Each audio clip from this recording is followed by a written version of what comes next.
Hello. Is it working? I Okay, I need you all to understand. Here's what I'm working with today. This is my kitchen table.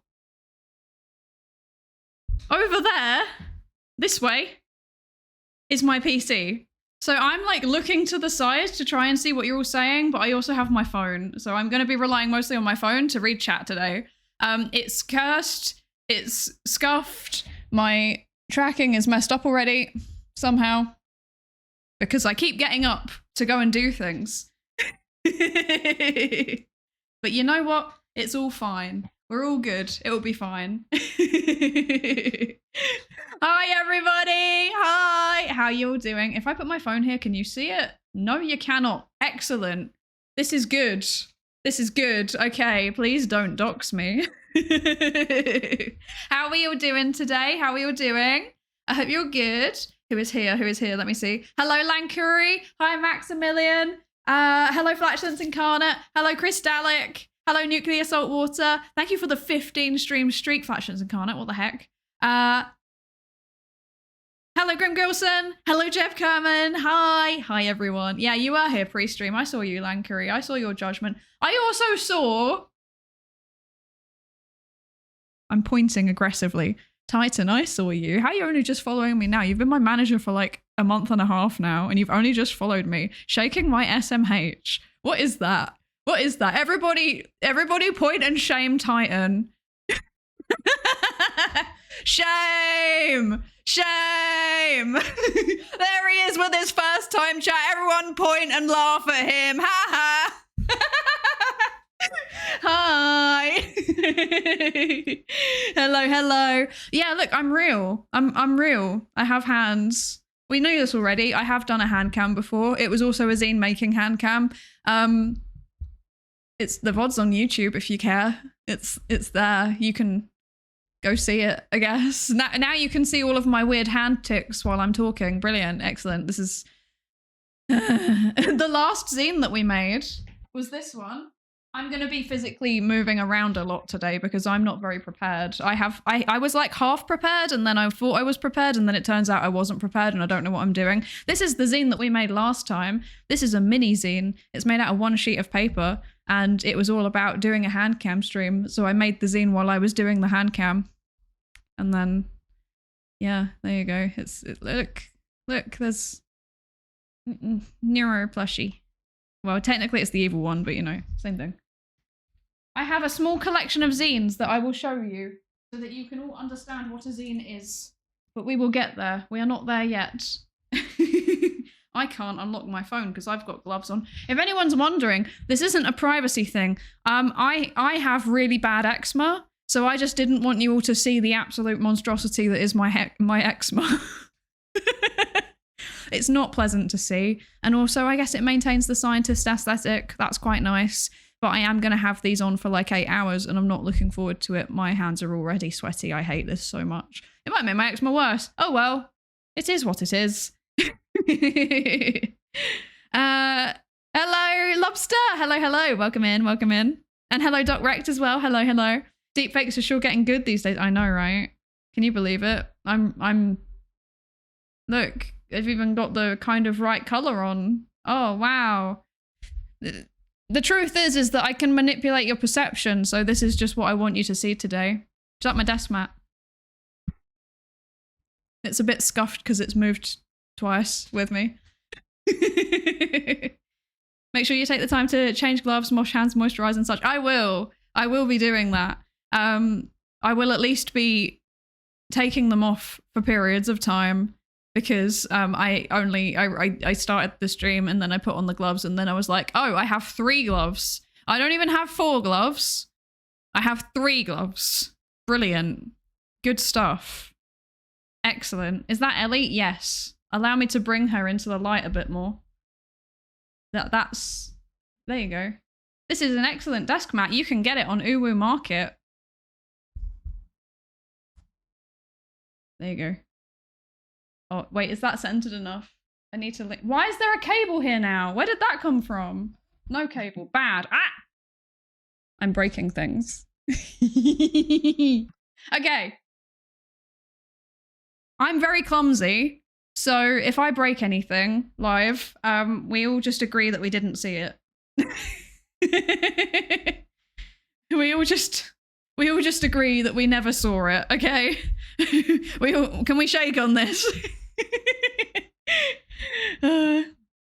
I was mildly under the impression that you weren't the type to be expressive with your hands.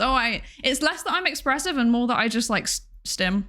But that's fine. That's on brand for today's Handcam. Because what we're going to be doing today is making a zine. We're making a zine all about autism. And I'm going to be joined by some lovely guests later. We're going to be joined by Maximilian, who is in chat. Say hello, Maximilian_VT. We're also going to be joined by Bobo, who probably most of you know because Bobo's a mod. So how can you miss that? And then we're also going to be joined by Captain Beezy as well. I believe I've got that in the right order. So, yeah. We're going to be making a Handcam. We're going to be making a Handcam. Brilliant. We're going to be making a zine. Here is the plan. I have pain. I have a booklet. And this will become a zine. There are some pages in there. They are blank currently. And by the end, they may no longer be blank. Or perhaps they will still be blank. That would still in a way represent the autistic experience, to be fair. So, how many pages have I folded? This is a good question. I forgot. How many sheets of paper is this? Okay, there's 3, which means that there's maths. 6, 12? Means there's 12 pages, I believe, if I have mathed correctly. I probably haven't. Have I maths correctly? Wait, 1, 2, 3, 4, 5, 6, 7, 8, 9, 10. Yeah, 11, 12. Yeah, okay. I have mathed correctly. There is 12 pages that can be filled. I have said to the guests they may do 2 pages.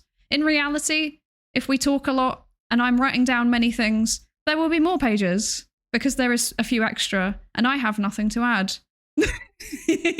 And then after the stream, or maybe after the guests, I don't know, depending on how tired I am, I will make a front cover, back cover that kind of summarizes all of it. And that will be my solo contribution, I believe.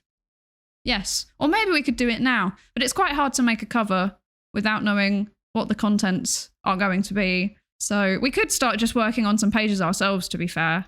So that's the plan.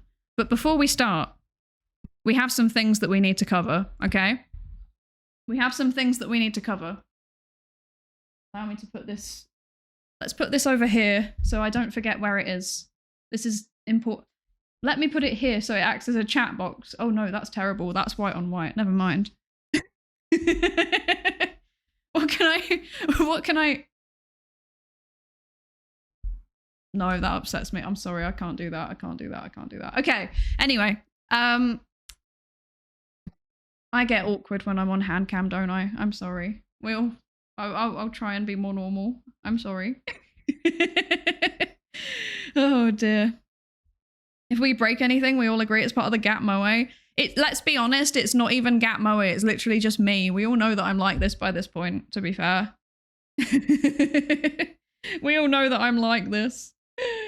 Don't be normal. That's the whole point of the stream. It's true. I've realized if I lock my phone, I lose part of chat. That's annoying. Hang on. Let me scroll up with my other hand. I can lean over and still just about have my face tracked, so that's quite good. Hello, Savitar. Hello. Can you hear me properly? I hope you can hear me properly. Sire's Irish, if not British, as opposed to Italian. I am British, yes. You already made the Handcam, so I guess the stream is done now. It's true. That's it. That's the content. I was just like, wouldn't it be cool if we hypothetically make a zine and then I just end the stream? Hi, Spooky One. Hello. This page is intentionally left blank. You know, I did genuinely always appreciate that they put that on there because it meant I could draw things on the page and no one would be upset about it. Hello, Jade Low. Hello. Yeah, I know hands. Wild. Has anyone told you that you don't have piano player hands? What does that mean? What does it mean? What does that mean? Hi, Opness. Hello. Hello, hello. Feet on stream for free? Look, I didn't make the art. Just because you've said that, Cleeper, this is entirely you that's just done this. This is your fault. You've ruined it for everybody.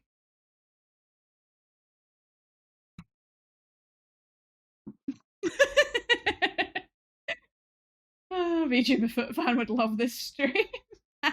Wait, I can censor it with myself. Wait. Where's my mouse? There you go. You've done this. You've done this, Cleeper. This is your fault. Why am I so small? Wait. Why is it just my head? Okay, there we go. That'll do. You've done this. No more feet for you. You ruined it. CCP will drop by 50% now. Oh, terrible decision. Terrible decision. Oh, dear. Okay, what is happening? I'm confused. Things are breaking. Ow! Ah! Okay, it's fine. We got it. The irony of overcoming the fear of being perceived to cover something you don't want perceived. Okay. Yes. Did I miss feet? Yes. It's not mine though. It's wholesome feet. It's not weird feet. Like this is normal. Stop being like this. It's cute art. Don't ruin it. Why are you like this? Okay. So I've got some zines. I was going to show you all so that you know what a zine is. But I'm too normal to have considered that. Me too. Me too. This was always like this is my desk mat that I actually just use. And then like every now and then someone who like sees my setup is like feet and I'm like huh? What? Okay. We go back over here because this is actually a very inconvenient place for me to be. But I'm just gonna I'm sitting normally. Oh dear. Yeah, Ellie's wanton ankles exposed. I know. Absolute scandal. God forbid we enjoy cute art. Why we like this chat reflects the stream. I can't argue with this. I'm using my God-given ability to derail streams. To be fair, I gather some of your fandom now overlaps with Hanakyo and they're very feet obsessed. Hanakyo's like model where she turns into a foot, funniest thing I've ever seen. She turned into a foot. She turned into a foot, Morty. That's so funny. That's the funniest thing I've ever seen. Okay. If I put this here, can you see it? Where's the point? Okay, there is the point where you can start seeing it. Okay, noted. Noted. Okay, so I have some things to show you. I have some cool and excited things. I've forgotten one of the things. Wait, give me a second.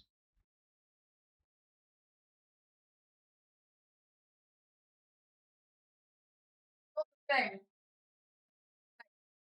This was worth it, I promise. Okay, so, ow, sorry. Okay. Okay. Your hands are actually shaped pretty much exactly like mine. How can you tell? They're in weird gloves. This hand doesn't have any, like, eczema on it. I could be scandalous and take my glove off, but I'm not going to because then they're asymmetrical and that upsets me. Silhouette? I see. So, I'd never beat the allegations if I had that mat. I'm too wholesome and say so. Nobody has ever accused me of anything. People have made like silly comments, but they've never genuinely accused me, you know? So maybe, what does that say about you? Okay, so single glove like Michael Jackson, what could go wrong? Oh, like Curly from Of Mice and Men. No. Okay. Right, so going to accuse you of being Psydere. I mean, that's an improvement over the Rin Penrose allegations, to be fair. Right, so here's the plan. I've got some things to show you, first of all, before we get into zining. I do have some zines to show you, but before that, I've got some other things to show you. So I have not announced this yet. Consider this the announcement. I have a PO box now. I haven't put the address anywhere yet, but it will be in the Discord server after the stream. And you will be able to send things, and they will be checked when they arrive at this location. So don't send anything weird. There's also like very basic ground rules. Nothing perishable. If you're sending food, it has to be vegan. I have food allergies. If it's not vegan, you could actually kill me, okay? And if I'm not sure if it's vegan, I ain't gonna eat it, okay? It's going in the donation bin. What's the other thing? Nothing weird, nothing unsay-so, nothing like creepy, okay? Use your common sense. These are the rules, but they will be there. You can put in a little note in anything saying if you want it opened up on Handcam or not. The stuff that's for Handcam, I will save them and I will do Handcam streams every now and then. But we have the first batch because I did a test pilot with my friends. And I have friends that sent me things, which I'm very, very grateful for. It's very, very fun. So no anthrax. Absolutely no anthrax. Anthrax will get you on some kind of international list. Hello, Sparks Maker. Hello, Minima. And hello, Ano. Hello. How you doing? I hope you're both good. Both? There's 3 of you. I hope all 3 of you are good. There we go. I can do maths. I have a PhD. I can do maths. So, and Fortress Spy. Hi. Hello. So, the first thing that I wish to show you is from Autistica. It's from Autistica themselves. John Autism sent me this. What do you think of this bad boy? What do you think of that? Spinny thing. It says Autistica on it. Can you read this? It says, if I go too high, then the lighting gets all nasty. What do you think of that? I think that's pretty cool. Spinny thing.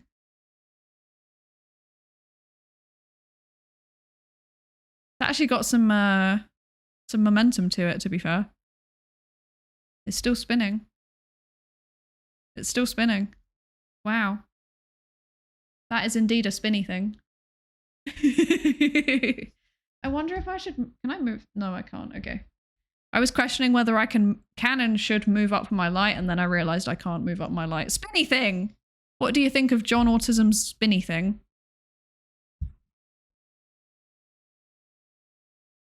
Yes. Donate to Autistica. You can type !donate in the chat, and it will take you to the Tiltify page, where you can donate money to Autistica. They do very cool things like give autistic stream a spinny thing. And also employment programs for young autistic people that are managing the transition from education into employment. And well-being tips and many other cool things. Yes, please donate if you haven't already. Yes, thanks, John Autism. I really appreciate it, John Autism. Genuinely. I will no longer be stopping with the spinny thing. This is staying, by the way. This is going to be staying on the stream. This is like a permanent feature. It will be next to the bug. It must be the right way up. There we go. Perfect. This is like when people have those like what's it, that jumping game? When you play the jumping game and you have it over like educational footage. That is like that. This is your stim. This is the stim content that you're getting. What would John Autism's hyperfixation be? Improving the lives of autistic people across the UK and Ireland. That would definitely be John Autism's hyperfixation. Does disassembling and reassembling pens count as stimming? Yes. Yeah, Subway Surfer, exactly. I always think maybe I should do something like that. I should like take the footage from Minecraft Mondays where we're building the Gregs and the V Theorem campus. I should take that and then I should like do educational content and I should put the sped up Minecraft footage on the top. I should do that. Genius. New strategy unlocked. Okay, so the next Jingle Jam related, it's peak content, I know. The next Jingle Jam related thing that I wish to show you is this. It is this. There was a, wait, how can I, wait, I have to, wait, don't look.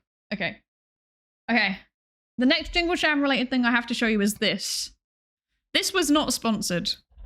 This was given to me by a friend as in a like a well-being package,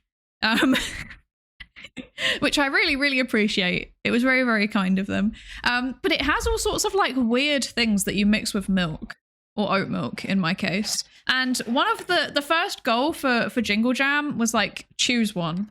So we're gonna play weird milk flavoring battle, okay?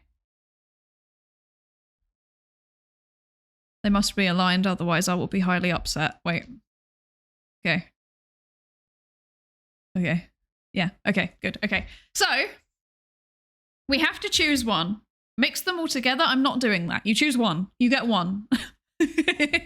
Now, out of these, the ones that I am most likely to like are these two. They're also not that much different to what I normally drink. So my gut instinct is maybe we set these ones aside, but I'll keep them here so you know that they're still an option, okay? So these two, this is basically my normal drink. But the rest of it, weird, scary, never had this before, don't know what to think of it.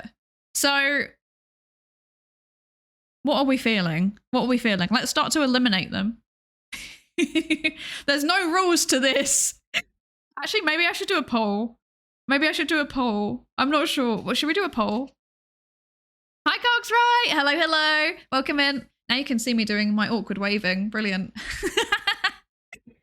Welcome in. Is that Gamer Soups? No, it is Gamer Blendsmiths. Apparently.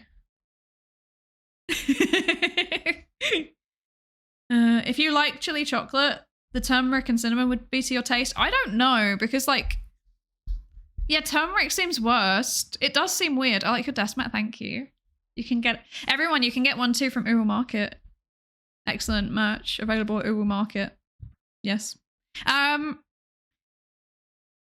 Also, if you're buying Gamer Subs, use code MINIBOT, question mark, for a percentage off.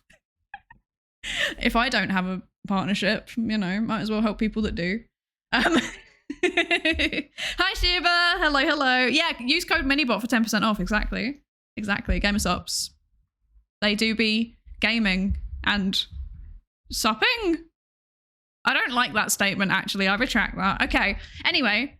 Hi Wolf, hello, hello, hello. Okay, so what are we doing? We can do poll. I'm feeling like, should we do like a battle? The 70% dark chocolate, that's like vanilla. That's boring. So I feel like that's an easy elimination. But like the rest of them, they kind of scare me. They kind of scare me. So, what are we thinking? Right. There is now 2 groups. This doesn't work with maths. How can we do a battle this way? Beetroot and ginger. It's scary. It's not vanilla, it's chocolate. Oh, okay. Okay. I wonder if it has vanilla in it. Wait.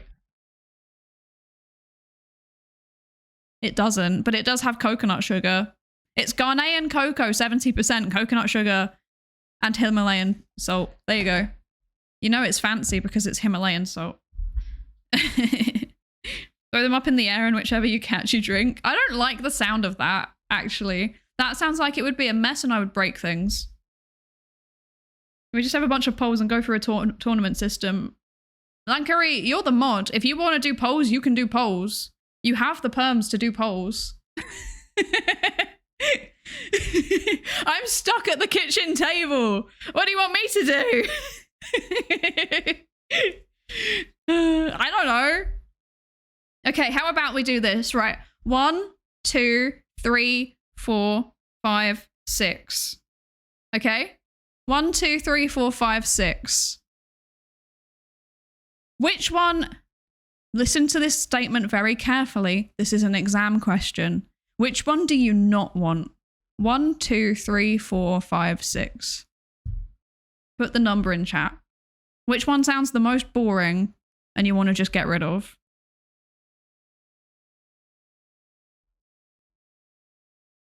One, 5, 2, 5, 5, 1, 7, 1.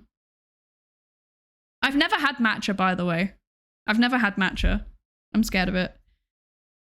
Okay. I probably should have clarified that, actually. For everyone that's saying matcha, I will let you change your opinion if you want to. I've never had matcha. I've never had pumpkin spice. I've never had beetroot and ginger. I've never had turmeric. I've never had white chocolate hot chocolate. I have had chili hot chocolate. This I have had. On that basis, immediate elimination. Okay. We go matcha then. In that case, your response to it will be recorded and replayed for eternity. Does matcha taste like anything? I don't know. I've never had it. I don't know. Tea, I assume. Do you drink things that are not water and perhaps alcohol? Yes. I also drink tea. Look, I've got a cup of tea right here. There you go. It's proof that when I say I'm drinking tea, I am in fact drinking tea. If you have pumpkin spice latte adjacent drinks, you become intolerable. I don't want to be intolerable. Okay, so this is basically green tea powder. This and this sounds like they were voted out. Okay. 1, 2, 3. Whoa, I've lost my stream manager. Hello? Okay. 1, 2, 3. Which one do you want the most? Put the number in chat. I will wait patiently. 2, 3, 3, 2, 2. Okay, nobody is saying 1. Easy. Okay, now we do a poll. Okay. Lankuri, my beloved. Please, could you do a poll between these two? I'm sorry. Actually making you use your mod powers for once. Oh my goodness, I'm so sorry. This should be exciting. Isn't it exciting to do a poll? Isn't it fun? Isn't it cool? You know how to do one, right?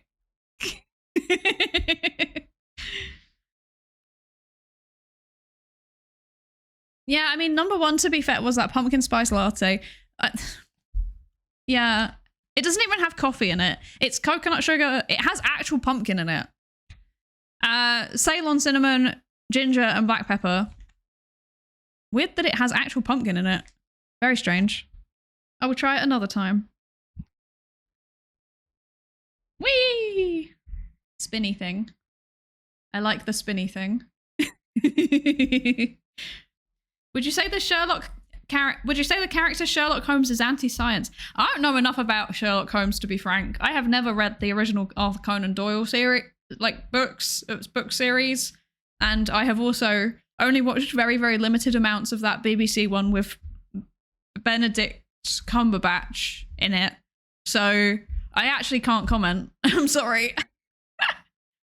The only thing that I will say though is that like the Mind Palace was this a thing just in the TV series where he like visualized things together, like he memorized things by visualizing them in a location and then would go back through the location, like the imagined palace, and he'd look at the location of each thing and remember where it was because of that. That is an actual memorization technique that you can actually do. So the best way to remember things is to make stories about them. So if you can like either imagine yourself in a location, this doesn't work for me because I don't have any mental images, but like if you can imagine yourself in a location and then like go through the location and assign like objects there that match up with the things that you're trying to remember, that is an actual way to visualize or to memorize, even assuming that you have capacity to visualize things. Yes. Hi, Jedi Cyberpunk. Hello, hello. How are you doing? Now I'm seeing the actual matcha blend ingredients. I would have dumped that too. What is in it? Let's see. Oh, it's mostly sugar. It's only 28% matcha. Ew. They're all just really sugary. That's what it boils down to. I would get direct in-brain stream notifications imagining myself in your walls. That's definitely how it works, yes. Whee! Spinny thing.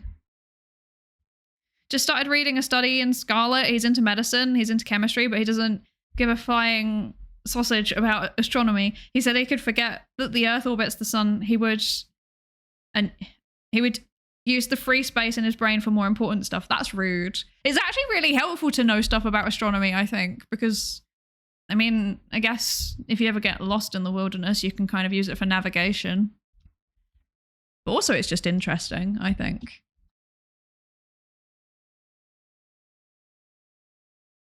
Lankuri, since you're on mobile, I will forgive you. Allow me to get up and do this instead. I can do it. I can do it. I'll do it fast. Right. Okay, what are we after? We're after coal. We're after new coal. We're after. Why is the? I have so many questions. Okay, beetroot and ginger, turmeric and cinnamon. Okay. Drink. Oh, beetroot and ginger.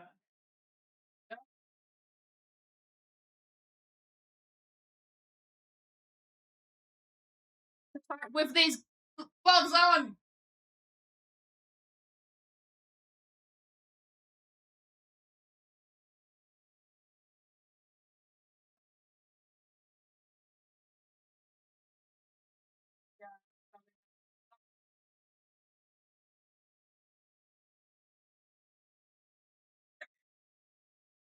Ignore the spelling. It's really hard to type with these gloves on. I misspelled witch and I misspelled beetroot. Do you know how hard it is to type with these kinds of gloves on? It's so hard because you lose all of the like tactile sense. You just feel rubber now, whatever you touch. Like this feels the same as this. This feels the same as this. It's terrible. Nice scene. Hi, Gummy. Hi. Thank you so much for the Prime sub. What the heck, 7 months. Thank you so much. I really appreciate it. Thank you. Thank you. Tutoring again. I'll see you in the VOD. Oh, I hope tutoring goes well. Thank you for dropping by. Thank you. Thank you. I love beetroot. Yes. Beetroot. Yippee. Okay, what's winning? I'm scared. Turmeric and cinnamon is winning. Exciting. Anyway, while that's running, I'll put this over here. Oh, that's washed out. Okay. So what else did I have as a thingy? By the way, this I'll like make in one of the breaks because I have breaks scheduled. I like scheduled stuff out today. I was so prepared. I wasn't prepared at all. I'm so sorry. I was not prepared. But I did think I need to have breaks. I did think ahead. I've got snacks. The snacks are really cursed. Please don't judge me for this. Basically, Hasmod left behind loads of like Huel protein things, you know, like the meal replacement shakes things, and I hate them. I despise them. So I'm like experimenting with ways to get through it before it goes off because I don't like food waste. It upsets me and like it's really expensive. So I've made Huel pancakes. They're something. This one's very burnt. You can't even see it. It's very burnt. Trust. It's very burnt. There we go. It's incredibly burnt. They're a bit oily. The texture's horrible. But you know what? It's better than the food going off. So yeah, it looks almost edible. It's edible for the British. It's good enough. Hi, Racco. Hello, hello. Yeah, it's definitely burnt. It's definitely burnt. But you know what? Like, it's really weird because even though it has no sugar in it, it caramelizes ? Really, really quickly. So I don't know what's up with that. Very strange. Very strange. I don't think that's better than them not going off. No, it definitely is. Because you know that stuff's really expensive. One of the big, like, because it's like the big packs of like pure black, like the expensive one. And it was like, there'd only been like 4-6 scoops taken out of it. So if I throw it away, I'm basically throwing away like $30. And a lot of food that someone could have eaten, even if they didn't like it. And like, I would prefer to just get through it. And I'm now at the point where like, I've been working through the pantry and trying to eat up all of the stuff that I don't like. I'm just trying to get through it. Like, so that in the new year, I can do a big grocery shop and have normal food again. Yeah. One of the strange side effects of bereavement, I guess. It is a struggle meal life. It really is. That's how I'm living right now. It's lit.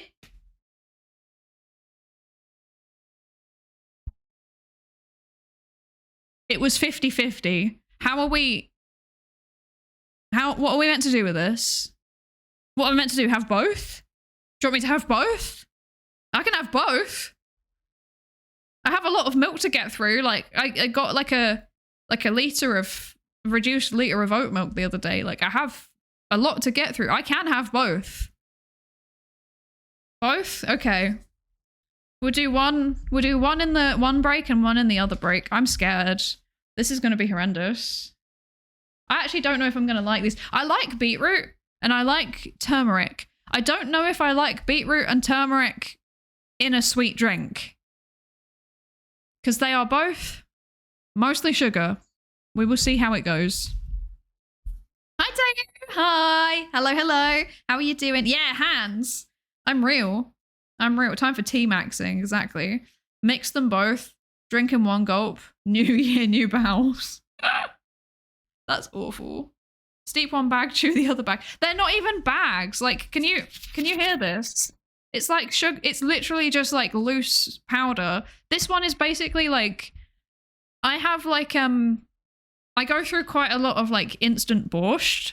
And this is basically instant borscht plus sugar.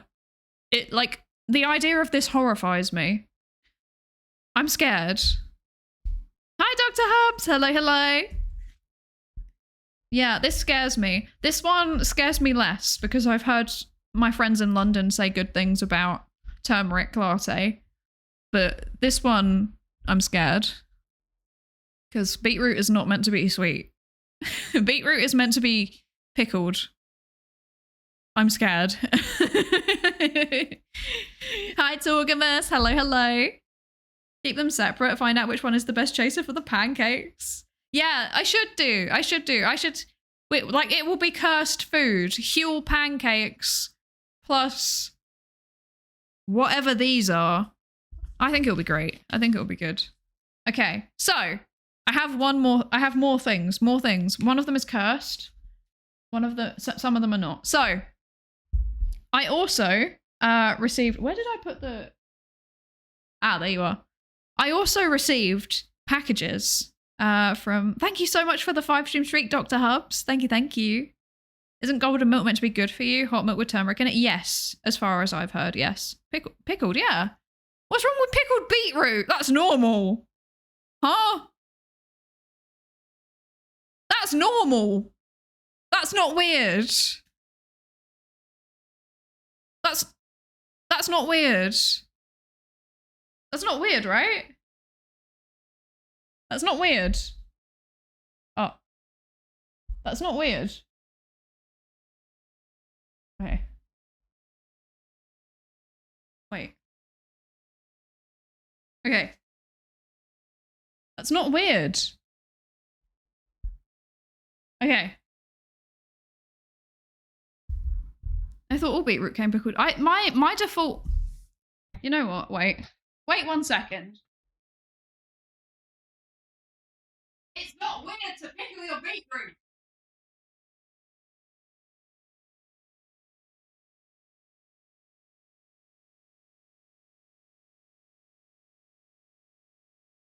This is like 90% of my beetroot consumption. This stuff right here.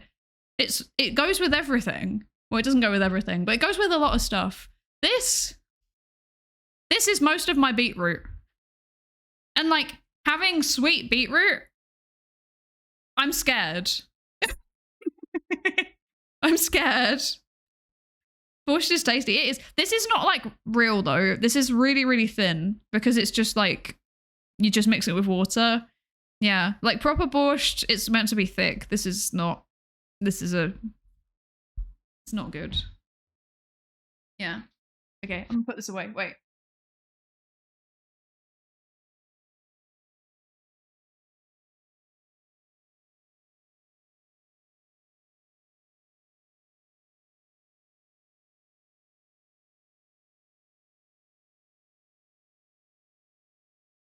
So, the other things that I have to show you. Okay, so we are at some point going to be doing next week, I think, if that's okay with you all. Are you okay with like 2 Handcam streams in the space of a week, or is that too much? Are you all going to explode? Because we have this to do as well, which was also a Jingle Jam goal. We have a gingerbread house, IKEA, so it will be excellent quality and designed for flat pack. So if this isn't too much hand, then I think it would be quite fun to do this next week as like a Christmas stream. Yeah, it's your stream. Yeah, I like seeing what people want. I like seeing what people want. Hi, Just Jane. Hello. I might explode. It will be fun. It's worth the spontaneous combustion. Some things in life are just worth the spontaneous combustion, you know? Whee! I also got like stuff to go on it as well. Wait, I want to spin. There we go. Okay. I got stuff to go on it, so that's worth it. And then I can't help but read Wintersaga in an aggressive German accent. It should be an aggressive Swedish accent, surely. Although, like, Swedish people never sound aggressive to me. They always sound just kind of like fun, you know? It's a very fun accent. A psychologist likes seeing what people want, I know. Can you believe it? Can you believe it? We will not explode if you do multiple streams. To be fair, after this week, and also the Sciathon, perhaps we're starting to get used to there being streams. We're slowly adapting from no streams for like 2 weeks at a time to regular streams. Can we believe it? But there are going to be some periods of next year where I'm not streaming. So I'm going to be taking a few weeks off at the end of this year now. So next week I'll do 1 or 2 streams, and then the last one might be Thursday, probably next week. And then from that, I will sleep for 2.5, 3 weeks, depending on how I feel. Although I might still turn up on friends' streams. And then also in about like April, I'm having to do loads of travel. So I won't be around as much in April, but that's fine. Once again, I have to do lots of work travel in my birthday month. Very rude, I think. It's fine. We'll work out some kind of delayed birthday celebration. We'll work it out. But yeah. Aside from that, regular streams for most of the year. How exciting. Very cool. If I have more inspiration, do you have requests for me to animate? I have unblocked my art block. Let's go! Let's go! Wait, sorry, I'm holding my cup of tea. Wait, let's go! I don't have any specific requests, but you know, my rule is that you can do whatever you want with, like, you can do whatever you want as long as it's not lewd, you know?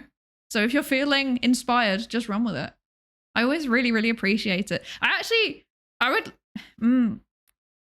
want to show what you did on stream, if that's okay, but maybe next time, because I will have to like physically leave from where I am to go up and show it. But everybody should go and join the Discord and see what Kleeper made. It's very, very cool. It's so cool. I love it so much. Please no feet.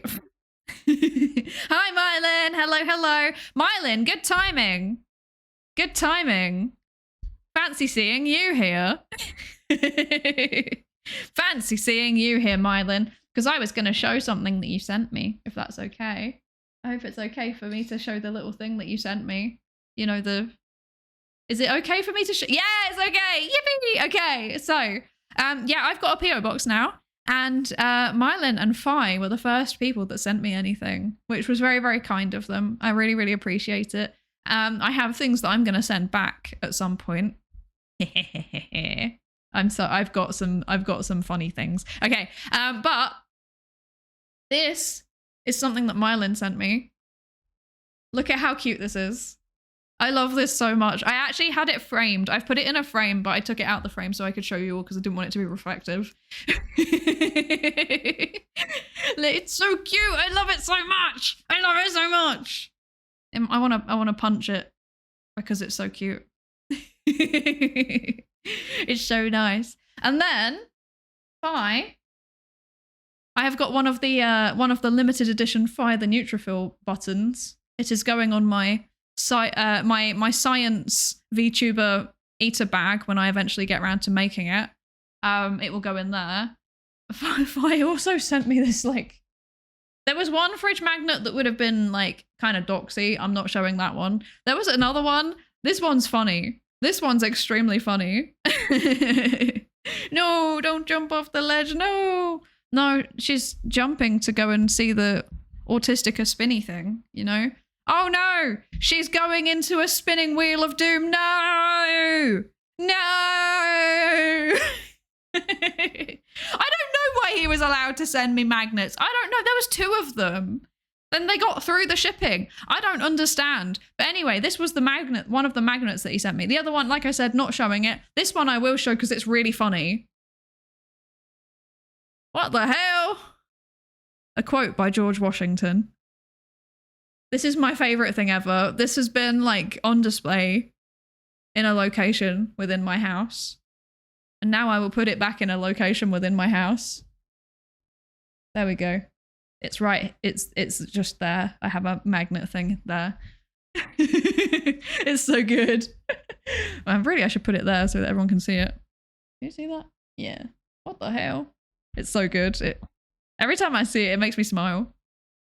And then the last thing that Fi sent, he told me that this was more from Toxo, but it was also from him, but it was also Toxo.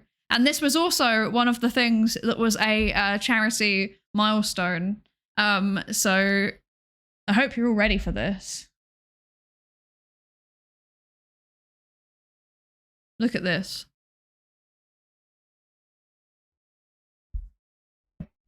I haven't opened it. We're gonna open it. How do you open them? Wait, how do you open them? Are you ready? We're gonna be we're gonna be opening a Labubu. I have got here the world's first solid gold Bobo. Oh my god. Okay, I can't believe we're doing this. A Labubu. Smash it with a hammer.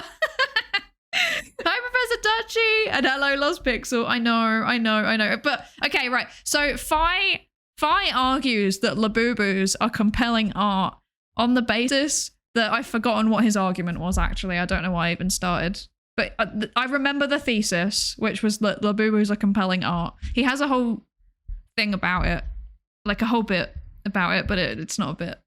Yeah, art makes you feel things. Yeah, and Labubu make people feel things. That was the argument. Thank you, Lankuri. So, am I gonna feel something when I open my Labubu? I don't know. I guess we'll find out. What is this stream becoming? I've got a fidget spinner spinning. We're opening a Labubu. What is this? What is this stream? I'm so confused. Okay, whatever. We're running with it. This is where we're at. Welcome to Psydere, where we do research stuff and science communication stuff, and also apparently fidget spinner Labubu. What can I say? It's peak content. Absolute cinema. You've reached your final form. If this is the final form, please go back. Upgrade. Oh god, go back. Like... Yeah, brain rot stream, exactly. We've become an unboxing and reaction stream. What am I reacting to? The Labubu? The PhD really did strange things to your brain. I know. On an Ellie desk mat. Yeah, I know. I'm sorry, Ellie. I am sullying your good image with a Labubu. I'm sorry. I'm sorry. I will be reacting to the Labubu. Did you moisturize your hands before putting on the gloves? I didn't, and I should have. 6 months of living in the walls of an orange woman. Psydere once Let's go! Thank you so much for the 6 months, Alex. What the heck? Thank you so much. I really, really appreciate it. Yes, living in the walls. And what do you get to see but me, a simple woman, spinning my spinny thing and opening my Labubu. I'm stalling because I don't want to open it. We should open it. Spinny thing. Okay, let's go. Pokemon brand again. So I know, but I was sent it by a friend, and this is for a bit. Okay, so we're doing it. It was for charity. I said like, what was it, like $100 for charity, and I would open the Labubu or something. We got to $100 for charity. We were opening the Labubu. Like, it is what it is. You know, it's for charity. Do a Labubu mukbang. What does that even mean? What does that even mean? Well, you just open up loads of them. That sounds horrifying. Welcome to my Labubu haul. Oh my lord. Okay. So, oh, there's an ad. Okay. Hear me out. There's going to be an ad. We'll go to ad. Then it's Labubu time. And then we'll actually start doing zine stuff. Does this sound like a plan? Is this a plan? I think this is a plan. I'll also go and make one of these. Which one are we feeling? Which one should I do first? Which one should I do first? Beetroot. Okay. Lankuri said it first, therefore I'm doing it. Okay. Get the worst out the way first. I'm not mixing them. I'm not mixing them. That's horrible. Okay. Right. Okay. I will be back in a few minutes. I'll set the timer to 5 minutes just so that I actually have enough time to get this made. I'm also going to go and moisturize my hands. Thank you for the reminder, Professor Dodgy. Okay. I will see you all in a few minutes. What one do you want? What BRB do you want? Do you want the... I wasn't lying when I said I physically have to stand up to like go and get the do things. Pigman? Please? Okay. You know what? Fine. It fits the brain rot aesthetic. You can have the Pigman.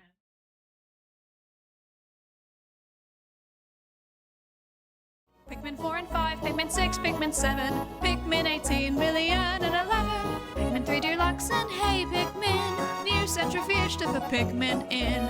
Pikmin in your membrane, that's called Pikmin blot. Old Pikmin theorem that scientists forgot.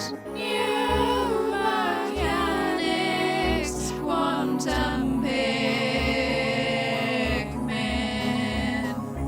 Pikmin chest tube, Pikmin balloon mount, radio sound, Pikmin electrons covalent bond, Pikmin AI published IEEE, slowed down Pikmin due to relativity, Pikmin in your culture where you can see it contaminating all it touches, Pikmin in your culture where you can see it contaminating everything it touches. Pikmin in your culture, Pikmin in your fucking culture, Pikmin 1 and 2 and Pikmin 3, Pikmin you play control for the Wii, Pikmin 4 and 5, Pikmin 6, Pikmin 7, Pikmin 18 million and 11, Pikmin 3 Deluxe and hey Pikmin, new centrifuge to put Pikmin in. Pikmin in your membrane, that's called Pikmin blot. Old Pikmin theorem that scientists forgot. New mechanics, quantum Pikmin.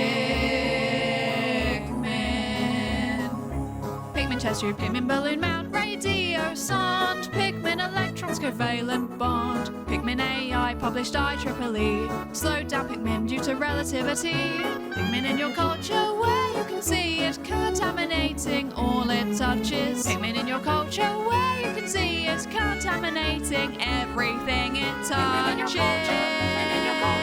Pikmin in your culture, Pikmin in your fucking culture, Pikmin 1 and 2 and Pikmin 3, Pikmin you play control for the Wii, Pikmin 4 and 5, Pikmin 6, Pikmin 7, Pikmin 18 million and 11, Pikmin Pikmin 3 Deluxe and hey Pikmin, new centrifuge to put Pikmin in. Pikmin in your membrane, that's called Pikmin blot. Old Pikmin theorem that scientists forgot. New mechanics, quantum Pikmin. Pikmin chest tube, Pikmin balloon mount, radio sonde, Pikmin electrons covalent bond. Pikmin AI published IEEE, slowed down Pikmin due to relativity. Pikmin in your culture where you can see it contaminating all it touches. Pikmin in your culture where you can see it contaminating everything it touches. Pikmin in your fucking culture. Pikmin 1 and 2 and Pikmin 3. Pikmin you play control for the Wii. Pikmin 4 and 5, Pikmin 6, Pikmin 7, Pikmin 18 million and 11. Pikmin 3 Deluxe and hey Pikmin, new centrifuge to put Pikmin in. Pikmin in your membrane, that's called Pikmin blot. Old Pikmin theorem that scientists forgot. New mechanics, quantum Pikmin. Pikmin chest tube, Pikmin balloon mount, radio sonde, Pikmin electrons covalent bond. Pikmin AI published IEEE, slowed down Pikmin due to relativity. Pikmin in your culture where you can see it contaminating all it touches. Pikmin in your culture where you can see it contaminating everything it touches. Pikmin in your fucking culture. Pikmin 1 and 2 and Pikmin 3. Pikmin you play control for the Wii. Pikmin 4 and 5, Pikmin 6, Pikmin 7, Pikmin 18 million and 11. Pikmin 3 Deluxe and hey Pikmin, new centrifuge to put Pikmin in. Pikmin in your membrane, that's called Pikmin blot. Old Pikmin theorem that scientists forgot. New mechanics, quantum Pikmin. Pikmin chest tube, Pikmin balloon mount, radio sonde, Pikmin electrons covalent bond. Pikmin AI published IEEE, slowed down Pikmin due to relativity. Pikmin in your culture where you can see it contaminating all it touches. Pikmin in your culture where you can see it contaminating everything it touches. Pikmin in your fucking culture. Pikmin 1 and 2 and Pikmin 3. Pikmin you play control for the Wii. Pikmin 4 and 5, Pikmin 6, Pikmin 7, Pikmin 18 million and 11. Pikmin 3 Deluxe and hey Pikmin, new centrifuge to put Pikmin in. Pikmin in your membrane, that's called Pikmin blot. Old Pikmin theorem that scientists forgot. New mechanics, quantum Pikmin. Pikmin chest tube, Pikmin balloon mount, radio sonde, Pikmin electrons covalent bond. Pikmin AI published IEEE, slowed down Pikmin due to relativity. Pikmin in your culture where you can see it contaminating all it touches. Pikmin in your culture where you can see it contaminating everything it touches. Pikmin in your fucking culture. Pikmin 1 and 2 and Pikmin 3.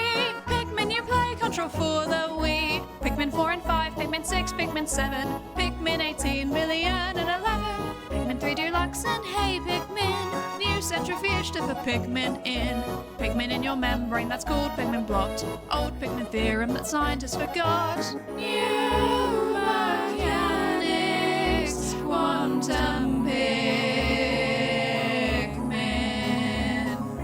Pikmin chest tube, Pikmin balloon mount, radio sonde, Pikmin electrons covalent bond. Pikmin AI published IEEE, slowed down Pikmin due to relativity. Pikmin in your culture where you can see it contaminating all it touches. Pikmin in your culture where you can see it contaminating everything it touches. Pikmin in your fucking culture. Pikmin 1 and 2 and Pikmin 3. Pikmin you play control for the Wii. Pikmin 4 and 5, Pikmin 6, Pikmin 7, Pikmin 18 million and 11. Pikmin 3 Deluxe and hey Pikmin, new centrifuge to put Pikmin in. Pikmin in your membrane, that's called Pikmin blot. Old Pikmin theorem that scientists forgot. Hi. I have returned. By the way, is the music okay? Is the music okay? I can't tell. I can't see it on my thing. I should check. Wait. Is it an okay level? Looks like it's okay. It's good. Okay, cool. Cool. Okay. Hi, friends. Hello. How you doing? I hope you're good. Okay, so I've got my sachet. I've got my foamy milk. You can't really see that. I'm scared. I'm gonna move this up a bit because otherwise I'm gonna be getting this on in here, and I don't like that. Oh, that's aggressive, isn't it? That's aggressive. Hi, Garo and Gay. Hello. Thank you for the lab safety register check-in. Thank you. Can you hear this? Oh my lord. Okay, here we go. Wait. This end. Okay. Oh, now you can see that I'm moisturized under my gloves and it's a bit horrific actually. That looks really weird. I don't like that. Oh well. Okay, here we go. Oh. That smells interesting. Yippee. Okay. Let's stir as it goes in. I feel like I'm actually doing a science experiment. This is wild. I feel like I've gone back in time to being a child and doing one of those like kits. Okay, there's more. It's still going. Okay, I think we're good now. Oh, look at that. That's interesting. Okay. Right. Yippee. It is beetroot and ginger. So it's a powder. It's like an instant powder that's made out of coconut sugar, cinnamon, dried beetroot, ginger, star anise, and black pepper. Everyone chose for me to drink it because it sounds horrific. That color's definitely chemistry class vibes. It is, isn't it? I'm kind of scared. Okay. I guess I'll just put that in there. I didn't really think this bit through. Thankfully, I have a plate with my Huel pancakes on them. Wow. Great. You know what, actually? I will, go over here with it.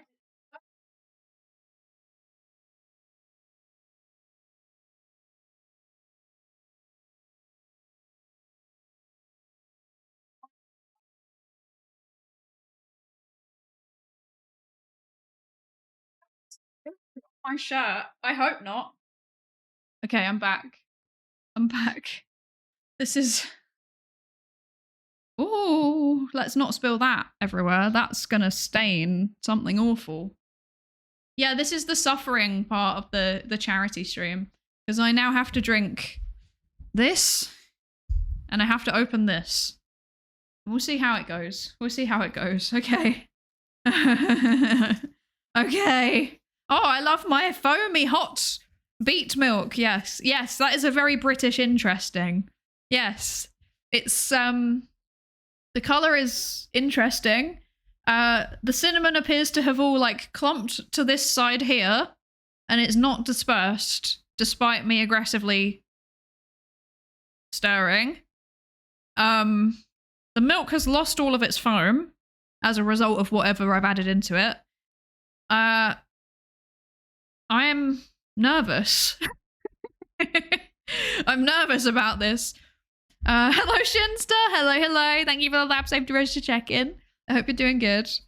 I'm not going to be doing good after this. It is straight crayon juice. It looks like crayon juice. Okay, let's do it. The things I do for charity. Good lord. Okay, let's go. Okay.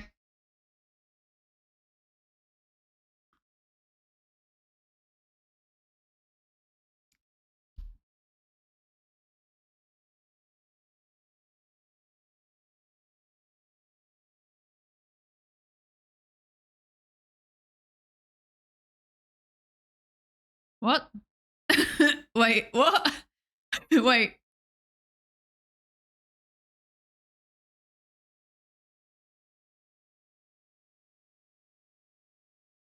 I can't taste the beetroot. It just tastes like sugar. That makes sense because it is like 75% sugar, but still. Wait.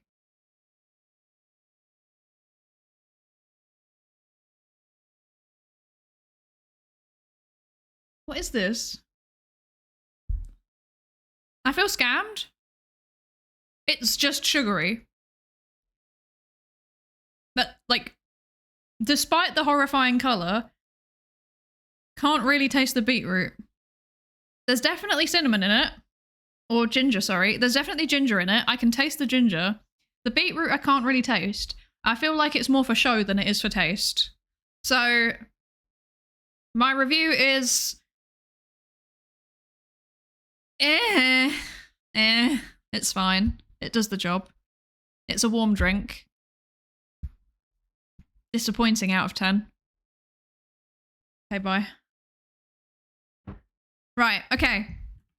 I will actually keep drinking it. I will, because it's not the word. It's like got a weird, like, it does have a bit of a weird earthy aftertaste. But yeah, it's not the worst. What is that? Is that a bit of beetroot? I hope not. Okay. Yeah. Yeah. Yeah, there was no match in that. Oh god, wait, no, wait. Oh, it has a beetroot aftertaste that I'm now only just getting. Oh, I'm not sure what I think about that.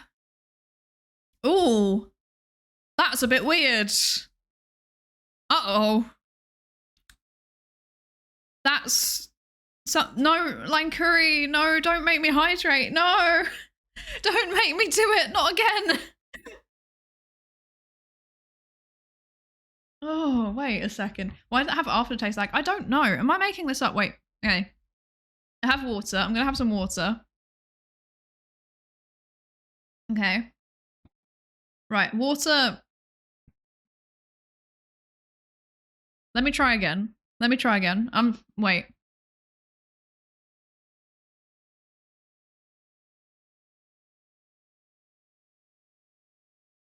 Yeah, so the taste is like, it starts off just like sweet.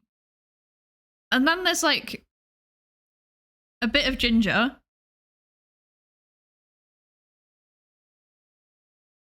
And then the longer it sits, the more beetrooty it gets. I'm not a fan. Why is it like that? I mean, I'll still drink it. It's not like the worst thing I've ever had. It's drinkable, but it's very strange. Maybe it's one of those things where, like, if you have it a few times, it gets better. I don't know. Yeah, my drink is on 100 ping. Like, genuinely, the more that you sit with it, the more beetroot you taste. This is very strange. It looks like rusty water. Yeah. Hi, Woodsticks. Hello, hello. Yeah, this is beetroot. This is a beetroot latte. It's like oat milk, beetroot, like powdered beetroot, coconut sugar, ginger powder, cinnamon powder, I think was also in it, and black pepper. It's something. It's really something. Yeah. Ugh. Ugh. Ugh. Ugh. Oh, I can taste the beetroot, and I'm not sure if I like it, but my only option to get rid of it is the Huel pancakes, and I don't think that'll be much better. Anyway, should we do the Labubu? I will finish it. I will finish it, and I will show you I finished it. It's Labubu time. Hi, Adami Kiryu. Hello, hello. Yes, it's an interesting experience. That was something. That was something. Didn't know beetroot powder was a thing. Yeah, I normally have it in soup, so like as like an instant borscht. But that was for a drink. 0 out of 10. Do not recommend unless you really like beetroot. I don't know. I like beetroot, but I don't like it with sugar. That was not nice. It was because it's like earthy, right? Earthy and sweet don't go well together, I think. I don't know. Didn't know what a Labubu was until watching your streams. How? You work with kids. How did you not know? That's impressive. I hope there are so many of these. Maybe it's like just not the type of population that you work with, to be fair. I have seen so many of these around. They are on every child's backpack. Maybe it's a neurotypical thing. I don't know. Some people are obsessed with them. Didn't have any Labubu, folks. you're so lucky, because the people that are obsessed with them, they're really obsessed with them. Like, they go wild for them. The kids that I have interacted with that are Labubu fans, they are really Labubu fans. Look at how shiny my moisturizer made my glove. That's so strange. Ew. Anyway. It's all 20 to 30 year olds who like Labubus. I do think there is a big segment of the market that is 20 to 30 year olds, but like where I live, it's definitely like, you know, like preteen and teenage girls.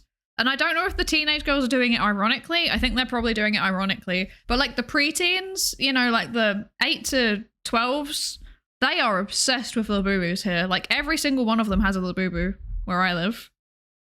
So yeah. I found chips with a Labubu flavor.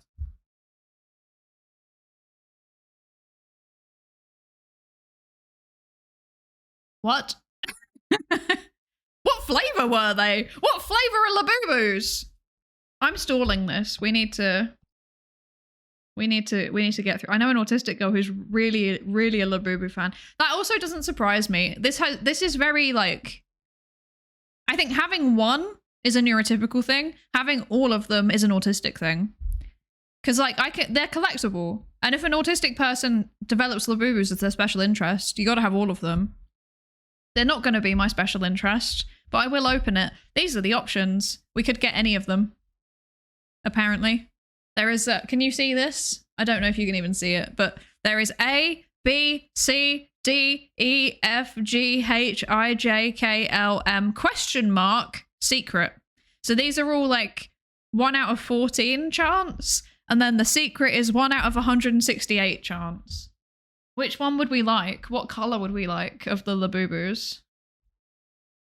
I feel like obviously we would want the orange one. This would be the iconic Psydere Labubu, but I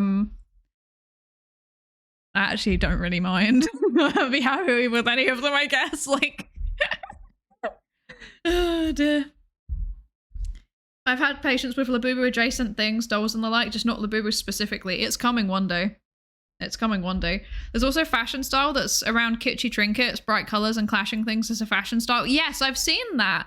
It's like a, is it like a, one of the K fashion styles? Like something K? I think it might be something K. But yes, I've seen it. Also, hello Benign Lupin, thank you for the lab safety register check-in. And also thank you for the lab safety register check-in, Adama Kiryu, thank you, thank you.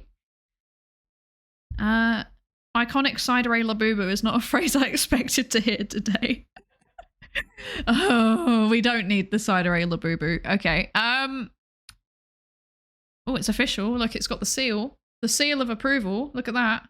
Sorry, I keep getting in the way of my light. We've got the seal of approval. There's nothing interesting here. How do we... I guess you're supposed to open them with the little tab thing, right? Is that how you do it? I feel like I'm going to break it. Has anyone done a blind box before? I don't know how to open these. Is it this? Or should I just violently go in through the bottom? Like, what do I do? The seal of approval. Bite it? I mean, I could. Whee! Okay. The Autistica is not even, wait. Okay, there we go. Yes, okay. Think you tear through the top? Okay, let's do it. The fashion ones that I'm used to are either out of Singapore, Korea, or Japan. They have some unique sub things with them that I just don't have enough context to tell the difference. Yeah, I'm the same with all of the various different subcategories of J fashion. I can't really tell them apart very much. Like, I kind of understand some of the vague premises, but I forget which one's which, basically. Pull tab. Okay, let's do the pull tab. Use the Psydere antlers to open it. I'm scared. Why am I scared? Okay. Let me in. Okay, we're doing it. Ready? 3, 2, 1. This is actually really hard with the gloves on. Okay. Oh, there's a plastic thing. Okay. Very good. Right, okay. Oh. How does this work? Okay, like this. I can feel it. I can feel the Labubu. I can feel the Labubu. Okay. Ready? What are we gonna get? What are your guesses? What color do you think we're gonna get, everybody? These are these are the colors. What color do you think we're gonna get? We will guess. We will guess what color. Very good. My streamer is so proper. Light blue. Light blue would be pretty good also, because that would mean it's the Bobo, you know? You'll get a color. Please be orange. It would be fun if it was orange. Green, pistachio. Is that this one? It's like more of a minty color, I think. That's more of a mint green.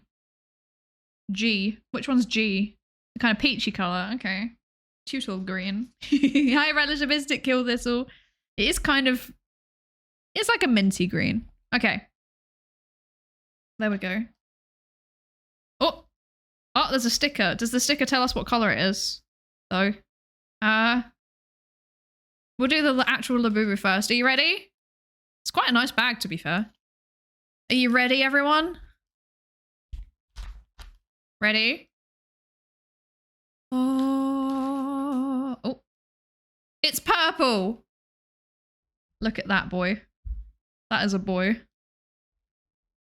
Oh, that's like a little metal thing at the top. Very cool. The keychain's very high quality.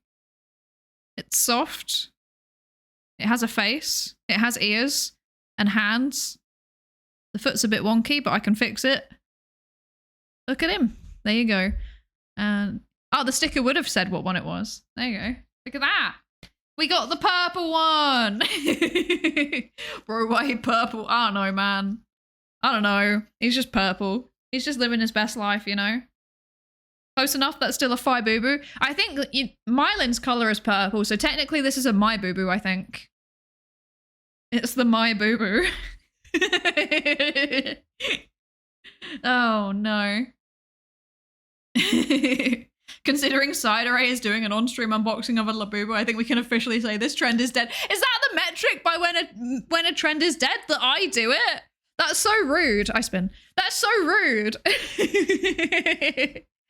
How could you? We turned Mylin into a Labubu. Funniest thing I've ever seen. I can't believe they turned them into a Labubu. Hi, Zergia. Hi. Hello, hello. Thank you for the lab safe British check-in. How are you? I hope you're good. I hope you're good. Can you please kill 672? Yes. 6-7. Ha ha ha ha ha. There you go. It's officially dead. I hereby declare 6-7 dead.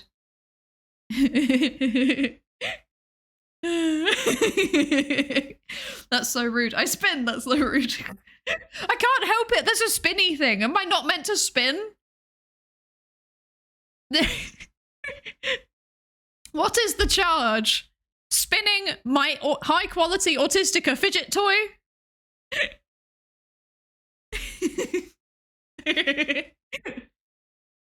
Even if it's being done for a good cause, the 6-7 has weakened me. Yeah, it's dead. It's dead. It's officially dead.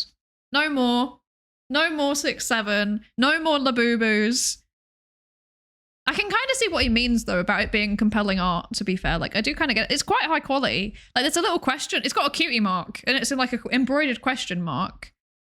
This is metal. This is like good quality. Like if I like that's decent. The fur is fun. I mean I can't, how soft is it? Let me judge according to, it's pretty soft. Would I put it on my bag? No. Because you know what? Fi's metric of like a Labubu is compelling art is whether it makes you feel something. It's not making me feel anything. It's just a thing. He's just a guy, you know? His name is Dave. Dave Labubu. So, mission failed successfully? Question mark? Maybe my idea of compelling art is something different. Wait, let me have a think about this. What is compelling art to me? I don't know. The thing that I like is zines. Speaking of which, this is a zine stream. We're making zine. I'm in Makers and Crafting for a reason. Oh wait, he's got a bag. Go in here, Dave. There we go. I'll be so honest, I thought by opening a Labubu that you would cut into it like some said he has an operation. These things are expensive. I will genuinely cherish it because it was a present from Toxo, but it will go on my shelf and it will sit there looking at me menacingly.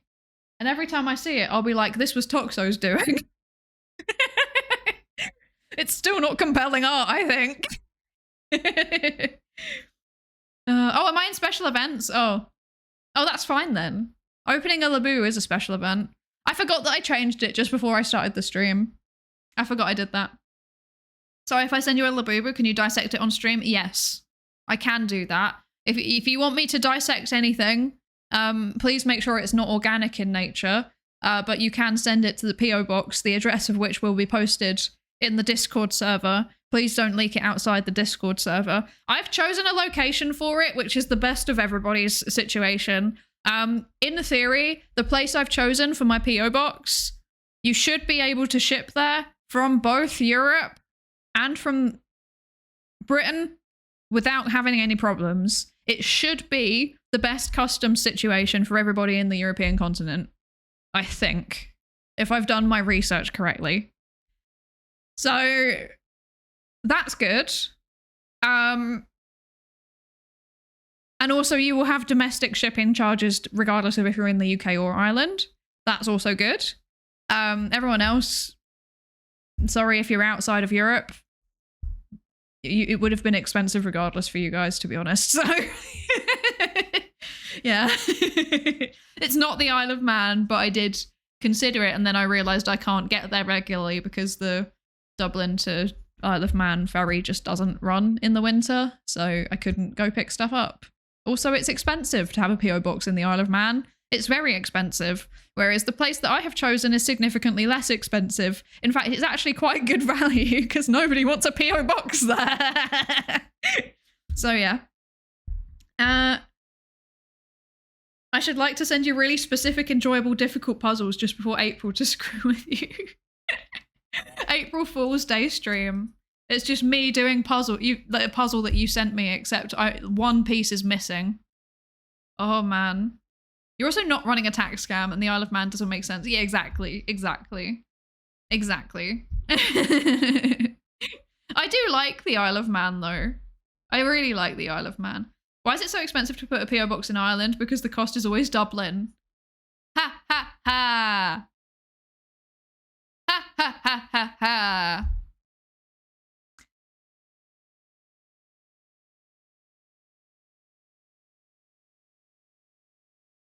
I drank some of the beetroot juice and I don't like it still.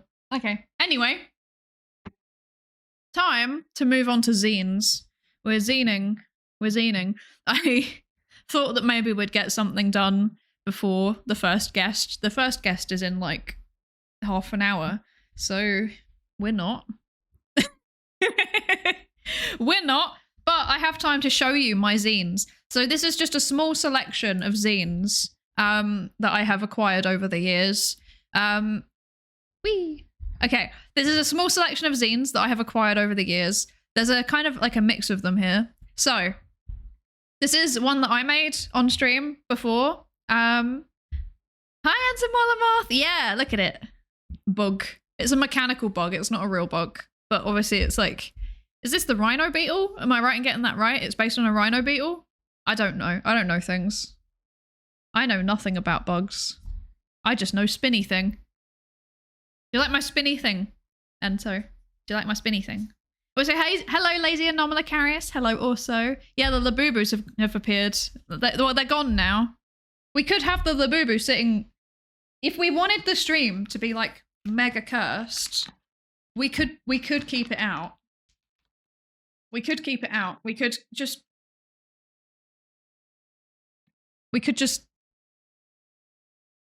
What do we think? It looks kind of menacing with the light on it that way as well. Should we keep the Labubu? Or should we put it away? Is it scaring you? What should we do? What should we do? The fidget spinner is a live Psydere brain cell reaction, so true. Spin the Labubu on the fidget spinner. Balance the spinner on the Labubu. Great minds think alike. Have it threaten us? I've just woken up and I'm in a steaming mood because I live in a terrible place. Birmingham's terrible. Okay, Dave, calm down. Calm down, Dave. No, I'm gonna get them.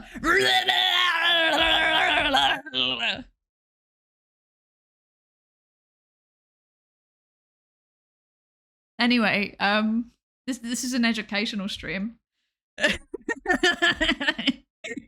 Moving on. Whoa, I got scared for real, for real. What's the reference here? There's a meme of a guy who's like, I've just woken up in a steaming mood because I live. He swears.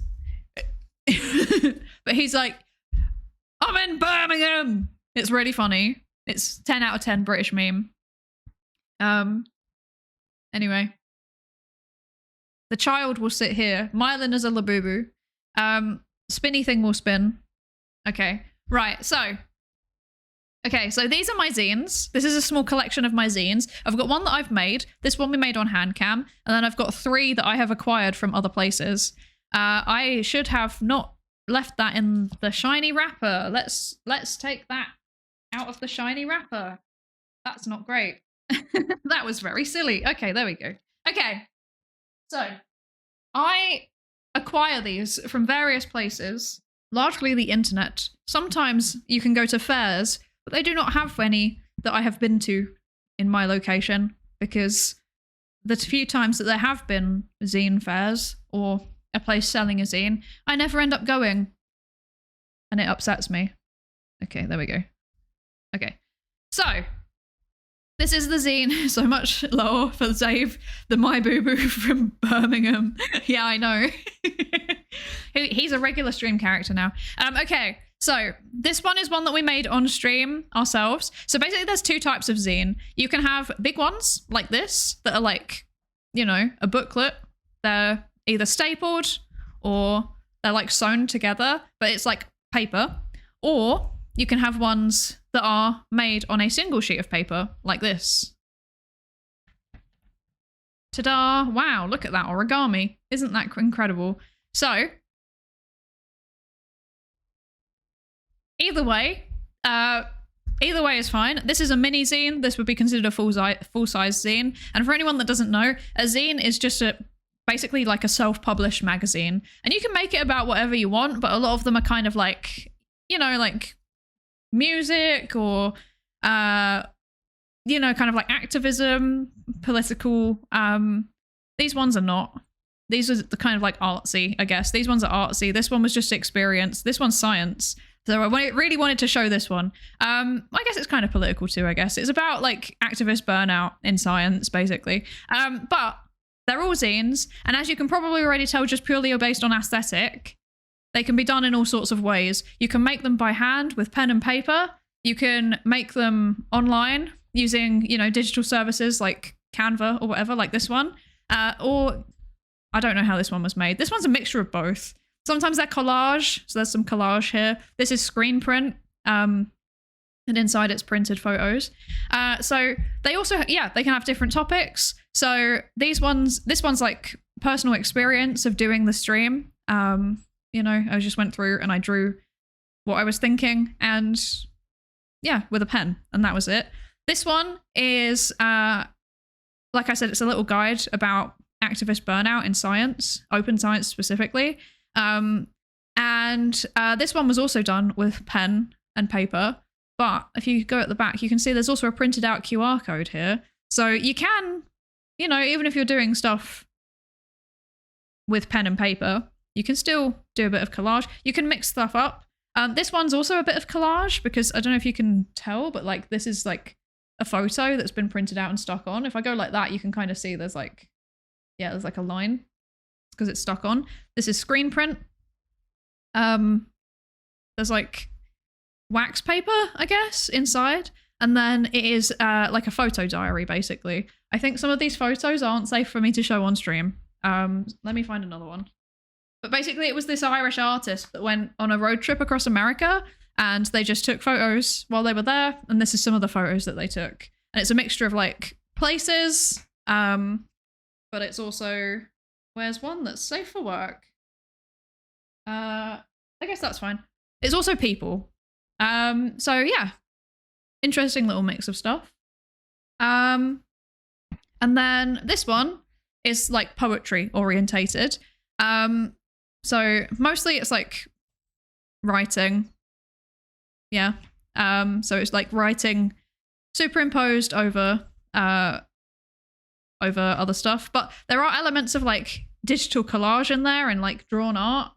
And yeah, there's some collage. I think, yeah. Here there's like snippets of physical writing. So yeah, it's an interesting mixed medium. You can do lots of really cool things with it. And the best thing about zines, I think, is that you can literally just make it whatever you want. So you can do whatever topic you want. You can use whatever medium you want. I think they're really cool. And like these small ones especially, like they're really easy to just photocopy and just give out. Like I can literally just whack this into my scanner and just copy it like that. And then you just need to fold it and cut it in the right way, and you can mass produce them. And that's the whole point, is to like accessibly share knowledge in that way. And the zine that we're going to be making on stream today, I'm going to make sure it's licensed CC BY. So anyone is welcome to copy it. I think this one has a license on it. It's got a DOI. That's so fun. It's CCO public domain license. Copy, share, template, and make your own. Yeah. So yeah, I mean, sure, we'll do that. We'll do public domain. We'll do CCO. Sure, why not? Actually, no. I'll ask the collaborators what they prefer actually afterwards. But yeah, the whole point is that it's meant to be an accessible way of sharing information, and I think that is very in line with science communication and open science in general. And they're also just really fun to do. It's a nice way to kind of mix together artsy stuff and sciencey stuff. So yeah. Since this one's public domain, I can actually show you everything that's in it. This is one of my favorite little ones, actually. And I know some of the people that made it, and they're really, really nice. So, Open Science Guide to Recovery for Activist Burnout. So here it's saying about all of the things that people I can't actually read it. Hang on, wait. My eyesight's so bad. Oh my Lord. So it's thinking of all of the things that people have to do for open science, and how people talk about how open science is for everyone, and then don't act like it. Again, all of the things that you need to think about.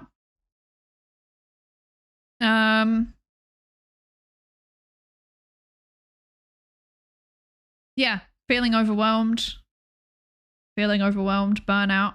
The types of burnout that you might experience. This is how you feel better.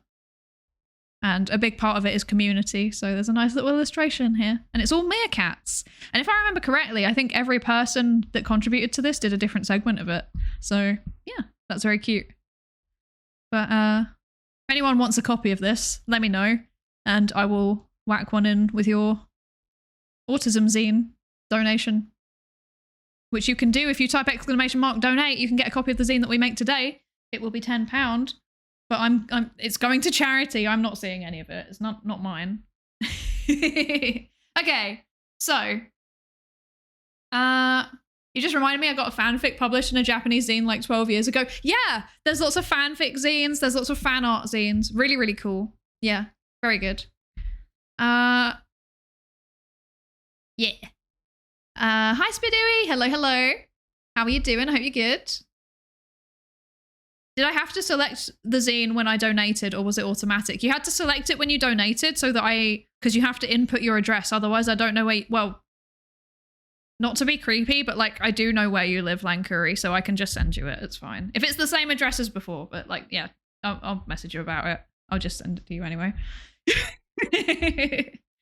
I got some stuff I need to send to you anyway, so yeah. Okay. Haven't moved. Okay, cool. Excellent. Okay, so with that, I think, let me quickly check my timings, because I think we're getting up to the point where I need to start planning for Maximilian. Oh, I'm meant to be on break now. Okay.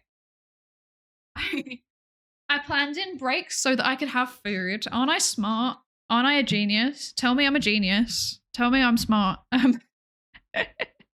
Now we know what zines are, we can actually get started on it when we come back. So I might have to move the mat actually, to be honest, but this will be the zine. We're doing a full-sized zine today. Yeah, that's all I got. We're so proud of you. Thank you. You're so smart. Thank you. Yes, I thought ahead. I thought about building in breaks into my time. Check me out. I'm a genius. I definitely didn't plan everything last minute. Here is my pencil. I've got some pens and rulers and stuff over there. I have also collaging material, but that I'll probably have to do after the stream because it's all just kind of a bit of a mess, to be honest. So with that in mind, I say we go to a 15-minute break.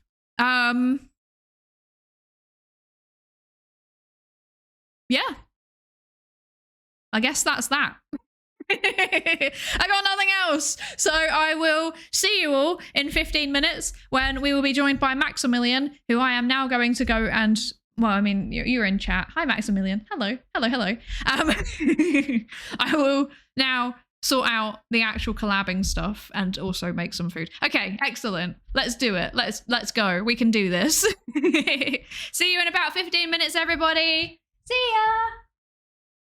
I have to walk over to my PC, so this bit's a little bit more awkward than normal. Sorry. I'm going to put on the Jingle Jam interview. That'll do. Bye.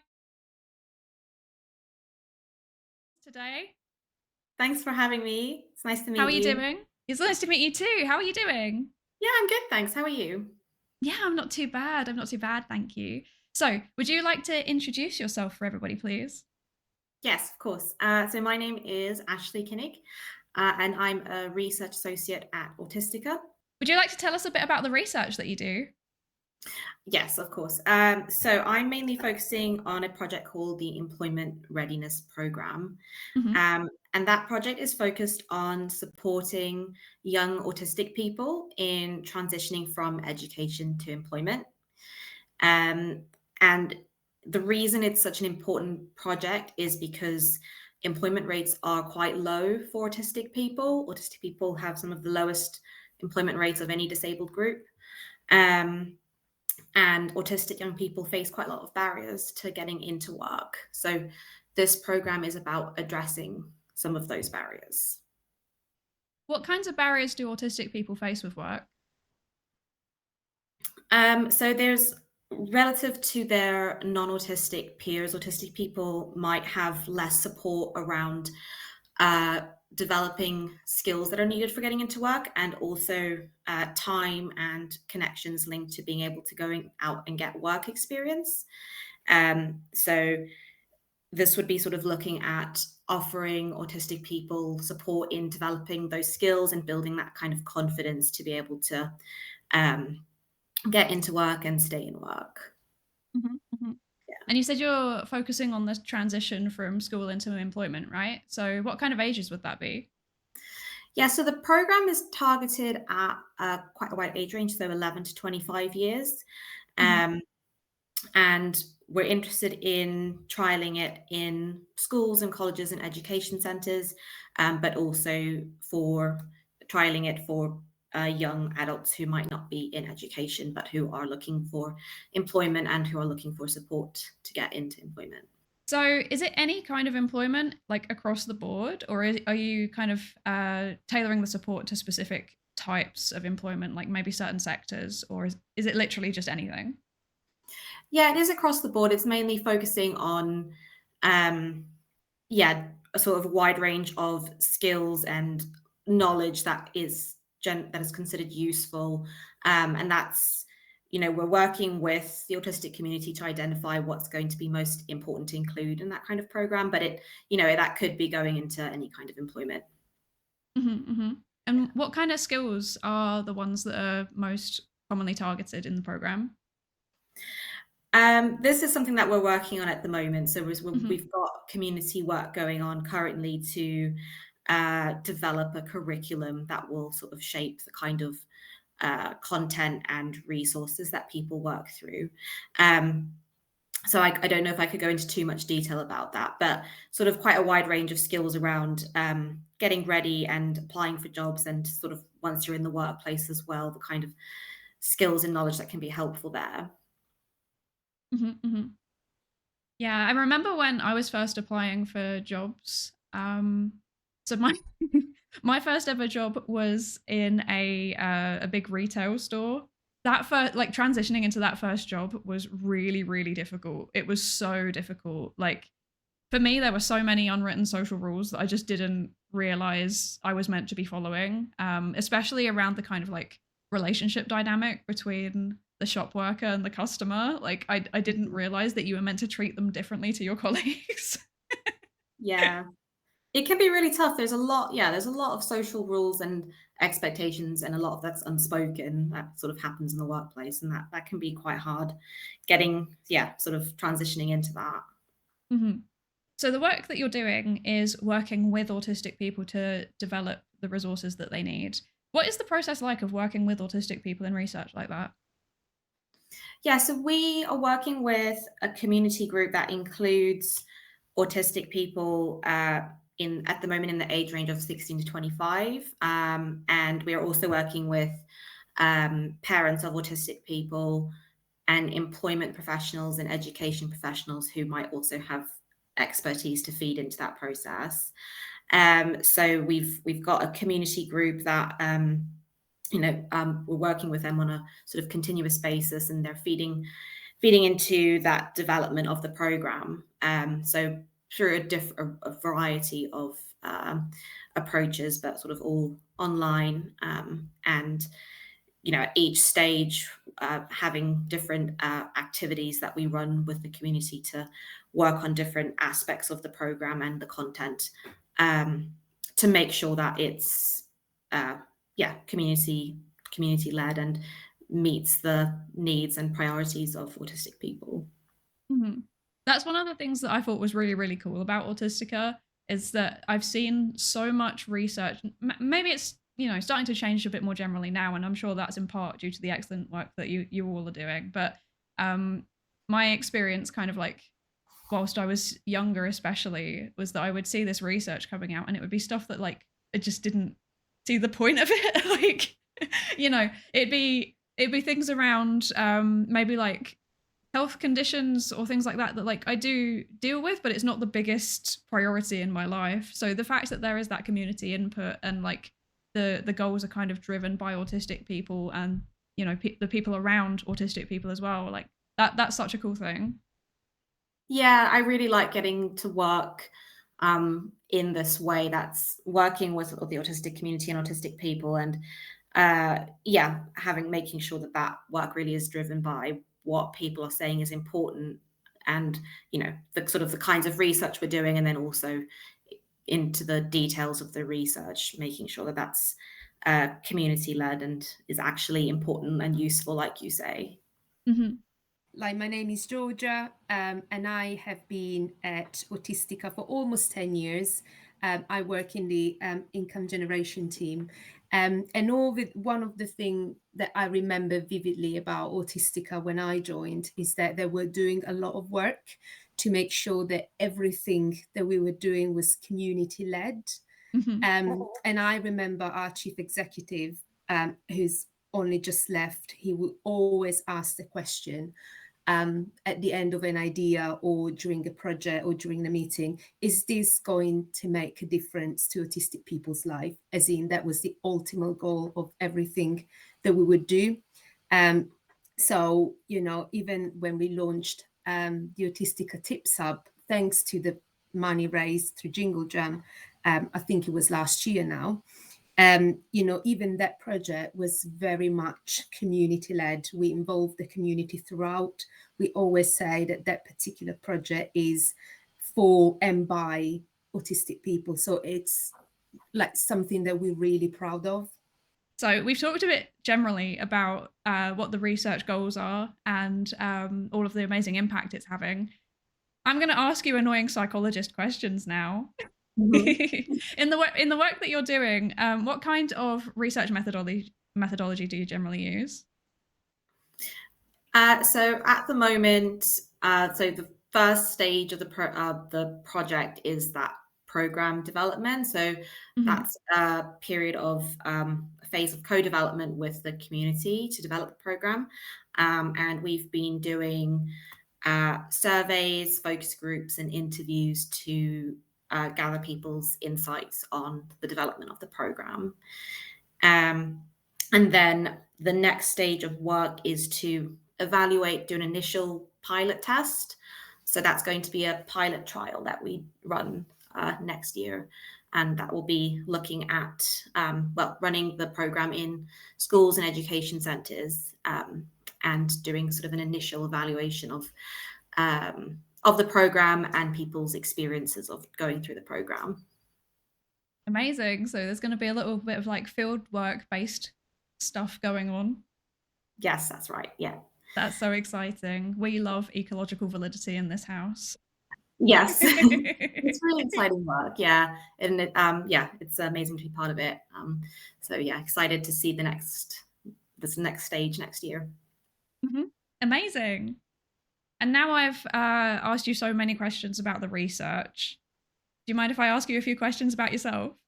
Yes, of course. So what is your background? How did you end up doing research at Autistica? So my background is in psychology. I studied psychology at university, and I did my master's in developmental psychology. And that led me into initially working in mental health research, that was looking at digital treatments for anxiety in young people. And part of that research was then looking at how do we adapt that research for autistic young people specifically, to make sure that it's actually helpful and suitable for autistic people. And I really enjoyed doing that. And I'm also just really interested and passionate about neurodivergence and autism. So I was really keen to sort of stay in that sphere of work. And that sort of brought me over to my work at Autistica, which, as I was saying, is, really exciting to be part of this work, which is so important. And yeah, getting to be involved in work that's going to, make a big impact in terms of, thinking about people's quality of life. Amazing. And when you're not doing research, what do you do? What do you do outside of work? What do you enjoy doing? Lots of different things. What have I been doing recently? I recently started learning to crochet. And I've really enjoyed that. It was a bit tricky at the start, but I've now crocheted a penguin, which I'm very proud of. That's so good. I love that. So yeah, definitely going to try and do some more of that. I'm planning on doing a hedgehog next. So that's been quite good. That's been quite good in the colder months. But when it's a bit warmer outside, I like to go climbing and running. But yeah, I'm watching the rain come down outside and I'm thinking that's definitely a summer activity. Yeah, the weather's far too variable at this time of year for any consistent outdoors activities, unless you like the rain. I don't know. Maybe some people like it. Yeah, not so much for me. No, especially not like climbing. That's definitely not a thing to do in the rain. That's a no-go. Yeah. Okay, so the employment readiness is part of our employment goal, which is doubling the employment rate for autistic and neurodivergent people by 2030. So it's a very important project and part of a big vision that we're all working towards. Well, thank you so much for joining me today. I really, really appreciate it. Both of you, both Ashley and Georgia, thank you both so much. I really appreciate it. You're so welcome. And thank you to you and your community for everything you're doing. Yes, thank you, everybody. Yeah, thanks so much. It was really nice to meet you. Thank you.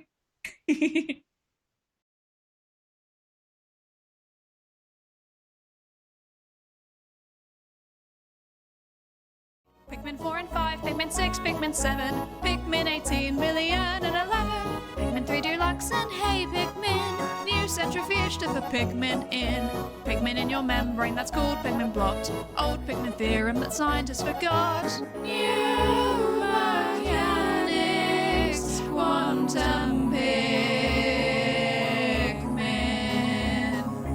Pikmin Pigment chest tube, pigment balloon mount, radio sound, pigment electrons covalent bond, pigment AI published IEEE, slowed down pigment due to relativity, pigment in your culture where you can see it contaminating all it touches, pigment in your culture where you can see it contaminating everything it touches. Pigment in your fucking culture. Pigment 1 and 2 and Pigment 3. Pigment you play control for the Wii. Pigment 4 and 5, Pigment 6, Pigment 7, Pigment 18 million and 11. Pigment 3 Deluxe and Hey Pigment. New centrifuge to put pigment in. Pigment in your membrane that's called pigment blot. Old pigment theorem that scientists forgot. New mechanics, quantum pigment. Pigment chest tube, pigment balloon mount, radio sound, pigment electrons covalent bond, pigment AI published IEEE, slowed down pigment due to relativity, pigment in your culture where you can see it contaminating all it touches, pigment in your culture where you can see it contaminating everything it touches. Pigment in your fucking culture. Pigment 1 and 2 and Pigment 3. Pigment you play control for the Wii. Pigment 4 and 5, Pigment 6, Pigment 7, Pigment 18 million and 11. Pigment 3 Deluxe and Hey Pigment. New centrifuge to put pigment in. Pigment in your membrane that's called pigment blot. Old pigment theorem that scientists forgot. New mechanics, quantum pigment. Pigment chest tube, pigment balloon mount, radio sound, pigment electrons covalent bond, pigment AI published IEEE, slowed down pigment due to relativity, pigment in your culture where you can see it contaminating all it touches, pigment in your culture where you can see it contaminating everything it touches. Pigment in your fucking culture. Pigment 1 and 2 and Pigment 3.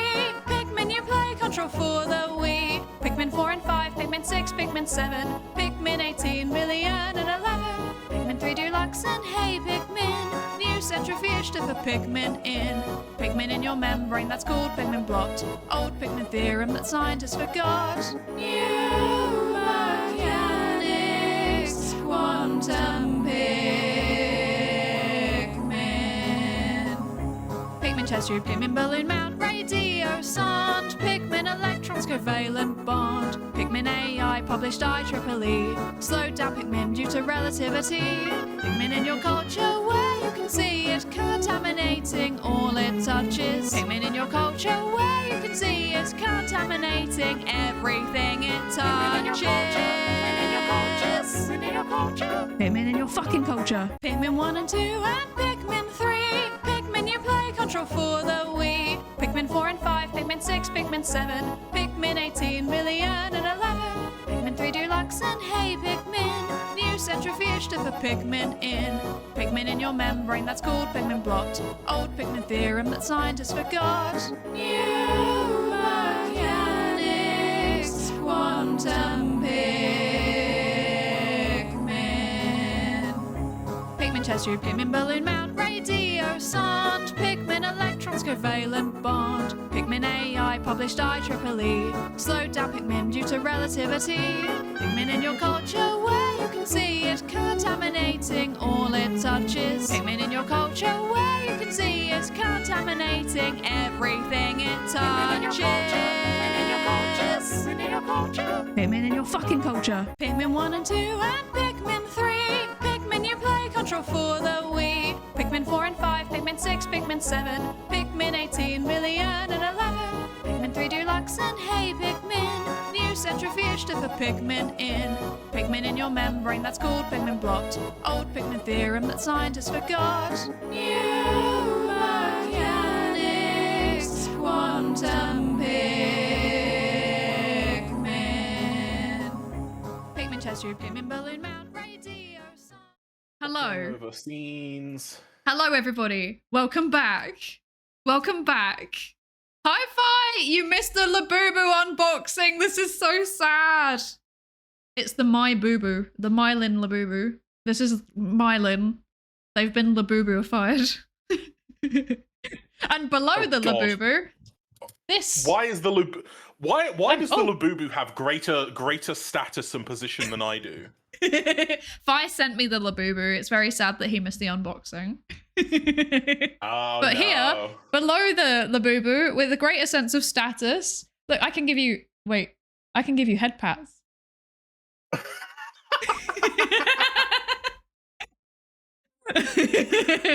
Would you like to introduce yourself?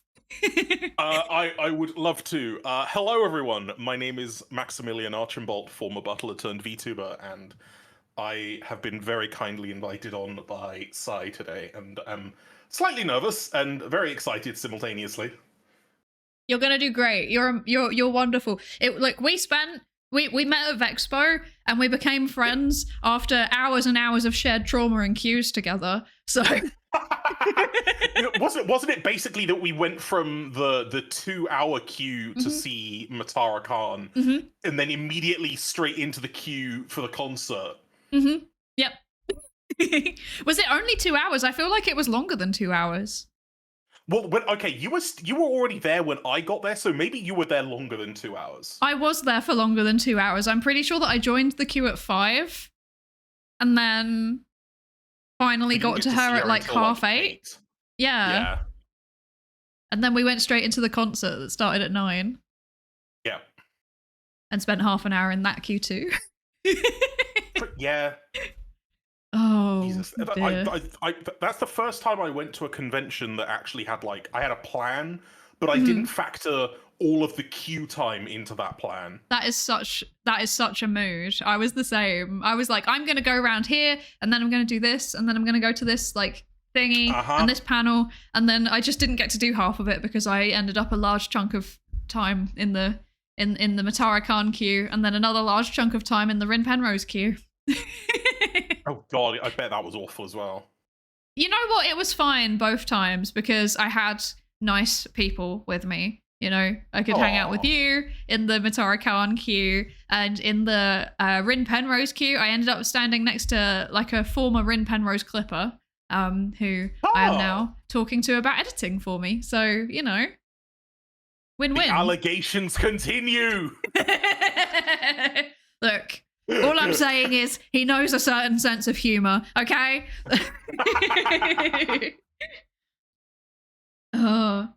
Each of them have a letter associated with them. Did you see the letter? Yeah, the letter was question mark, and it's got the question mark cutie mark on its butt. I don't know if people can see that. There's a question mark. The question mark, fella. Question mark. What the hell is that thing? It's a Labubu. Yeah, I know, but what is that? Why? What do you mean, why? It's a Labubu. Sure.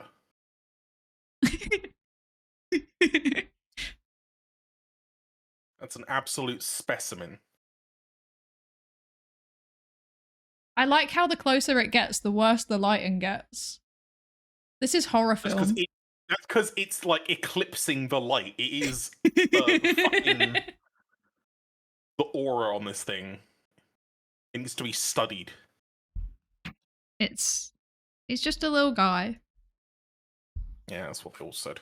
It's Dave, the Labubu from Birmingham. Okay, I'm glad that you also default to the name Dave for things. Everything is Dave. Everything is Dave or John. Derek is a good one. Derek's a pretty good one.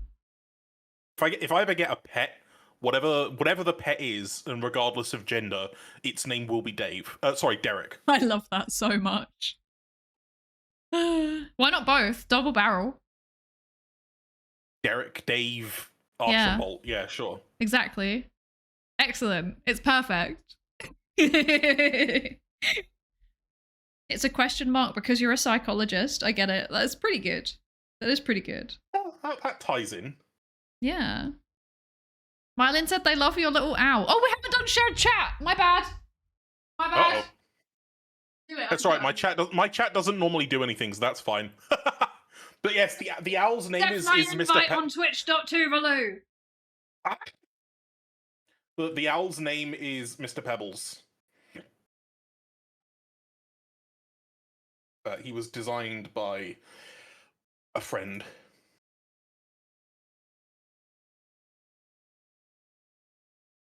Where did you go? Oh, there you are. I swear you were on it earlier. There we go. We share the chat. Everyone be nice. Okay. You must love me. Yes.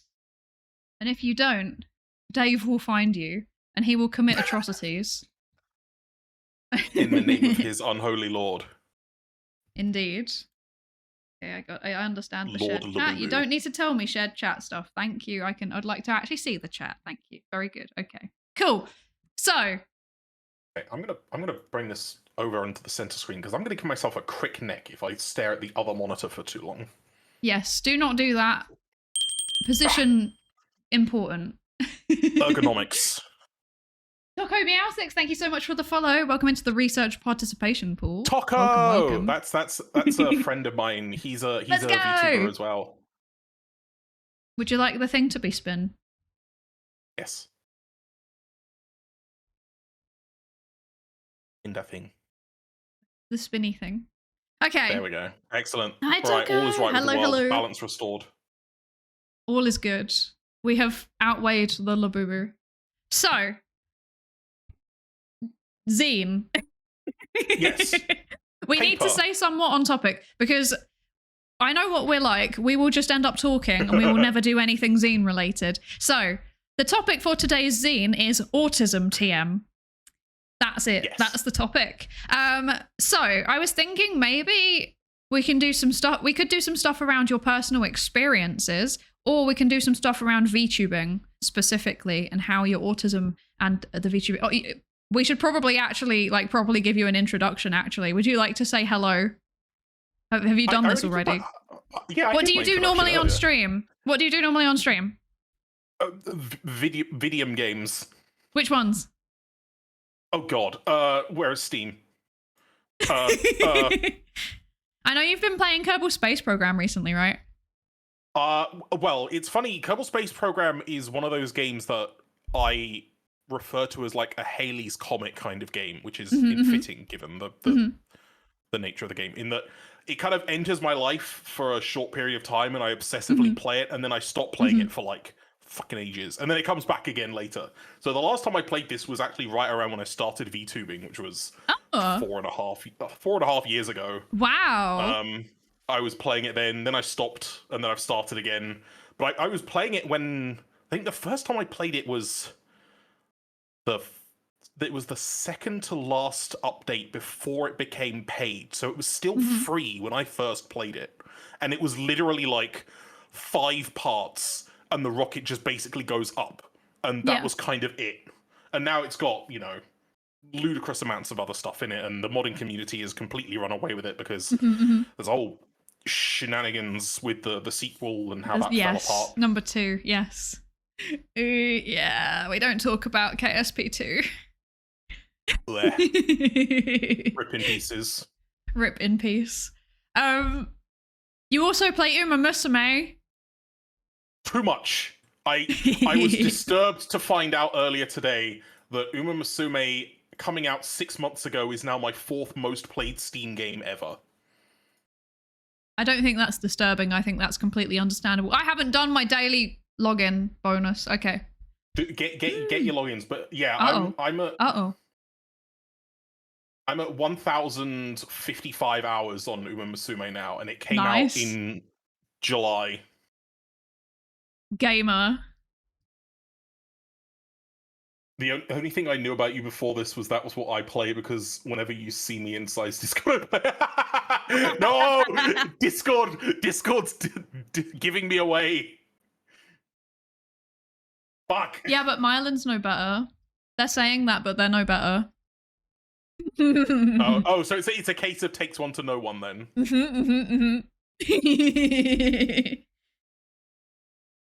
Welcome in, Yosef. Hello. Thank you for the lab safety register check-in. Yeah, that's you guys. Yeah, pretty much. And we're slowly but surely dragging you in as well.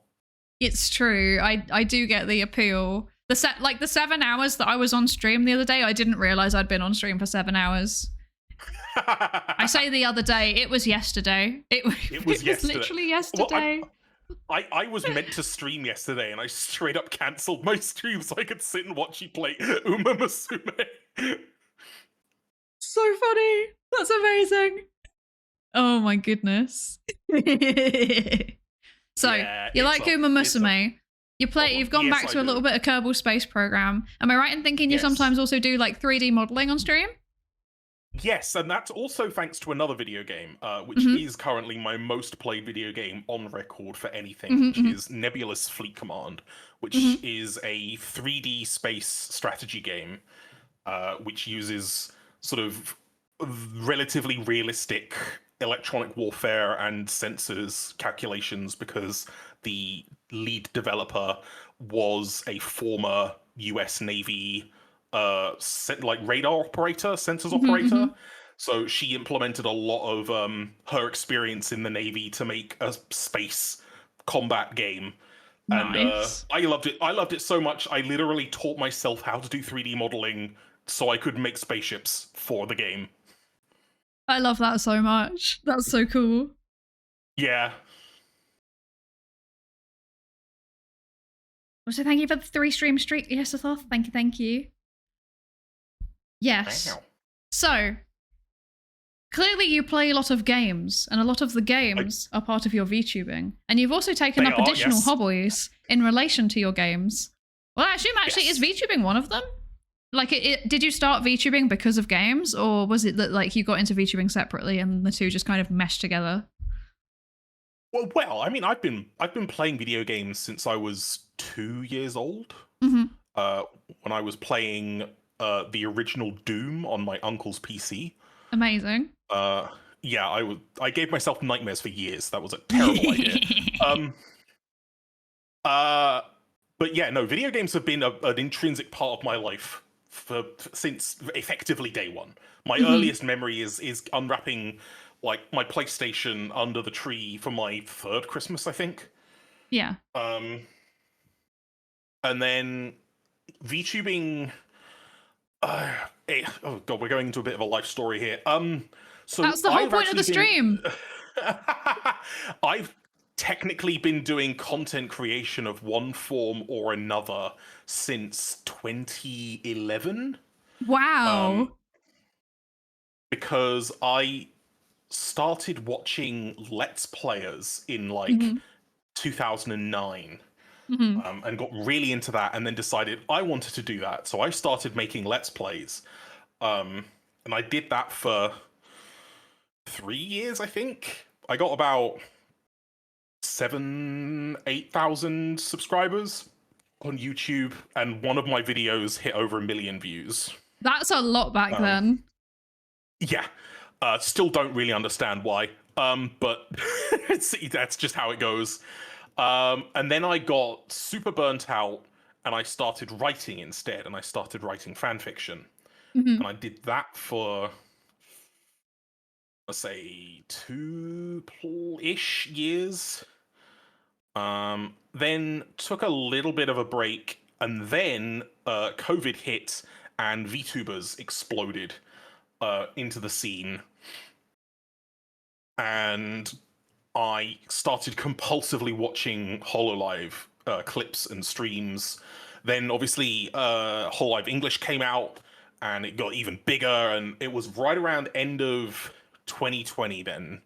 I kind of decided, well, it was actually a bunch of me and my friends decided we were going to try and apply, hilariously in hindsight, to Niji Sanji. Yeah. No more needs to be said. Yeah. And in the end of all of us, I think there was about 5 of us that all decided to do it. I was the only one that actually got to the point of making a video, like an audition for them, and sending it in. And obviously I knew at that point nothing was going to come of it, but I wanted to do that because the moment I'd done that, I said, right, now I'm going to start trying to do this indie. And I got in contact. I think I got in contact with my papa, Namiori, who some of you may follow on Twitter or any of the other platforms that he uses. And I was his first child as a VTuber, basically. which is hilarious considering I'm nearly a decade older than he is. And I did get to meet, I've actually met him in person now in Germany for Docomi. I got to meet him there. That was very fun. I love that. It was great. It's a very kind of like poor memory moment at the age of 31, which is just great. And then once the model was all put together, I got a rigger off Fiverr to put it all together, basically. And debuted in June of 2021. And the rest is fucking history. Nice. So you're like pretty early in the VTuber timeline. Like you're not that you're still in the kind of like the wave that happened during the pandemic, right? Like you've been streaming for a really long time. I mean, I would say I'm like late, like very late tail end quote unquote VTuber boom. Like, I think if I had debuted maybe 6 months, 8 months earlier, it would have been more of a wave to catch. Like if I'd been perhaps more committed, because I was still really afraid of like I knew what had happened to me after my Let's Playing, where I burnt out and just sort of gave up on it. And I, for a long time, really regretted that. And I thought, like, man, what would life be like if I hadn't have given up back then? If I'd really kept with it, kind of thing.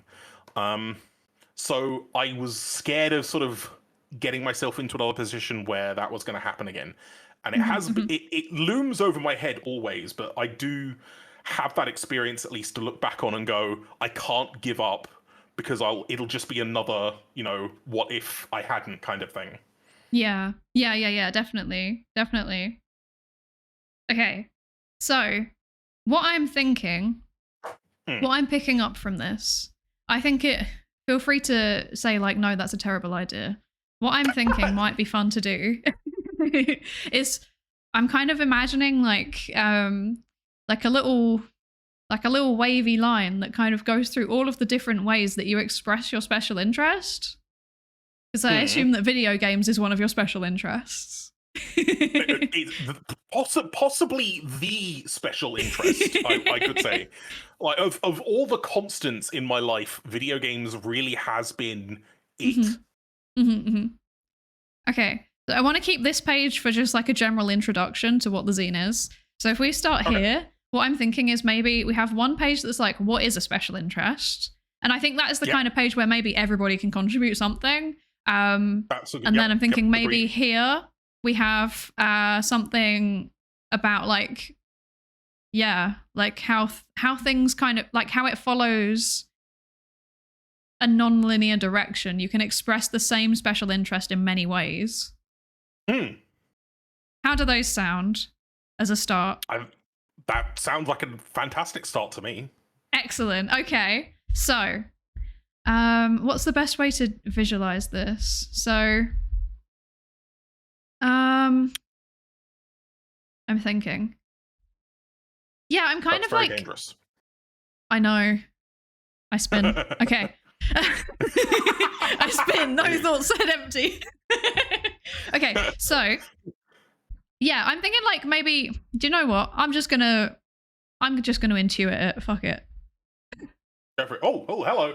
Mylin, thank you very much for following. Welcome. Let's go. Sorry for the swearing. Sorry for unsay so, everybody. Oh god, no, that's me. I'm the one that should be apologizing for that. I'm so sorry.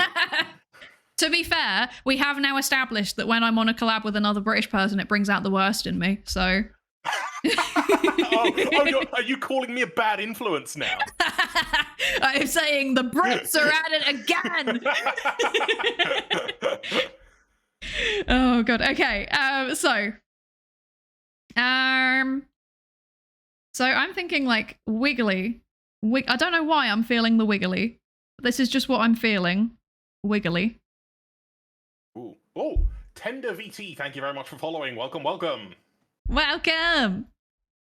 Okay, let's see. Even worse, I is calling you British. Look, at least she's escaped. She's managed to get out of this shithole. It's true. Okay, I'm sorry, I need to do it. So maybe, so we've said videos. Oh, flatulence incarnate. Thank you very much for following. Welcome. That's an incredible username. It is such a good username, isn't it? 3D modeling. Is there another way that you express fanfic? That's what you said, right? Yeah, I did fanfic. I wrote 250,000 words about my favorite video game franchise. Wow. And I've been 3 chapters away from finishing the 3rd book in a trilogy for the last 5 years. Wow. You should finish it. Do you know what's really fucked up is I started doing towards the start of my VTubing. I actually look. Oh, let's go back even a little further. My first long marathon stream, I started reading my first fanfic on stream and ended up doing the whole thing streamed. There is a highlight archive of the whole thing of me reading it. And then just a short time later, I started doing co-working streams to try and finish the final book. And pretty much around the same time that happened, I started getting into 3D modeling, and that completely took over all of my co-working streams. that took over the time. Oh, I feel that so much. Do you ever have this problem where like there's too many things that are interesting and you want to do all of them, you want to try all of them, but there is just not enough time? Yeah. Oh my god, that's me. And like your eyes are bouncing constantly between the choosing to do the different things, and none of them end up happening. Yep. It's like there's too many choices, and you just sit there and you stare at the wall and contemplate your lack of choices. It's like you're being given a restaurant menu with too many things on it that you want to eat, and it's like, well, I can't order all of it because I'll never finish any of it. But I can't decide which one I'm predicting will give me the most pleasurable experience of having a meal, and now I just don't end up ordering anything, and I'm hungry. A succulent Chinese meal?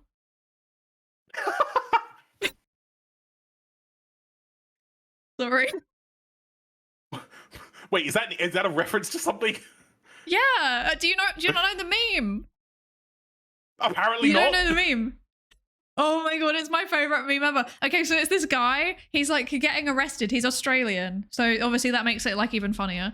Of course. And he's getting arrested, and he's like, "What is the charge? Eating a meal? A succulent Chinese meal? This is democracy manifest." No, okay. Now that you've said that, I explicitly remember seeing that now. It's my favorite meme ever. I'm obsessed with it. And the other day, I learned that I can do it in like a kind of approximate voice of Lumpy Space Princess, and I can do the meme in the Lumpy Space Princess voice. Who the fuck is Lumpy Space Princess? Oh, from Adventure Time. Oh, okay. Have you seen any Adventure Time? No, but I know of it. And I know, obviously, that's where your character model, like, art style Have you seen the character, the Adventure Time character that's like basically like a purple cloud with arms? Maybe? Okay, well, that's Lumpy Space Princess. Let me Google. Lumpy Space Sorry, I have a real problem with this. What? Spinny thing. Oh, that's fine. That's why it's there, to spin. Also, I've just realized the footage that you're sending me through the Twitch link thing for my display is upside. It's like the other way around. Oh. So your arms are on my stream. They can see your arms coming from the top, but on your stream they're coming from the bottom. If you go into OBS and you flip the source horizontally and also vertically, it will be the right way up. I forgot to tell you that. That's fine. My bad. How do I flip? Can I flip? Oh, here we go. Transform. Hi, Subtlebind. Thank you for the lab safety race to check in. I hope you're good. Vertical. Yay, there we go. Now we match. Yippee! Cog's right. Thank you very much for following as well. Why did I didn't get a ding-a-ling for that, but thank you very much. Ding-a-ling. Ring. That's a good stim. Ding-a-ling is a good stim. It is. Ding-a-ling. Ding-a-ling, ding, Okay. ding, ding, ding, ding. Okay. So, this. So, we've got line. Can you even see this, actually? I can just about, but it is very faint for me. But I don't. That's okay. I'm going to go over it. I'm going to go over it with pen. Okay. How do you want to do this? Do you want to do this bit like free form, or do you want to plan out what you want to say? I want to say freeform would be more in spirit of this whole shindig. I think so too, because it's very in line with the fact that I didn't plan anything.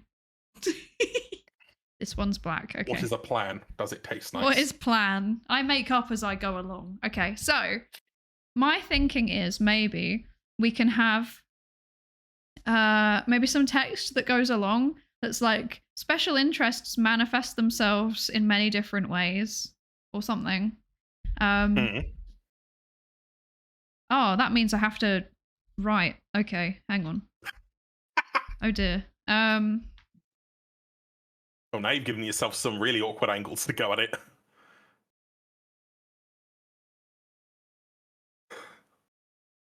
Okay, it's fine. We'll make this work.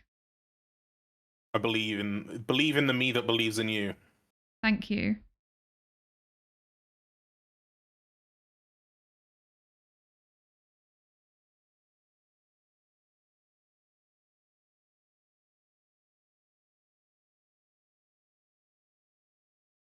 Okay. Special interests manifest through many different formats that all tie together. Yeah, right, they do.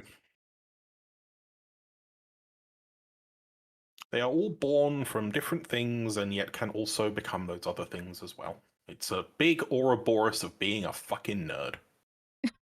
Wait, I'm stealing that. This is going in here. How do you spell that? How do you spell? Ouroboros. I think that's how you spell it. I could be wrong. Hold on. Where have you written it? Oh. In chat. Yeah, I was right. Oh no, I'm not. No, there's no U. There's no U at the end. It's all O's. It's oh, there's no U's. What? Boros. That like that. The U at the end was wrong. Okay, I understand. Okay, it's a big Ouroboros of being a freaking nerd. Yep. A cycle of self-consumption of being enthusiastic about media is the polite way of saying it.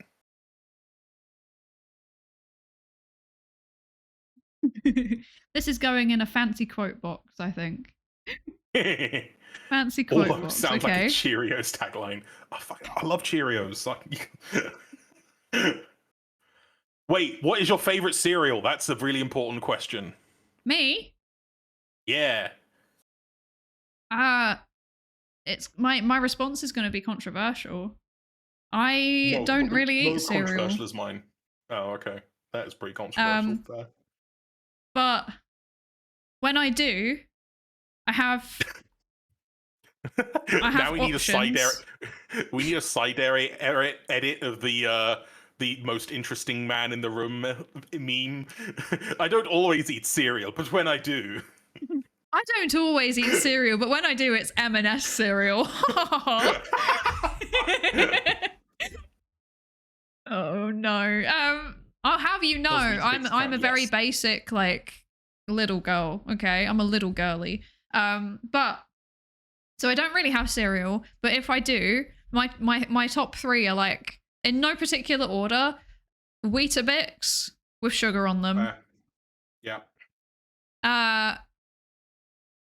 Speaking of which, one of my friends has a controversial opinion. How do you feel about microwaved Weetabix?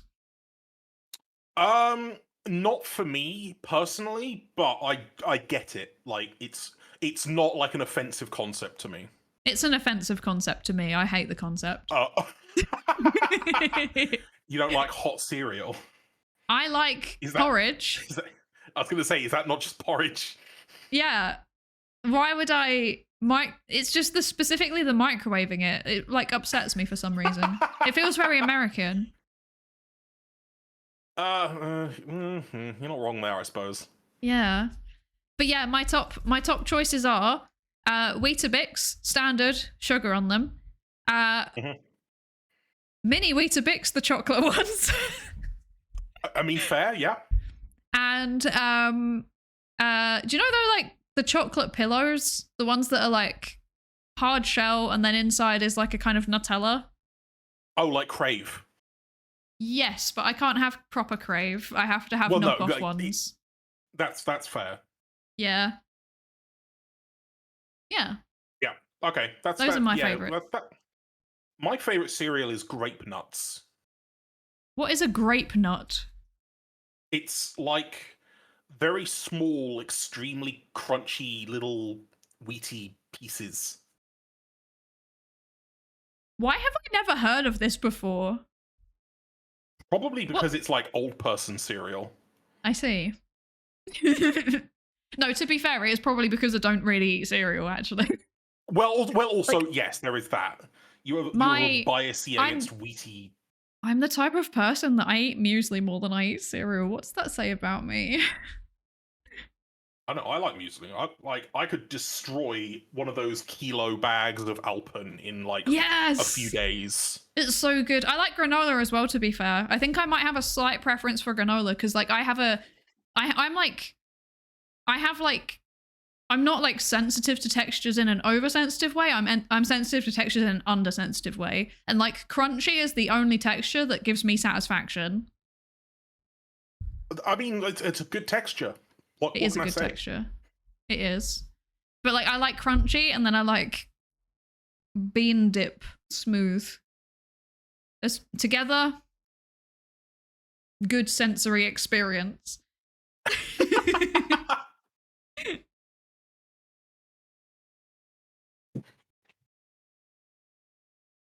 Ye old wheaty crackers of yonder years.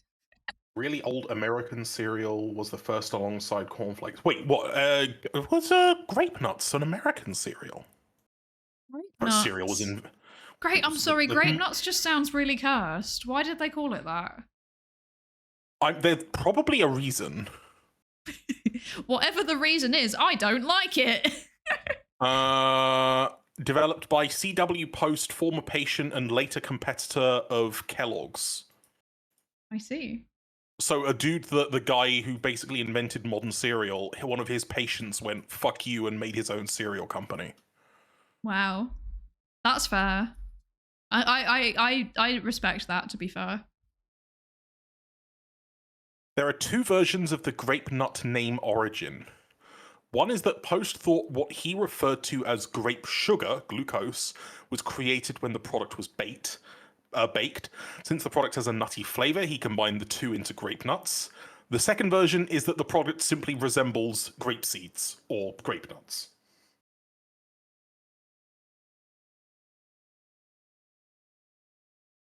Oh my god, the COVID-19 pandemic killed grape nuts. For 2 years.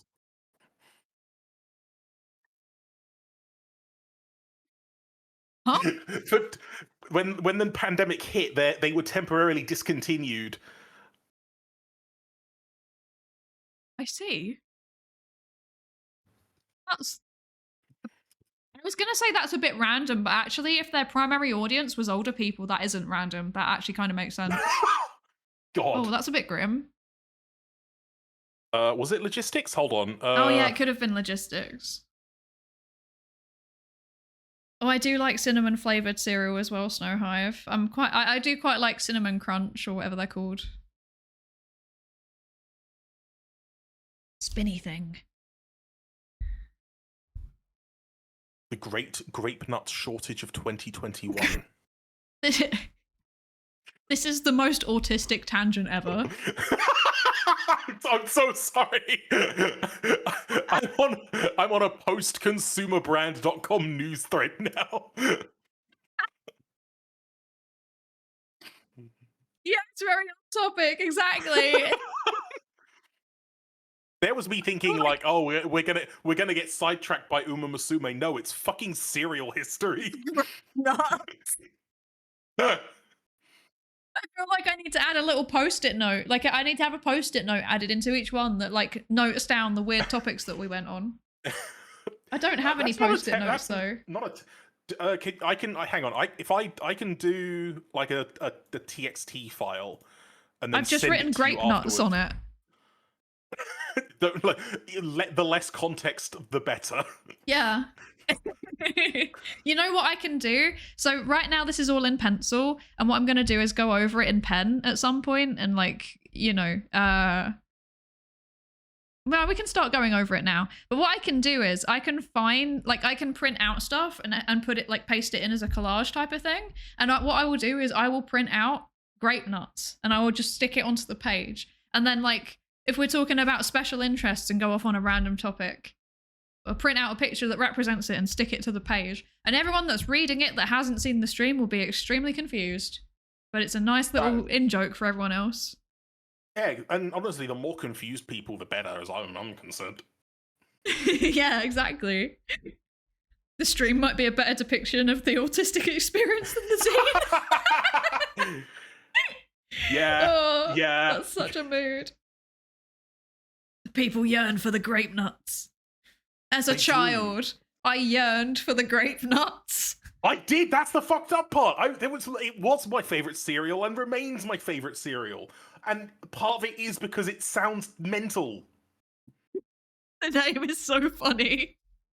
It's like you go to someone and, yeah, I want a bowl of grape nuts, please. And they just look at you like you've insulted their mother. I will please request one singular grape nut. That's not a lot of nut, to be honest. No, but imagine if you went to like one of those like fancy hipster cafes in London where they sell cereal and you go in and you're like, hello, please may I have a bowl of grape nuts? They'd probably like actually kick you out of the establishment because you'd be like branded as a consumer or something because it's a commercial brand. Banned for life. Oh no. Literally never heard of grape nuts until today. I'm so glad I can educate the people. We were spreading the good word of grape nut. Damn right. Okay. Zine, actually. So, yeah, we've got the line. We've got special interests manifest through many different formats that tie together. It's a big Ouroboros of being a friggin' nerd, except I've written the actual word that you used. Grape nuts, very important.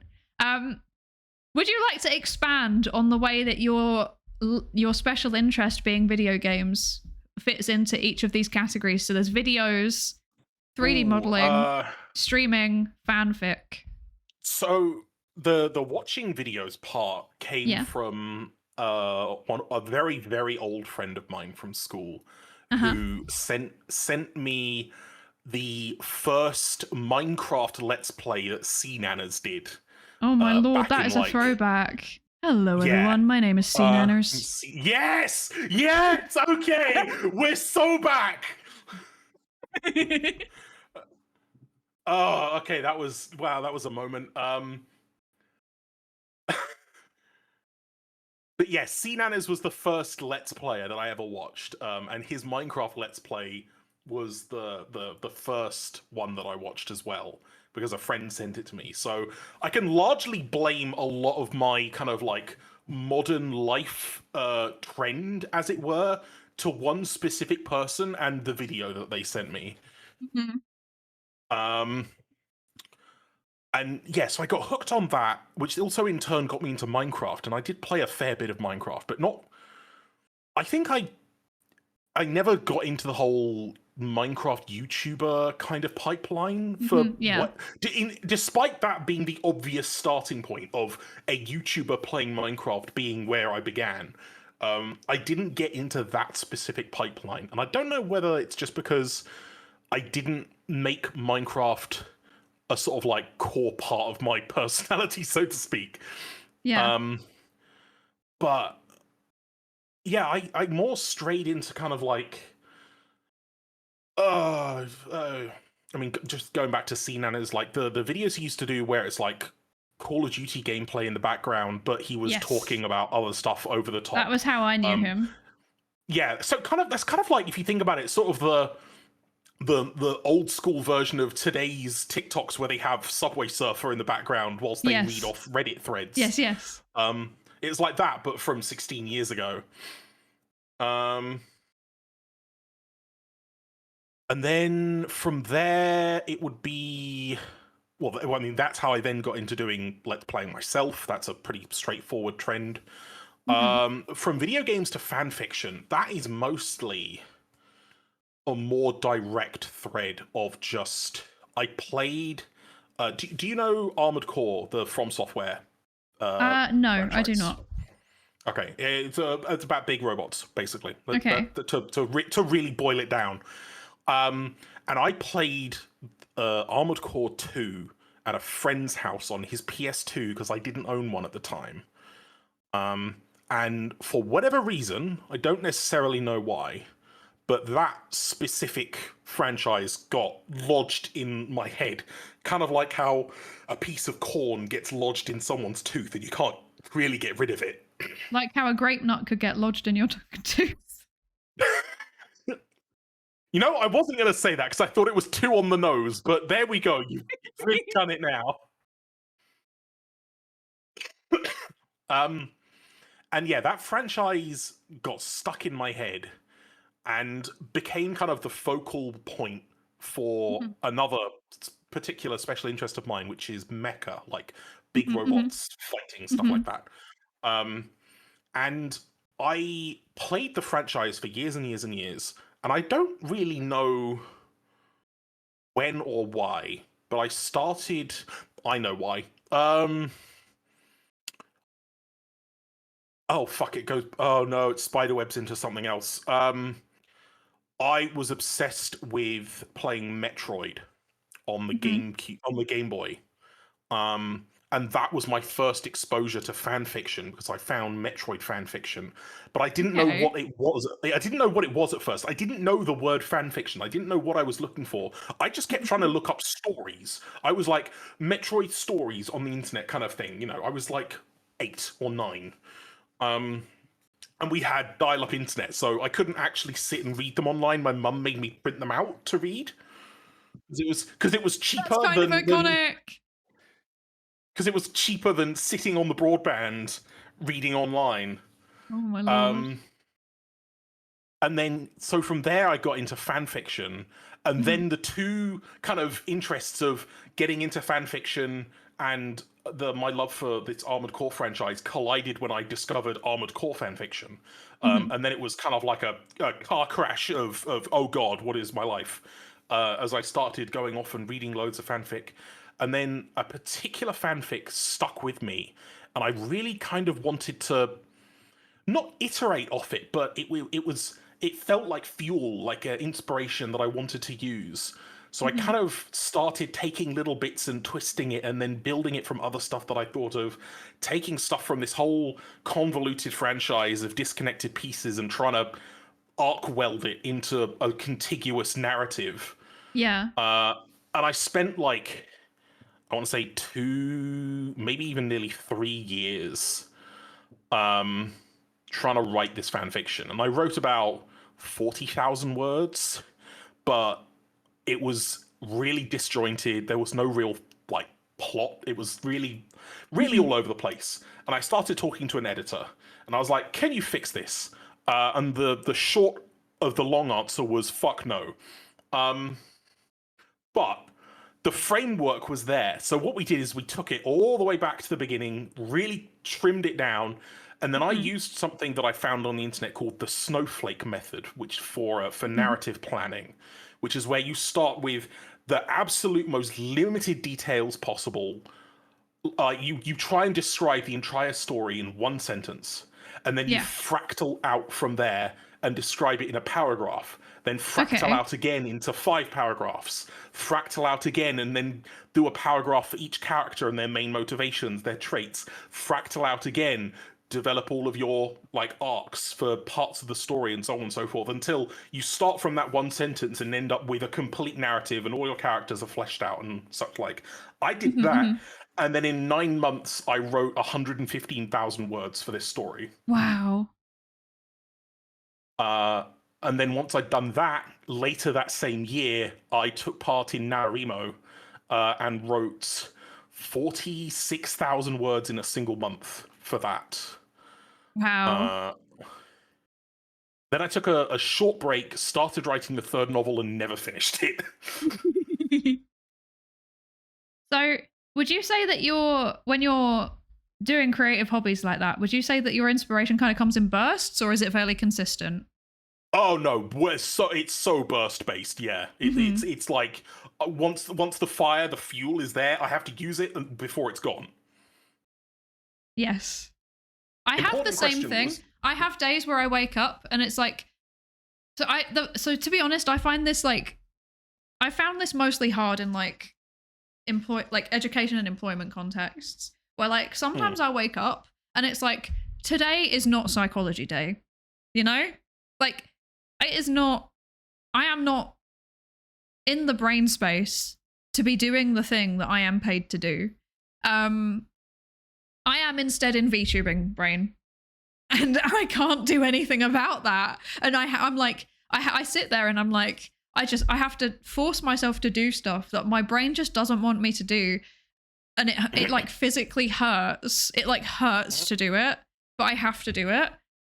And I'm like, and then as soon as I can stop doing that thing and move on to the thing that I want to be doing, that I have the fuel for, then I'm like, oh, I feel so much better, but I just have to do it. And like, I've had so many times, especially like recently, where I stay up until like 4 a.m. Like the other day when last week when I made, or maybe the week before now, when I had the idea to make like the Marceline recolor, like the vampire recolor of my model, I was like, I need to do this right now. And I stayed up until 4 a.m. And if I hadn't have done it, like it either wouldn't have happened or I wouldn't have been able to sleep anyway. Yeah, no, that sounds exactly right. I was thinking when you were saying about how like physically hurts, it's like trying to mesh two gears together with teeth that don't fit. You can force it, you can drive it, and something will happen, but it's never smooth, it's never effective, efficient. And then the moment you switch out that gear with the one that you want, the one that meshes, it goes lightning. Yeah. Oh, I feel that. Important question, was all the VTube Studio stuff still there when you started? What, like back in 2011? No, VTubing didn't exist back then. No, I wasn't even a face cam streamer because I didn't have my face anywhere on the. I wasn't a streamer for that matter. It was all pre-recorded. Streaming didn't kick off until right towards the end of my Let's Playing era, as it were. Sort of 2014 was when live streaming started becoming a thing. Mm-hmm. How have things changed since you started VTubing in 2021? As in, how have things changed since then to now? Or yeah, like in terms of the technology and in terms of the community and the content that you see people doing? Ooh. That's a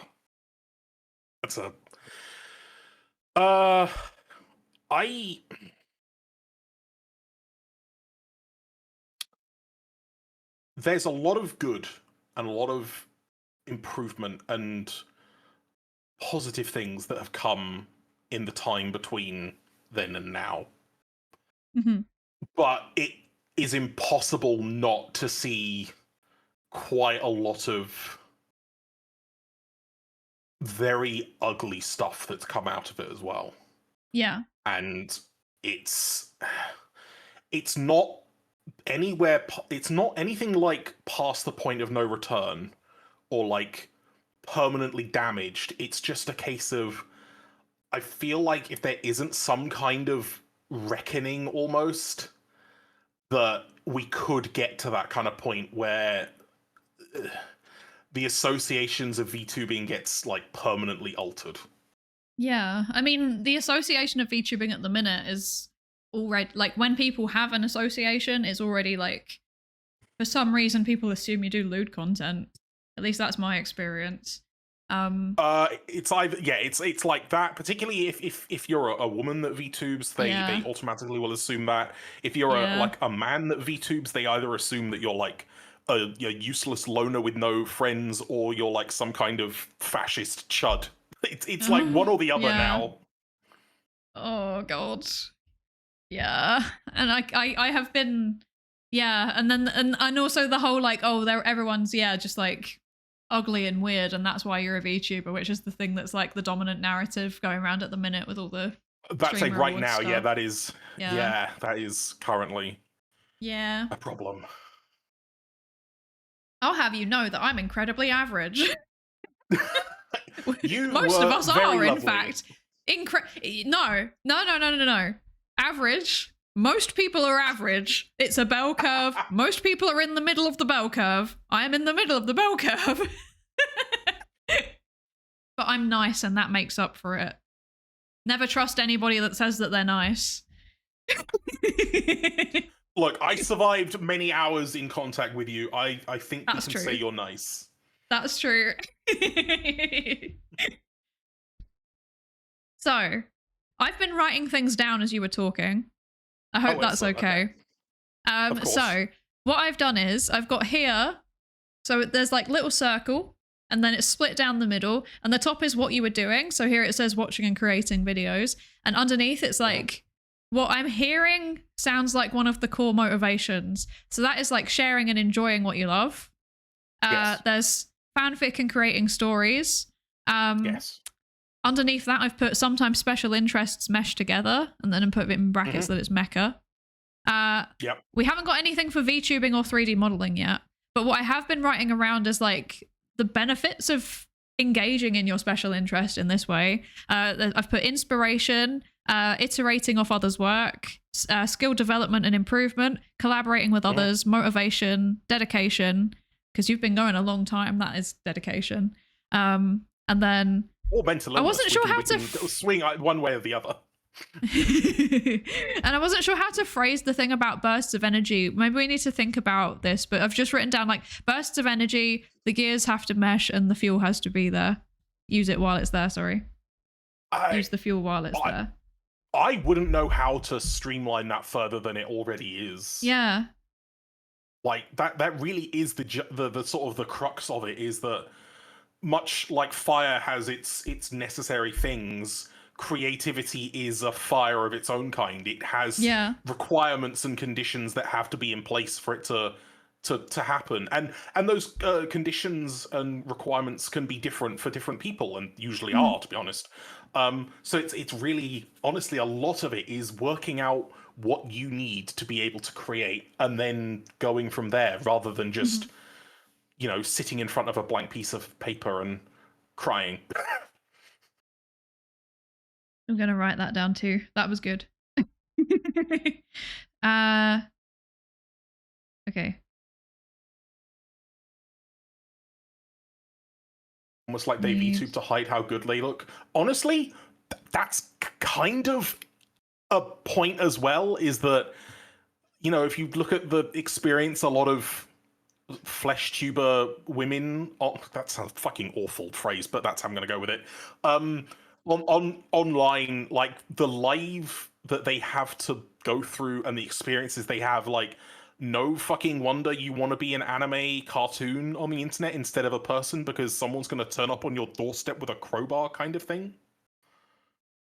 Yeah, it's like partially that, and then partially like there's so much pressure around image for women. Yep. And I mean, actually for men as well, to be fair. Like, this is I think it's something that was like more exclusively women in the past. Now it's like both, but maybe to varying degrees. But I think both, like, well, everybody, regardless of their gender, rather, experiences a degree of image pressure now. So in some ways it's equalized, but I would say not in a good way. I would personally still say men can get away with not being as meticulous about their appearance. Yeah, I think so. Whereas women are kind of women and I think women and queer people in general, actually. Oh wait, someone's donated. Wait, Savitar, thank you so much for the 29 donation. Thank you so much for donating to autism. I will spin the spinny thing for you. Thank you so much. Spin to win. Spin to win. That you win nothing. You win spinning. That's fine. What was I going to say? Sorry, the donation has made me lose my train of thought. What was I saying? God, this stream really is the autistic experience. It was pressure, like a pressure on appearance, and I was saying how it's bad. It's bad for men, but you said women and queer people have it worse. That was the last thing you said before. I don't. Yeah, maybe not necessarily worse. Because I think that men. This is me partially speaking as a social psychologist and partially source I made it up. From what I've seen, men seem to have more like status pressure. So it's more like, if you're high status, you can maybe get away with paying less attention to your appearance. However, for women, high status actually means more pressure. When you said someone like having high status, not having to pay attention to their appearance, one person came to mind. I'm not going to say who, but one person definitely came to mind. Was it a certain elongated creature? That could be a way of talking about him. Yes. I was thinking of a certain. Oh no, I'm sorry. I was talking streamers, like specifically. Oh, you were thinking streamers. Oh, well, okay. Someone also does immediately come to mind. To be fair. Yeah. Oh dear. But the elongated creature also is in his own right, just that as well. Yes, it's very, very true. I think there's about to be an ad on my stream. Yeah, there's going to be an ad. Okay. I normally take the ad break as a break for a couple of minutes because I think it's good to stand up and to move around and stuff. Movement. Oh my god. Movement. End the stream. We can't collab anymore. I'm just okay. Bye. This is your stream now. It's all yours. Yes. All mine. I don't know how well it captured it, but I did actually physically get up and walk away. Well, your model is kind of like a Madoka character whose soul gem went too far away and just deactivated. Oh goodness. So let's do like three minutes of break real quick. And then I think this page naturally lends itself well to just being about creativity. So maybe we do this instead. Yes. And you'll just use like a portion of it for all the nonsense I'm saying, and then you can go back to it with other people that jump in and they can add to it. So it becomes like all of us, all of our fun things that we've said. Exactly. I have a feeling that a big chunk of this scene might end up being about special interests and how it feels creativity. Because it's also a big part of just like how I do have my creative process as well. But we can talk more about that when I come back, assuming that I don't forget. Which I may well do. Please don't make me have the turmeric drink. I don't want the turmeric drink. Oh no. I'm not doing it. We had Pikmin song last time, so you get the Jingle Jam BRB, everybody. Okay? Because we've just had a donation. Thank you so much, Savitar. Thank you. Yeah, ad time. See you in a couple of minutes. Bye-bye. We will be back. Autism research and campaigning charity. We develop evidence-based solutions to fill the huge gap in support autistic people and their families are facing. Jingle Jam support was essential to bring to life some of the solutions that are needed to build a more inclusive society where autistic young people can thrive. You helped us develop a digital mental health and well-being tips hub that is now reaching thousands of autistic people around the world with a safe place full of resources and tips from the community to help manage mental health. We're also piloting a new digital toolkit to help schools better understand and support the unique needs and strengths of autistic children. Hello, so nice to see you. Hi, Bobo, likewise. I'm so excited for Jingle Jam this year. Me too, let's do it. Let's do it. Hello, I'm Boba, an autistic ADHD streamer, and I'll be fundraising for Autistica this Jingle Jam. So last year, me and my community raised funds for Autistica, and we're excited to do so again this year. So what will we be funding for this Jingle Jam? So your support this year could help us take some of our solutions to the next level. It could help us test our Strengths and Needs Toolkit at scale, which is a necessary step towards our goal of having it implemented in schools across the country. Thousands of people on the autism diagnosis waitlist are under 18, so this project is vital to ensure schools are better equipped to support autistic pupils, while so many are still waiting for a diagnosis and for better support. So now more than ever, your support is critical to ensure autistic young people have a fair chance to participate in society and thrive. I hope that you'll consider supporting Autistica for Jingle Jam this year. Your support will help us build a more inclusive society for autistic young people. We can finally relax our faces now. Exciting. That's exciting. We are Autistica, the UK's leading autism research and campaigning charity. We develop evidence-based solutions to fill the huge gap in support autistic people and their families are facing. Jingle Jam support was essential to bring to life some of the solutions that are needed to build a more inclusive society where autistic young people can thrive. You helped us develop a digital mental health and well-being tips app that is now reaching thousands of autistic people around the world with a safe place full of resources and tips from the community to help manage mental health. We're also piloting a new digital toolkit to help schools better understand and support the unique needs and strengths of autistic children. Hello, so nice to see you. Hi, Bobo, likewise. I'm so excited for Jingle Jam this year. Me too, let's do it. Let's do it. Hello, I'm Boba, an autistic ADHD streamer, and I'll be fundraising for Autistica this Jingle Jam. So last year, me and my community raised funds for Autistica, and we're excited to do so again this year. So what will we be funding for this Jingle Jam? So your support this year could help us take some of our solutions to the next level. It could help us test our Strengths and Needs Toolkit at scale, which is a necessary step towards our goal of having it implemented in schools across the country. Thousands of people on the autism diagnosis waitlist are under 18, so this project is vital to ensure schools are better equipped to support autistic pupils, while so many are still waiting for a diagnosis and for better support. So now more than ever, your support is critical to ensure autistic young people have a fair chance to participate in society and thrive. I hope that you'll consider supporting Autistica for Jingle Jam this year. Your support will help us build a more inclusive society for autistic young people.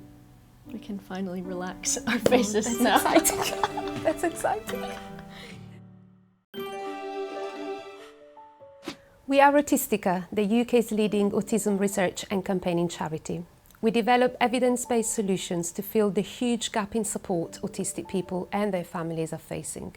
Jingle Jam support was essential to bring to life some of the solutions that are needed to build a more inclusive society where autistic young people can thrive. You helped us develop a digital mental health and well-being tips app that is now reaching thousands of autistic people around the world with a safe place full of resources and tips from the community to help manage mental health. We're also piloting a new digital toolkit to help schools better understand and support the unique needs and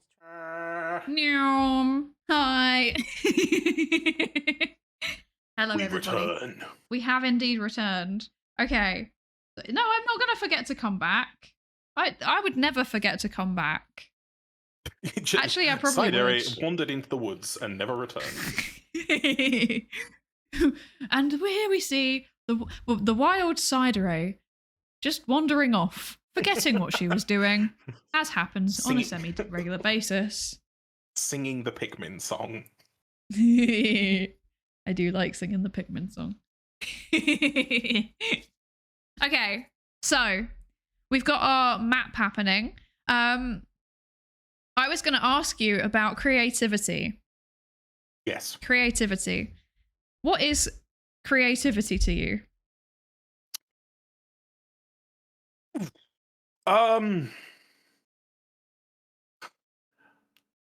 Awful phrasing, but putting yourself into something. And I mean that in the sense of like making something that has a part of you, like a part of what makes you in it. Like Okay. you have to, whether it be writing, video, like movies, or have directors.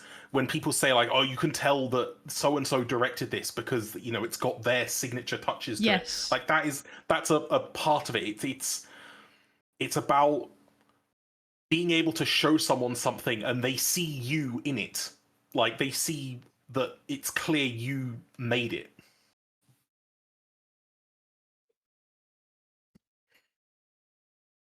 Okay.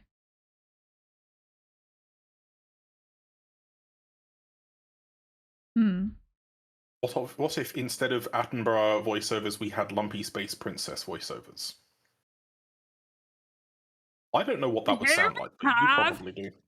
I always end up having like a slight weirdly Irish accent whenever I do this voice, by the way. My voice is a bit short after the 7 hours of Uma Musume. I'm not gonna lie.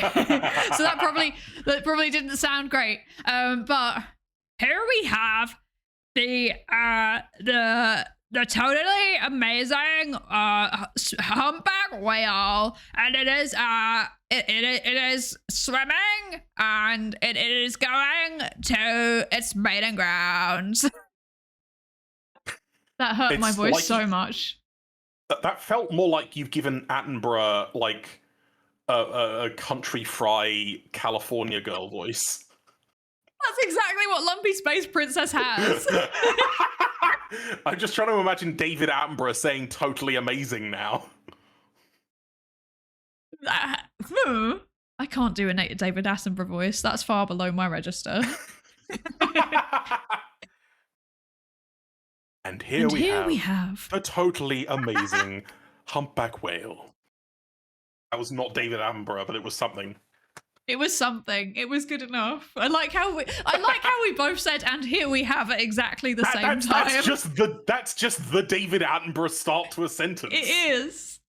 That is the David Attenborough sentence. That is how you have to start every David Attenborough sentence. Exactly. If you're doing a David Attenborough impression, you always start with "and here we have."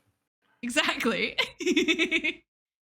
We know why David Attenborough got the job of doing these narrations. I want to say because he's got the voice for it, but there's going to be some obscure, esoteric reason why he does them. I assumed it was because he was posh and had connections.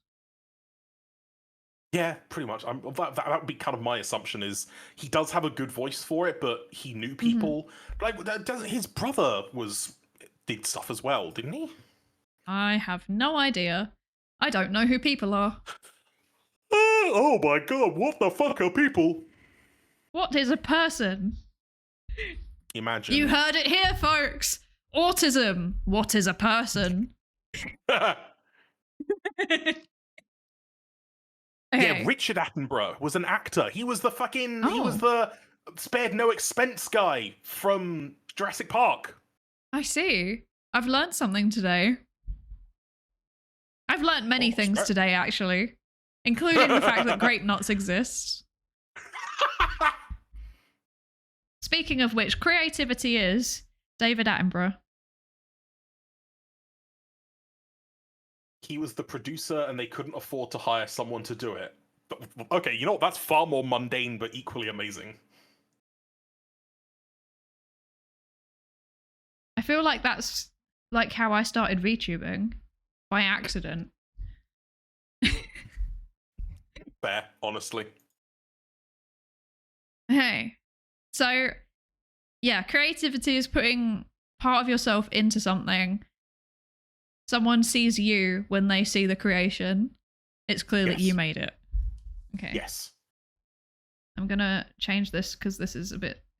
Someone sees you when they see the creation. I'll fix this later.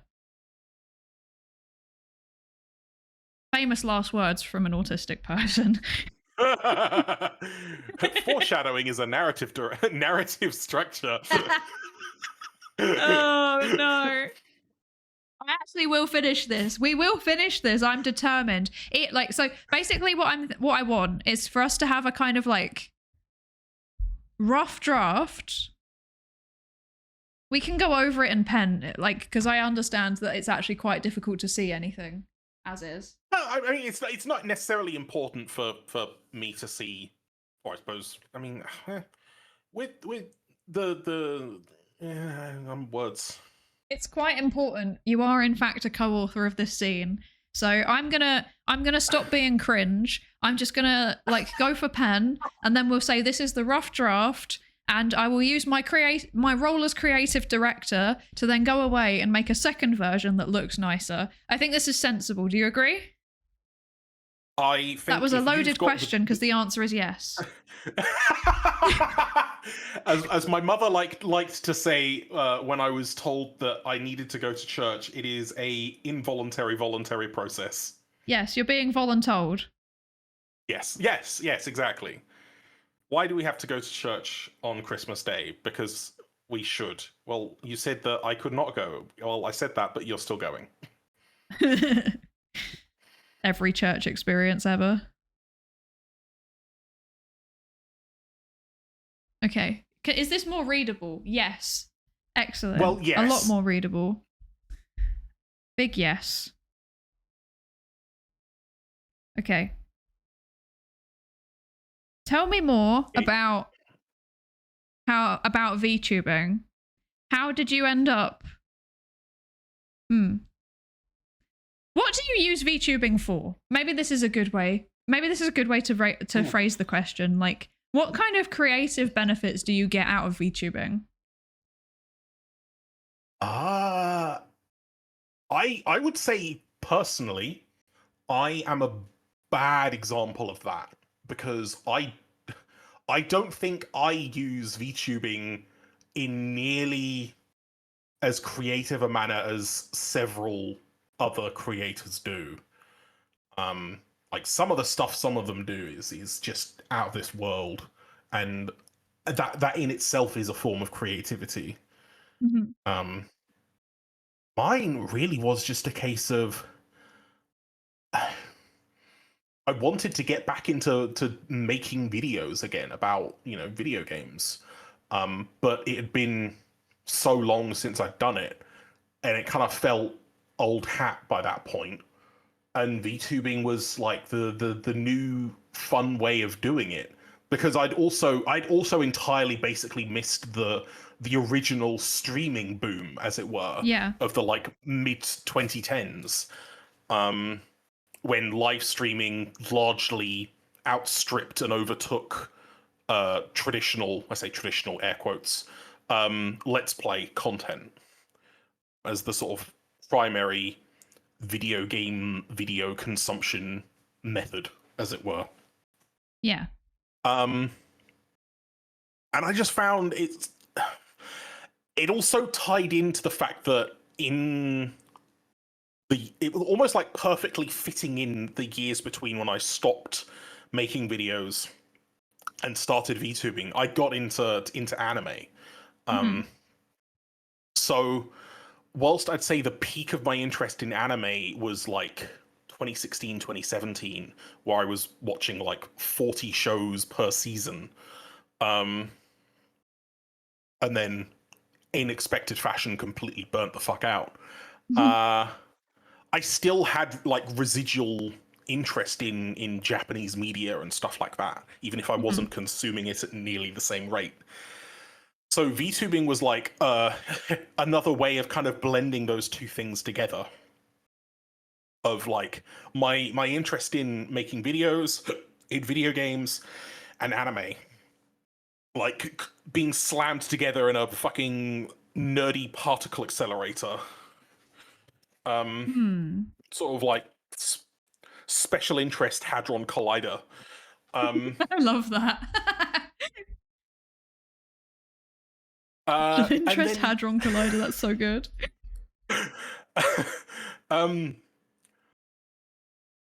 And yeah, I mean, it's like sort of on the topic that we touched on earlier about like appearance and stuff. Is I'm not super confident about my appearance, and having VTubing as a buffer for that, to be able to sort of project a more, I don't want to say idealized version of myself, but just like a version of myself I'm happy to represent, I guess. And using it like that. So it's not so much a case of I don't want to be seen. It's just more comfortable, I guess. I want to be perceived under my terms. Yeah, yeah. Hmm. Because like I have posted my face, you know, in places. I don't necessarily make a huge habit out of it, but I also I have the privilege of being a cisgender white man on the internet. Like I can get away with it for the most part without any real repercussions. Yeah. I'm thinking. I feel like there is I feel like this is important, and I feel like it's a it's a way. Yeah, it's a way of expressing your special interests in a way that meets your needs.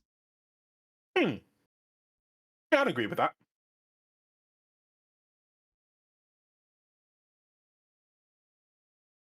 Gonna have to deal with the whole getting presentable before each stream. Honestly, the amount of prep work just for the whole streaming part of doing streams, if I had to like effectively get dressed up for every single time I'd do it, fuck, I'd have given up years ago.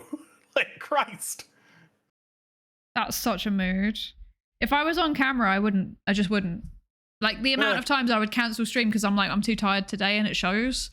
Whereas like if it's just my voice, I can kind of direct my attention into my voice being interesting, and I don't need to think about my face also being interesting. Because this doesn't, I'm like gesturing at my face. This doesn't happen automatically. I have to think about it. There are some IRL streamers that have kind of almost done that in a similar way though, where like you'll see like streamers that have like a green screen that shows a tidy room behind them, and then they lift up the green screen and it's a shit show behind there. That's so funny. My room is actually, I mean, at the minute it's a bit of a mess because I've got Handcam stream stuff everywhere, including, you know, the Labubu. That's the primary source of chaos here. I don't think it's too. Wait, actually, you know what? I said I would do this earlier. I will actually do this now. I will send you a photo, and you can tell me how cooked I am. Okay, hang on. If you're sending me a photo, I'll send you a photo, and I think I'm more cooked than you are. Okay. If you see something that's got my official government name on it, just ignore it. No, I didn't. Okay.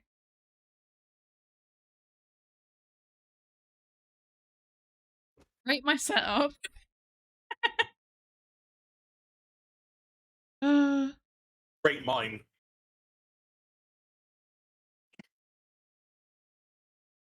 I think you win the autism coding. Just purely on the basis of like that excellent collection on your bookshelf. Like that. Thank you.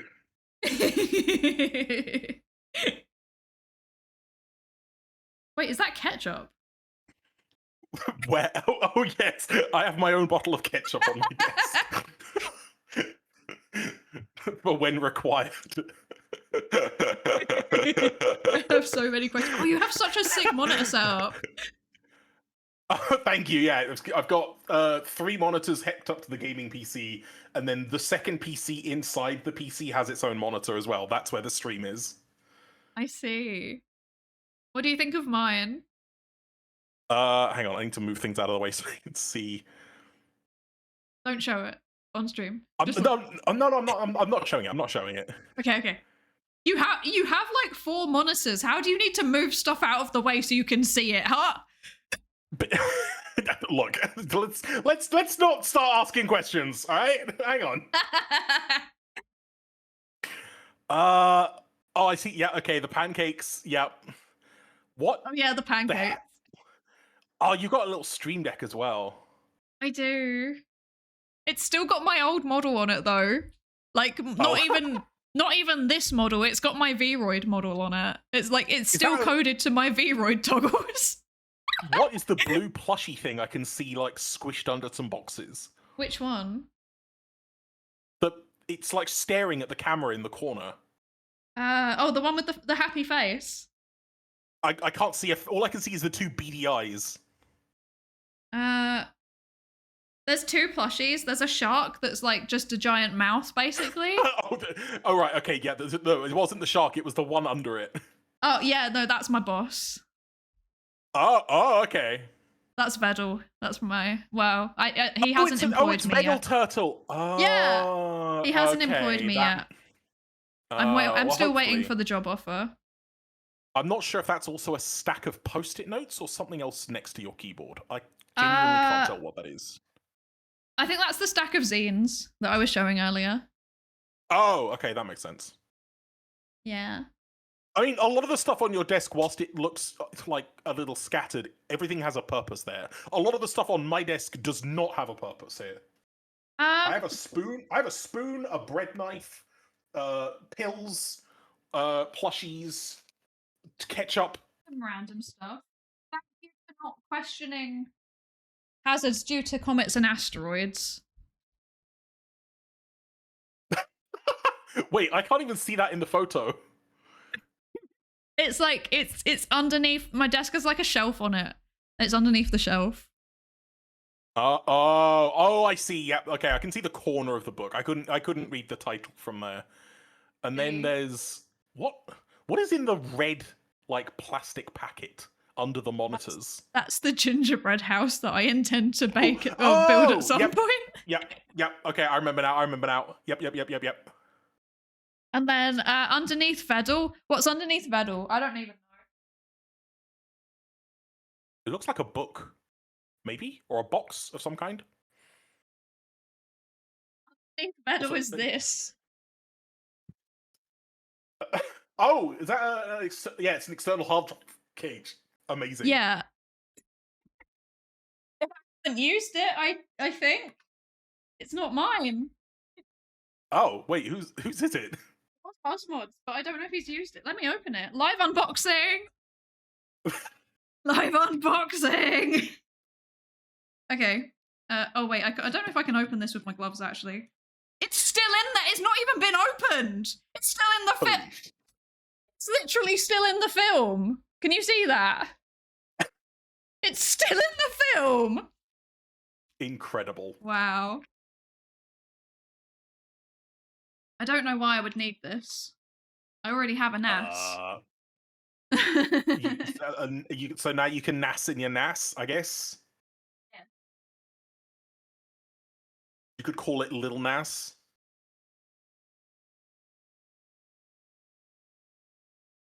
Portal. He is observing.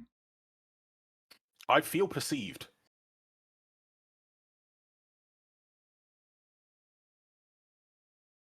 Oh God. Spare me. Please. Oh no.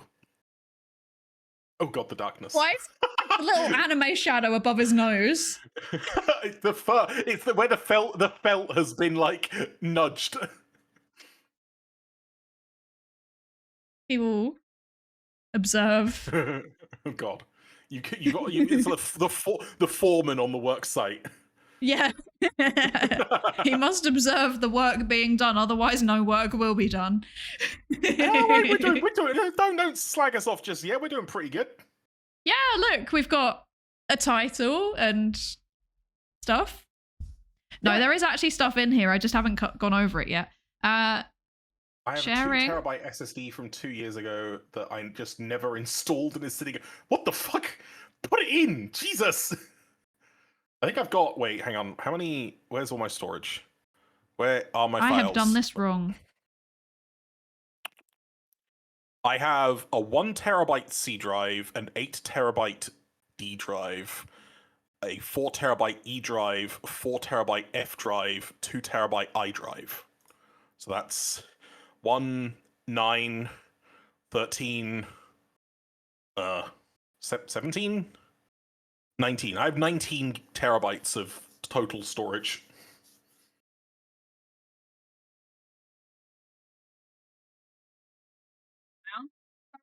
I'm taking my meds. Oh, that's smart. Don't do it. You told me not to remind you to do it on camera. Yes, because it's got my full government name on it. Ms. Psy dot I remembered Dere. because I asked you to remind me. That meant that I remembered. So that's funny how that works sometimes. Yeah, right. Yes, it is me. Sire Daily. That's an interesting pronunciation. What is that? French? Yes. Wait, no. How dare you? Yeah, what? I don't know. You're in your position right now. What's worse, being British or French? Can I be neither? Yeah, honestly, the initial is just the reaction anyone needs. Okay, my controversial opinion Go on. is that London is significantly better than Paris. I can't necessarily say one way or the other because I've never been to Paris, but I have been to London quite a few times now, and I do That's like fair. going to London. I quite like London, but also on top of this, so my feeling is this: I've also not really been to Paris very much. I went once. Well, I went a few times when I was younger, but I wasn't sentient, so they don't count. And then I went once as an adult. And the time that I was an adult, I felt like everything was just like a fancy facade. So like you'd go down a road, it would be all fancy buildings, and you'd turn a corner and there's like tents and tents and tents of homeless people. So it felt very like, you know, we have a fancy exterior, but the reality is actually a bit rubbish, but we're trying to patch over it basically. Whereas That London is just very openly like, it's rubbish here. We don't try. I feel almost like that description could be applied to a lot of the bigger US cities as well. Probably, but I've never been to the US. Well, yeah, I want to go next year. That's my plan, but we'll see. I can't go. I got banned. That's just incredible. I've been banned. I got rejected my visa. Your ideas are too dangerous. I wish I was joking, but that's low-key not even far off. Yeah. Yeah. Okay, so we got so for VTubing, streaming, expressing interests in a way that meets your needs. 3D modeling. How does this all tie together? I mean, it probably ties in more closely to the fanfic side of things because it kind of it's similar in a respect that it's very much a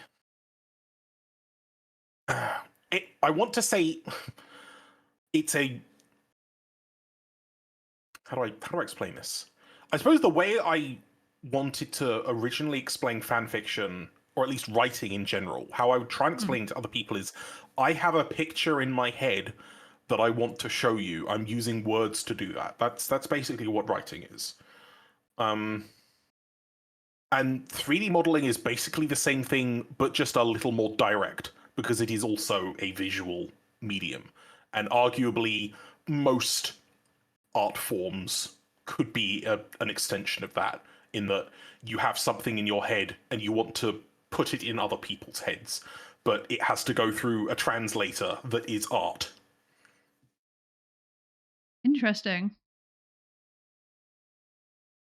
What kind of 3D modeling, by the way? Blender, so hard surface modeling. But I'm self-taught and not very good at it. So, like, please go in with low expectations.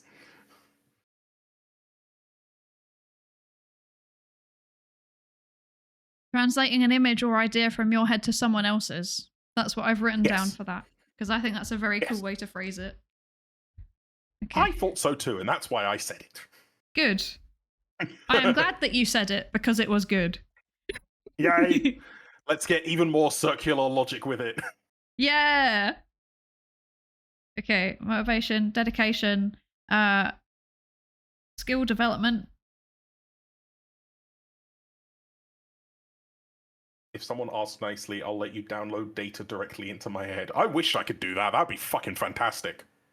That would make it very cool. Then I could have all of the information about grape nuts without having to go and read the Wikipedia page afterwards. But I will. God, Wikipedia is just incredible. I fucking love Wikipedia. I understand, So good.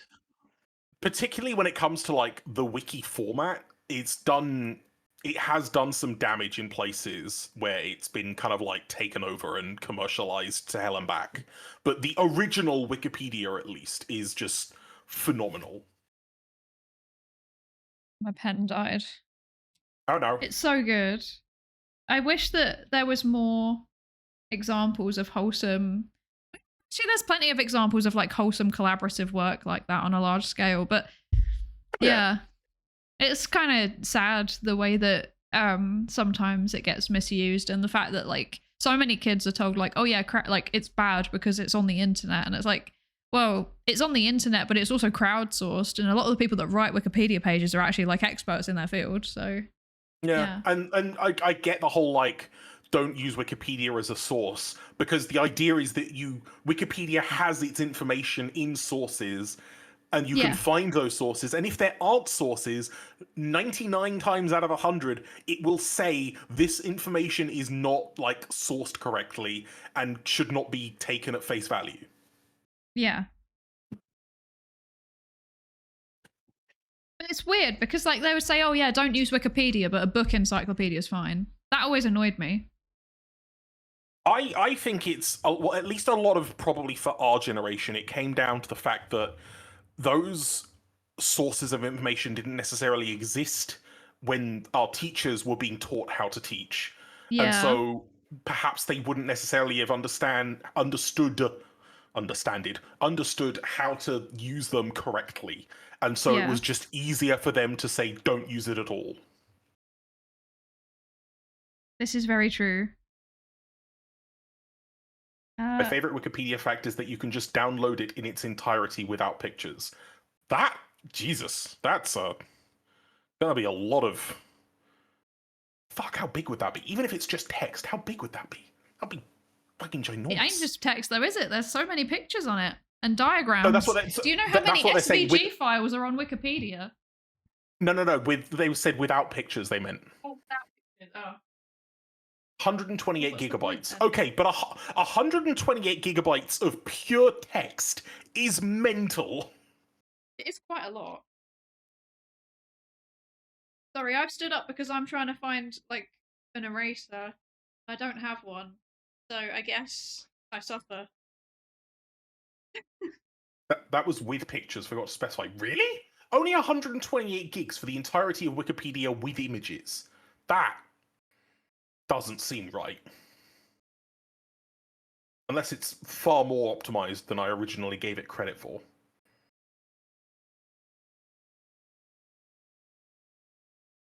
I wish I was optimized. I wish my 3D work was more optimized, because my mods always end up just being massive because I don't understand how the UV unwrap properly. Me when I accidentally make a 7 gigabyte push onto the GitHub server. Whoopsie. Pretty. You say that, but like I think my mods, with one exception, are some of the largest for Nebulous, and that's mostly because I haven't done any UV optimization, so everything has its own specific set of textures, which means everything has like 5 images attached to it. Look, if it works, it works. Well, that's what I say. Is it works on my machine, but when some poor sap with 8 gigabytes of RAM tries to load it, it fucking kills the game. It kills the whole PC. It just sets on fire. Not joking, it kind of does. Like, some people are like, yeah, I tried to load your mod and it had to hard reset my PC. That was so funny. Oh no. I'm erasing so that you can actually read some of this properly. Wow. Wow. Also, hello, Karis. I just wanted to say hi to Karis. Karis does like really cool philosophy content as a VTuber. Oh. 10 out of 10, highly recommend. I can't do a shout out because I don't have, my hands are here and they're not over there at the PC. I'm sorry. If I try and do the shout out command, will it work or will it not work? I don't know. Let's find out. Let me try. Charis, you Franor. either I spelt it wrong or it didn't work. I think Karis has, if I remember correctly, collabed with both Phi and Z from VTheorem. I've heard VTheorem mentioned, but I didn't know who they were. VTheorem is the group that I co-founded. It's a science communication VTuber group. I'm not part of it well, I'm kind of part of it. I'm like an affiliate member, I guess. It's complicated. Fair enough. So basically in academia, we have this concept of an emeritus professor, which is someone that's technically not part of the lab anymore, but they just won't go away. You know, like they just keep turning up. It's like, you're retired, go home, and they just keep sitting in the staff room. So that's basically what I am at VTheorem. I'm technically like not part of the group. I'm not committed to doing any of the group stuff, but I turn up to most of it still anyway. You're the raccoon living under the floorboards. Exactly. That perfectly characterizes what I am in not at all a derogatory way.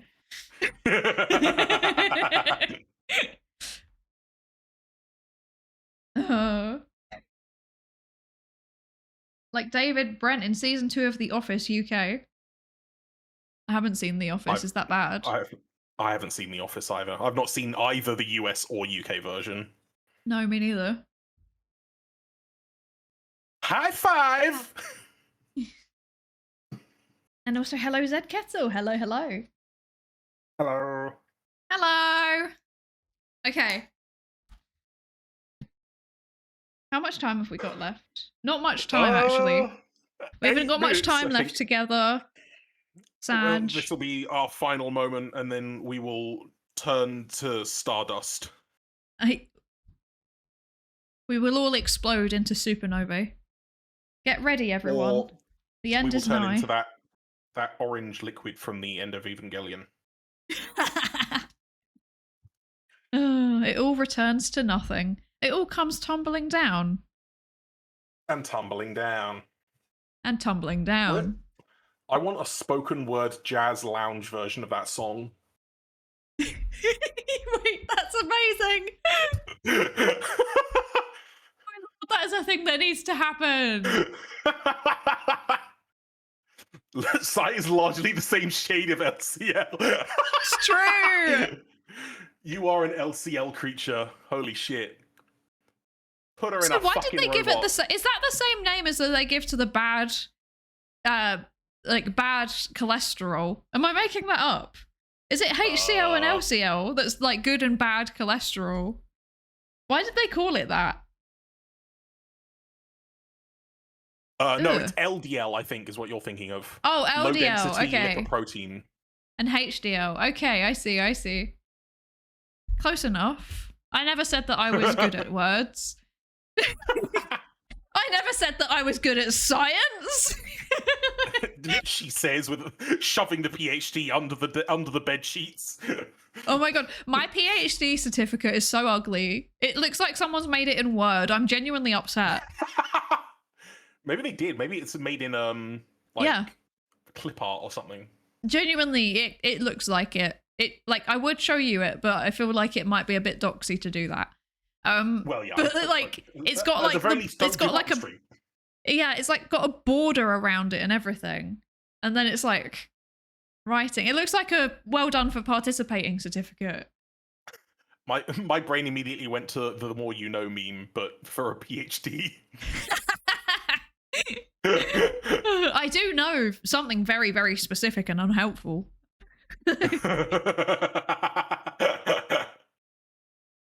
Like something happens on a plane and they're like, we need a doctor, and I'm like, that's me, and they're like, can you provide medical assistance? And I'm like, no, but I can tell you all about why people will conspiracy theorize about what happened on this plane when we land. And then the smash cut to the plane landing and everyone getting off and talking interestingly as the body bag comes out after them. Yeah. The audience gasps dramatically. Did she eat the Labubu? Not yet. That's the next stretch goal. Oh no! She's reaching for the Labubu! Yummy. It's like when the cops say that he reached for a weapon. She reached for the Labubu. Take her down. Did you like my Grinch reach as well? Yes. Although it was, I think I was slightly blocking it, unfortunately. Oh, wait, I'll do it this way.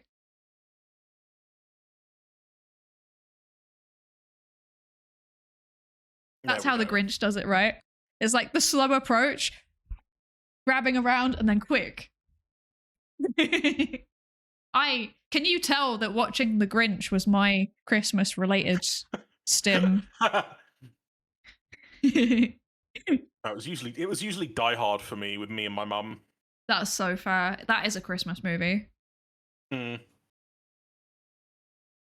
No, I just find him very relatable when he's like, you know, dinner with myself. I can't miss that again.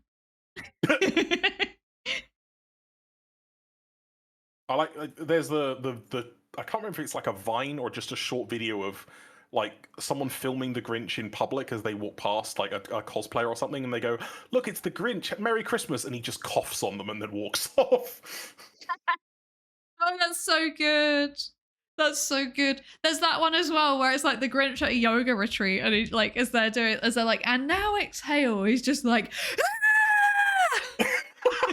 Okay, I've not seen that one, but yes. Oh, it's so good. It's so good. It's my favorite. It's like a second place after succulent Chinese meal. Like that's how much I like that one. There's a collection of vines. Autistic.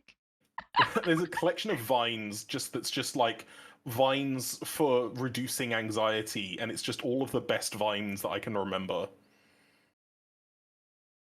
There's quite a few compilations on YouTube now that are like stims that you didn't know you had.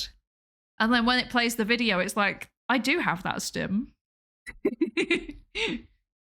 I do that. Wow. Is the Grinch autistic? Is a very good question. He's acoustic. I did find him pretty relatable.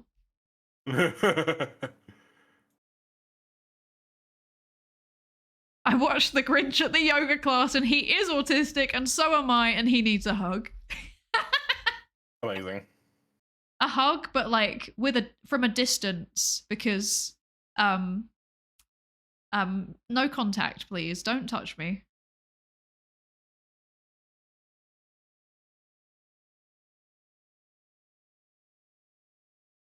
Yeah, on the spectrum, but only the green part. Exactly. A glomp and look. Lankery, why would you remind me that that was a thing? It's amazing. Hello, a weird free bro. Hello. I've only just realised that your name is actually a pun on awkward and weird. Awkward. Wow. I'm so slow. Welcome in. Okay, so we have 5 minutes left. Only is there 5 anything minutes. Only 5 minutes. This is good progress, though, I think. This is good progress. I think we've done bloody well, considering I was afraid it was going to turn into a 2-hour Uma Musume discussion. I'm doing my best at reining in the conversation. It shows. Thank you. I'm trying to stay somewhat on topic. Creativity is a fire. This was a good thing that you said. That needs certain. What's this? Ooh. Ooh. Thank you so much for the £20 donation, Maximilian. What That's the heck? okay. I'm sorry it was only £20, but I wanted to donate. Thank you so much. Don't be sorry. Don't be sorry. Did you get the Jingle Jam Games collection? Do you have the games in the Jingle Jam Games collection? This is a 3-part question. Do you want them? Oh, but I don't know what they are yet. Go and have a look and tell me if you want them. Jingle Jam Games.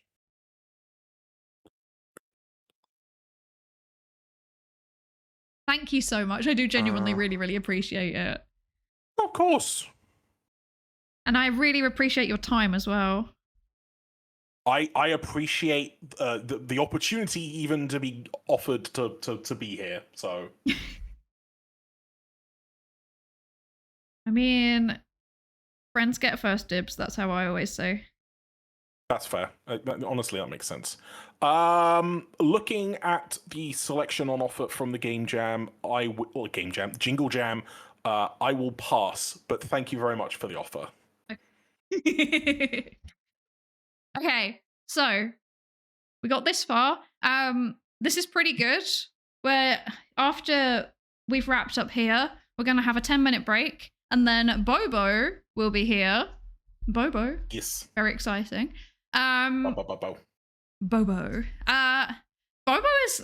been like my mod for a really long time now, and I don't know if anyone actually knows what he sounds like, because he does also stream, but mostly he does shorts, and I think he does post them, so hopefully people do know what he sounds like, but I don't think anyone would have seen one of his streams potentially. I am perceived. You are very perceived. You're so perceived. I'm perceiving you right now. You're about to be even more perceived.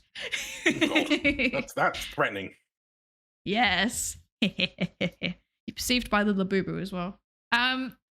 Maximilian, thank you so much for joining us. Would you like to plug yourself? Tell me your plug. Tell me your plug. Oh, wow, not on stream. That's so personal. Wow. How do I? Where are my links? I posted links somewhere. You have Where have they an gone? auto thing that will post it into your chat, because if you post it into my chat, it will get deleted. Oh, that's a good point. Oh, bloody hell. Where have I gone? I've lost all of my windows.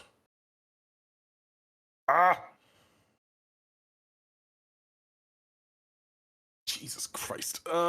It's just, I'm kidding. What? Oh, that's why I couldn't find Discord. It was a zoomed in image of your fucking desktop.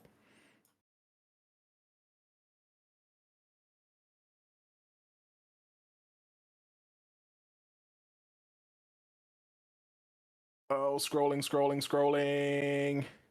Here we go. I found it. All my things. Posting my things. Yes, post your things. There you go. Things There's all the posted. things. That's all of me. I am generally streaming at, unfortunately, pretty much the same time as Psy. So, like, if you've got to pick between the two of us, go with her. No. Yes. Maybe on science days, but the rest of the time, you're I'm not good at video games. That's right. I'll get you onto a collab, and we can do some gaming. Yeah, gaming. Video games. Video games. It even says video games on the screen right there. How about that? Yeah, right here. Gamers. I'm right. Would you like me to spin the spinny thing one more time? I will in your take name, one spin. in your honor. One spin for the road, thank you. I'll try and make it a good one.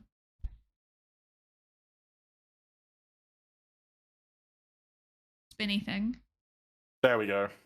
Glorious. Absolutely wonderful. Well, thank you very much.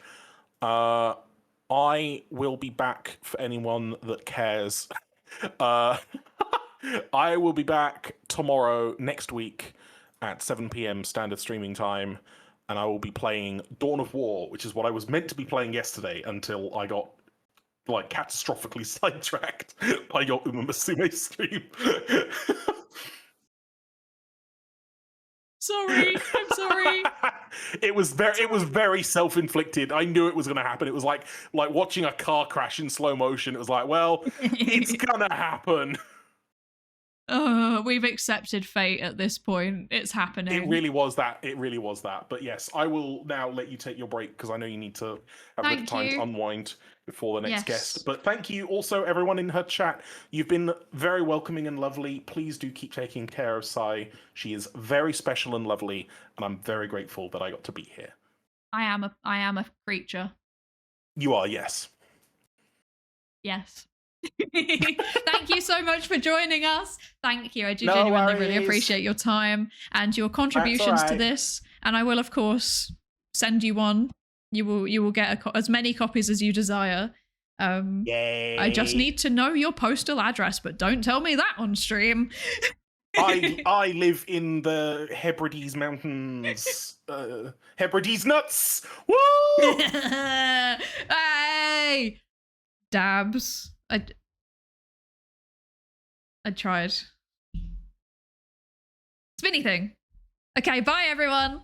See you in 10.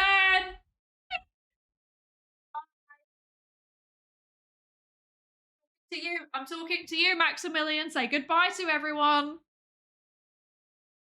Oh, gone already. Oh, okay. He already left the call. Okay. Oh, I'm just talking to myself. Oh, there he goes. Bye. Bye.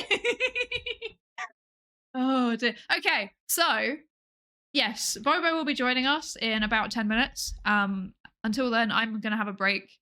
I need to take my headset off because it is sensory bad. I'm one of the autisms that doesn't like things on my head, actually. So I need to take my headset off for a minute, specifically 10 minutes, and then I will see you then. What would you like to listen to for 10 minutes? Give me an answer real quick or you're getting the Pikmin song. Can you cope with 10 minutes of Pikmin song? Maybe it's better for us to do the interview. Oh no, because then it will cut off halfway through. Pikmin, okay. You asked for it. 10 minutes of Pikmin song coming up. See you in a bit, everybody. Whee! Pikmin 4 and 5, Pikmin 6, Pikmin 7, Pikmin 18 million and 11, Pikmin 3 Deluxe and hey Pikmin, new centrifuge to put Pikmin in. Pikmin in your membrane, that's called Pikmin blot. Old Pikmin theorem that scientists forgot. New mechanics, quantum Pikmin. Pikmin test tube, Pikmin balloon mount, radio sound, Pikmin electrons covalent bond, Pikmin AI published IEEE, slowed down Pikmin due to relativity. Pikmin in your culture where you can see it contaminating all it touches. Pikmin in your culture where you can see it contaminating everything it touches. Pikmin in your culture. Pikmin in your fucking culture. Pikmin 1 and 2 and Pikmin 3. Pikmin you play control for the Wii. Pikmin 4 and 5, Pikmin 6, Pikmin 7, Pikmin 18 million and 11, Pikmin 3 Deluxe and hey Pikmin, new centrifuge to put Pikmin in. Pikmin in your membrane, that's called Pikmin blot. Old Pikmin theorem that scientists forgot. New mechanics, quantum Pikmin.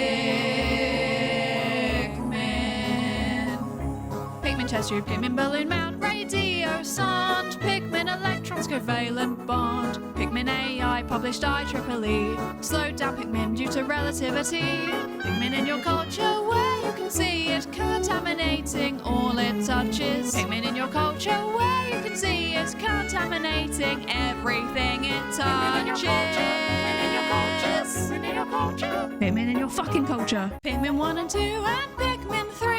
Pikmin you play control for the Wii. Pikmin 4 and 5, Pikmin 6, Pikmin 7, Pikmin 18 million and 11, Pikmin 3 Deluxe and hey Pikmin, new centrifuge to put Pikmin in.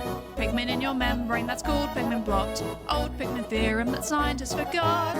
New mechanics, quantum Pikmin. Pikmin test tube, Pikmin balloon mount, radio sound, Pikmin electrons covalent bond, Pikmin AI published IEEE, slowed down Pikmin due to relativity. Pikmin in your culture where you can see it contaminating all it touches. Pikmin in your culture where you can see it contaminating everything it touches. Pikmin in your culture. Pikmin in your fucking culture. Pikmin 1 and 2 and Pikmin 3. Pikmin you play control for the Wii. Pikmin 4 and 5, Pikmin 6, Pikmin 7, Pikmin 18 million and 11, Pikmin 3 Deluxe and hey Pikmin, new centrifuge to centrifuge to put pigment in. Pigment in your membrane, that's called pigment blot. Old pigment theorem that scientists forgot. New mechanics, quantum pigment.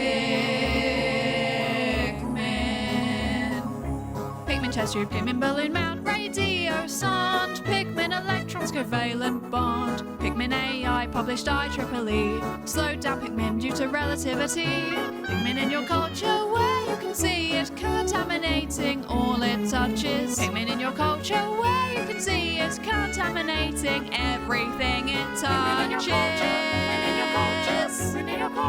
Pigment in your fucking culture. Pigment 1 and 2 and Pigment 3. Pigment you play control for the Wii. Pigment 4 and 5, Pigment 6, Pigment 7, Pigment 18 million and 11. Pigment 3 Deluxe and Hey Pigment. New centrifuge to put pigment in. Pigment in your membrane, that's called pigment blot. Old pigment theorem that scientists forgot. New mechanics, quantum pigment.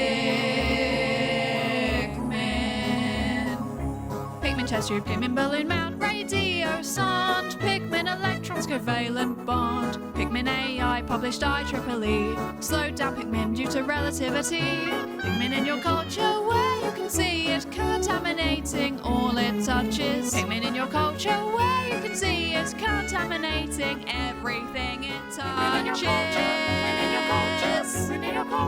Pigment in your fucking culture. Pigment 1 and 2 and Pigment 3. Pigment you play control for the Wii. Pigment 4 and 5, Pigment 6, Pigment 7, Pigment 18 million and 11. Pigment 3 Deluxe and Hey Pigment. New centrifuge to put pigment in. Pigment in your membrane, that's called pigment blot. Old pigment theorem that scientists forgot. New mechanics, quantum pigment. Pigment chest tube, pigment balloon mount, radio sound. Pigment electrons, covalent bond. Pigment AI, published IEEE. Slowed down pigment due to relativity. Pigment in your culture where you can see it contaminating all it touches. Pigment in your culture where you can see it contaminating everything it touches. Pigment in your fucking culture. Pigment 1 and 2 and Pigment 3. Pigment you play control for the Wii. Pigment 4 and 5, Pigment 6, Pigment 7, Pigment 18 million and 11. Pigment 3 Deluxe and Hey Pigment. New centrifuge to put pigment in. Pigment in your membrane, that's called pigment blot. Old pigment theorem that scientists forgot. New mechanics, quantum pigment. Pigment chest tube, pigment balloon mount, radio sound. Pigment electrons, covalent bond. Pigment AI, published IEEE. Slowed down pigment due to relativity. Pigment in your culture where you can see it contaminating all it touches. Pigment in your culture where you can see it contaminating everything it touches. Pigment in your fucking culture. Pigment 1 and 2 and Pigment 3. Pigment you play control for the Wii. Pigment 4 and 5, Pigment 6, Pigment 7, Pigment 18 million and 11. Pigment 3 Deluxe and Hey Pigment. New centrifuge to put pigment in. Pigment in your membrane, that's called pigment blot. Old pigment theorem that scientists forgot. New mechanics, quantum pigment. Pigment chest tube, pigment balloon mount, radio sound. Pigment electrons, covalent bond. Pigment AI, published IEEE. Slowed down pigment due to relativity. Pigment in your culture where you can see it contaminating all it touches. Pigment in your culture where you can see it contaminating everything it touches. Pigment in your fucking culture. Pigment 1 and 2 and Pigment 3. Pigment you play control for the Wii. Pigment 4 and 5, Pigment 6, Pigment 7, Pigment 18 million and 11. Pigment 3 Deluxe and Hey Pigment. New centrifuge to put pigment in. Pigment in your membrane, that's called pigment blot. Old pigment theorem that scientists forgot. New mechanics, quantum pigment. Pigment chest tube, pigment balloon mount, radio sound, pigment electrons covalent bond, pigment AI published IEEE, slowed down pigment due to relativity, pigment in your culture where you can see it contaminating all it touches, pigment in your culture where you can see it contaminating everything it touches. Pigment in your fucking culture. Pigment 1 and 2 and Pigment 3. Pigment you play control for the Wii. Pigment 4 and 5, Pigment 6, Pigment 7, Pigment 18 million and 11. Pigment 3 Deluxe and Hey Pigment. New centrifuge to put pigment in. Pigment in your membrane that's called pigment blot. Old pigment theorem that scientists forgot. New mechanics, quantum pigment. Pigment chest tube, pigment balloon mount, radio sound, pigment electrons covalent bond, pigment AI published IEEE, slowed down pigment due to relativity, pigment in your culture where you can see.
Million and 11. Pigment 3 Deluxe and Hey Pigment. New centrifuge to put pigment in.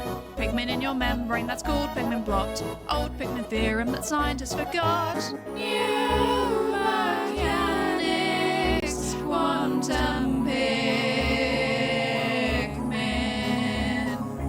Pigment chest tube, pigment balloon mount, radio sound, pigment electrons covalent bond, pigment AI published IEEE, slowed down pigment due to relativity, pigment in your culture where you can see it contaminating all it touches, pigment in your culture where you can see it contaminating everything it touches.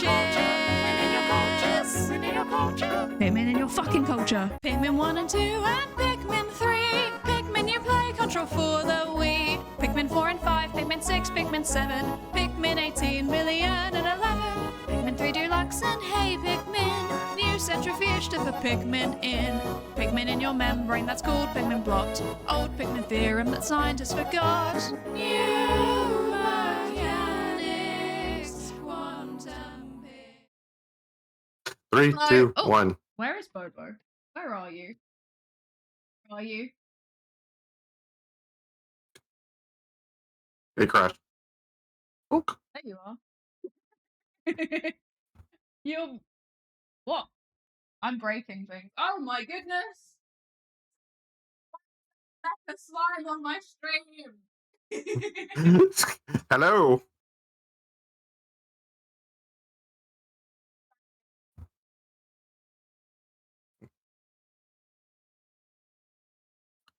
And I'm like shouting from across the room. Hello, Bobo! Would you like to introduce yourself? I will 1 second. For some strange reason, your thing is not showing up on mine. It was before, of course, after the break. You see what? Can you see on my? Can you see on my screen what's happening? No, I can't. Oh yes, I can. There is like a. Okay, I see. I reckon I know what's happened.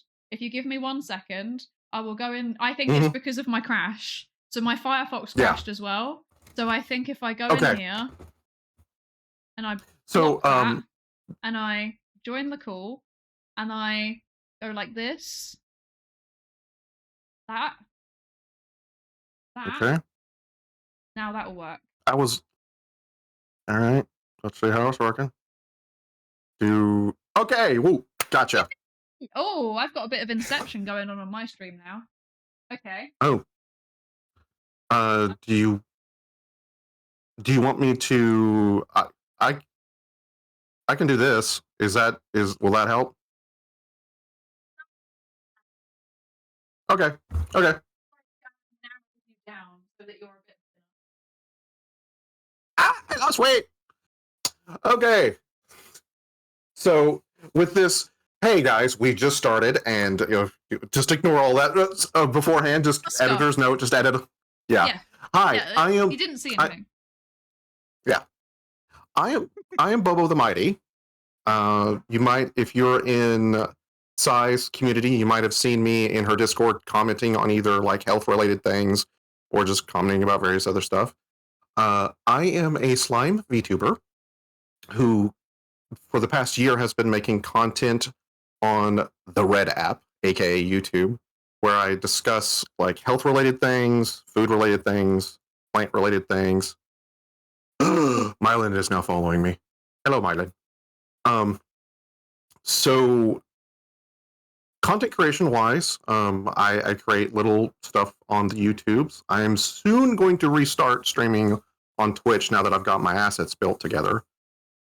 Professionally, I am a PhD in molecular biosciences. I'm the director of biotechnology for a firm. I work in plant tissue culture. I've done drug discovery, cancer research, cloning, and I currently work with agriculture. So that is me. Yes, and you know things about nutrition. That means. What is your opinion on these? So on those, they are. That is a good try. I have done something very similar with mine. Normally, I was using Soylent, not Huel. You need to. The sugar-free alternative that they use in there follows the Maillard reaction, so that's why it got so brown so quick. Ah, I see. Okay. So basically, the protein and that sugar browns really quickly on the surface, so you'll get like real brown, but on the inside it will be gooey. I see. You'll need to add something like applesauce or something like that to help with the binding, but it's completely edible depending on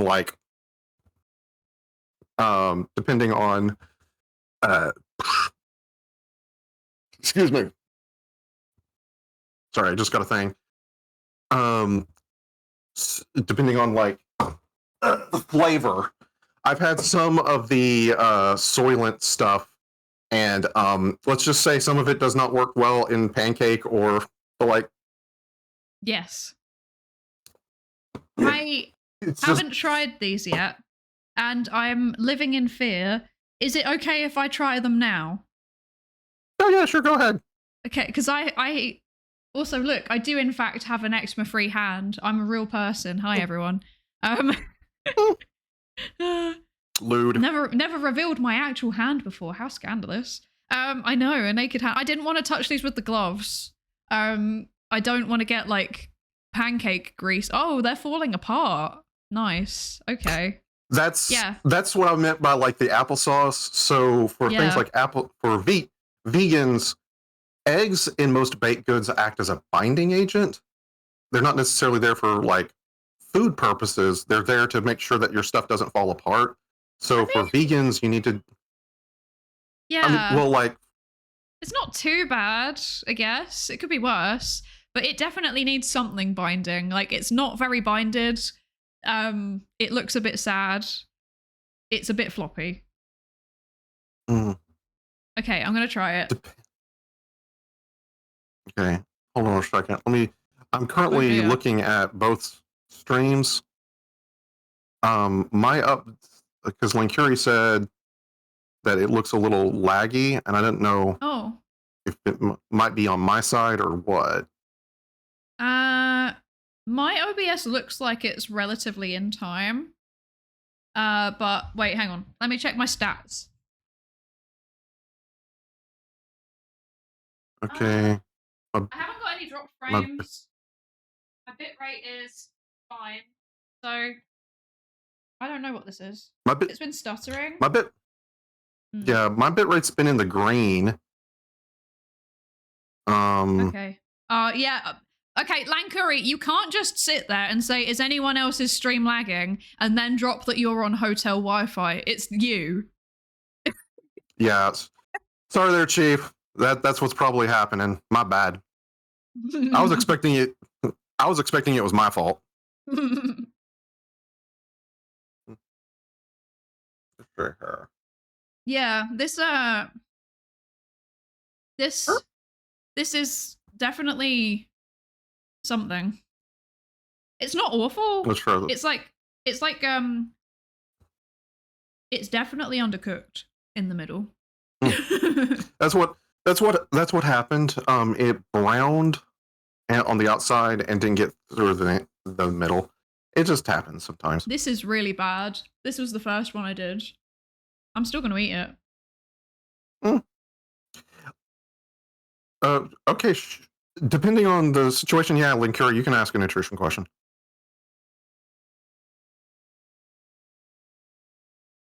Bobo, tell us a bit about your content while we're waiting for Lankuri's question. Okay. So my content, I do a lot of. There's one section that I do quite regularly that I have a backlog of. It's called "What Are the Ingredients?" I take something on the back of the package that people don't understand, like acylfultane potassium, or niacin, or various things like that, or what is enriched flour, and then I'll explain what it is in like normal terms, so people can like not feel scared when they're eating their food. Mm-hmm. And some of the other things that I make on the YouTubes is I will grab a random item and talk about the history and the nutrition of it. Like I've gotten the potato and I've gotten beans because there was some commentary about there are some bean enjoyers, so I wanted to make sure that they understood all of the various things about beans. Also, unfortunately, there is an overlap between Sai's work and my work, involving misinformation with food. So I try to give a very well-researched and easily presented bit of information so that when somebody is presenting something that is not necessarily fully true, or maybe they, for instance, maybe they have a affiliate link for buying this certain supplement or something, and they use like scare tactics, so they can have the information readily available to them. So like they're like, oh, I don't need to worry. Oh, well, it's not organic vegetables. You don't need to worry about organic vegetables. Just eat your vegetables. You don't need to feel like, I don't want people to feel guilty eating food. So that's normally the long form content. Try to explain something. Also, I did like some of the really, guys are going to have to forgive me on some of my earlier ones. Content creation is a learning process. But like one of the earliest things I was trying to explain what Proposition 65 versus EFSA regulatory ratings and the FDA ratings, since you were worried about something that had a Prop 65, and I just blanked on screen. I'm like, why do you care about that? And then I was like, wait a minute. Because my brain went, she's smart. Why is she scared of this? And then it was like, Bobo, not everyone has a PhD in what you have a PhD in. I was like, oh, maybe I should explain this. Yeah. Maybe that would be useful. And also like cultural differences as well, right? So like, I don't know, for example, I would say based on what I've read, it seems like homeopathy is not as much of a thing in the US as it is in Europe. Unfortunately, it is. Oh, really? Yes, I hate it. No. It's like not very trendy though, to be fair. It's not very trendy right now. I'm glad. Hey, yeah, but continue. I see the questions chat. I'll get to them after she's done. That was it. That was my only statement. But I did also want to quickly say hello, Raxing. Hello, hello. Thank you for the lab safety race check-in. And also, hi, Captain Beezy. Hi. Hello, hello. I hope you're good. Yeah, Maximilian, yes, I am aware of Liam from the Plant Slant. I follow him. For those who might not necessarily know him, Liam from the Plant Slant, he has a nutrition background and a physiology background, and he gives a lot of content. He does also content that explains, like, this is perfectly fine. He's like, don't be scared of this. You can do this. So yeah, aware of him. I have not seen anything that he's put on that made me like blink at all. Most of the time I was like, no, yeah, that's actually correct. Hello, Chrono Trigger. Telestria also. Welcome to the joining of the little group. Thank you. Cottage cheese, it's fine. I don't think it should be made into ice cream. I think that's a little obscene. That's a little strange. I just, like, if you put like cottage cheese in, like, I don't know, a chili, that's one thing. But like, if you try to make something sweet out of it, please, for the love of God, don't. It's got good macros though. So there's, I don't know if it's like cottage cheese. Actually, what's the difference between cottage cheese and like, you know, like, I forget what it's called. Quark? Do you know what quark is? Quark? Or I don't know how you say it. The only quark I know, there's only two of them. One is a particle. The other one is a Ferengi. Okay. The one that I know is a type of like fermented cheese. It's like halfway between like yogurt and cheese, I guess. But it's kind of cottage cheesy a little bit. Ish. That might be, they might have a different name in America. Or I might not just have it. Okay. Yeah, to be fair, I think it's like an Eastern European thing. Yeah. In defense, Cleeper, cottage cheese and honey, yes, 100%. Cottage cheese as ice cream is one I'm like, no. No.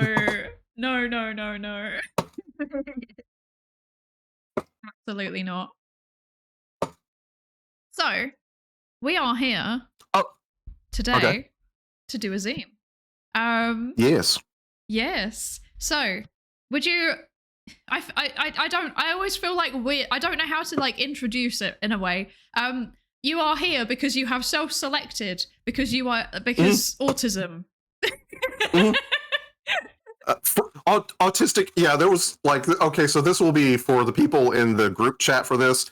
One of the things I said to the little angry Korean woman was, I turned the computer screen to her and said, hey, look, there's 4 autistic people organizing something. And she just turned and just deadpan went, you're doomed, and walked away. That bad. We're not that bad. It's so real, though. Yeah, I love her so much. I love her so much. She's just like me, for real. I would have said the same thing. Titan, thank you so much for the £20 donation. Thank you. Woo! Thank you. Yes. If anyone wants to type ! donate into chat, it will show you where you can go and donate to Autistica that do really cool community-led autism research about things that autistic people need from their own mouths. You can also buy the zine that we're a nicer version. So what we're doing. This is like you were watching anyway, weren't you? Yes. This is like the kind of like scuffed, just like getting ideas onto paper, and then I'm gonna make it look a bit like I will go over it and redo it in a way that's a bit more visually appealing. Basically, that's the plan. Oh yeah. So, do you have anything that you would like to start with? Okay, so I did my list for like with the bullet points, and I still have those. You were wanting so my colleagues in the group project I'm kind of outside of Psy, I'm the only scientist in as contributor on this. I kind of view you as the PI, and we're just kind of the visiting scientists coming in. So a lot of my content, the autism interacts a little bit differently than, say, for instance, their creative stuff. So I was thinking, about maybe looking at, so for Maximilian covered some various things, but like one aspect was I was looking at topics, something I refer to as misinformation versus misinformed, and signal. So that might be like 3 things. Okay. If we get one of those. Okay, so with my autism, because of the way that Mylan did a good short on why you would become, why would you go on to be a doctor? Why would you focus on something like this, et cetera, et cetera. And one of the things that I've always had, like, don't do a doctorate unless you can't not do the doctorate. And with my autism, I can't not do plants, science. If someone doesn't understand something, I have this like painful needs, like, no, you're not stupid. Let me tell you how, like, let me grabs them. I'm going to spend the next 4 hours and make a PowerPoint presentation and explain this to you. So, because like, you need to know this.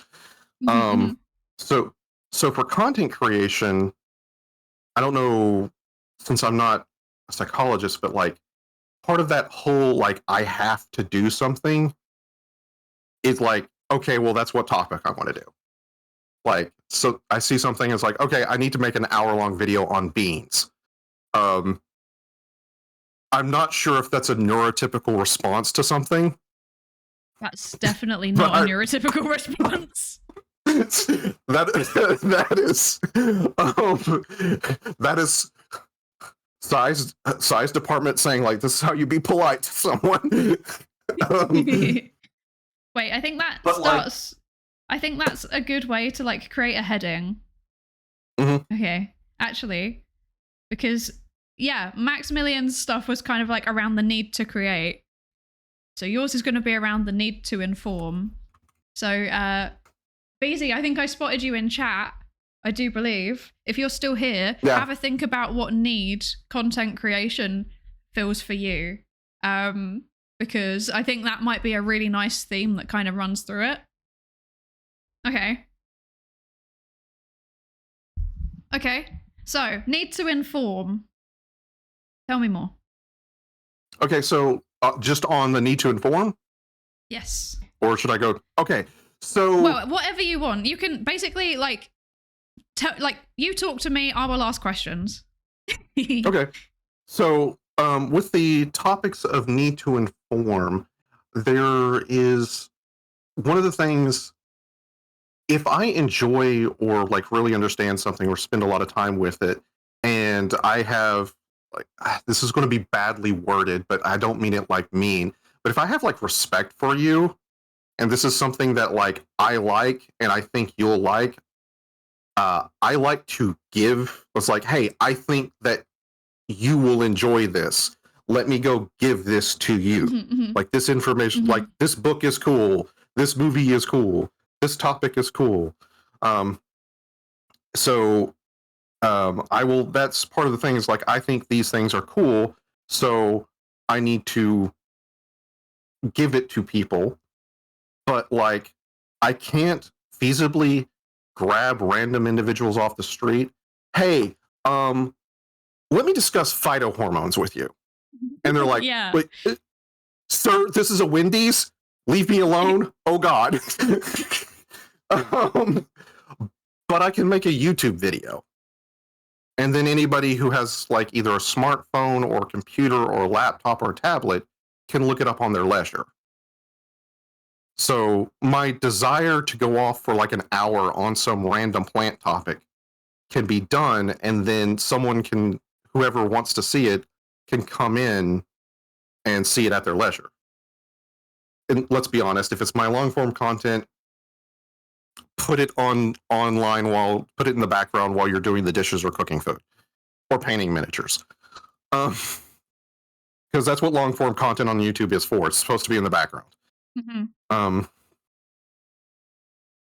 So that kind of like that way it feels like I'm scratching that itch of I have to tell you this stuff, and still respect that people have jobs and have a Yes. life. Yeah. And with that, it kind of also slides into the other next topic, which is like, excuse me, which is misinformation versus misinformed. Mm-hmm. Some of the things I really like about Twitch, TikTok, YouTube, yeah, those are the really main ones. Other guys are just basically like, hey, we're stealing from those people.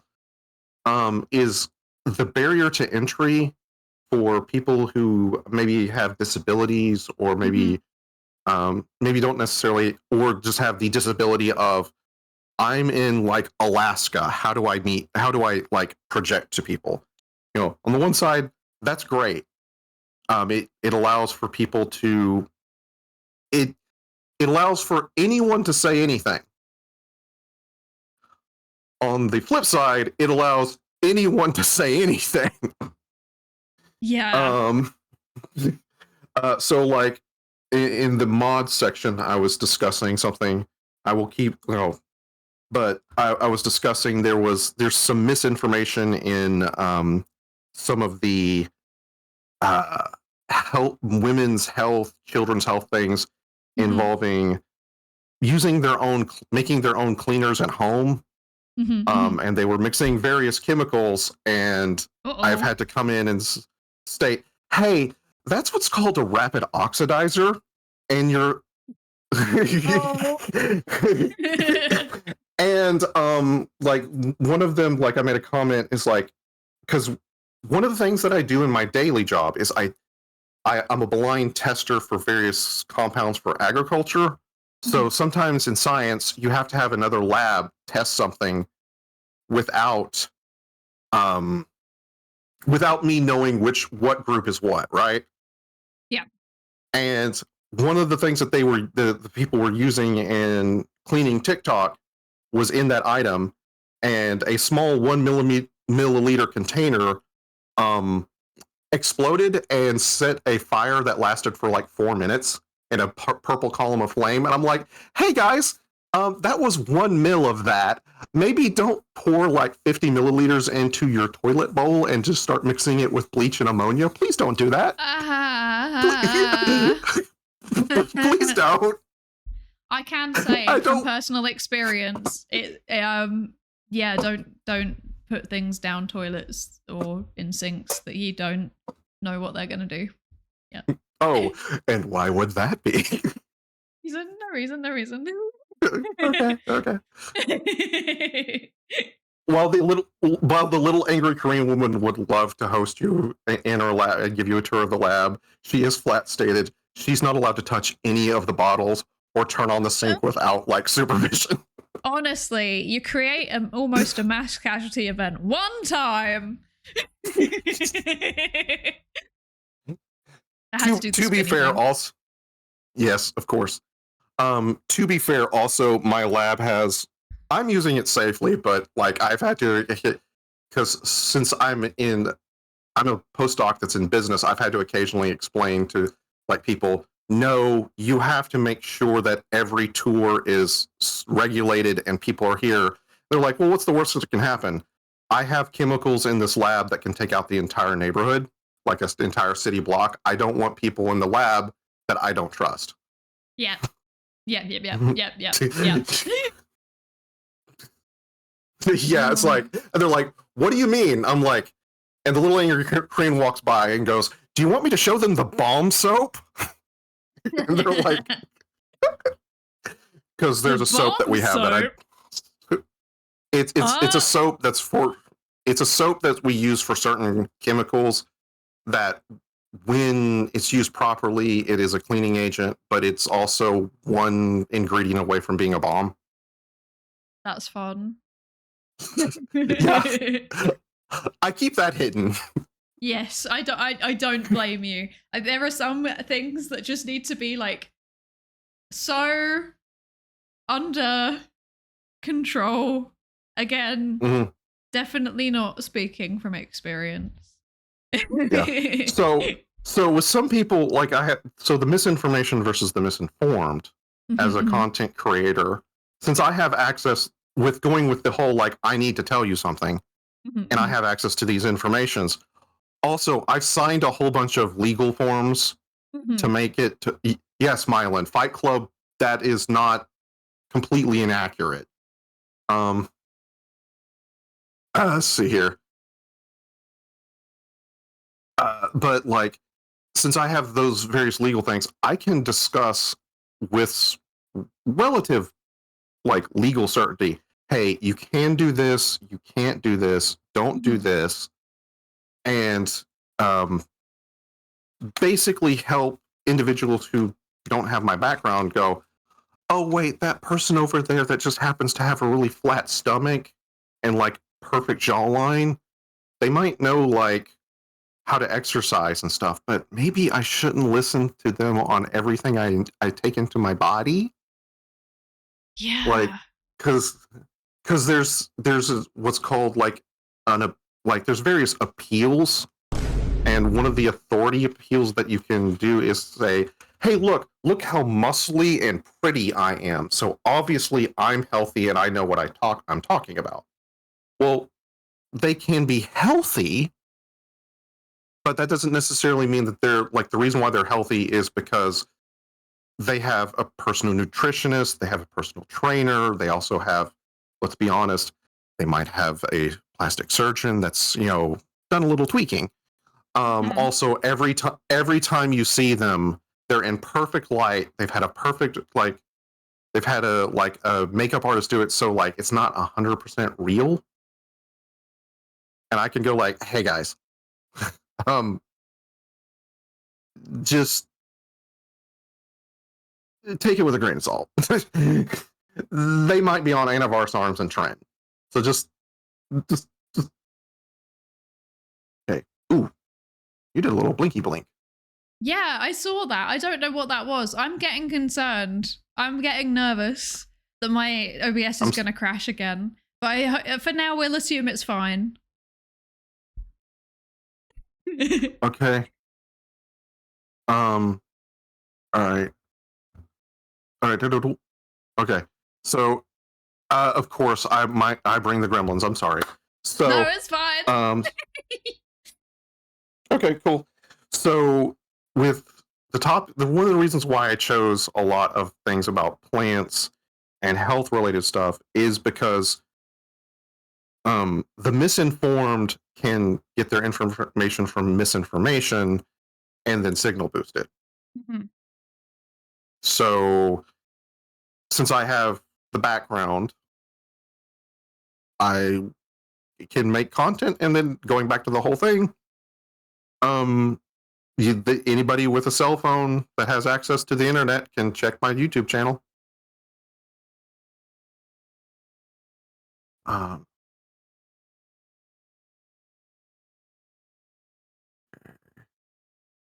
Sorry, I got distracted. There was comments in the Discord, and I was just making sure.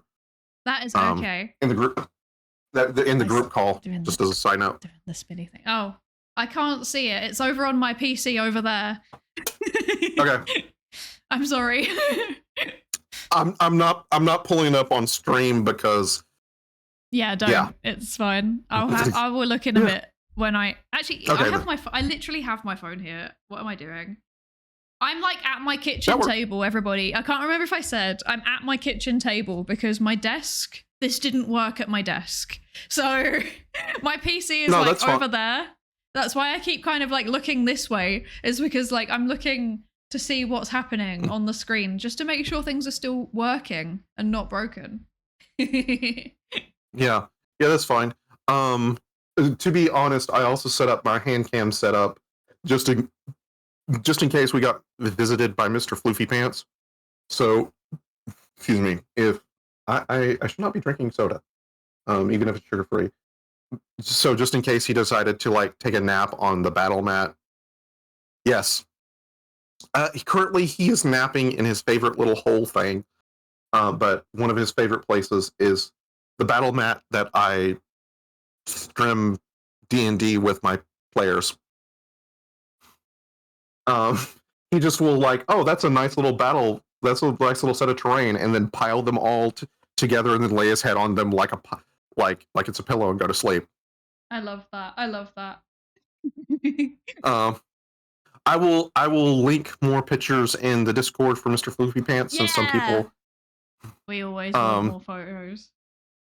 Yeah, he is recovered very nicely. There was a little bit of an accident, and he had a lot of surgery, so he's gotten better now. I'm so glad, because I was like worried when you said he was. I was like, oh no, I hope he's okay. But he was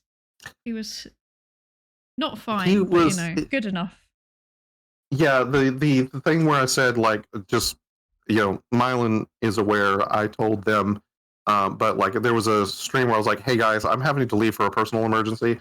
I came home and Mr. Floofy Pants had blood coming from his neck, covering his entire right side, and that was not something that I enjoyed seeing. Did we clarify that Mr. Floofy Pants is a cat? Yes. Okay. Mr. Floofy Pants is a cat. It is not my child. It is not a human being. It is a furry creature. I can't remember. I've already. You might have said it, but admittedly, I did momentarily get distracted by reading the Discord. I'm sorry. It's God, no this stream problem. really is the autistic experience. Oh my god. Yes. Oh my god. Yeah. It'll be great for the VOD. Just basically like, hey. Explain autism. Just point to the VOD. Just watch this. I deduced from context. That implies that we didn't say it explicitly, which implies that we should have said it explicitly. Mr. Floofy Pants is a feral cat that I met in February and that I had been taming all of this summer, and he is now an indoor cat. He's been fixed. He's in the process of being naturalized as my child. Getting on all the databases and all the vaccinations. So. And he's very floofy. Yes. He's very I'm so parasocial. I'm so parasocial with Mr. Floofy. Yes. So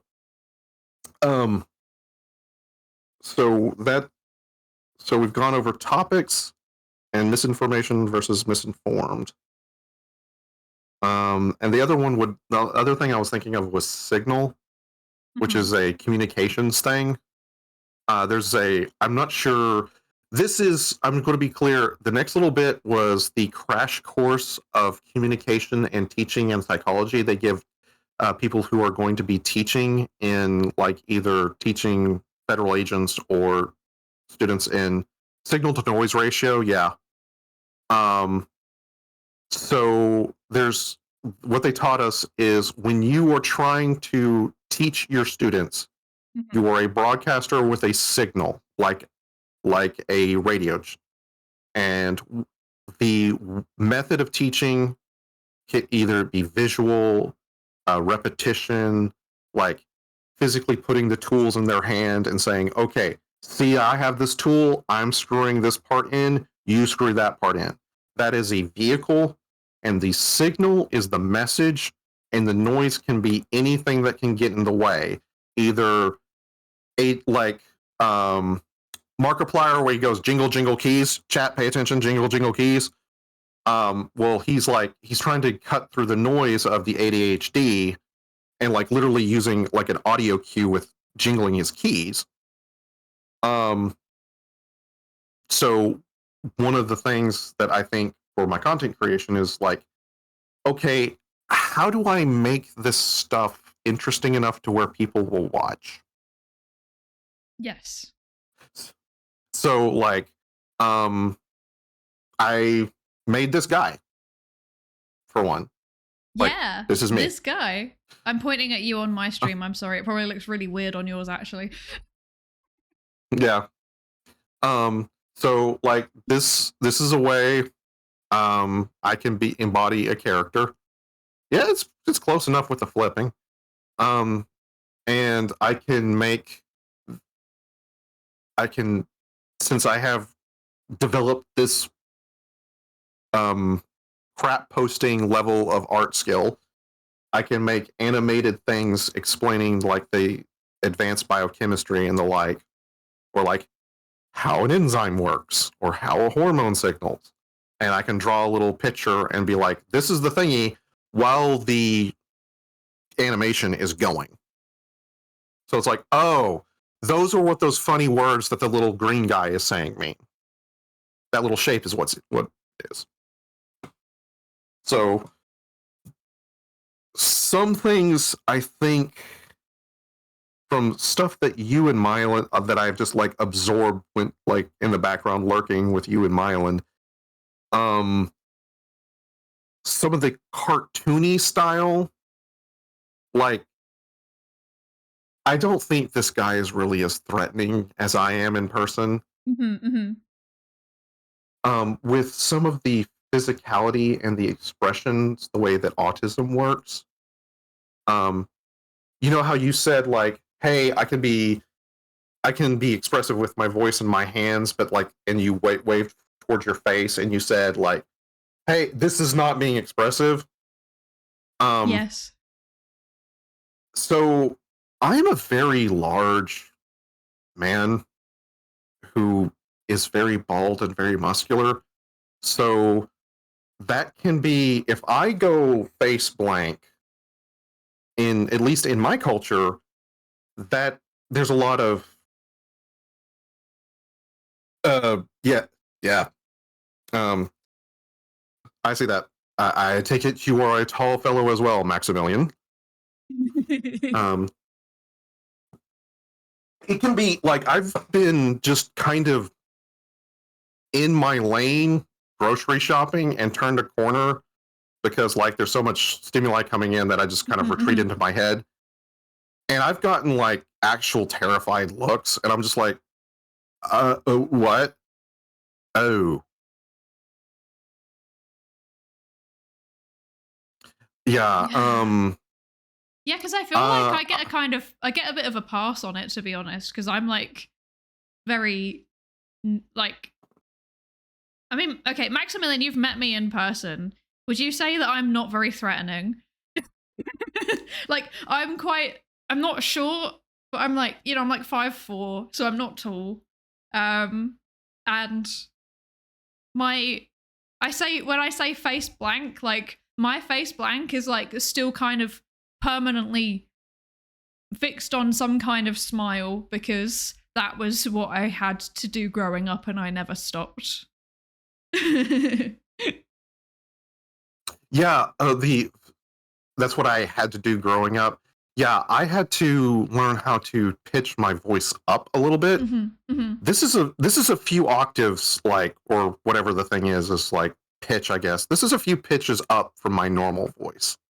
If I go with my normal voice, I'm much deeper than this. But deep voice, large man, threatening.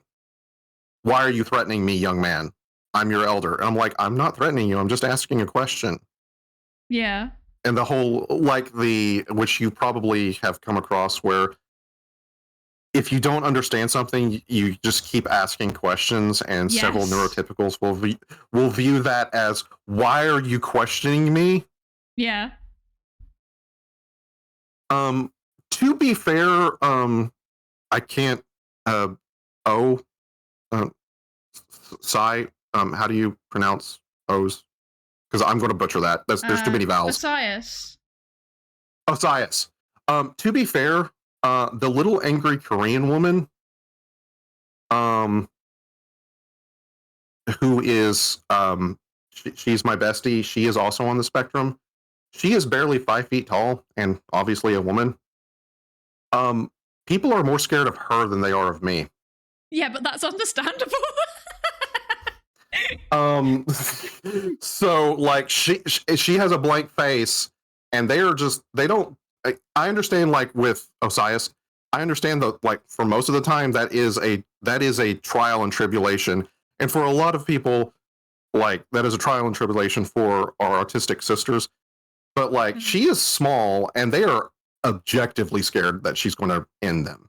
I'm scared of her, and I've never even met her.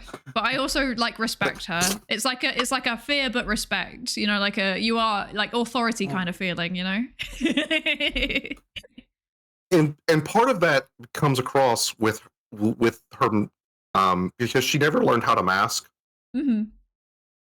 So she just comes across as completely neutral. And for women, there is the B word version, or there's the, oh, she's literally going to kill me.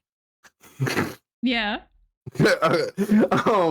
So like, and her like unmasked self, she's vibing in her lane thinking of cat memes, and they think that she's like reviewing true crime podcasts for techniques.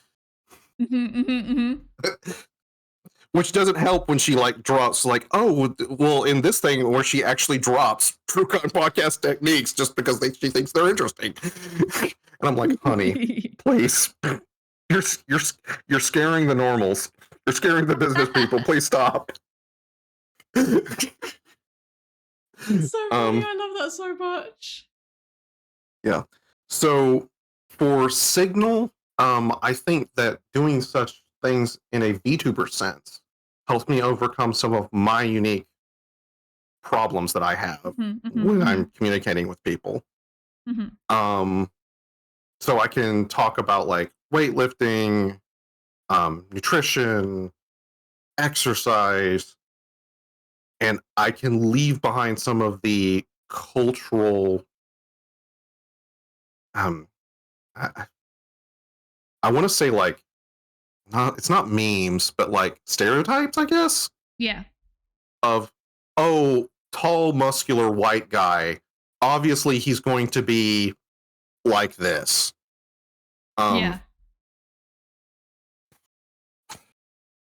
And like, I've said I'm a white guy, but like, as VTubing with a voice modulator and the like, I don't even need. I can sound like a robot. I can sound like a dude, a robot. Preconceptions. There's certain preconceived notions that just my physicality brings. Thank you, Osias. I'm going to work on that name. I'm bad with names. Just everybody.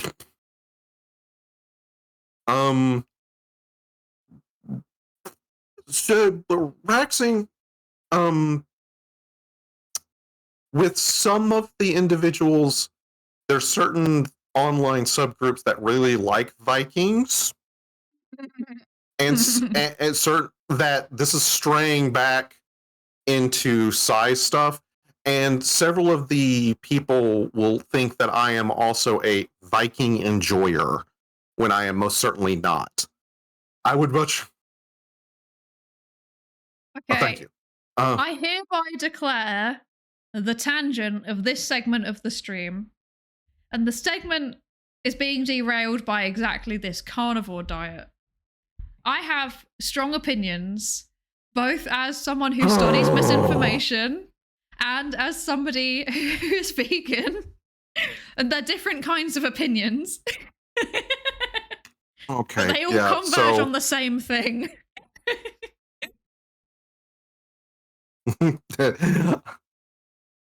Okay. I have no problem with Raxing with the Vangarian Guard of the Byzantine Empire. I have some problems with individuals who are adopting certain historical images to hurt people, unfortunately. And when it comes to the carnivore diet, I would like to state I am an omnivore. I respect my vegan friends. I have certain medical conditions that make me have to eat a certain way. And my friend Sai also has certain allergies that she has to eat a certain way. I have issues with the carnivore diet just from a scientific base and from a health base. The carnivore diet is, we have enzymes that we can break down certain things, but we also don't have enzymes that pure carnivores have. So we desperately need to get, like, you don't have to eat meat, Oof. Sorry, Raxon said allergic to soy. I know that's a rough one. I know that has so many also oh, I'm so sorry. There are so many compounds we make from soy. Oh, basically anything with a binding agent that's like, you know, commercially produced, just cannot have it. That's painful. Although, as an aside, if you are more interested in that topic, my soybean video actually goes into a lot of that. So for those who want to figure out why Raxing's cousin struggles, soybean video handles that. You can find the citations to find further. But so with the carnivore diet, you're going to have extreme problems eventually with your colon health. As I have screamed in frustration at someone when I was in academia, I said, my brother in Christ, I need you to eat vegetables. For the love of God, your colon craves the caress of some vegetables. Please eat something. They eventually did. But so there's the gut health, but there's also problems with cholesterol, liver health issues, because you'll be getting too much of certain nutrients and not enough of another. And your liver is an amazing organ. It can take a whole bunch of things that's basically, when in doubt, grab glutamate, make it. But carnivore only overworks it to the point where your numbers get bad. So it's not good. There's not the original stuff for the carnivore diet wasn't really good science, and it has been debunked, but there are certain people that, going back to the whole, I have these nice tight abs, I have look, my shirt's off because look at my pecs, look at how tanned I am, look at how healthy I am, and I only eat meat, so you should too. Now also buy my course that's like $800 a month, and I will teach you how to look like me. Yeah. And it's just not backed up with anything. And they also use a lot of MLM and cult communication strategies to get you in a box to where you only listen to them. Yep. And it's just not good for you. I have trouble with ARFID, has made eating vegetables and fruit very difficult. I'm slowly learning. First of all, fighting that, you're fighting an uphill battle, respect it. I'll do the least vegetarian foods. My breakfast is overnight oats. That's actually really good. There's a lot of beta glucans, there's a lot of fiber. Fed is best. Just try to get fiber, try to get some veg, eat what you can, and don't feel bad about what you my meal wasn't perfect. Are you alive? Are you getting your vitamins, minerals, and stuff like that? Good. That's great. Don't let perfect be the enemy of good enough. Yeah. The as per my nutritionist, also, just as an aside, I'm giving general. I have a PhD and not an MD. Always go with the MDs that are working directly with you. I am not read up on your chart. I don't know your specifics. It's kind of interesting, actually. Sorry, I'm just kind of thinking, because ARFID is very, very highly comorbid with autism, right? In the sense of a lot of autistic people experience ARFID. So for anyone that doesn't know, ARFID is oh no, what is it? It's restrictive feeding something. I can't remember what it stands for. But yeah, it's a kind of it's something where basically you can't. Rexing, please do interrupt if we get something wrong. Avoidant restrictive food intake disorder. Yes, I don't have it. But I have been very, very close to somebody who did have it like quite badly. And it can make it really, really difficult. Some people who have it, like there's literally like 3 foods they can eat without throwing up. And it's not like allergies or anything. It's like a psychological thing, but my understanding was that it's normally like either the texture or taste just like instantly induces vomiting. Is that how you understand it as well, Bobo? Yeah. So the way that I had it explained to me, because there are several members of my family that also deal with it, it's as if the disgust response has gone wonky and latched on to certain other things. So like we have natural disgust responses when it comes to like certain smells, certain textures, because the ancestors that didn't have those disgust responses didn't get to make babies. But sometimes with the way it was described to me, for when they were discussing it with or trying to explain it to us about our family member, the disgust is like, I'm disgusted by soft texture. Anything soft texture triggers the disgust. Or crunchy or hot, or like some of it can be just like meat, like to the point where like if you like, you can close their eyes and just close their eyes, pinch their nose, and open their mouth and put a little bit of bacon on their tongue, and just the texture or the whole thing, it sets off the gag response. And then you're told, why are you such a picky eater? So you get the psychological feedback of, oh, this is my fault. Yeah. Which is not. Yeah. If you ever witness it in action, like it's one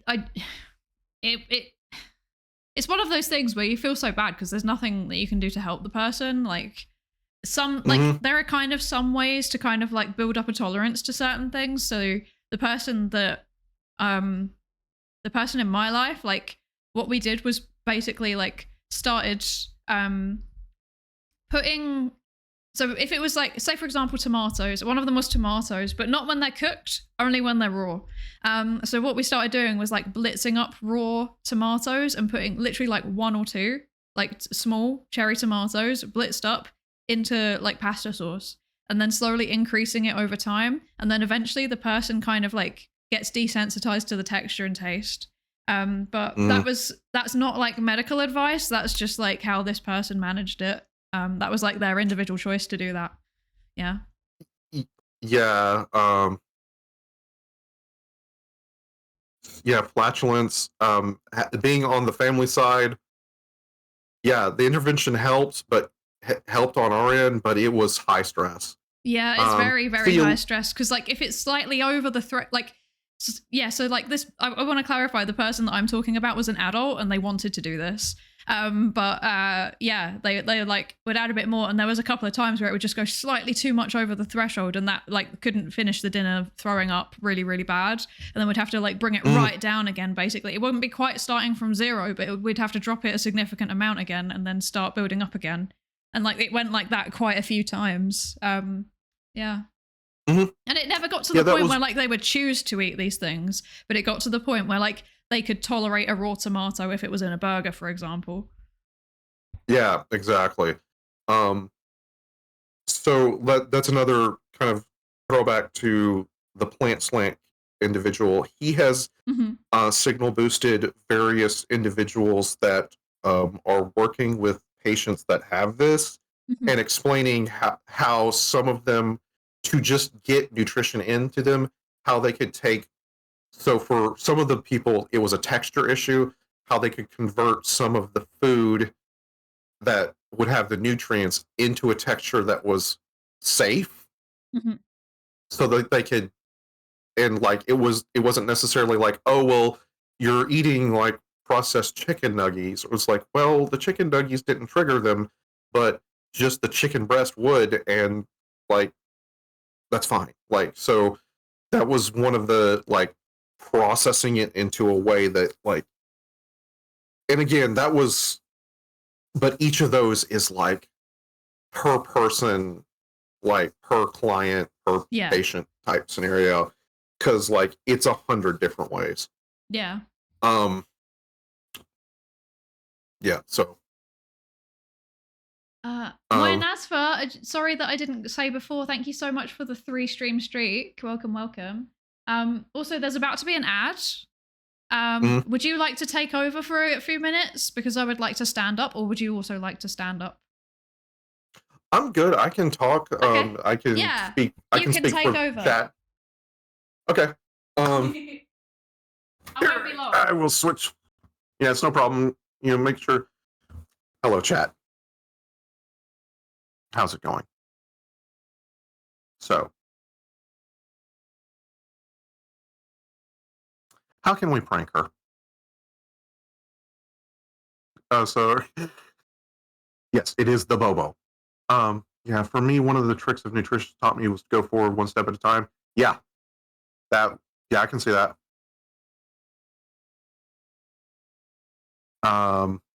See, you start with step 1, take the thing into your hand and feel it, get comfortable. Yeah, that's a kind of a desensitive thing. By prank, Myelin, obviously, I mean nicely. Most of the time, it's when I'm saying prank, when it's a streamer, it's like, all right, how can we gift them subs and make it and gamify it, and the like. But is there anything? Actually, while we wait, is there any questions that you guys have on like either nutrition or plants that you think I could answer in maybe a minute and 35 seconds?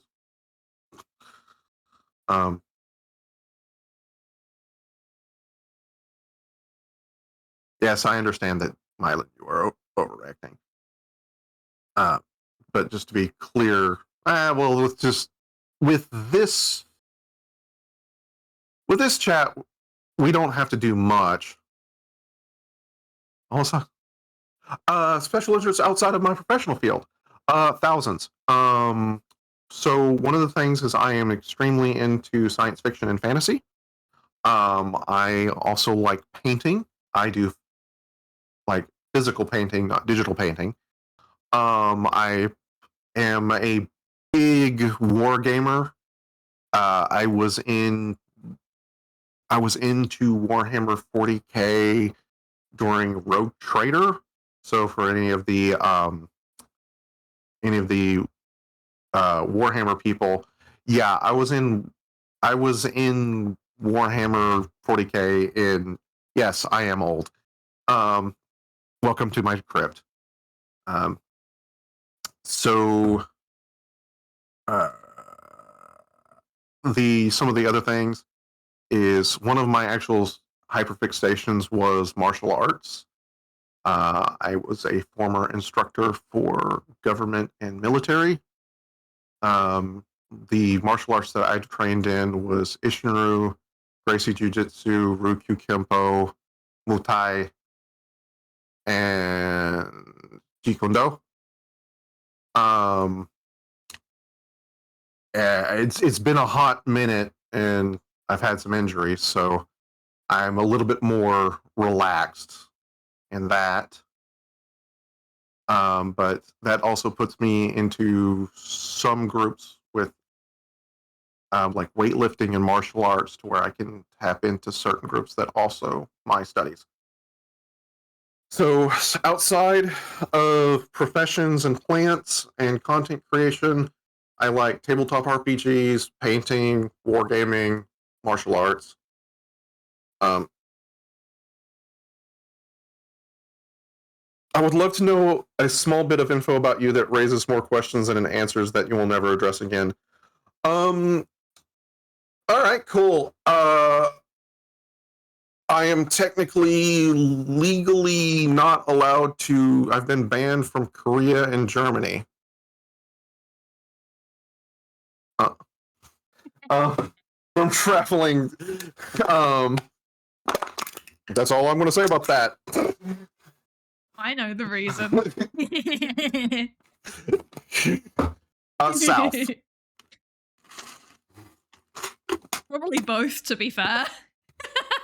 Well, yeah.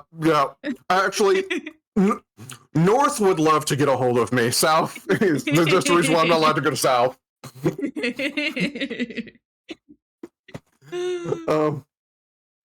I love that emote so much. Maximilian's emote cracks me up every time I see it. It is hilarious. So good. We need to get one for you and Mylan both that is just the same. Mylan has pretty good emotes. Mylan, you have really good emotes. I like your emotes. Wait, I'll show you my favorite one. I think I have a sub. I'm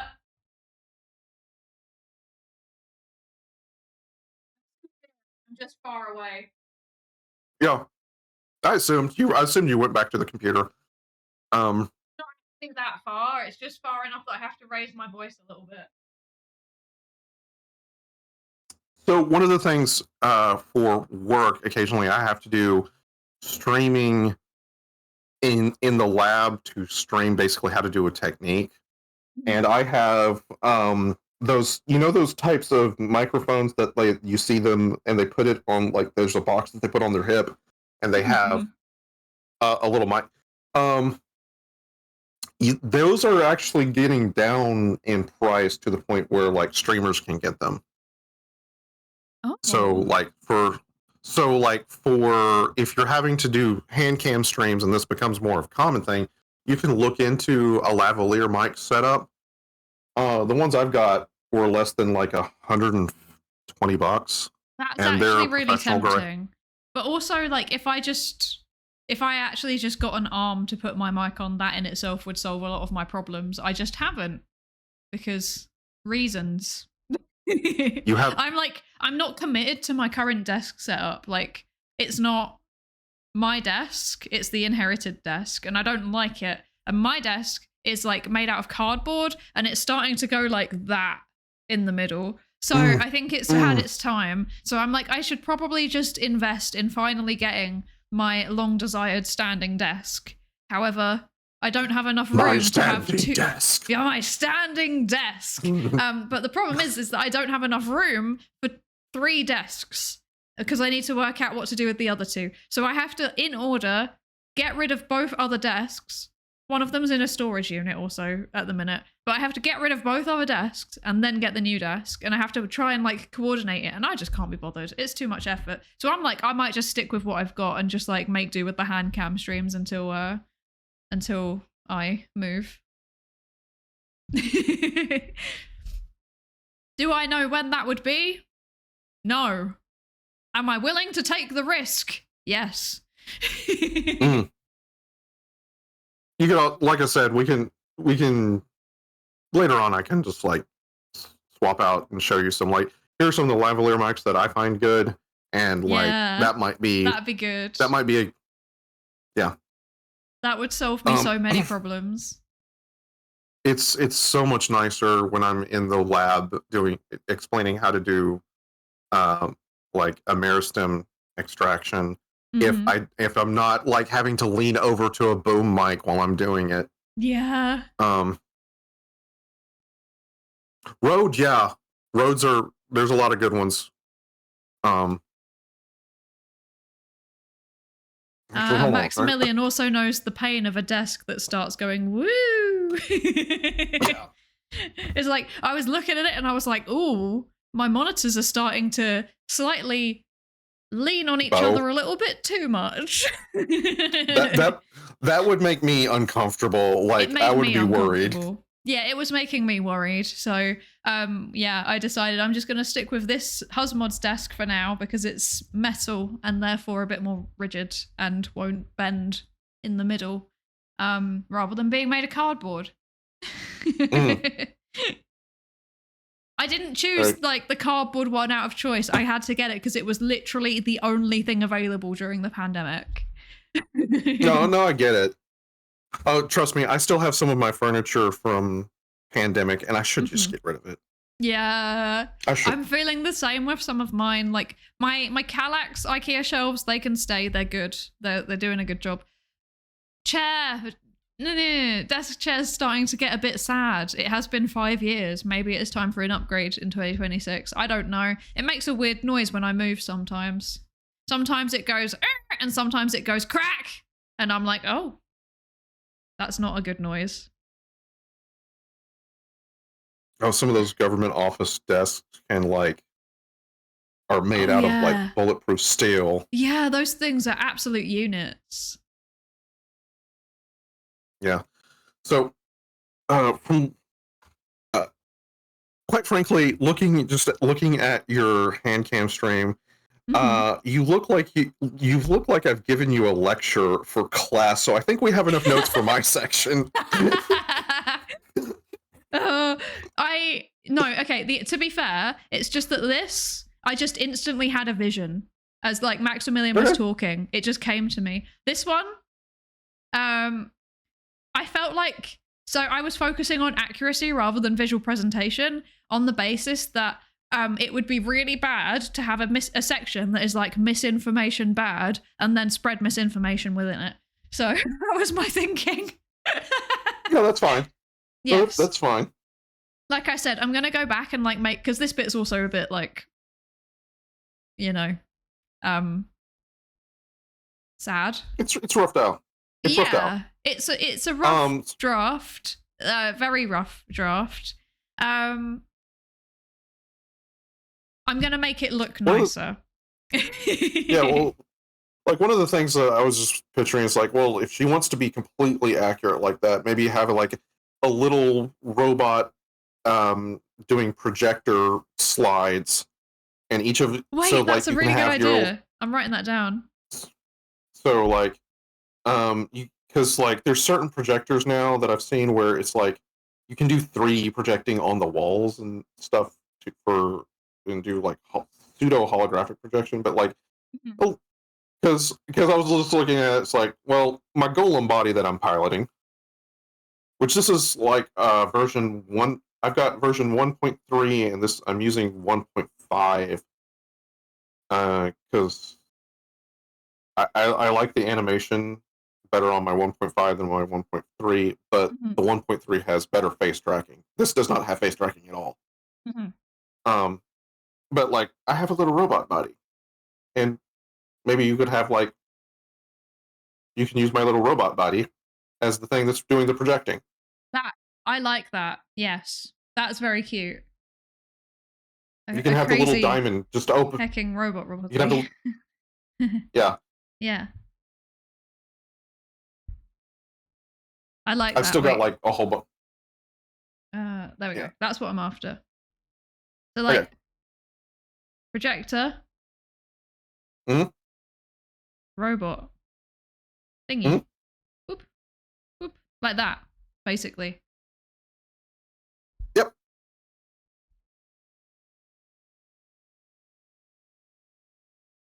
Close enough. The highly accurate depiction, actually. 100%. That's what it looks like. That's what it looks like when it starts out and starts projecting.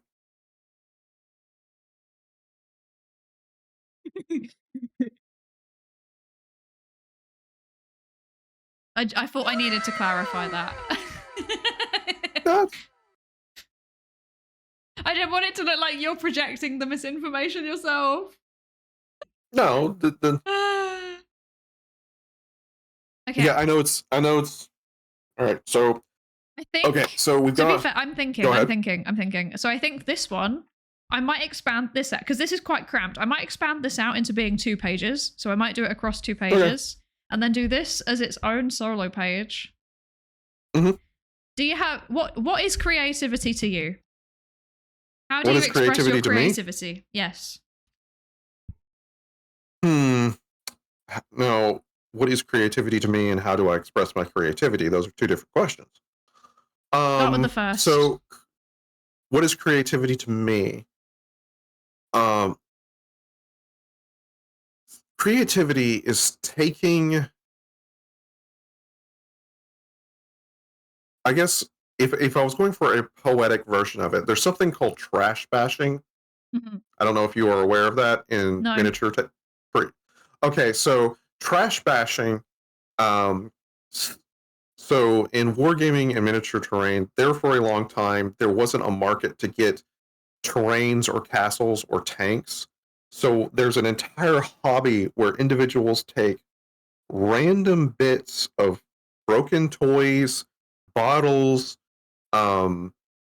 various things that you find, bottle caps, tips, pins, and things, and they can take something that is, you have these random bits of something that has nothing to do with what is the original, or what is the original purpose of these things have nothing to do with the final purpose.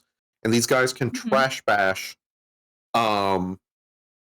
compound things together, and you basically see someone, there's a famous one called, like, that's a deodorant tank, where they take a stick of deodorant and they turn it into a science fiction tank, or like in practical effects for science fiction. Kit bashing is what I was about to go into. Kit bashing is when you take a whole bunch of model kits and you put them together, and you make something completely different. Like, for instance, the Borg cube out of Star Trek. The film people just went to a model store and just stuck out their arm and just walked down the aisle and said, yeah, we're getting all of these. And then they made one of the most iconic spaceships in, like, science fiction. Like, they took a whole bunch of kits together and they put it together in something completely different. Trash bashing is literally to doing that, but with trash, and building something like a Star Destroyer. And to me, that's like, creativity is taking a whole bunch of bits that aren't related and reimagining it into something that hasn't ever been before. Okay. Like, to me, like, music is all music is really cultural memes mixed with math. But, like, once you have the tools and understand, like, the ratios and various other things, you can just take those original, like, tones and beat boops and make hundreds of different things out of it that we still to this day we're still, like, making new stuff. So, like, I guess creativity is taking raw materials and making an idea. And how do I do creativity? I look at that trash bashing philosophy and see, like, okay, how can I trash bash? Because, to be fair, like, I'm not really that good when it comes to digital art in comparison to, like, Mylan or Carl or some of my other buddies that I have that are art. But I can jury rig. Like, all of this stuff that I've done on here, this was all me. But I'm pretty decent with, like, the animation, so I just jury rigged. I might scar Mylan if they saw, like, the workflow for my model, because my model I used Krita, GIMP, and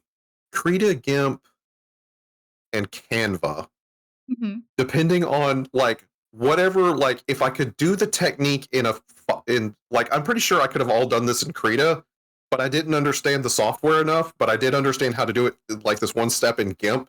So I would export it into GIMP, do the one step, export it back into Krita, and then I was like, I need this, so I'll grab it from Canva, slam it over to Krita. So, like, I just pulled all of this stuff together to make this little guy. And I animate in GIMP, which like, some of, like, Carl, who is ex-military, who does actually do animations.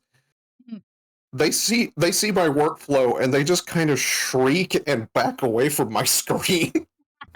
They're like, why are you doing it that way? I was like, it's the only way I understand. It makes sense in my brain.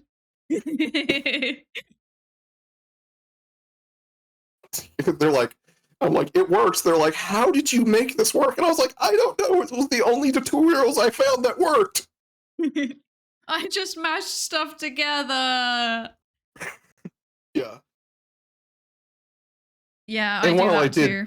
I do that too. I think the way that I do a lot of stuff probably would make people recoil in horror, because I'm not very like the order in which I do things, very rarely logical. The way I set things up, very rarely logical, but it makes sense in my head, and that's the most important thing. And that might be part of the autism, where like Yeah. your way of your mental landscape might just be slightly different to where it makes perfect sense. So yeah. So did that answer both questions? Yes, I think so. Okay, good. I mean, I wrote a fair amount here, so. Again, mine's coming out looking like you're taking notes from a grad school course. They all kind of look like that. So, again, this was just like random. This was like, I just had an idea and I rolled with it, and I just did it like that. But these ones also look like I'm taking notes. So it's gonna not be pretty. I can't like write things down and think of where to place them at the same time. This is my creative process. I make a janky version and then I make a good version. Yeah, no, that's well, that's like I've said a couple times in the Discord. Make it exist, then make it good. Yeah, exactly. Don't worry about. That's exactly why I'm going to be making a new enhanced, remastered version of the Pikmin song.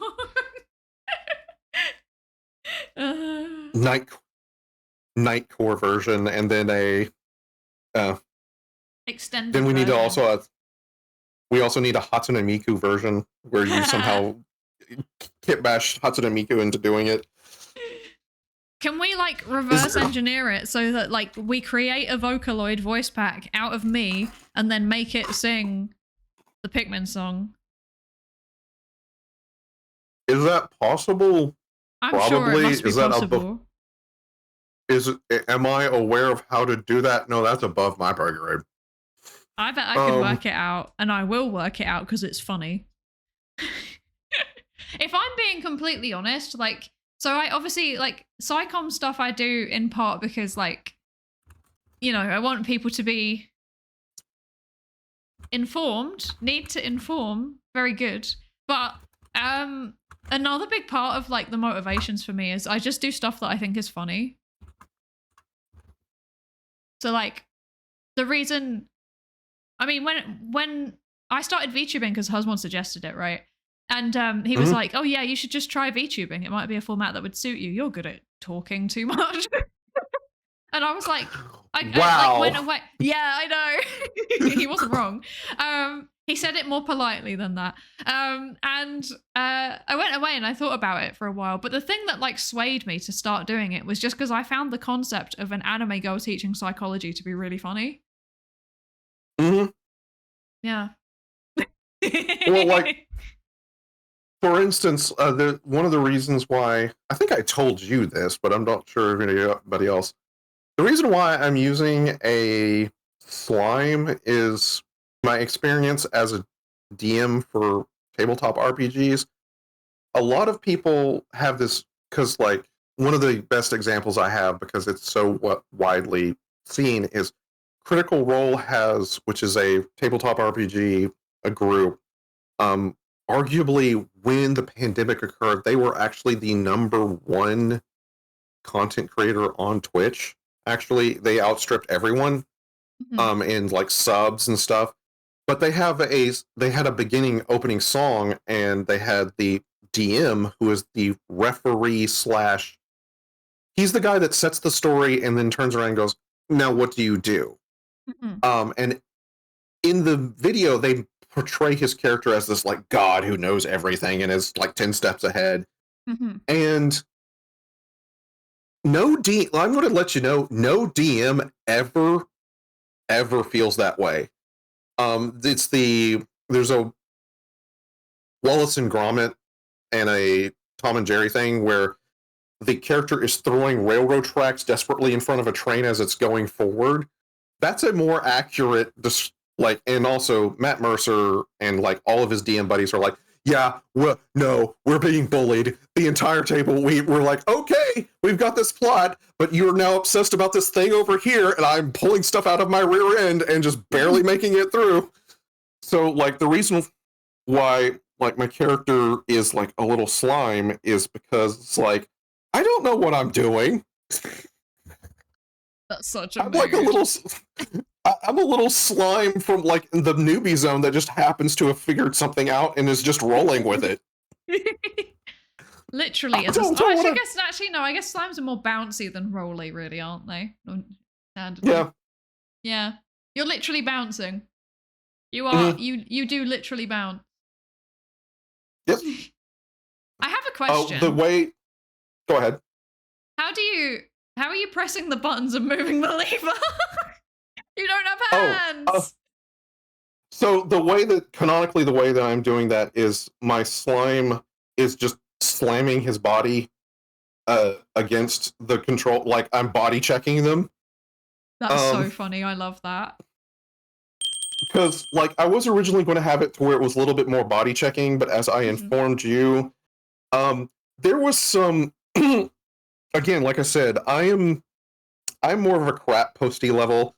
And I was looking at the body modifications that I was using, and I was drawing it, and I just went like, those look like peepees. And I'm like, and I'm just like, I remember. I do remember you saying this. And I was like, I don't want my character to be known as the green PP man. No, so, that's definitely not good branding, actually. Well, I mean, it might be, but not for what you want to do. Yeah, so, like, I just was like, I'm just going to have... This is the whole, like, make it good enough to work and then make it better as you go along. One of the next versions that I'm working on, there's going to be some little glowy effects near the buttons and the controls, so when they're moving it's glowing and it looks like I'm using like magic. Also the little antenna are also going to glow as well, so it's going to look like it's like I'm controlling it with the little magic hat. That's so fun. I love that so much. It's better than just basically something from the Bad Dragon catalog, so yes. So yeah, that would be like, there's already some commentary about VTubers. Let's not go there. Yeah. Also, Glimming Gamer, hi! Thank you so much for the follow. Welcome into the research participation pool. Welcome. Yeah, yeah. Cleeper, she was asking how my character controls the buttons, and I do that by basically smashing my slime body against them. Yes. Canonically. Slam. Yeah. Also, canonically, none of the buttons are labeled, and there's several buttons that are not showing that my character doesn't know what they do. That's extremely relatable, actually. That's very relatable. Yeah, so because like that's kind of a reference to OBS, because for those of you like there's a lot of streamers in here right now, but for those of you who don't understand OBS is a wonderful tool. It is also cursed. I don't mean that as in like it's bad. I mean there's like some witch in the past life has been offended by whoever wrote OBS, and it's something in the coding. Things break and we don't know why. God forbid something patches, because you'll get everything right and then it'll patch and then nothing works. You'll be collaborating and then for some reason your collaborator is like, hey hun, you're just a blank screen on my screen at the beginning, and like no one can hear the first little bit because I possibly, hypothetically speaking, that this me might have muted their like input while they're screaming, going, "Oh God, it's not working!" Yeah. So, speaking hypothetically, of course. Of course, yeah. So, any of the streamers there, like, if you, I always feel like I've got all of these buttons on OBS and half of them aren't marked.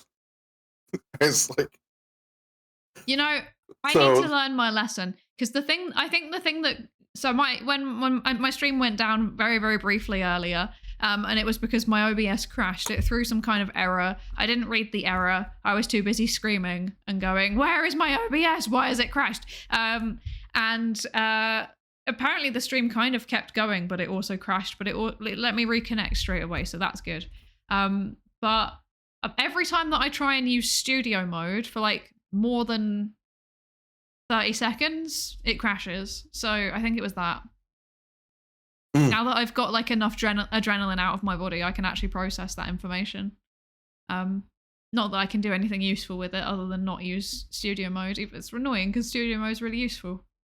Oh well. Yeah, studio mode is really useful. It kept crashing on me, and I haven't used it in quite some time. I probably should work on that, on making it work, but I just kind of go with it. Yeah.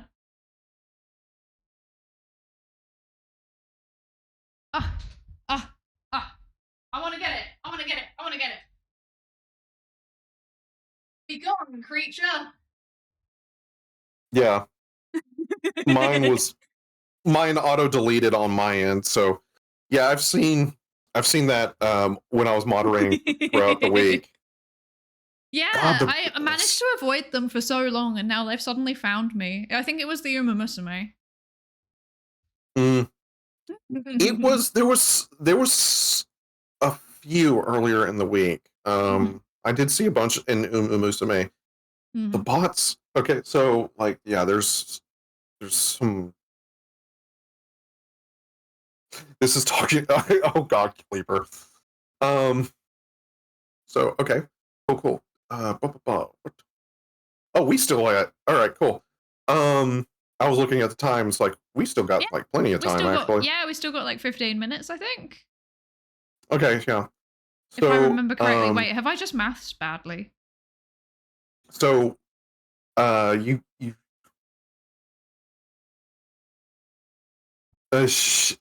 would have unbanned you, dude. I think. Banned. Okay, well, I was saying that we would have unbanned you, but like, yeah, we've got. See, that's 3. Yeah, we got about 18 minutes. All right, so actually, is there something?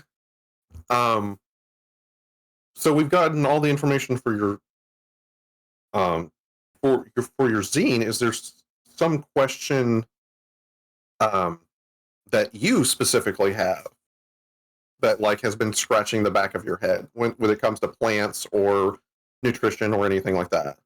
That is a good question, because I think I normally just ask you them. Yeah.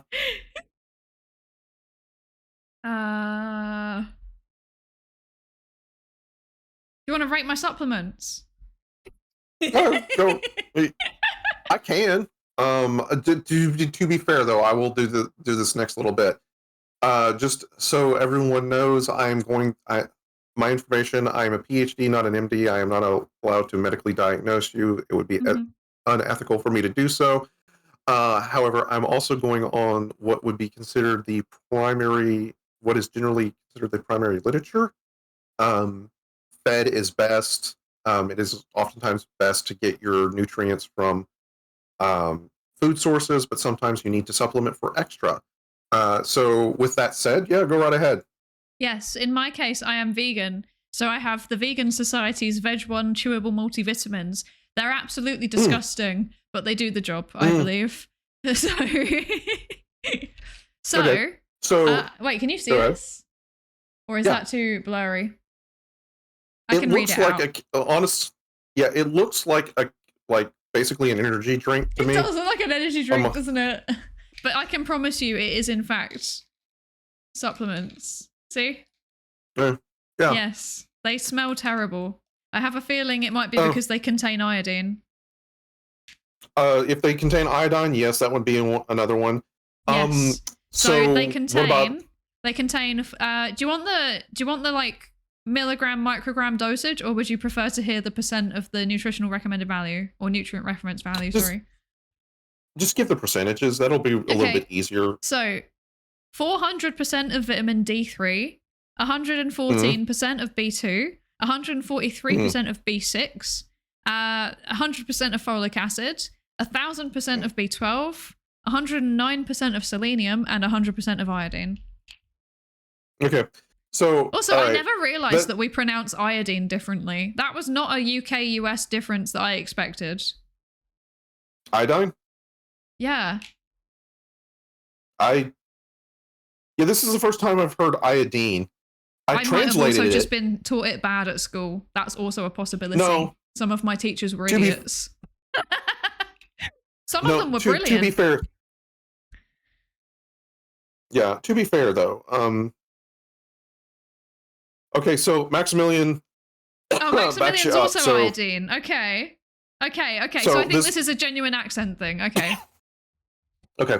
So you'll probably note, however, with one of the things that one of the reasons why I said percentages, is I wanted to see if any of them were over 100%, and a lot of people might not understand. Well, how is it a good thing or a bad? Like, isn't it a bad thing to get like over a certain percentage of certain vitamins? Like, what happens if I take 5,000% of my daily allowance of fill in the blank? And if you note, some of those were a lot higher in their percentages than others. May I take a guess? You can go ahead, take a guess. Okay, is it because... So, fun fact about me. I don't know if I've actually said this on stream before. I actually don't know if I've told you this either. I have a high school level qualification in supplements because I used to work for a health food store back in the day when I was a student. No. Basically, people would come in and they would be like, oh, I'm really depressed. I want some homeopathy. And I'd be like, no, you don't. Let's go have a look at the vitamins and stuff that's useful instead. So I still made the shop money, but I tried to do it in a slightly more reliable and ethical way. But from one thing that I remember is that some vitamins are fat soluble and some vitamins are water soluble. And the water soluble ones, if you take too much of it, you basically just like pee it out. So for example, with B12, if you take, I know this from personal experience, if you take too much B12, your pee goes a weird color. I have to take too much B12, just for clarification, because I am vegan and I also have like a problem absorbing it. And I have like a bleeding problem that means I really need it.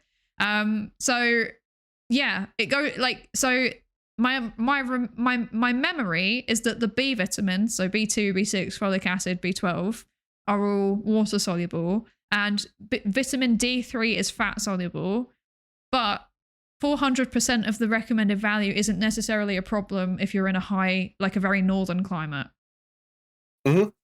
So because you don't get enough of it by like it kind of, the recommended dietary value adjusts for the expectation that you would spend a certain amount of time in the sunshine, which is physically impossible to do in places like, I don't know, Ireland.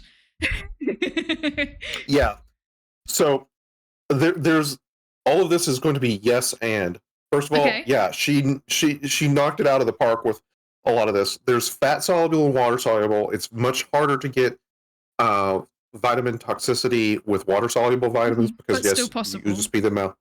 It is still, yes, it is. You can die from water toxicity. So just to clarify, so you can still get too much of those vitamins, but it's much harder to get the water solubles and OD on them. I too also have to, because my family has a condition where it's very difficult for us to absorb B vitamins, so I have to just clank them up a lot. And yes, it does make like a radioactive color. It looks like it glows. It's like neon, like somewhere between neon yellow and neon green. It's really funky. Yeah, it does not look natural. It is natural. It just does not look natural. So there's that. Plus also there's a thing involving with the vitamin D. Yeah. Ireland, yeah, you don't get enough sun. Just flat out. Same thing with when the little angry Korean woman, she had to do her field research up near Canada. And like to the point where like within like our driving distance of the Canadian border. So, you know, it got dark during winter really quicker than it did in more southerly climes. So they had to increase the amount of certain things like vitamin D. And also specifically though, something with you. Certain vegan forms of bioavailable vitamins aren't as bioavailable than, say, the meat versions. So if that is vegan, if that is a vegan approved vitamin, they will have to increase the amount of certain vitamins that come from plants because the bioavailability isn't necessarily, it's the same vitamin, but it's in a form that's not as easy for us to absorb. So they just front load it with like more of it. So if you're only getting 50% of it, if you double the quantity and you're getting 50% of it, you get your amount. Yes. Oh, God. But then it's So, also kind of with the selenium and iodine. Am I right in thinking it's kind of similar with those as well? Because they're really, really easy to get if you're eating animal products, but they're really difficult to get if you're vegan. And especially like iodine, if I remember correctly, like iodine's like they're both really important. But iodine is like thyroid functioning, right? So if you don't get enough of it, it can start messing up with your thyroid, and then you can start either losing weight or gaining weight a lot more faster than you should, and it can cause all sorts of knock-on health effects. I don't know what selenium does. Selenium, it's one of those, you only need a little bit of it, but like it's in certain metabolic activities that are in the weeds, but like if these start going off, you start getting some really weird, you start getting some weird name diseases. You're like, oh no, what is that? That just sounds scary. Am I also right in thinking that selenium is the one that's in Brazil nuts, and it's like really, really easy to overdose it, and like if you do, then the symptoms are actually kind of reminiscent of like radiation poisoning or something. Yes, the selenium levels in Brazil nuts are so bioavailable and so much that it is like you need to limit the amount that you eat, or you can get some issues like that. It's so unfair because they're so good. They're my favorite type of nut, and I'm like, okay, maximum of 3, and I'm like, I want more. And I didn't know this also when I was younger, and I would go through phases where like basically like Brazil nuts would be like my stimming food, and then I'd get really, really sick, and I'd like stop eating them because I was sick, and like nobody told me. Well, it's not. I mean, how would you come across as like, hey, this thing gives you what looks like radiation poisoning? Yeah, and it's like, it's not like Brazil nuts grow. Gee, I wonder, do Brazil nuts grow in the UK? No, they grow in some place. I wonder where they grow. If only there was some convenient name that they'd been given that would tell me where they're from. Yeah. So another thing about like with, say, for instance, actually this is something that the little angry Korean woman grabbed me and said, you need to talk to Sai about this. And I'm like, I'm pretty sure she's fine.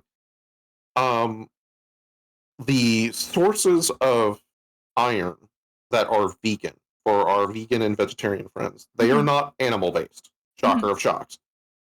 Some of the compounds in herbal teas, which I won't go into detail because one of the things you kind of wanted to do a collab with me was talking about like the bioavailable and compounds kind of with teas and the like. List. Yeah, but like some of the compounds that are in herbal teas that are perfectly healthy for you, they will bind with the iron that is that you get sources from vegetarian sources, and if you are drinking, like basically if you have a nice glass of herbal tea and you're sitting there just downing a whole bunch of spinach, you're not going to absorb the iron. Okay, the only question I will ask is, it when you say herbal teas, does it include like tea, or is it not tea? Because I've heard this about like tea, as in like black tea. I didn't know this was a thing for herbal teas. So it is in the black teas. Sorry, that's where I group them also into herbal teas because of the botanical families. I'm going with botanical. I'm going with botanical families instead of culinary things. So yes, yeah, it is the tea teas. Like you need to, but the thing is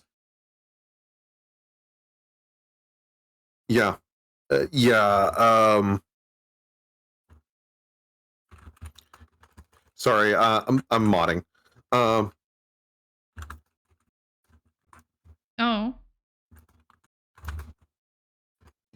Yeah, they were giving some Brazil nut information, and due to some Oh yes, I see. Yes. Yeah, completely legal in this case, but like not necessarily legal in other cases. Use of a word. So I was like, oh yeah, that's fine. But yeah, so blah, blah, blah, blah, blah, blah. I was talking about teas. Blah, blah, blah. Yes. Tea. Okay, so tea, iron, and availability. Yes. Yeah. So, yeah, I was going with because of, again, my view of it, black tea, peacoat tea, tea, Earl Grey tea. Yeah. The black teas will have the highest amounts of it, but other herbal teas. But the good news is you can just not drink it at the same time. Mm-hmm. Basically, you're not like, basically what I'm telling is like, vegans, you are not banned from tea drinking. Like, you will not die of iron deficit.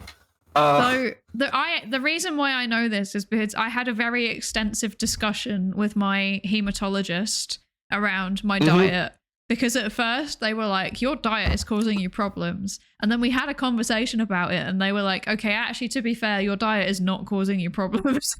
I was like, thank you, because I do eat a lot of spinach. Like, I have a problem with spinach. My mum had like really severe spinach cravings when I was a fetus, like to the point where genuinely she would just sit there and she'd get like a 500-gram bag of spinach, boil it, not boil it, but like steam it down, and then she would just eat it like as was, out of a bowl. And I am the same. I'm not that bad, but I do put it in literally everything because I really like it. I actually have a pretty good iron intake, and I actually already knew about the tea thing. I don't remember how it was like something I was taught growing up, actually, was that like you shouldn't have tea like an hour before or after dinner time. So there you go. Maybe that's a bit of British folk wisdom that's like actually useful. Because it so often isn't. Yeah. So honestly, yeah, that's generally the I learned the whole like hour before after literally from a British doctor who just said this like colloquially. He said a colloquialism, and I was like, I beg your pardon? And then he explained it, and I was like, oh well, yeah, it's because of this and this and this. But it was like, I was like, well, that's catchy. And he was like, this is something we've always said. I'm like, oh, I just thought I was like, sorry, I just didn't. It just, again, it was the autism. I was like, oh, I just thought you made that up on the spot. No, this is what we call having a culture. Yes, this is in fact our culture. We know nothing else apart from, you know, drink tea and steal spice, and also tea. Actually, you also argue with the French. What the hell? Why isn't the fidget spinning? Oh, I mean, I can spin it more. Yeah, well, Teo came in. Why is the fidget spinning? Okay. Yeah, it's spinning. What do you mean, why is the fidget spinning? You telling me that I should have this and not spin it? Look at it. It's so perfectly aerodynamic and designed for spinning. It's perfect. I must go fast. Okay, there we go. Yeah. Teo, we've been shooting for this to be the visual representation of autism. Visual representation. The stream. The whole stream. Yeah, the whole stream. I ignore the cry for pain. I dropped my phone on my foot. Clumsiness is a regular part of autism. Yes, it is. Oh dear. Okay, so wait, I need to what am I doing? This. If I have memorized correctly, we are at the end of our time. Yep, we are. Yeah, it's gone so quickly. The one with Maximilian went really quickly too. And I'm sure the one with Beezy will also go really quickly. The stream has been up for 6 hours. That's horrifying. You're going to need to crash after this, girly pop. I will. Yes, ma'am. I will. Would you like to plug yourself? The answer is yes. I'm telling you to plug yourself. Okay, so, all right. 1 second. I'm going to hide you.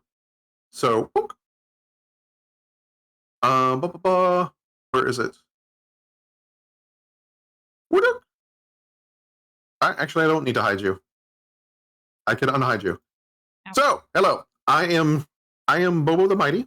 I am a content creator. I am going to soon restart my Twitch streaming, but in the meantime, I do also create short form and long form content on the YouTube.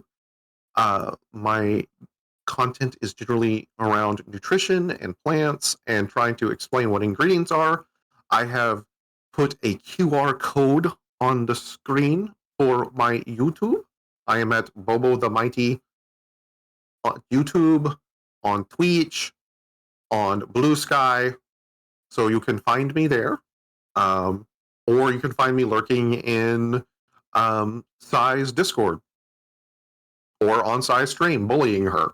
Yeah. I mean, modding. Modding. Hi, thank you so much for the raid. What the heck? Hi. How are you doing? Thank you so much for the raid. How was your stream? I hope it was good. What were you up to? Are you still jingle jamming? I have millions of questions for you to type in chat. I will give you a shout out once the timer has run out because I literally just gave one to Bobo. Sorry. Okay. 1 second. Yes. I will then move that, sir. That's, yeah, put it in front of your face. Perfect. Right there. It would make sense for you to put it on your body, actually. That would make more sense now I think about it. Exactly. Perfect. Bullying, modding, same thing, really? Exactly. It is exactly the same thing. Also, sorry if I look weird. I'm like looking off to the side because my PC is over there because my hands are here. This is my kitchen table. Welcome to my kitchen. We've got a fidget spinner. Yep. Just finished my last stream for Jingle Jam. Let's go! Well done, Jack. Well done. Well done for Jingle Jamming. You did good. You did good. If you need to get up, stretch your legs, get away from the PC, etc., please absolutely do. You know, it's important to rest. Otherwise, you are, of course, welcome to lurk around here, as always. I'm sorry, I'm not being a bit more interactive. I'm damaging my neck, craning to the side. Bobo, thank you so much for coming onto the segment. Thank you so much. I really appreciate it. You are very welcome. Yes. Yes, I will make this look nice, and then it will be a zine. I mean, it's already a zine as is, but it's a bit of a scuffed one. We'll make it nicer. Is there anything else you would like to say before you disappear into the ether? Well, I guess the last thing I will say is both me and the Little Angry Korean Woman are very proud of our friend for getting her doctorate. I know this was a very, very rough bit, and you have been, you have more impact than you realize. Same with the rest. The same with the rest of VTheorem. You guys are very motivating, and I appreciate the work that you do. Thank you. Sorry. Thank you. Okay. You're very welcome. I will work this out. Oh, what's happening? You will now disappear from the stream. I'm so confused. There's so much stuff happening. It's still him, you know. Okay, we're good. Okay. So with that, I'm really, really sorry, Jack, because you literally just raided in. I'm so sorry. But I'm going to now go to a break so that I can set up with Beezy and very rapidly eat a protein bar. And then we will come back and, 2 hours with Beezy. We're going to do another 2 pages and stuff and things for charity. Excellent stuff, am I right? Very good. Okay, let's do that. I will play. You can have normal chill BRB, I think, today. Like normal chill BRB time, I think. So I will see you all in about 10 minutes. See you in a bit. Okay.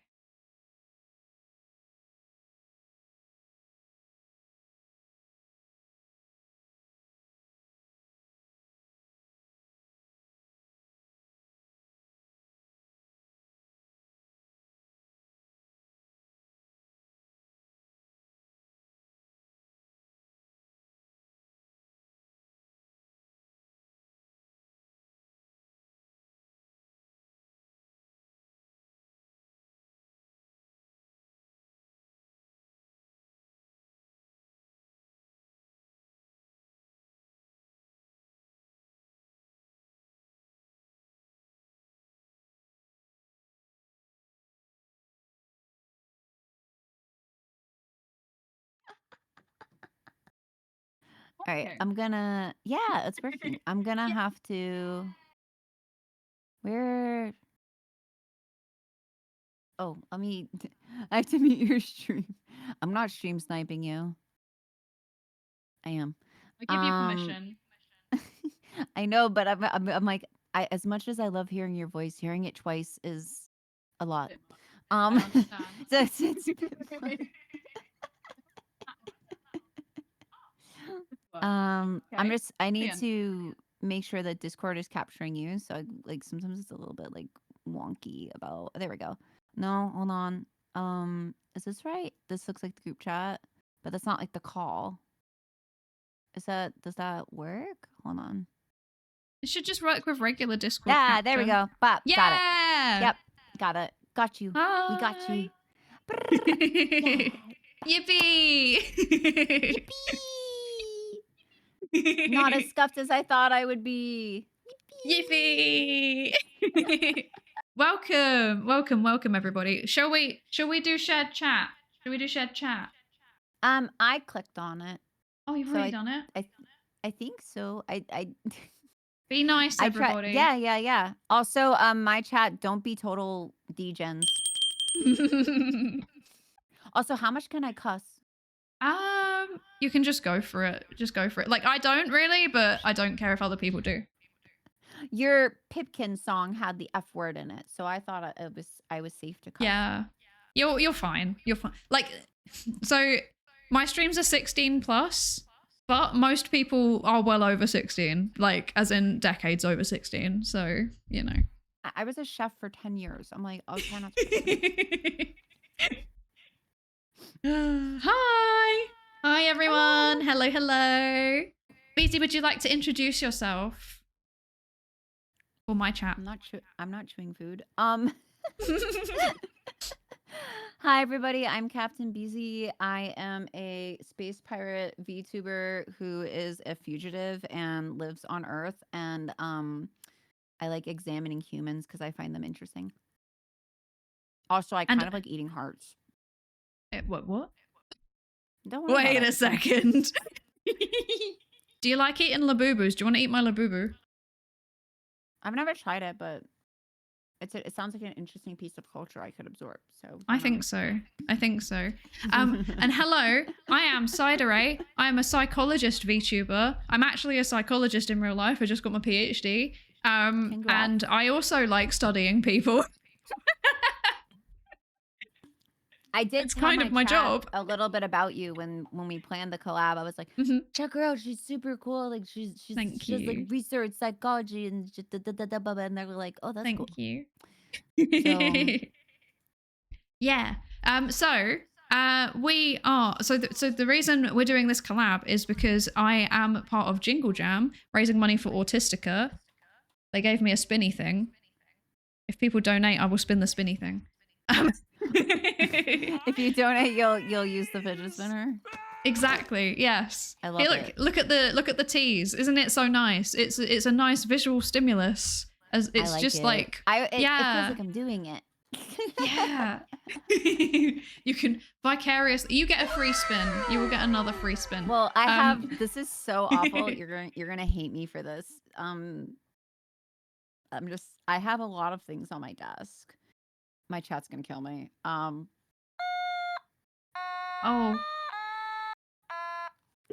Is that an omatone? Yeah. I love that so much. Oh my god. I have an automaton on my desk just because, like, because sometimes I'm like, I don't even know what's going on anymore. I don't know if I can English anymore, so I'm just gonna make the right tune of ah. I have one. I've you can change the pitch of it, right? So there's like 3 different pitches, and if I go to like the highest pitch, and play it, it sounds a lot like when I like laugh. And then it made me laugh because I was like, and it was like, it sounds like a lot when I start wheezing, and I was like, oh god, I was like, I sound like an automaton when I giggle. I was like, I love that so much. That's so good. Oh, I feel like I need an automaton, but I just don't. You do. I've never. I literally put this on my throne. Put it on your throne. Get her an automaton. It's so tempting. It's so tempting. Chilling it for you. Thank you. And then also, if you're in my chat, I do have your Jingle Jam link pinned in my chat. Oh, thank you. As well. Of course. Yeah. And then I was wondering, like, as we're introducing ourselves, because I didn't talk much about Autistica. So if you want to tell my chat a little bit about Autistica, I think that would be awesome. Yeah. This is a good time for me to do the spinny thing. So, Autistica are a autism charity. Now, a lot of people, when they hear autism charity, they're like, oh, yikes, kind of sus. Thankfully, they're not. They focus on research and developing interventions that the autistic community actually want. So whenever they're conducting research or trying to, develop like a program or training or anything for autistic people, they go and ask autistic people first, like, what do you want? What do you need? What would help make your life better? And then the results of that are fed back into developing the research and training programs, and developing interventions and resources.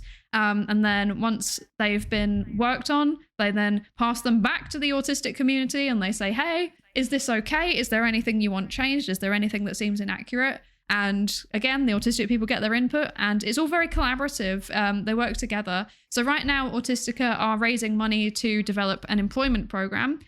So it's all around helping young people between the ages of 18 and 25 manage the transition from education into employment. So it might be high school, might be university, but they're moving into their first job. And they're basically developing like a skills training program. So if I remember correctly, I think it's £54 can help. Wait, no, maybe it was 124. It was an amount underneath £150 will help 25 autistic adults access these services, if I remember. Yeah. Like the resources, they're really widely accessed, and they're doing everything that they can to make sure as many people get it as possible. So yes, donate. I'm sorry that I'm giggling. Of course, my chat is like, can I know where to get that spinner? I'm sorry. This was for the Jingle Jam people. It's for me. It's for me. Raise money for them and they'll give you one. Exclusive. Yeah, it's an exclusive. It's so satisfying. I had looked up about it, but I thought it would be better explained by you.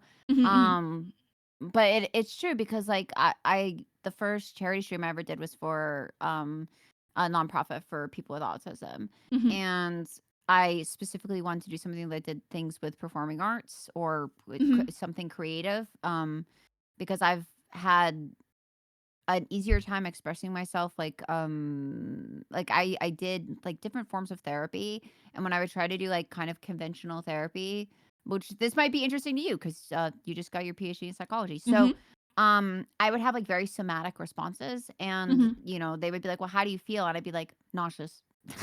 Yeah. So I started doing like art therapy, and the therapist said that typically worked with children, but it actually helped me a lot. And I did like yoga and also like music therapy, so it was a lot easier to start to express things that I needed to work on in therapy that I couldn't really explain how my feelings felt, which sounds redundant. I'm sorry, but it was like I would break out in hives, or I'd feel sick, or I'd get a headache, and instead of that, like you know, a therapist would put some music on and give me some acrylic paint and just be like, go for it. And I'd be like, what am I supposed to do? She's like, whatever you want. And it was like getting into like a flow state of things would help me kind of like process things. I don't know if that like makes sense. Like it's Yeah. so Absolutely. when I do the same thing with zines. So these yeah. zines that I make, I will very quickly, if it's okay, I will very quickly just show an example of what I just realized. I mean, I'm in my 30s, so I know what a zine is, but Yeah, but not everybody in chat will know what a zine is. So here are a couple of examples. That's not a zine. That's just some very lovely art that one of my friends did.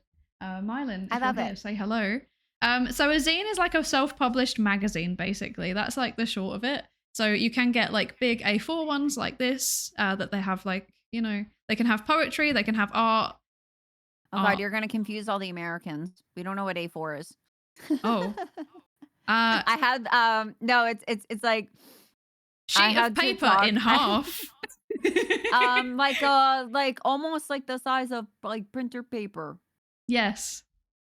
But printer paper. Yes. See, my like this 2.0 artist, he's from the UK, and I was talking to him about like prints, and I was like, well, it's like the size of like a poster from like a concert. And he's like, it's this many centimeters. I'm like, how much is that in inches? And then we find out it's like B or like tabloid. And I'm like, and then he sent me some of the prints that he did of like, because he went to Vexpo, and he's like, oh, he sent me like A4 and like a couple A5 prints. And I was like, I don't know what this means. Now I know what it means, but I think it's not common in the US for us to like, talk about paper size that way, and it's just like something I never like. I have so many friends from like the UK, but how I didn't talk about art with them before, so that was a new thing I learned. You know, I literally just like 20 minutes ago we discovered that Americans and British people say iodine/iodine differently. Yeah, we say iodine. It's yeah, like, we say iodine. It's like, you know, aluminum. We like to add like more consonants. Yes. Instead of saying aluminium. So, you know, it is what it is. It's and I loved the conversation about tea because I happen to be from the Boston area. So I'm like, do you like my magnet? What do you think of my magnet? Where? I'm holding it up on the hand cam.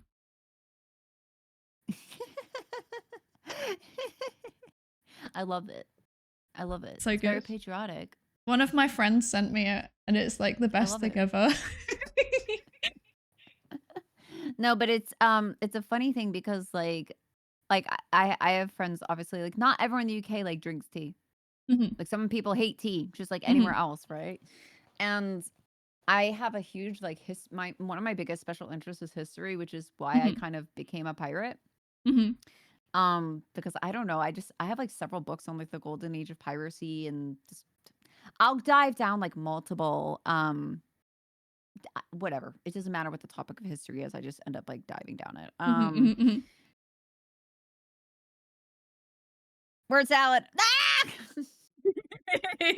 That's gonna happen to me. I don't remember what I was saying. Anyway. History, interest. Oh, yeah. But I don't remember why. Oh, I don't know why either. Despite being a psychologist, I in fact can't read your mind. I'm sorry. I have like the debuff of like ADHD and autism, so I'm like, fuck. Oh, you've got the double whammy. No, and I really don't like taking the medication. I'll be honest, it makes me tired. That's so fair. Yes, there's a shared chat, guys. She can see you guys. Yeah, I can see you all. I'm observing. I can see Joker Trap saying it's a fire magnet. Thank you. I can see you. I'm observing you. I'm watching you, studying you. Oh, it was about coffee. It's because I think there's like this assumption about like Americans. A lot of the reason why Americans drink more coffee than tea is because of the taxes and the fact that people were angry about it, and that's why coffee became like more popular in the United States. Oh, I see. That's interesting, actually. Oh God, look at the latest donation. What? Huh?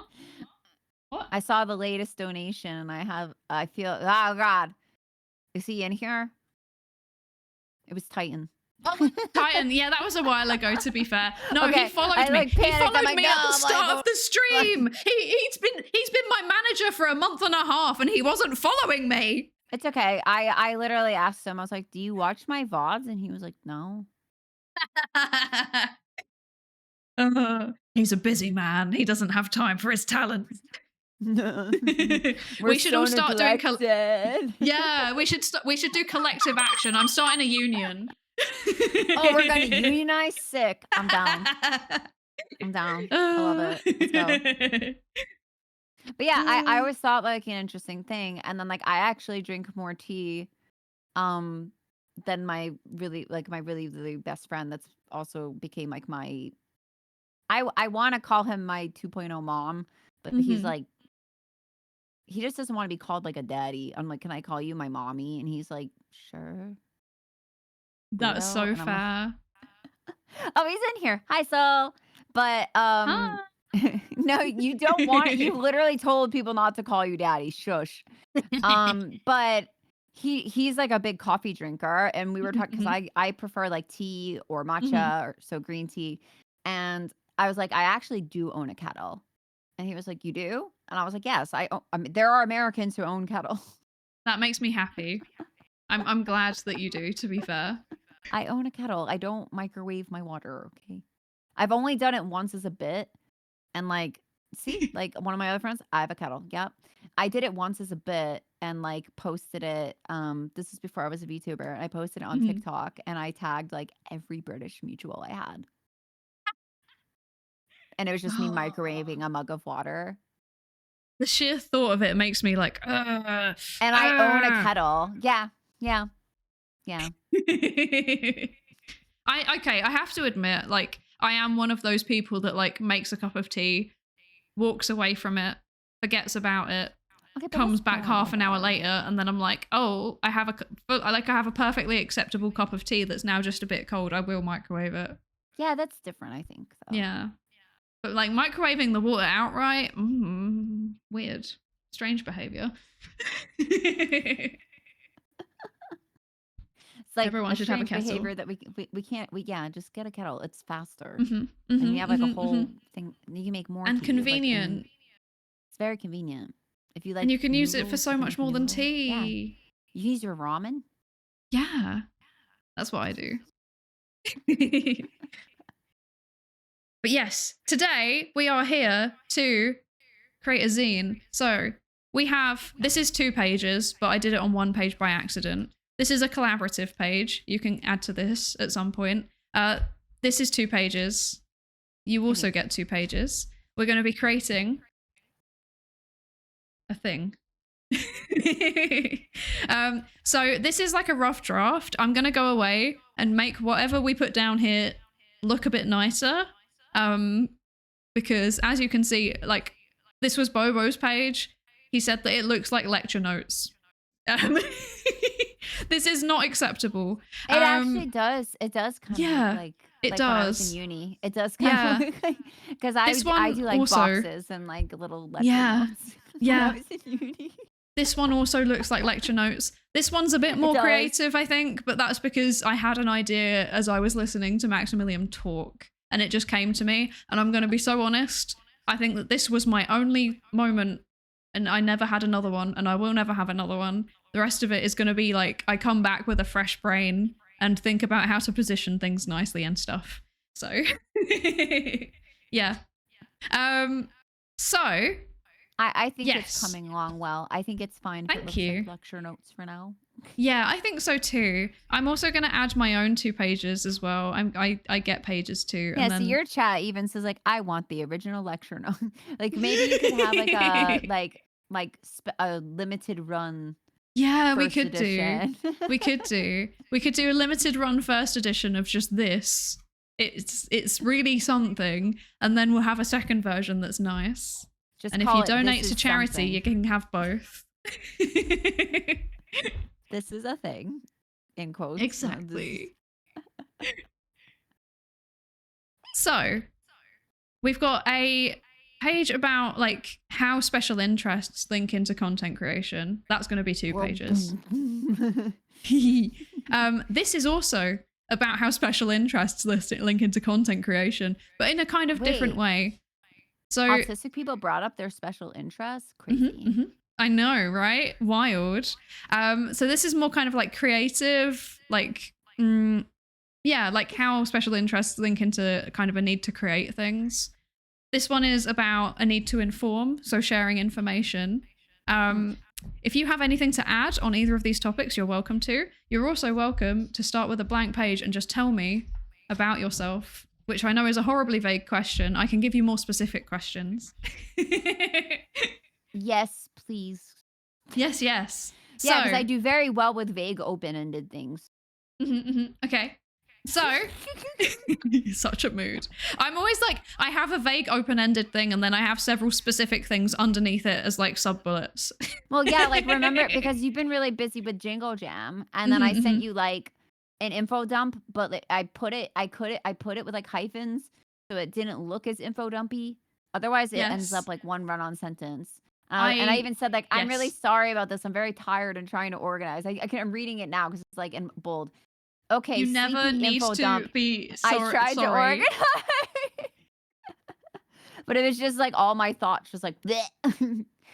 And I was just like, because you had specifically talked about like VTubing and autism, and I had seen a Twitter post you had made about autistic joy, which made me just happy to like see someone talk about that. So I had like my brain can go like so fast, and sometimes my mouth like can't keep up with it. Yes. And then I know the feeling. And then I'm like, I swear I speak English. I'm not typing, so it's harder. I wish my mouth worked as well as my hands. Like, if that makes sense. Like, yes, typing's a lot easier. Streaming. I completely get you. Like if I have to go to like the pharmacy and talk to someone, I'm like, they're like date of birth, and I'm like, I forgot. But you know, my community is like very used to it, so I'm just kind of like, okay, what were you talking about? I don't know. Let's talk about something else, chat. And they're just kind of like, okay. My community is also used to it. Yeah. Oh, I didn't realize that. So one of my community members, his daughter is like, she's super cute. And she'll like watch streams with him and like be like, that's so cute. I love that. Tell Aunt Beezy to go to bed. That's so cute. But I didn't realize that she had autism. I don't know if he had told me that before, so I'm like, oh, okay. I'm like, I didn't know that. But he said it brings him a lot of joy and a better understanding.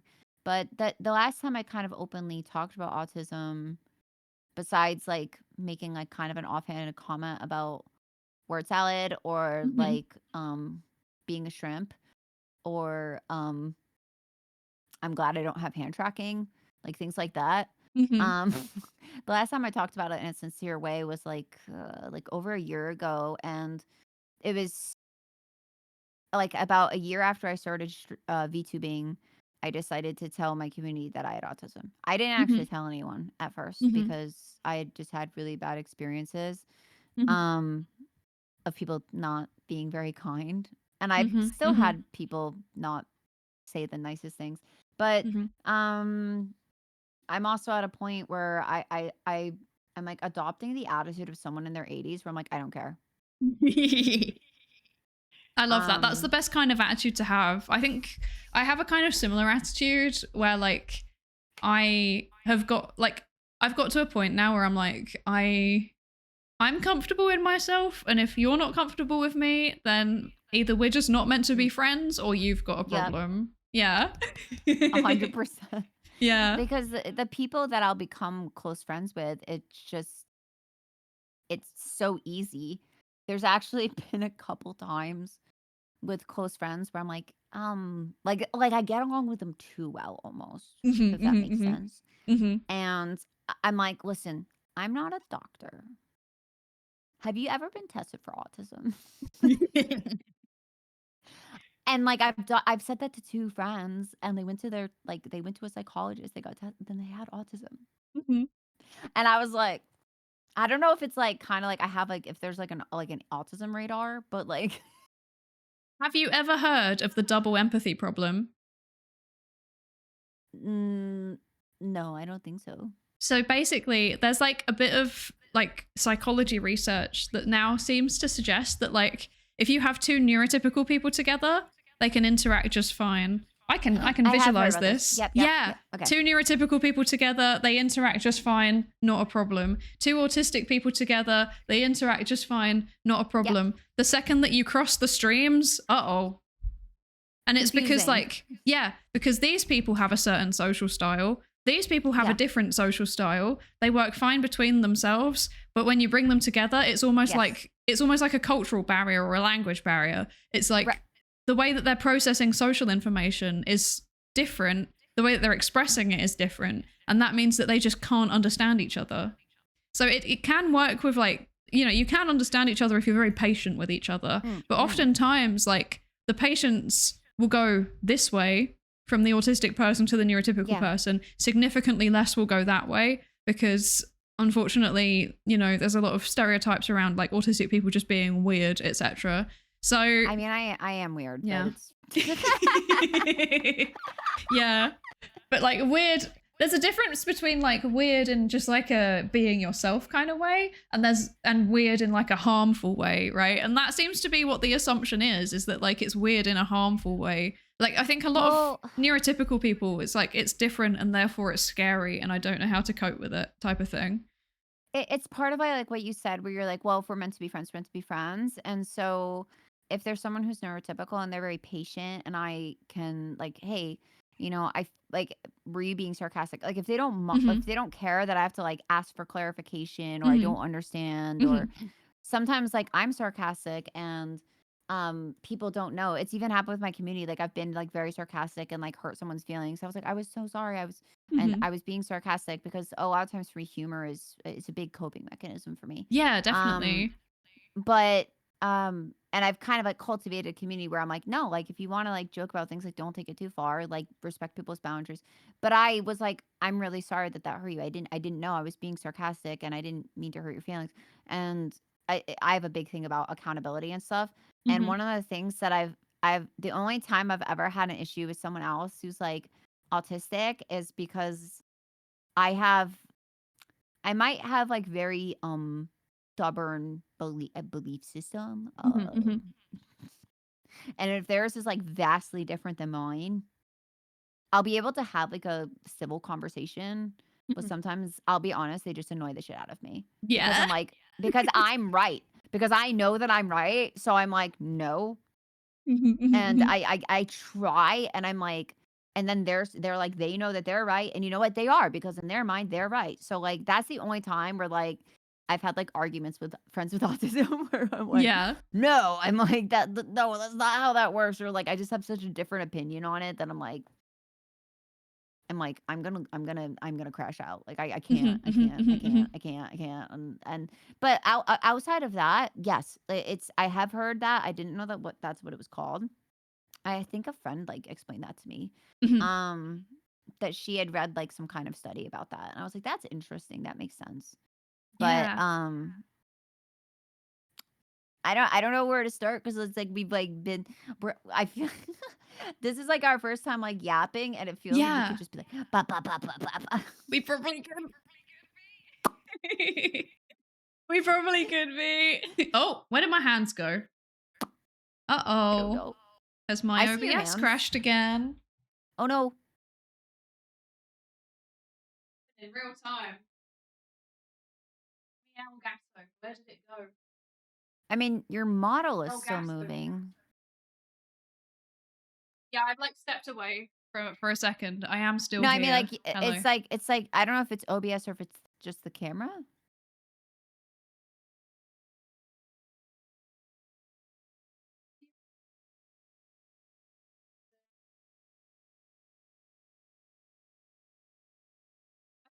This kind of stuff is like inevitable when you're at a certain number of hours.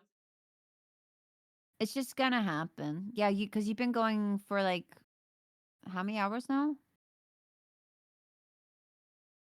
Because you did. There's 3 of us, and you're doing 2 hours each.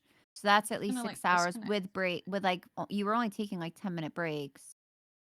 So I know it's at least 6 hours total, and I don't know if you started before that. So yay!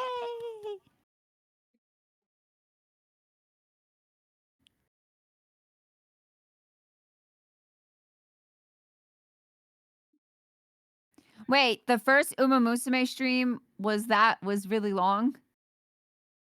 I saw your schedule, and it was like first time playing horse game, and I was like, welcome, welcome to the madness. It's like, I don't know, it's kind of like relaxing, but also extremely frustrating. And then once you start to like get used to it, you're kind of, I don't know, like I kind of like doing it like before I go to bed. Like I'll do like a couple races. I'll do like one like career thing, and I'll be like, oh, I'm gonna go to bed now. Oh, so I liked it. Haunts be haunting, yeah. Like it. It was pretty good. Yeah. Is this okay now? Yeah. Can you see? Yes. Okay. Mm-hmm. Yeah, I think my camera just died. It's been going for a while. Right. We're good. You said you could make it like less vague. So like, where do we start? So, one of the things that I saw as a kind of theme coming up in the message that you sent was around like masking and authenticity and how open you are about your identity in your VTubing, but also in general, I guess. So are those things that you would be comfortable talking about a bit? Mm-hmm. Yeah. Okay. So, I mean, literally, my community is like, I think BZ has shown her ADHD a lot. Thank you. Thanks, guys. I did see someone earlier asking, is the zine going to be published? The answer is, the only round of what's the word? The only round of publication, I think is the word, that I'm planning on doing is through Jingle Jam. So if you go and donate on the Jingle Jam Tiltify page that is linked in the appropriate place, or in my chat you can do !donate, then it will take you to the Tiltify page. On there, when you're doing your donation, you can add on the autism zine, and then you put in your address, and then I know where you live, and I can send you a copy. Yes. And then Dr. Psydere will be in your walls. Yes, I'll be in your walls. I will be in your walls. It's cool because we can officially call you doctor. Yeah. I have graduated, but not in the bad way. No, in the uni way. Yes, exactly. I have graduated, and I am now Dr. Psydere. Yes. Which is a bit weird. It's a bit weird to think about. PhD. Yeah, it's so weird. It's so weird.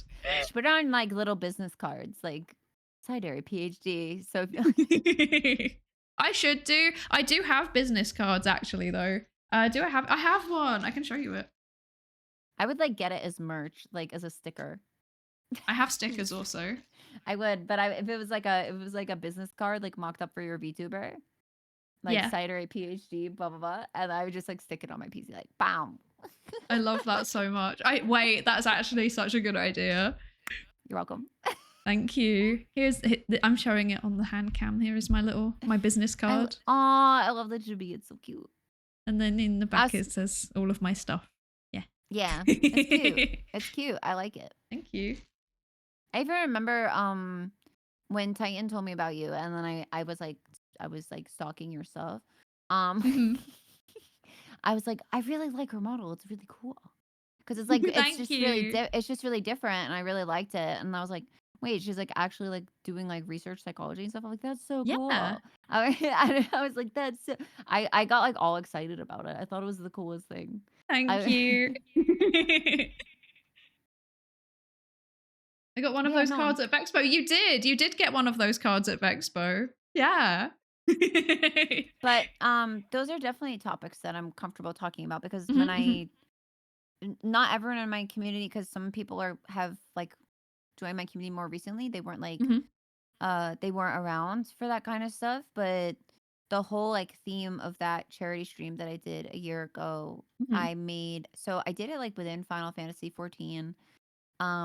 I connected with a lot of DJs. It was for a charity called Spin the Spectrum that teaches people with autism of all ages, so like children to adults, how to DJ, how to do music production. Like if you're Mhm, an adult and you want to like get into music production, they'll help you rent equipment and mhm, stuff like that. And so I got a lot of DJs involved, and I had a party that I called like the Unmasked Masquerade. So I mhm, was like, so I had like a masquerade party within Final Fantasy 14, and I obviously couldn't save the VOD because I was like stream sniping all the DJs, and I was mhm, doing like little giveaways in game. So I involved people, like in game, right? mhm, mhm, And in stream to like kind of do things. But um it was really cool because, and I got like really emotional because it was my first time doing a charity stream, and I had mhm, set like a certain goal, and we made like triple the goal that I had set. I was like in tears. I'm like, mhm, I was like, I have to like mute myself for a second. I will go collect myself.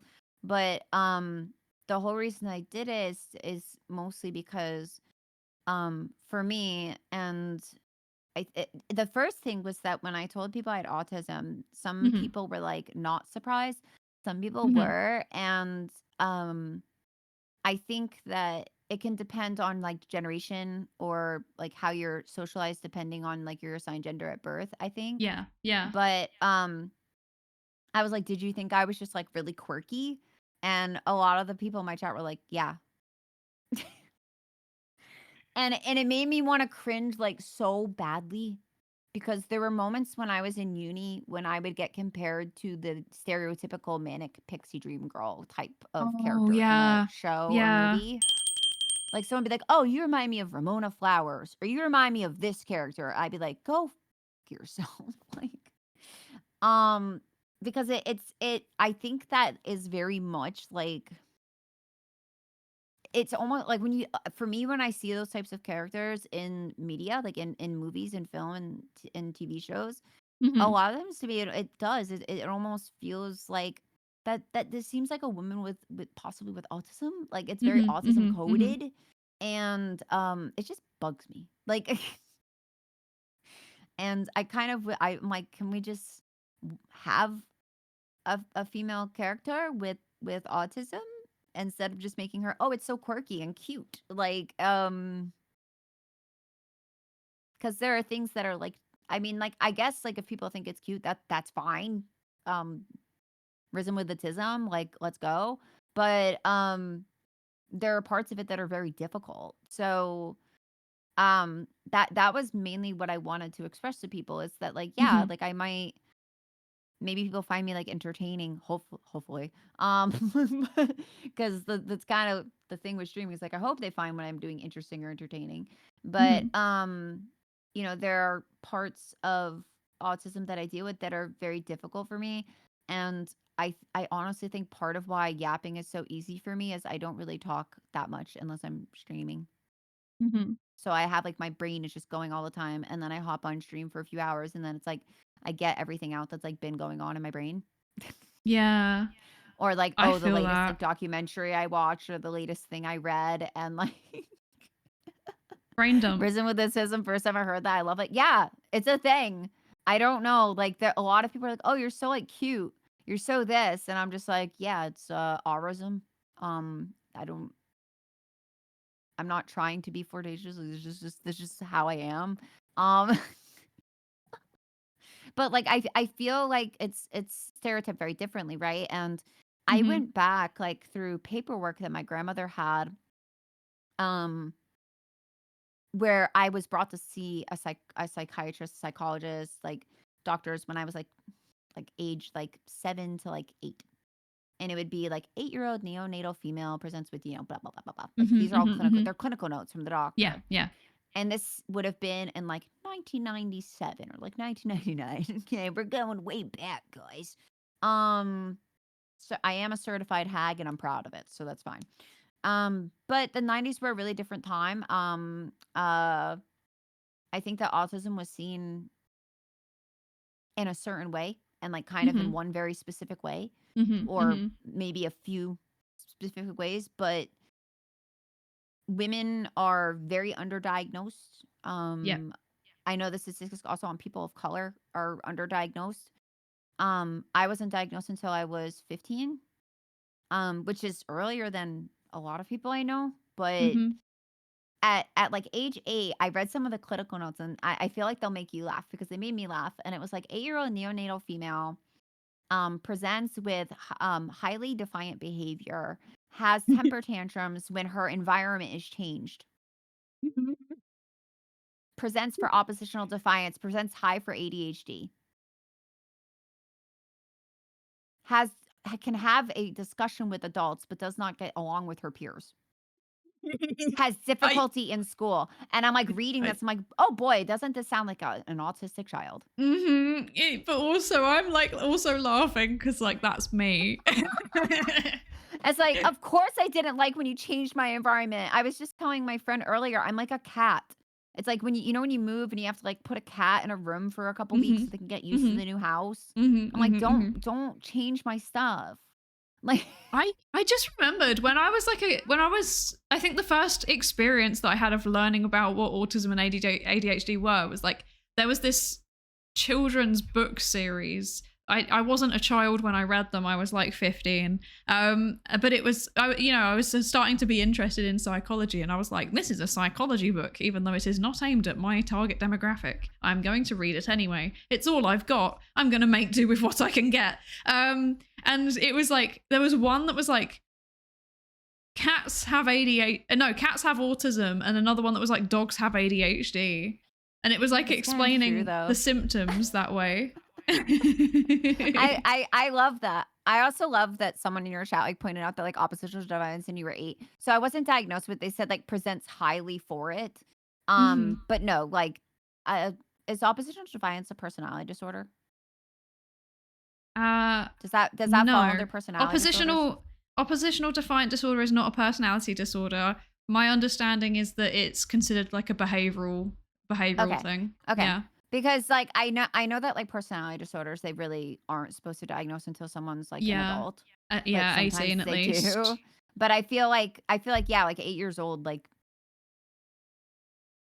saying like an 8-year-old presents high for oppositional defiance, it's just such a wild thing to put in a clinical note. Like it is a bit, but I mean, and so, the one thing I was officially diagnosed with at that age was a sensory processing disorder.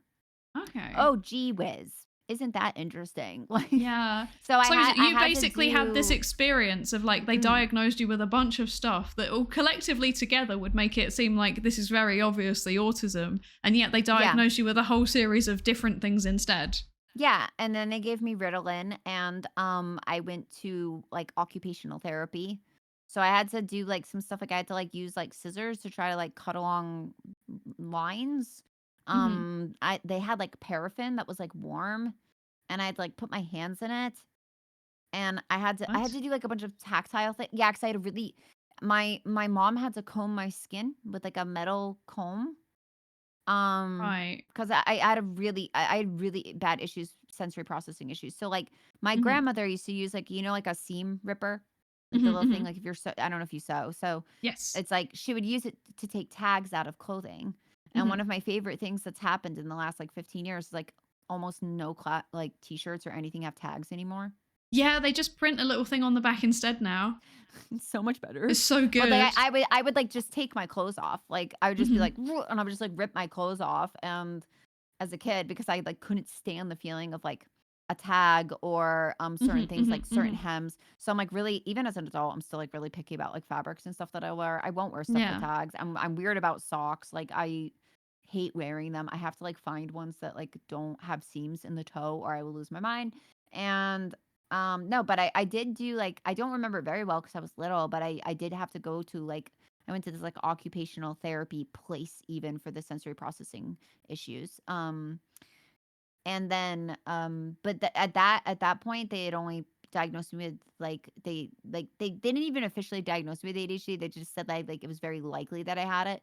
But also Mhm. at that time, I don't know if I know many kids who weren't on Ritalin. They put a lot of kids on Ritalin in the 90s. It was a time. It was interesting. And then I was officially diagnosed at 15. Mhm. And I was diagnosed we'll say ASD because that's what it's called officially in the DSM-5 now, Mhm. at 15.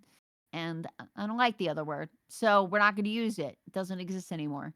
Mhm. If you I don't Yes. this is a certain German word that I don't Yes, yes, yes, yes. I don't like it either.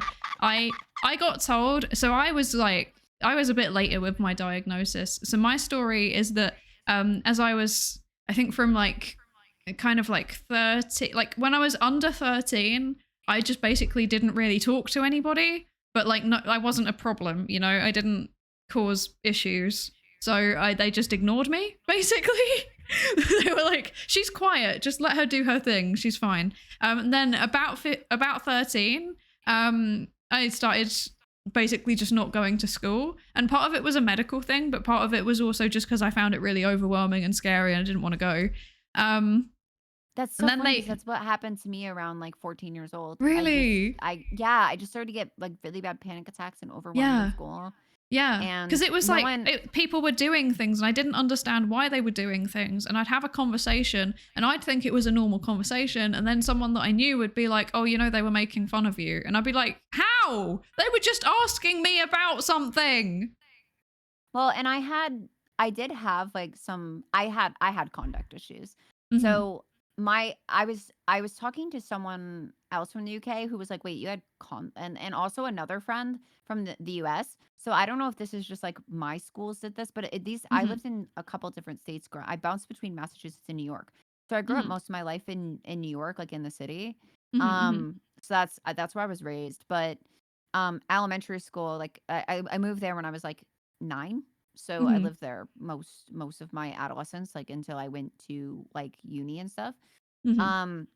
But it's weird because I had good grades, but then they had conduct grades, Mhm. and I would Mhm. have straight A's, and then I would have a D in conduct. Yeah.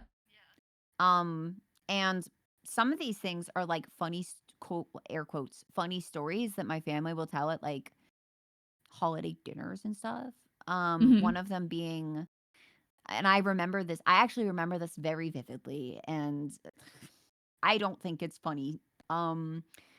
I was in class and I was maybe in 4th grade. So I was Mhm. 10 years old. Okay. And the teacher was asking questions. So I was saying the answers because if someone asked me a question, they want an answer. That's what a question Yeah. is for. Duh. Yeah. So Yeah. then she goes, BZ, if you want to speak, you have to raise your hand. So she asked another question and I put my hand up and I just said the answer. Mhm. And then I got told I was being a smartass and to go to the principal. Yeah. And I had no idea what I did wrong. And then the principal was asking me about it. I was like, well, she said raise my hand to speak, and that's what I did. And he's like, you're still being a smartass. And my family thinks it's so funny. And I'm like, I was doing what the teacher told me to do. And I had Yeah. issues because I was so incredibly literal. Mhm. Even though Mhm. Mhm. I excelled academically, I Mhm. struggled socially really Mhm. badly. Mhm. I would make friends and they'd be like, you're really annoying. And I'd be like, and then they would stop being my friend. Yeah. And so I became very socially withdrawn. I had one close friend. But I became pretty socially withdrawn, and then once I got Mhm. to 13, 14, I just became very uncomfortable, and I don't know if that's because for me it was the conversations, when you get around the age and people are hitting puberty, the conversations that people were having, I just didn't relate to and didn't understand. Mhm. Mhm. So Mhm. when people started to have crushes or they started to be active and do teenage things, I was like, I'm not interested in that. And then they Yeah. would call me a prude or make fun of me, and I was just kind of I don't get it, I'm just not interested in it. And they're Yeah. like, oh well, that's because you're this or that and this or the other thing. And I was like, no, I just have no interest in it. Mhm. Mhm. Yeah. Like, That's and so I still real. don't. And I'm just like I'll make pretty crash jokes, but like I have like no attachment to it. So I'm just gonna like shrug. But no, that's a lot of reject boys, embrace Pokemon. Oh my god. I had so many Pokemon cards. I wish I still had them. I ran a Pokemon website. That was my like hobby when I was a teenager. I like started up a Pokemon fan website and I made loads of like fan content and wrote guides, and I ended up writing an entire like theological essay about like the hierarchy of the legendary Pokemon and how they equate to like gods in a hierarchy, kind of like there's like multiple hierarchies of gods in Hinduism. I love that. I got really into literature, and I had a really good English teacher in 7th grade. So that's like for that stuff, that's like around like age 13. And she would give me different books to read, or like give me like kind of different assignments, because she didn't want me. I think she didn't want me to be bored. Yeah. And I got into writing short stories, and I even like outlined. I started writing a novel even at that age. Wow. Because I really liked anything from like classic literature Yeah. to like books I like would like just binge read, like science fiction. And so I was writing like a science fiction novel at like 13 years old, like creating like this whole little world and like language and like all the all like, you know, and then I got very into it, but reading was always like a big thing for me. Like I would even like classify myself a bibliophile. That's why you didn't see it, but I did make a joke like in our group chat. Like if you really like books, I don't recommend using like wall shelves, unless you like screw it into like a stud in the wall, because I had so many books on some of my wall shelves in my apartment, and my apartment walls are plaster. They're horsehair plaster. This house is like over 100 years old, and my wall shelf just like fell because I had too many books on it. And I like to have like actual hardcover or paperback. Like I like to have physical books. Like I like the smell. I just like books. Oh, I'm the same. I'm the same. But wait, do you want to see the book that I've currently got on my, it's really random. Yes. Hazards due to comets and asteroids. I love it. It's a chunky boy. It's so heavy.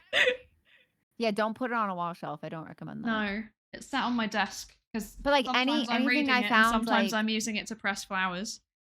Anything I found like a little bit interesting. The one thing my dad was really good about is that he would like encourage me to like explore it. So like my father and I played chess together.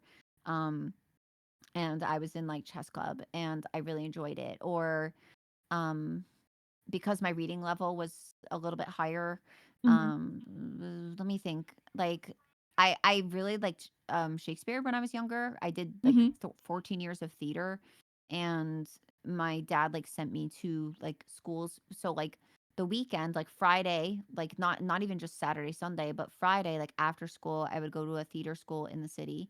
And then Saturday from like the morning until evening, and I was there Sunday. And I did that for like my whole adolescence, like basically until I was too old for the kids classes. And then I also did it all summer at a performing arts camp. And I found like theater to be a way that was like I could be like emotive and expressive because I was playing a character.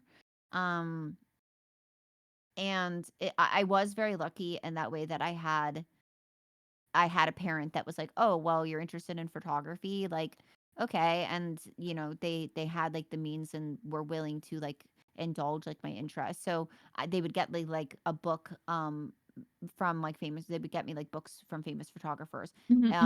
My dad would play chess with me and be like, well, you're never going to get better if you don't play someone who's better than you, even when I was like 5.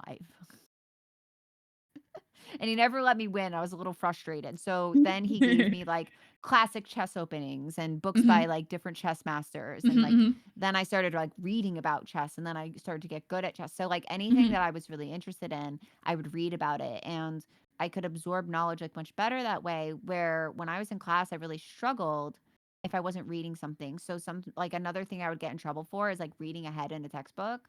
Yes, I used to get in trouble for that too, and I'd always be like, why am I getting in trouble for it? This doesn't make any sense. I'm going to learn it eventually anyway. Right, and like auditory processing is like not easy. Yeah.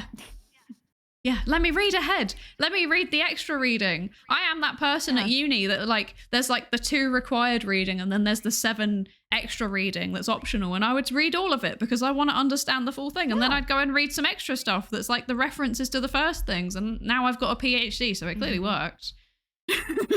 It's really funny because I remember like before I got into content creation in general, I had this therapist that was kind of rude. Okay. And I think like just didn't really mesh well probably with neurodiversity.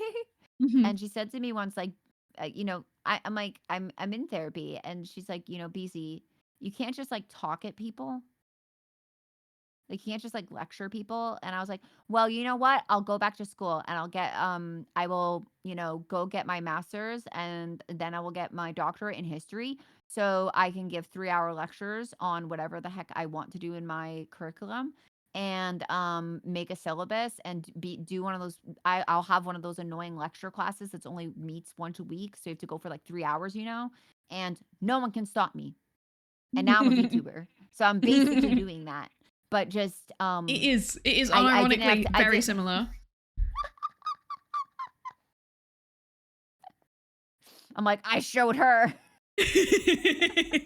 No, but for real, like, so like, okay, so university, it would be great if you could do that. Unfortunately, modern university don't let you do that anymore. It's like changed in the last kind of 20 years. That's still the image that people have of lecturing. In reality, it's like now there is set content that you have to cover and you don't get any say in it. And maybe you get one class that you get to do on the thing that you think is interesting, but you're expected to do like interactive stuff with people, so you still have to interact, so you don't even get to stand and lecture the whole time, which I found incredibly disappointing. And it is unironically part of the reason why I was like, okay, well, I'm going to go and do science communication on Twitch instead, because then I can sit here and I can just talk.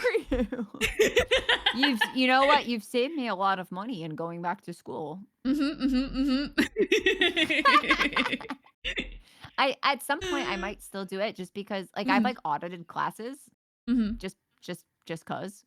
I do the same thing. Yeah, I audited a class that was a graduate level class, and they were like okay with it. That was actually on special education, and one of the assignments I had to do was create a website. And I specifically chose like autism as the special needs, because we had to like choose a specific thing, like, you know, like what kind of special needs do you want to focus on. So I was like, oh, I'm autistic, so I'm gonna go. It's like I always took Spanish in school because half my family speaks Spanish. So if I'm gonna talk about special needs, I'm gonna talk about what I know about. It's called min-maxing, Sweaty. Look it up. Yeah, it is. It's min-maxing. I love that. It's like, hey, you're speaking MMO. I know that. But no, it's right.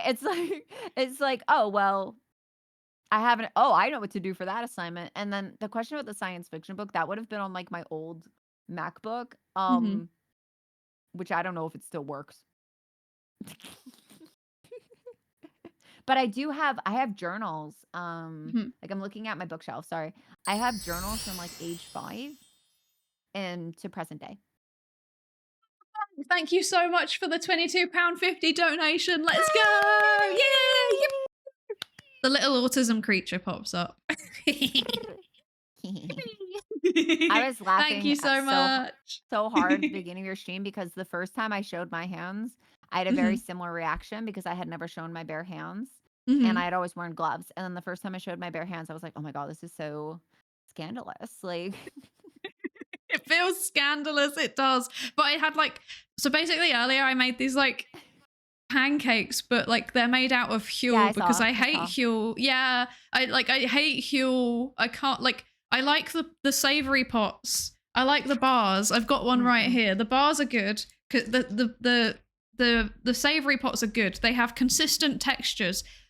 The meal replacement shakes, they are like, no matter what you do with them, they are grainy and disgusting. 0 out of 10. Is it pea protein? Yes, it's pea protein, and it's also got probiotics in it. So it's got like the little grainy probiotic bits in it too. I feel It's like the because worst. because I don't like I don't know. I'm not vegan, but a lot of things that are gluten free will kind of like cross over. Yeah. So the protein powder that I get is pea protein powder, and it's very grainy. It's very Yes, grainy, like it super is. grainy. So Yeah. unless I like mix it with a bunch of fruit, it's like ugh, bleh. Yeah, and that's exactly how I feel about it, and I just can't, like, I by and large, like, I describe myself as like, I'm not texture sensitive, I'm texture undersensitive. Like, I don't like taste and texture, very very undersensitive to them in general, and it even makes me go, ooh, I can't do this. So that's it's the bad. thing that happens too, though, that I think people don't realize, because we did have like a couple little chats, like little sidebars, like in the group DM, and I was talking about, you know, like things like being like very hypersensitive, which, you know, people have like a certain view of what someone with autism looks like, and that's why I was really excited to join this, because we have three different people with autism, and well, four technically, right? So, but you're you're collabing with three people with autism. Yeah. And I always thought, you know, because of like, you know, and people kind of get confused because like I'm like hyper empathetic, but I won't necessarily like pick up on a situation. But if someone is like, this is what's going on, I'm really sad, and I'm like, I feel awful right now. Like, and I'm like incredibly sensitive, but I won't necessarily like know that my friend is sad unless they start to tell me what's going on. And then all of a sudden I'm like really sensitive to it, and like really like, so it takes up like a lot of energy, and being hypersensitive or like hyper empathetic is also something that can occur with autism.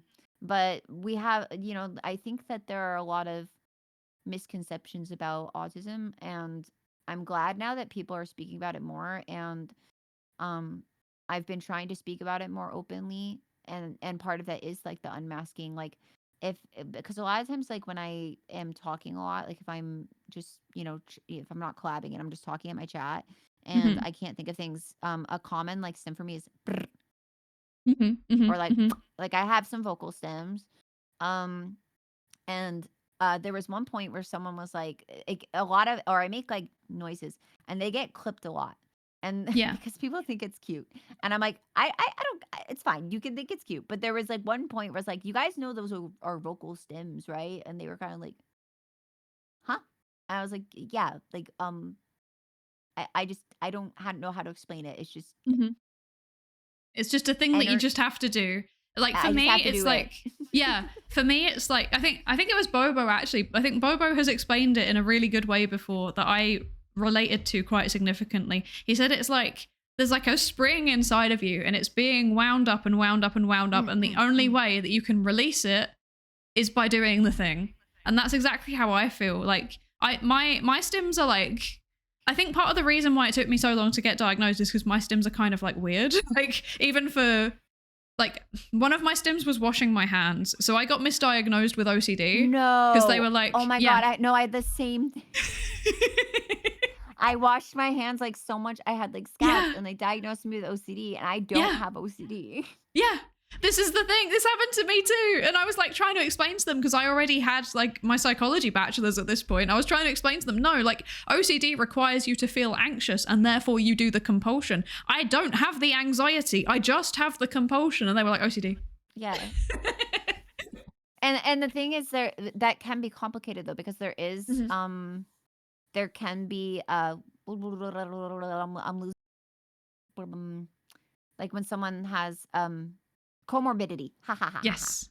I'm yes, smart. And they are quite high comorbidity. Yes. Yeah, that can happen, but there is a lot of misdiagnosis, and unfortunately, but I've talked about that with autism. I've talked about that with chronic health issues. Like, you know, sometimes it can take a while for people to kind of get a proper diagnosis, and it's not like it's completely necessary, but it does after, like, if you've been struggling with certain things for years and you don't really know why, and you're having a difficult time doing things, and then all of a sudden you're like, oh, Yeah.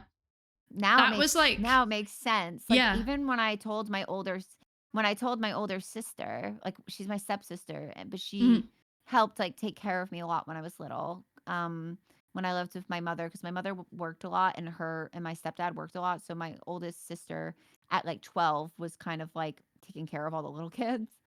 And, you know, I would do things like I told you, I always loved to read. So even like 5 years old, I'd be like sitting there with a book and I'd be like, don't bother me. I am doing a very important thing. That's how I felt at 5. I was like, I'm doing something very important. Do not bother me. Do not move me. Don't touch me. Don't like talk to me.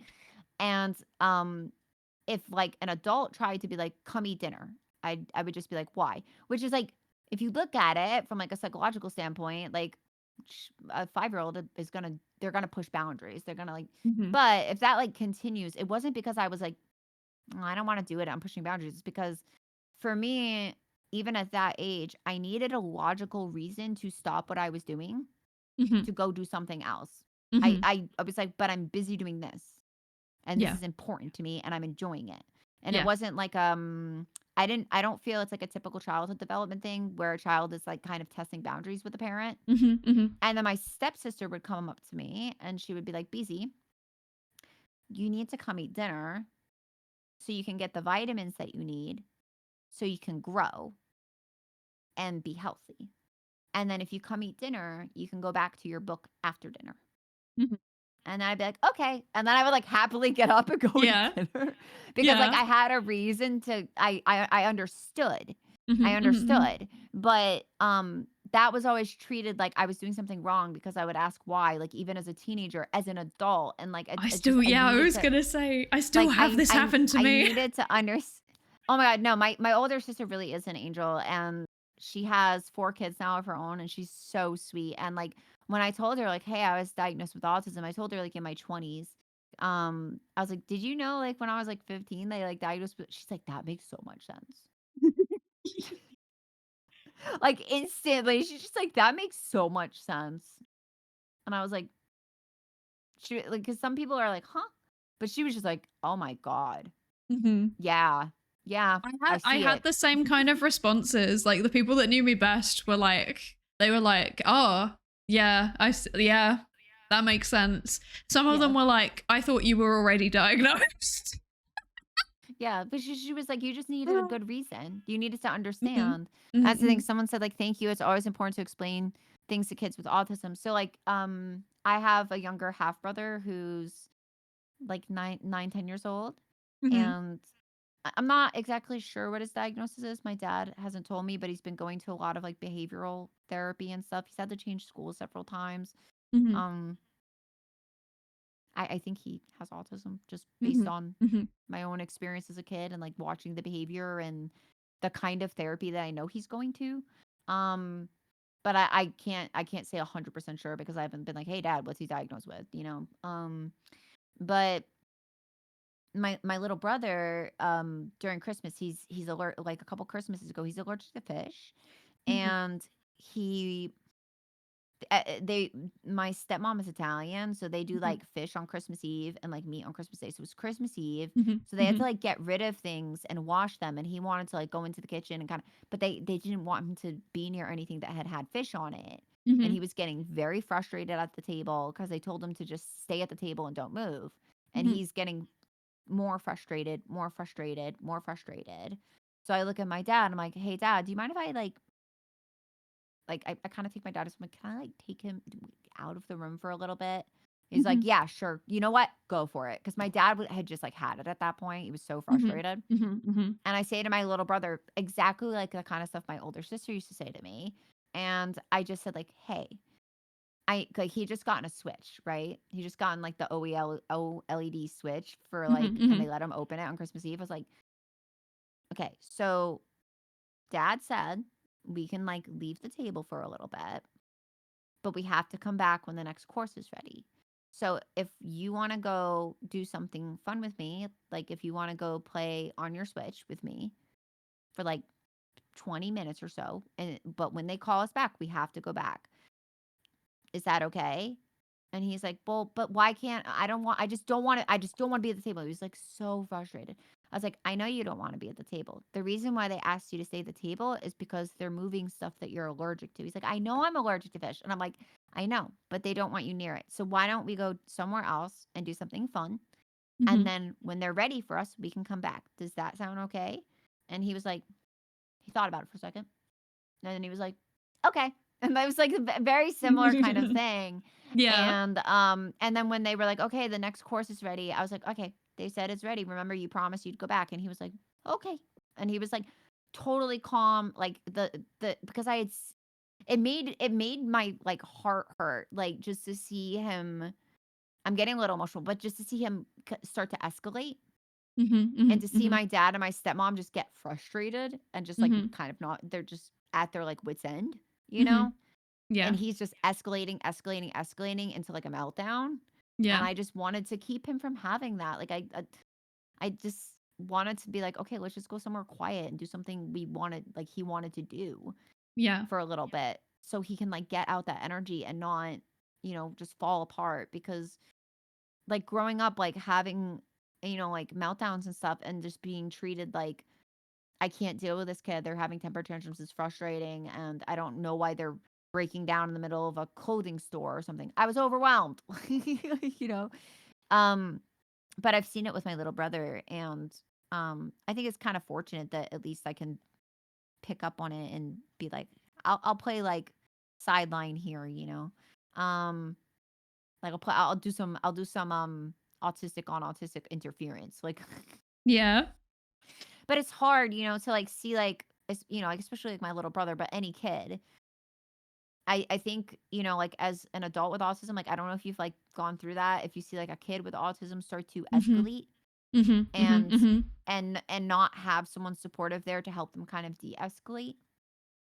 And it can be kind of like an emotional thing for me to just see like my dad was literally like, fine, you deal with him. Like he was just done, and I was just like, he just wants to leave the table. What's the big deal? Like, so I don't know. I think that that's also a big part of it too. It's like, I don't want to mask my symptoms. I don't want to act like, oh, well, yeah, I'm just silly and fun all the time. Because when I'm done with streams, I'll take I take sometimes like 2 days off in a row. Before I do more streams. I stream usually like 3, most 4 times a week.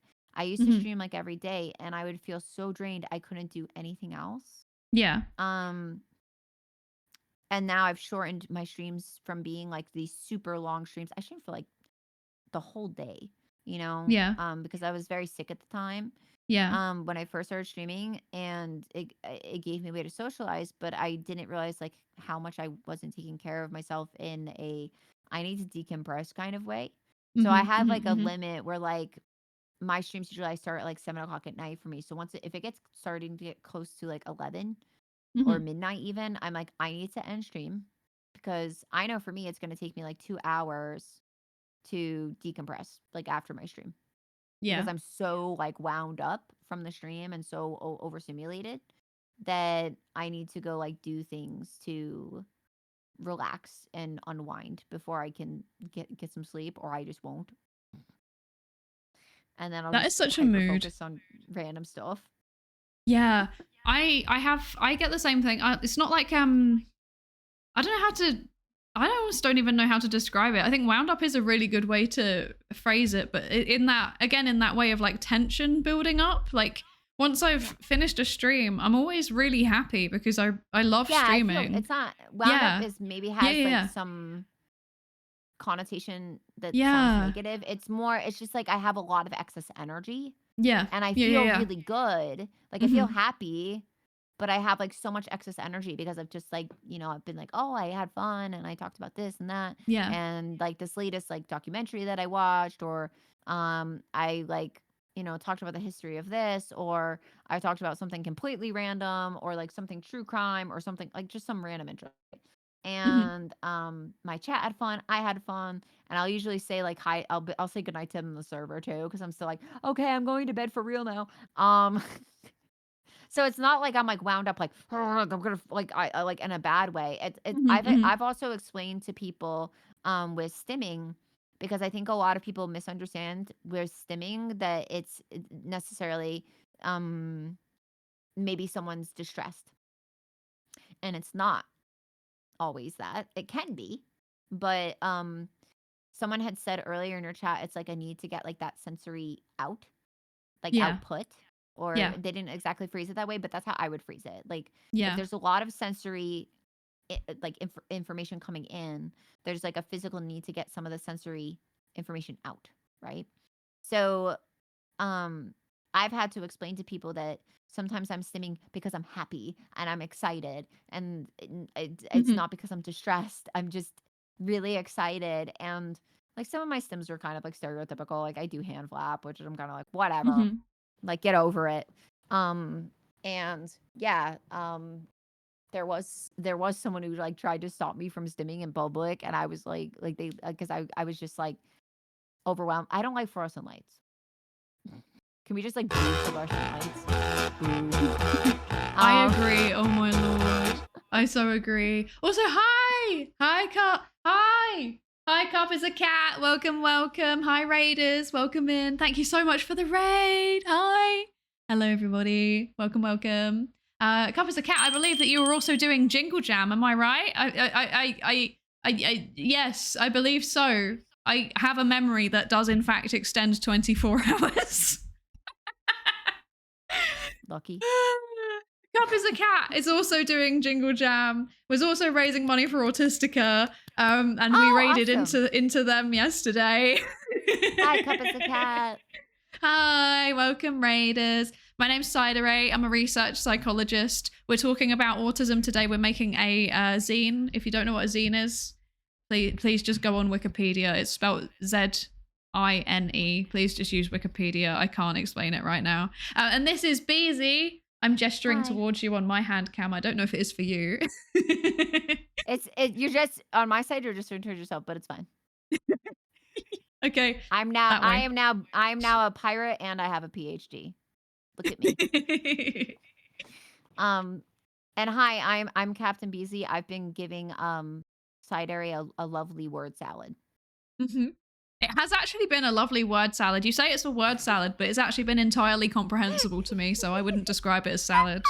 I would describe it as a perfectly formed gourmet meal.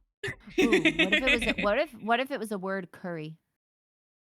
I mean, I really like curry, so I wouldn't be mad. I like salad too, though, to be fair, so... Cup is a cat. If you need to get away from... Well, first of all, what were you doing today? I saw you were... I'm sorry, I'm like using my phone to like...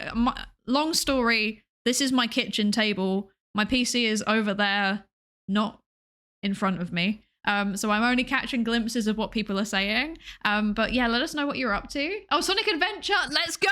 I love Sonic! I love Sonic! Okay, good choice. Good choice. I'm loving the different names. Perhaps a succulent Chinese meal. Love a spicy curry, not too spicy. Love you, Cup as a cat. I like spicy curry too, but I like it like very spicy. Hold on. Succulent word meal. Thank you. What about a word wrap? Salad, but in a compressed form. What would constitute a word charcuterie? Very good cheese along with the word salad. Just, I feel like a word charcuterie would be like an anthology of haikus. I like that. Or it would be like a selection of topics and just like 2 sentences about like each topic. Like, here's a little taste of this topic. Now have a little taste of this topic.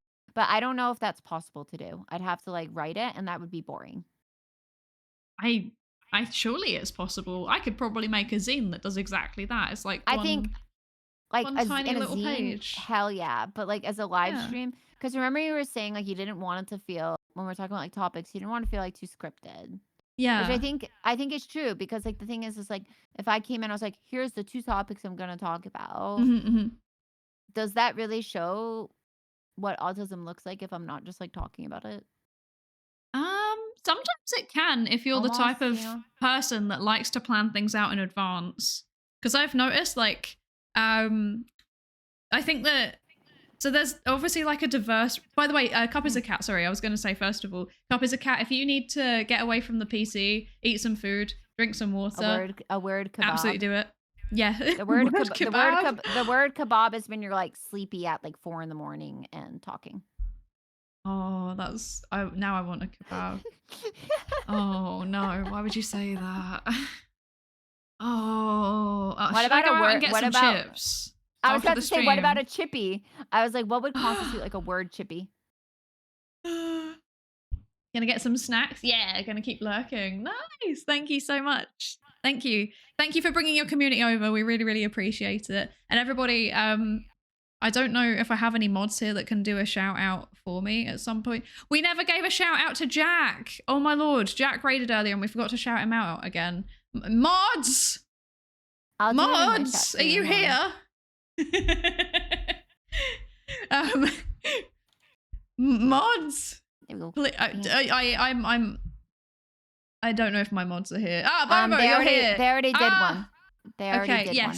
Yes, we've already done a shout out for Cobb as a cat. I have also shout outs on when people raid in, I think. But yes, mods, if you could please, when the timer resets, please could you do a shout out for Beezy so that it's super, super easy for the raiders to also follow Beezy if they want to.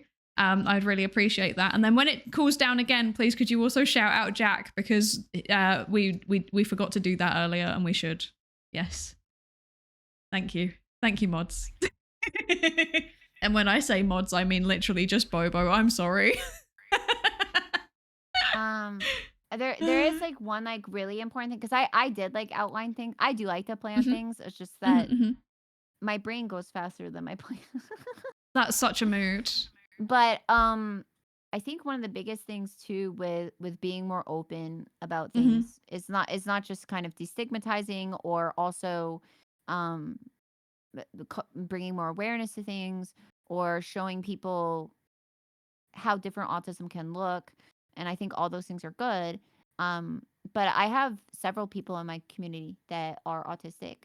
When I first told people I had autism, a lot of them were very excited. They're like, let's go. Like, they're like, and like my first stream after saying I had autism, like everyone wanted to talk about autism. I was like, whoa, guys.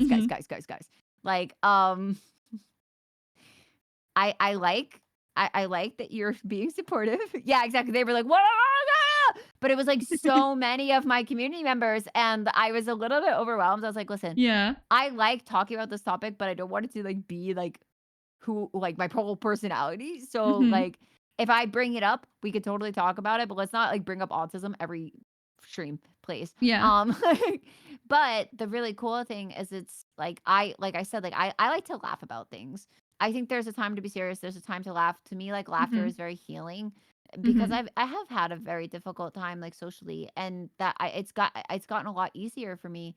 I think because of the community that I've built, which is just a lot of people that are just very silly. Also, a lot of people that are very intelligent or have like a lot of different varied interests, and it's been like, to me, it makes me like really happy to have a community and have like a server and stuff where people feel they're like one of the part of the crew. Yeah, exactly.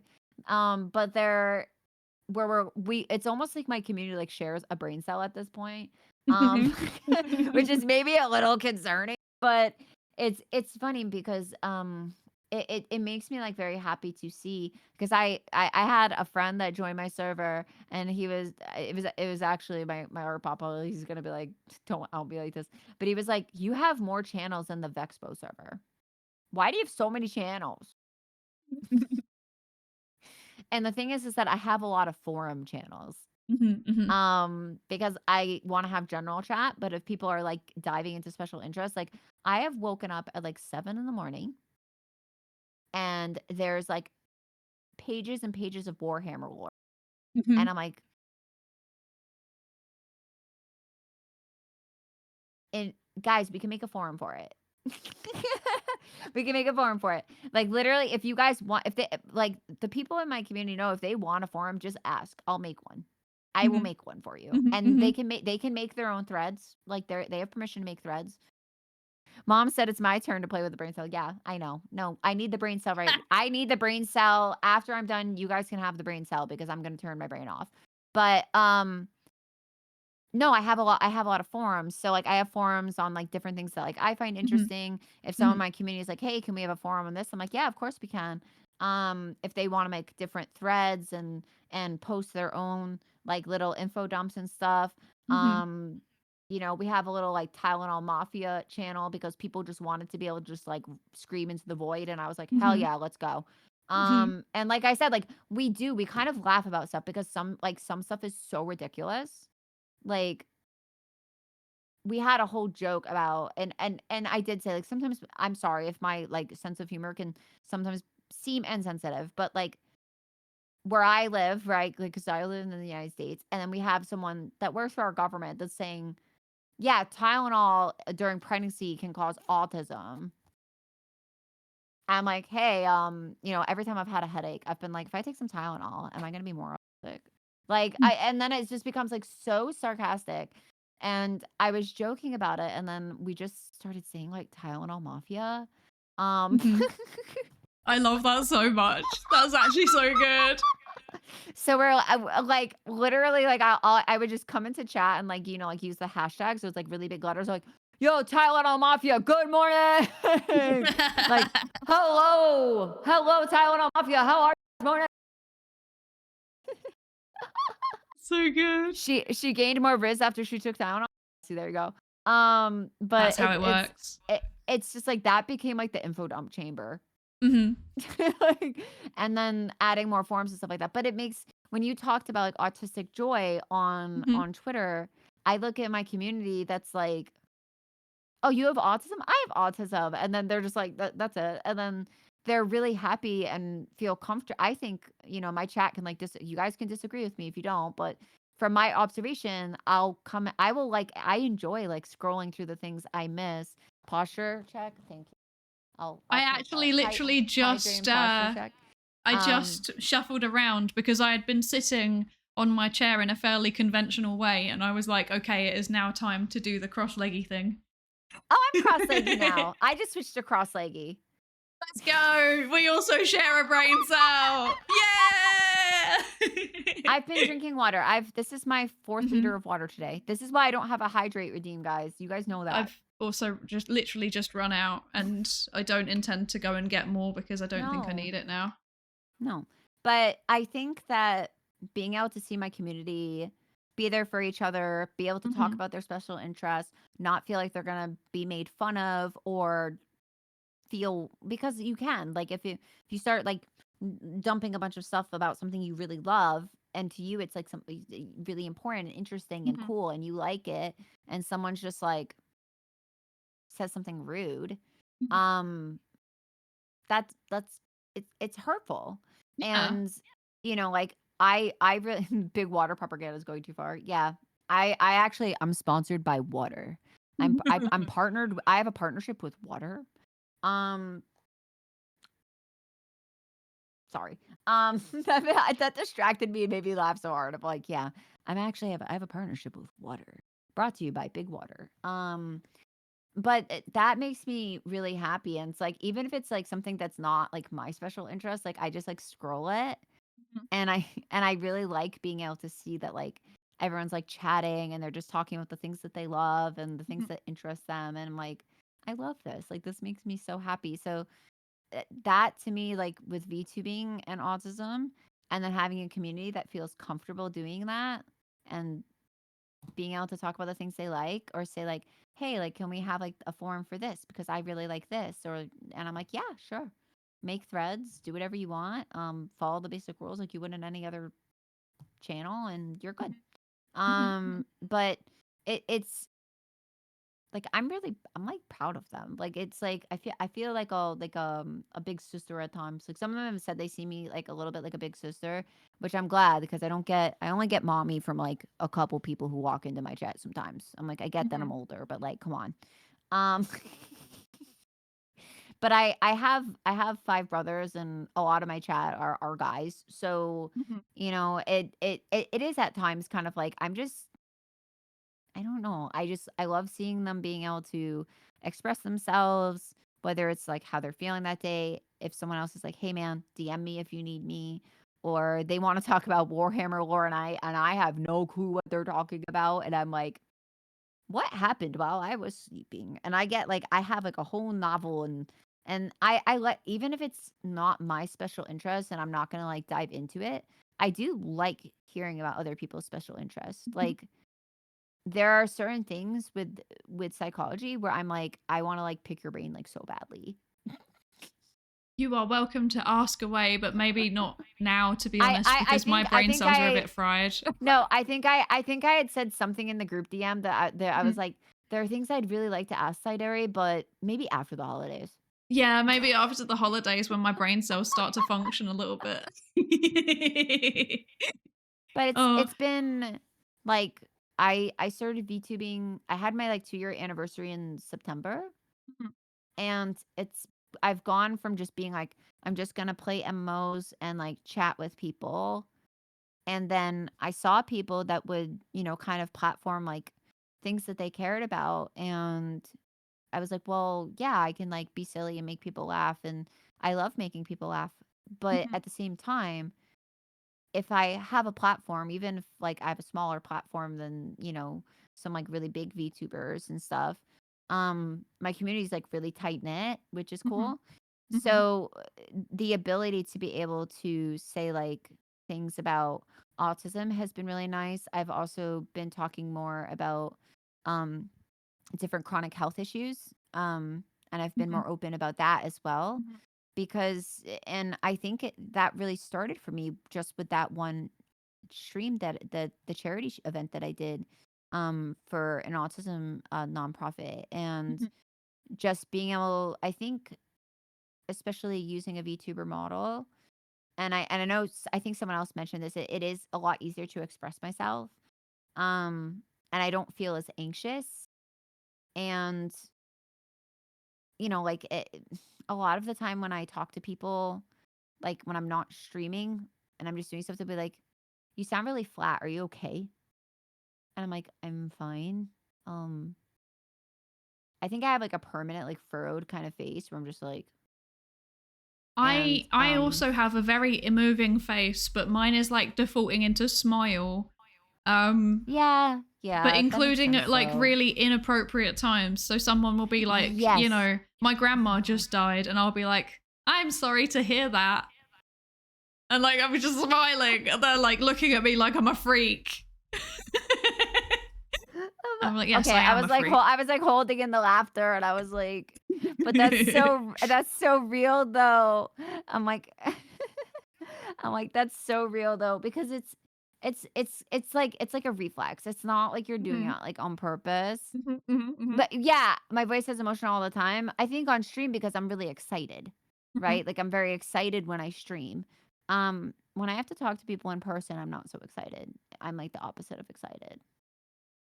Yeah, I sound totally I different when I'm not streaming as well. Like Yes, even when I sound, when I'm very recording things, even then, like I try and record things, and like if I'm not, like I have to record stuff for work sometimes, and I swear when I'm doing like a work tutorial, I'm like, "Hello everyone, welcome to today's training session. My name is insert government name here. Today I'm going to be talking to you about psychology and other such things." Like, it just it's like a different person. But like that's my default. Even my like my tone like can vary a lot from stream, and it's not like I'm putting on a voice. It's just it just changes. And one of my friends did say that like he noticed that I speak a lot more with my natural like tone of voice than I used to. And those are the kind of things I've been working on. It's like, but I mean more like not on stream, guys. Like for my chat, that's like, well, you're emotive all the time, and I'm like, well, yeah, because I'm using this I'm using this, you know, model. My model is like fairly colorful. I'm very excited when I stream, so I'm very high energy, you know, and things like that. And if I'm talking about something important to me, then yeah, there's going to be a little bit more emotion behind it. But when I'm talking to people in person, I'm just kind of like, yeah, hi, how are you? Like if I have to talk to a neighbor, it's like my worst nightmare because I live in like the suburbs, you know. And if one of my neighbors like, "Oh, hey, BZ, how have you been?" I'm like, "I'm fine. How are you?" Yeah. And Yeah. like, you know, people will like growing up and even in uni, people thought that I was like kind of a bitch. Because I just like I didn't like you know, it was just like I wasn't being rude or anything, but I had people that would like tell me I was being rude. And then my career path, like even though I studied culinary arts and nutrition sciences, and originally I was going to get into R&D, I ended up working in the restaurant industry, and I was a chef. I was a line cook. I was a sous chef. So I like worked my way up to like being a sous chef. So sometimes my tone can even be like very stern because I worked in that career for 10 years. And at times I can sound like very stern, and people will think that I'm angry with them. And it's almost just like I'm just so used to, you know, having to tell in a very male dominated industry, and people who aren't respecting me, telling them what to do and having to be very stern. So it's like, you know, I think that there is kind of like it's almost like code switching. It's like, here's me like on stream. Here it's like, you know, it's like when you talk about like autism culture, I think there is like a bit of like a code switch. It happens to me as well, like culture, because like I'm half Cuban. If I speak Spanish, like sometimes I code switch a little bit. And it also happens like on stream and off stream. So it's almost like I have like code switching with like being Latina, and then I also have code switching with autism.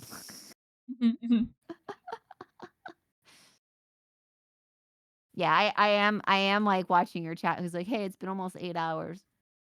I'm not falling asleep. I was just stimming. I was literally just stimming. I'm not gonna lie. Right, so one of my things is that sometimes I have to like sway back and forth and like blink in a certain way. And I was doing that because if I can't listen unless I'm doing it, basically. I have to like, that's how I process information. So I'm not falling asleep. So thank you for demonstrating exactly the thing that we've been talking about. Right, like I don't know if anyone's noticed when Psydere is talking, a lot of times I'm like doing this because I need to kind of like wiggle or like do something because I'm listening. And I'm like trying to actively listen and take in auditory information. So I'm just kind of doop, doop, doop, doop. Do you like look around while you're listening? Because I look up sometimes, but today I'm looking down, and I think it's because if I look up, normally I look like up right, but that's where the light is on, and I don't like the light, so I'm looking down like this instead. So I keep going like this. So that might be why it's thinking that my eyes are closed, is because I'm looking down. I look around a lot in general. Like for instance, like when I'm VTubing, like when I'm streaming, I know that I can look like right at the camera, and like sometimes I'll even zoom in and like look at people like really close and like jump scare them. And I know I'm not making eye contact with anyone, but I like obviously sometimes I'm looking at different monitors, things like that, and that's just part of streaming. But sometimes when I'm thinking, no, I'm like looking all around, and I'll look at my VODs and like, why am I not looking at the camera like most of this stream? But I feel like it would be way more noticeable if you were like a face cam streamer. And I feel like if you're VTubing, then it's kind of just put down to like, oh, it's fine. It's just, you know, just looking around, you know? No, and it's also like I do have some tics and stuff like that, so I'm like, no, like just no, thank you. But no, it's like, you know, because we were talking about like books and stuff like that. I was like, let me look over at my bookshelf, like, you know, and then I'm like, no, it's just sometimes I don't know why I do it, but yes. Sometimes you just got to do the thing. You got to do the thing. You got to do the thing, and I really hope that like that I helped contribute as much as other people. Yeah. I know that I'm... Look at all the notes I've made. I've made many notes. it almost makes me anxious, like when I'm in therapy. I'm like, what is she writing? I'm sorry. I'm not a therapist. I'm to be fair. teasing you. I'm teasing you. I'm teasing you. I'm teasing you. I'm listening to your whole life story and making notes on it. Actually, I'm unironically doing that, actually. She's psychoanalyzing me. Oh no, it's time. So the thing that I'm hearing consistently throughout this whole story, please correct me if I'm wrong. Correct me if you don't want this to be the title. So I'm like, there's like need to create, there's need to inform. What I'm hearing here is a need to be myself. Yeah. Cool. And I really think that it's given me a way to be more genuine and more authentically myself than I can be in person. And I'm trying to destigmatize that in person as well, but that's very difficult. Yeah. But with streaming and especially with VTubing, I think it's a lot easier. I agree. I have exactly the same thing. I'm like, no, I love that title, and I like that. Yay! And like even with what other people are saying, like the need to create, I'm like, yes. I'm like, need to inform, feel that it's a mood. Like I've been listening to the stream this whole time, like while I've been waiting, and I was just like nodding my head along, like, oh my god, such a mood. I also am I'm gonna allow myself 2 pages too, and I think my 2 pages are basically going to be connecting a little bit of what everybody's said, which is it's going to be need to connect. It's going to be about connecting with other autistic people, which you've already talked about, and I've summarized it here a little bit with the community who share your autistic joy, and share each other's autistic joy, and that is such a big part of it, because my audience is very, very similar. Like the overwhelming demographic in my in my streams is like neurodivergent STEM nerds. Like it's like people that have studied or want to study or have an interest in some kind of science or technology or engineering thing, and they also are neurodivergent, but they may not know it yet. So I just got like so emotional about the need to connect, because I think that's a big part of why I stream is, yes, like I have like this need to be myself and be authentically myself, but the need to connect with other people is a huge, it's probably one of the, I would say that's the top reason, the number one reason why I do it. And not just for me to connect with other people, but I want to help others connect with each other as well, and create that space. And I think that that's really what you're doing here, and I love it and appreciate it so much, and I think it's a good thing. It's something I tried. I'm really happy Thank to you. see. Because like I know you've had a very long week. Oh, I have. I'm not gonna lie. But it's been so worth it, because like, you know, the combination of like, you know, raising money for a charity that like I genuinely think does embody all of the things that we've been talking about, and then like, you know, some of the streams that I've been doing have been kind of like, you know, they've just been like fun gaming things, but it's always it's overwhelmingly been with other people, and most of them have like I think all of them have been neurodivergent. One person, no, maybe not one person, but like they're like a scientist as well, you know. But like I've been trying to, because up until now I've never really done any collabs, to be honest. Like this week, I think before like these last 2 weeks, I had done maybe like 5 collabs at the most ever, including just like casual things where I jump into someone's stream for like 15 minutes and then leave. And this week I've been doing, the last 2 weeks I've done like 6, just only in those 2 weeks. So I've like doubled the amount of collabs I've done, basically. And like one of the reasons why I started VTubing was because I wanted to connect with people. I wanted to, like, it was a big part of it was also the need to inform. Like I wanted to tell people about psychology, because there's so much misinformation out there about it. I did also want to be able to express myself and be creative, but yeah, like I'm very lucky to have really good, like a really good support network and a really good oh, thank you so much for the donation. Oh, Beezy, thank you so much. Thank you I so wanted much. to sneak it in. I was like, I'll sneak it in while she's talking. She won't see it. I did see it. I've got the little autism creature that makes a happy confetti noise. Of course I saw it. Thank you. You're so close to the goal. I'm like, it is so close, isn't it? How close? It's like you're 100 at off. 3,387 Yeah. pounds, 50 cents. I don't know. It's not cents, pence. Yes, probably. I don't know. I live in Ireland. You're like, I don't know. I wouldn't know regardless anymore at this point. I'm not gonna lie. I don't. Money is just a social construct at this point. Like, yeah.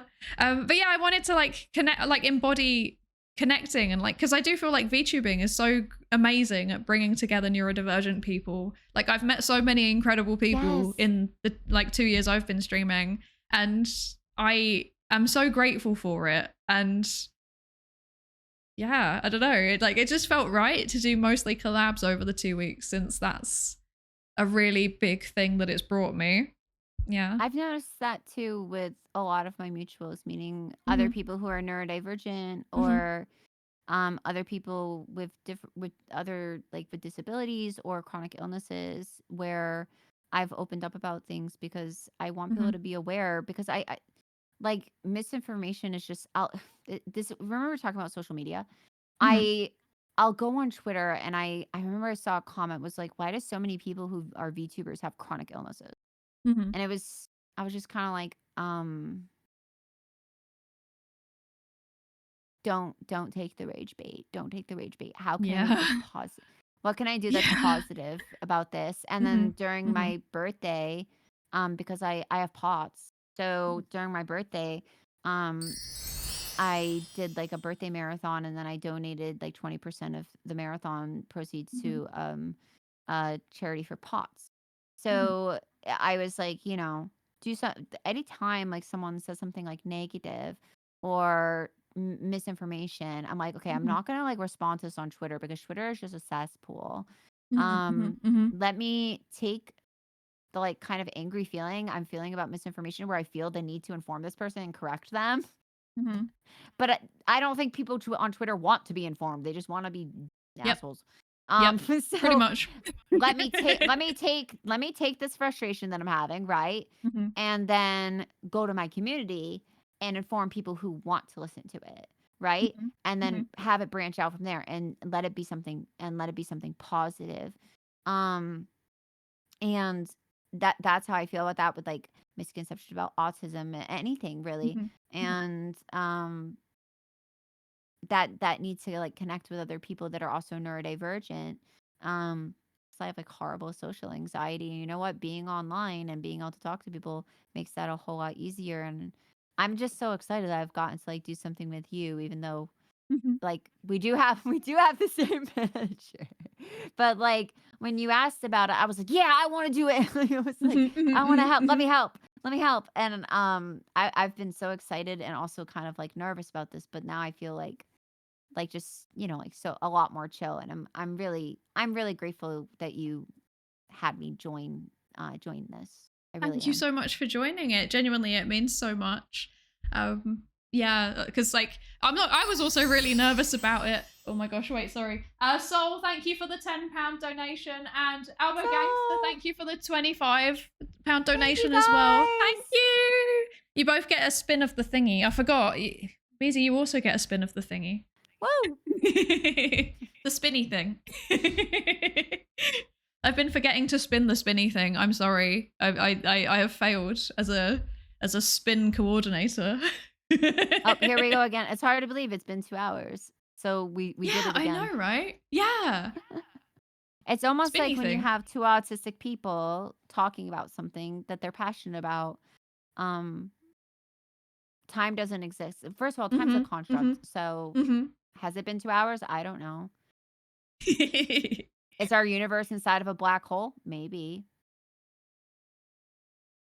Yeah, the spinny fidget thing. Yes, this is the spinny Are you watching thing. the stream because you want to? Or are you watching the stream because different like neurons in your brain just fire and tell you to do it? are you like just an animal, or do you have like consciousness? I don't know.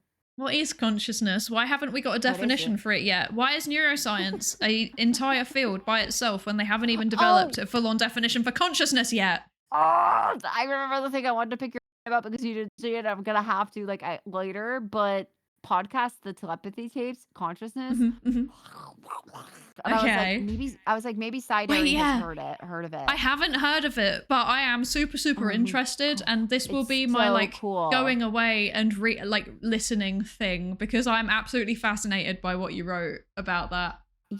Yes, and it's very interesting if other people haven't seen it and are curious.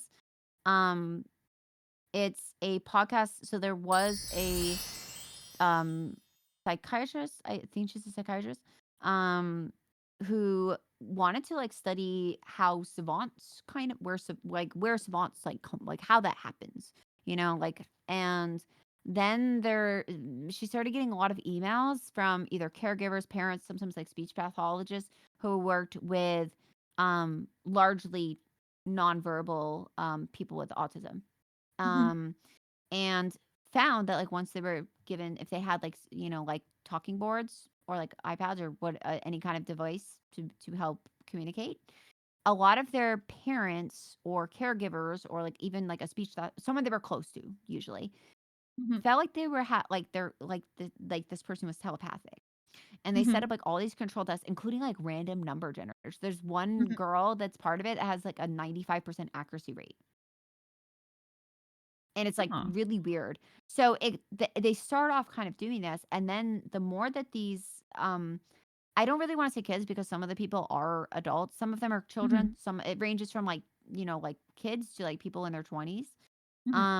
But a lot of these people that participate in the study, it goes from like these like random kind of, very controlled tests. She even lost her medical license for a bit. And then when people looked at the testing, they had to give her a medical license back because they were calling it like pseudoscience. And it is kind of. But what they found is that people had, a lot of the people participating in the study had very similar descriptions of consciousness. And like, it's absolutely fascinating. It's absolutely fascinating. And, I know that people in their 20s, so a lot of people seem like kids. It's just because I just don't want to infantilize people. Is what I mean by that. Like, I just don't want to come off as infantilizing. But sorry, I just saw that in chat. I was like, I just, some of these people are like full grown adults, and I don't want to come off as infantilizing. Wait, go ahead.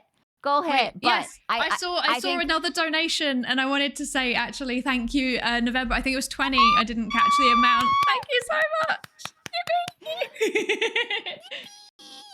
Yippee! But no, I think you would definitely find it interesting, and maybe especially when you talk about like what is consciousness. I love giving my chat like I don't know, like just giving them like kind of like an existential crisis. So because why not? But it gets into a lot about consciousness. That's my TLDR of it. But I think you'll love it. I think you'll absolutely. I'm so fascinated. I'm so and interested. It's on like any platform you can listen to. Oh, that was you. That's you, November. Oh, thanks. It's a good friend of mine that donated. So I'm like, thank you. Thank you. But I think you would find it really interesting. Maybe it'll be a nice way to like decompress, think about consciousness and what does that even mean? And especially coming from it, I think it was just amazing to hear nonverbal people communicate because, it's another thing that we have this misconception if someone's nonverbal, they can't communicate. Oh, yes, they can. Yes, they absolutely can. And I think you'll find it very fascinating. Yeah, I know. I don't know this person personally, but I work with someone who's like semi-verbal, if that makes sense. Like they sometimes are non-verbal to like the extent that they need to use like alternative communication devices. And then they also know somebody who is entirely non-verbal, and they communicate entirely through one of the devices. And yeah, it's so interesting. Like, I haven't had the chance to talk to them. I really, really want to, because I would love, like, I got, like, one of the things that they did get right when I was younger is that they diagnosed me with hyperlexia. So I had the same thing of, like, having a really, really high reading ability for my age. Yes. So I've always been very, very yappy, And although only around people that I trusted, like when I was, you know, a kid, I was mostly very, very quiet. I barely spoke unless it was someone that I trusted, normally an adult, and they asked me about a thing I was interested in, and then I would talk for 3 hours straight and they couldn't stop me. But That's I was way because too real. but My like twin. yeah, right. But because I was because I'm like, yeah, because I don't really have any like mental images, so I think my experience of the world is like through like basically like written or spoken descriptions. More written. Like I think in words, and I don't hear things. I literally think in words. Like the way that I've described it to people before is that like my brain feels like it's Wikipedia because I have these written articles about things and they link out to other things. So like I can see connections. They make sense because I just go through the Wikipedia links. But I say it's like a sponge, and you squeeze the sponge, and then all the stuff that I know, it just like it starts to seep out. Like, it's like if you have a wet sponge, and I've read a bunch of stuff, and then now I'm talking. It's like you just wrung the sponge out, and all the information just like coming out at once, and you're like, whoa, where did all that come from? Yeah. I know. I need to share it. It just needs to come out. and a lot of the time though, like when I'm not streaming, like I'll get in voice call with like close friends, and I'll chat with them. But outside of that, like I really prefer to use text because like I might not remember everything someone said. I might not absorb everything. And reading things has always been easier for me than absorbing things verbally. So like it's much easier for me to communicate through text. And if I've had like a especially taxing couple of days, I might need a day where I don't talk. So even as like and a lot of people have a hard time believing that because I'm so yappy, but I'll have days where people are like, well, can't you just like call me? I'm like, no. And I'll like be texting them like, no, I really can't. Sorry. Not sorry. I had one of those days on Friday in preparation for two days of back-to-back 7-hour streams. I did actually go out, but like I went out, I had a walk, I went to a cafe by myself, but it's a cafe I know really, really well. It's sensory friendly. The music's really low. It's never too loud in there. And then also the lights, it's like natural lighting, very important. And then I went to the cinema, which is also good because I don't have to talk to anybody and you can just like leave if it's too much, but this one was fine. And then I went to a bar afterwards, but the bar is also sensory friendly. It's like really low lighting, really low music. It's small, so it's not loud. And yeah, I was just there by myself and, you know, I maybe exchanged like up to 10 sentences with the bartenders when they were just asking about how I was doing and stuff because they know me in there. But I was like mostly just sat there by myself, just chilling, not needing to talk. Yeah. Sometimes you need that. I hope that I've had a lot of fun doing this, and I don't want to push you. Like I know that it's late for you. And I hope you get a chance to decompress after Thank you. the week of Jingle Jam, and yes.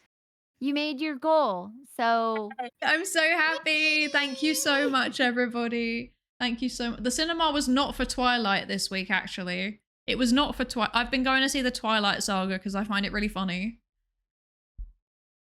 Like, as in, like, pointing and laughing and haha, this film makes no sense. It's weird. And it makes me laugh, right away. Maybe Sai has earned a day off. I think Sai has earned, like, 2 days, 3 days off. I'm not taking... Well, I will take it... I'm going to work tomorrow. Does that count? Not really. No. But then I will... I'm having like 2 weeks off over Christmas, so I'm just like I'm kicking the burnout can down the road slightly. At least like sometimes it's like, even if it's not good, having the day to decompress is really nice. But even if it's like a couple hours for me of like, let me just spend a couple hours doing something that I'm interested in. Yeah. Like sit down with a book or just watch a documentary and just kind of, my house has like lights that I can dim and change the color and everything. So I kept myself all comfy, get on my favorite blanket, watch a documentary for a couple hours, and then I feel a lot better. It's like how some people like lay in Savasana for yoga for like, they'll just, but for me it's like history documentary, or something like that. So even if you can't take like an actual day off, just treat yourself. That's what I plan to do after the stream. I'm gonna go and bed rot and watch some anime probably. Hell yeah.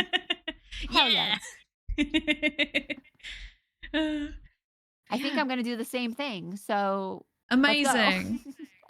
I have one last question to ask you. Yes. What is creativity to you? Oh boy. I'm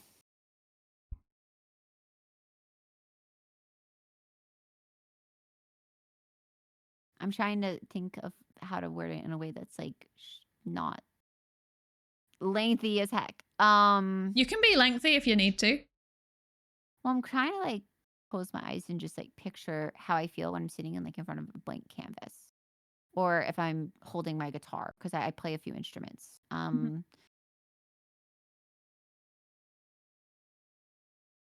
For me, like I expressed earlier, I don't always know how I feel. And creativity for me is a way of discovering my feelings and a way of processing them so that I can understand myself better and also be able to communicate that to other people. And if I get into a flow state, I don't know if I need to expand on flow state for people, but I can if I need to. When I can get into a flow state, I would even say creativity becomes like a meditation. If that makes sense. That does make complete sense. The flow state thing, yeah, I get that completely. Like I literally just before Jingle Jam, I just, or maybe it was even after Jingle Jam had already started, I was like, I have a sudden compelling urge to make a recolor of my model that looks like Marceline the Vampire Queen in Adventure Time. I just need to do it. And then I just sat there and I was like, I'm going to do it. And I started at 10 p.m. and I finished at 4 a.m. And I just needed to do it. Yeah, but sometimes you just kind of, it's like when you're in that flow state with creativity, time just goes by, but it feels to me like very soothing to just have that kind of state where it's like I'm not really thinking about anything. I'm not even thinking about the thing that I'm creating. I'm just doing it. And it's just, I've gone from trying to process something to just painting or just playing guitar or just writing a poem. And whatever I'm doing, I do a lot of like free flow, just like writing, where I just start writing whatever. And then it starts becoming a story or it starts becoming poetry or something like that. And I'll write for hours. And it doesn't, those are like my three main mediums, would be like painting, because it's like tactile and nice. Yeah. And I've played instruments since I was a kid. I played guitar and bass. And then writing has been, I've loved writing since I was a little kid. So if I can just kind of get into that state where I'm not really even thinking about what I'm doing anymore, because like traditional kind of like meditation is very difficult for me. I can't just like, just sit there and focus on your just breathing. sit there and do nothing. Brilliant. That's not how my brain works. I can't actually just not do things. Right. But if I'm doing something like with my hands and I'm not thinking, it's like it's a meditative state. I would say creativity is a lot. It's very meditative as well. It's a way of processing. It's meditative. I'm like thinking to myself, I'm like, is that a good answer? I'm like, I don't think there really is a good answer to that, because creativity is very subjective. It is. But that's exactly why I'm asking it, because I think everybody has their own approach to it, but I think it's something that we all do. I don't think this is just an autism thing. I think this is like an everybody thing. Everybody, I think, has creativity in them. It's just they express it in different ways. And what I would like to do with this page is to show that, like, we're not a stereotype, basically. Like, we don't just, like, I mean, we do also sit there and just do Lego and stuff. But, like, on top of that, there's, like, layers to it. I don't do Sudoku for hours. What are you talking about? I got called out earlier because I have 200 hours in Cookie Clicker. So Yeah, I know. I saw that. yeah. I don't think it's that bad. It could be worse. It's an idle game. Yeah. It's like, I'm glad that, like, you know, I can't like check hours on things like you know, Sudoku. Do you know like Ken, which is basically Sudoku, but you do like arithmetic, like when you do the Sudoku? Yep. I don't even know how many hours I spend doing that. Like, just because I don't like traditional puzzles, but I like. It's a funny story I'll tell you later. But I did like very advanced mathematics like all through school, and my dad went to university for mathematics and went to, because you have a bunch of people who do STEM. He went to a very they would know the university. I jokingly call him Goodwill Hunting. Okay. For a I reason, probably but it's also funny. know the university if it's the one that I immediately assumed based on your general geography, etc. Yeah. And he majored in mathematics, and you know, when you're a kid, there's still, even, it doesn't matter if you're an autistic kid, you don't want to do what your parents did. You're like, you know, so like when they're like my stepmom's an engineer and my dad's a mathematician who was a programmer, and I was like, I don't want to do that. And I still went into nutrition sciences, so I still like studied science, but I leaned into like culinary arts as my career. Yeah. So but my grandmother, like when I was doing like AP Calc and stuff, I was starting to really enjoy mathematics, and I was like, don't tell my dad. And she's like, why don't you want your dad to know that you enjoy math? I'm like, because I was like 16, 17, and I'm like, because I don't. Like, there's just teenager stuff. Yeah. I had an issue with my maths teacher because like basically he would just like rote learn us stuff. So he'd be like, this is this because I said so, and I need to know why, and he would never tell me why. And then I could recognize the patterns completely fine, so I still got like an A. Yeah.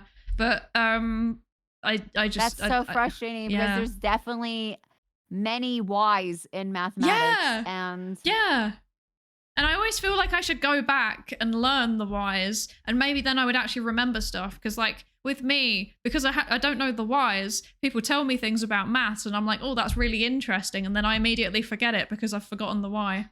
So yeah. Well, no, and like because my dad had majored in mathematics and everything, he would explain things to me.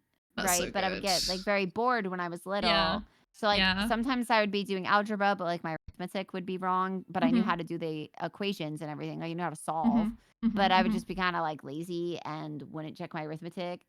But because he was like had done like university and like graduate level like mathematics and stuff like that, he was just kind of like, okay, but she did it correctly. Yeah. She understands the theory. So why isn't the answer correct? Like it does, because to him, like he was looking at it from like a university standpoint, not like a grade school standpoint. And he got into so many fights with so many of my math teachers. That's so funny. I kind of think I think my dad might be autistic. I'm not gonna lie. My dad definitely is autistic. My dad was an engineer and then he retrained in a different numbers-based job. My dad is a yoga teacher now. That's amazing. I love that. I mean, my dad's given up. He's like retired to a sunny. He's returned home to our. He's not in the UK or Ireland anymore. He's left. So he's given up. But he's like working like 3 days a week. He's on the way to his retirement. But yeah. Like the theory behind mathematics is like really interesting. That's what made me like math. Like knowing the why behind it made me like it. Yeah, and I feel like if I'd have known the why, then I would have cared more. And I feel bad, but then I'm also like, it's not entirely my fault. It's also bad teaching.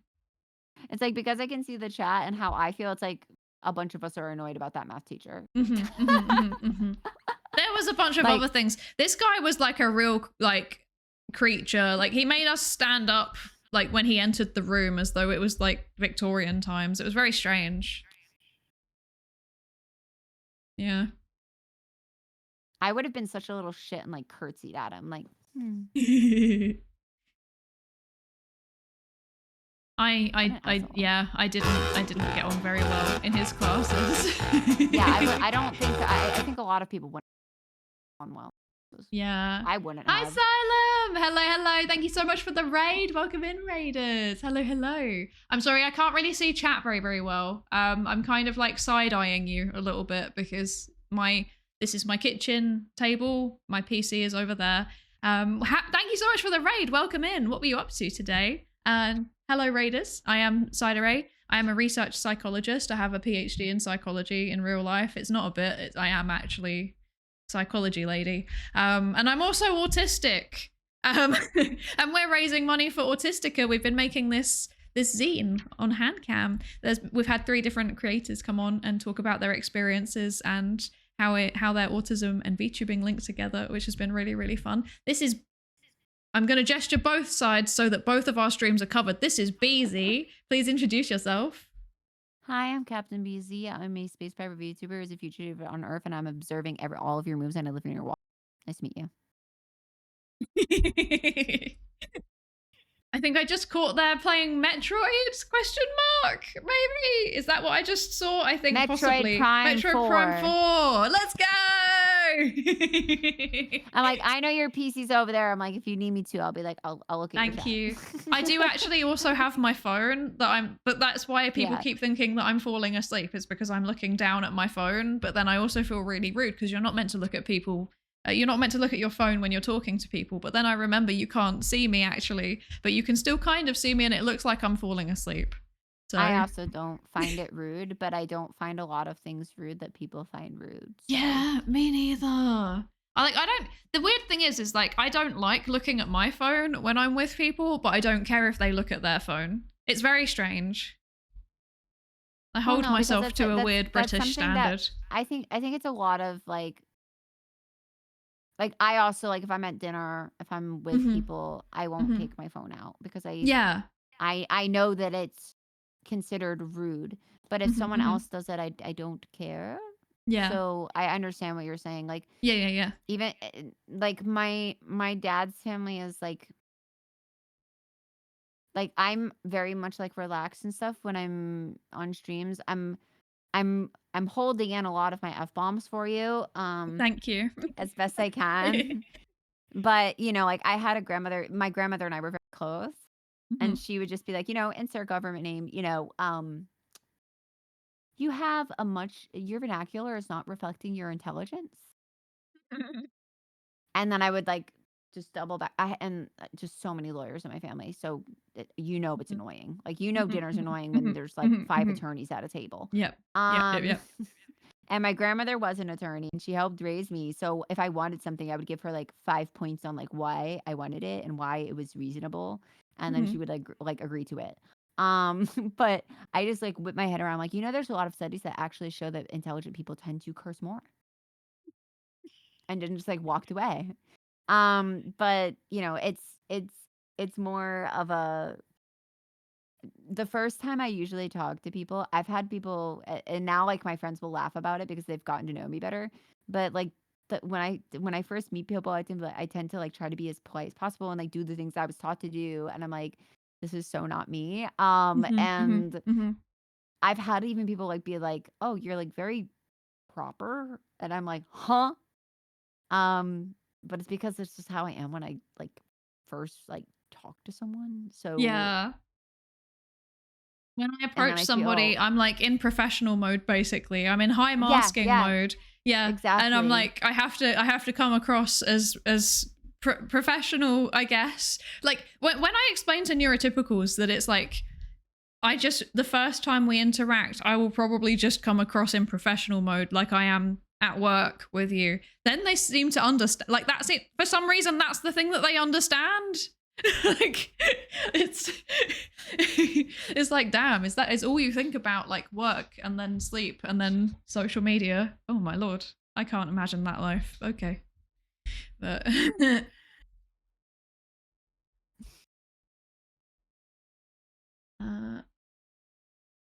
yeah, I've been like this whole time. I'm like, be on good behavior. Mhm. And I'm like, wait, my whole thing is that I don't like masking, but I'm like, be on good behavior. I mean,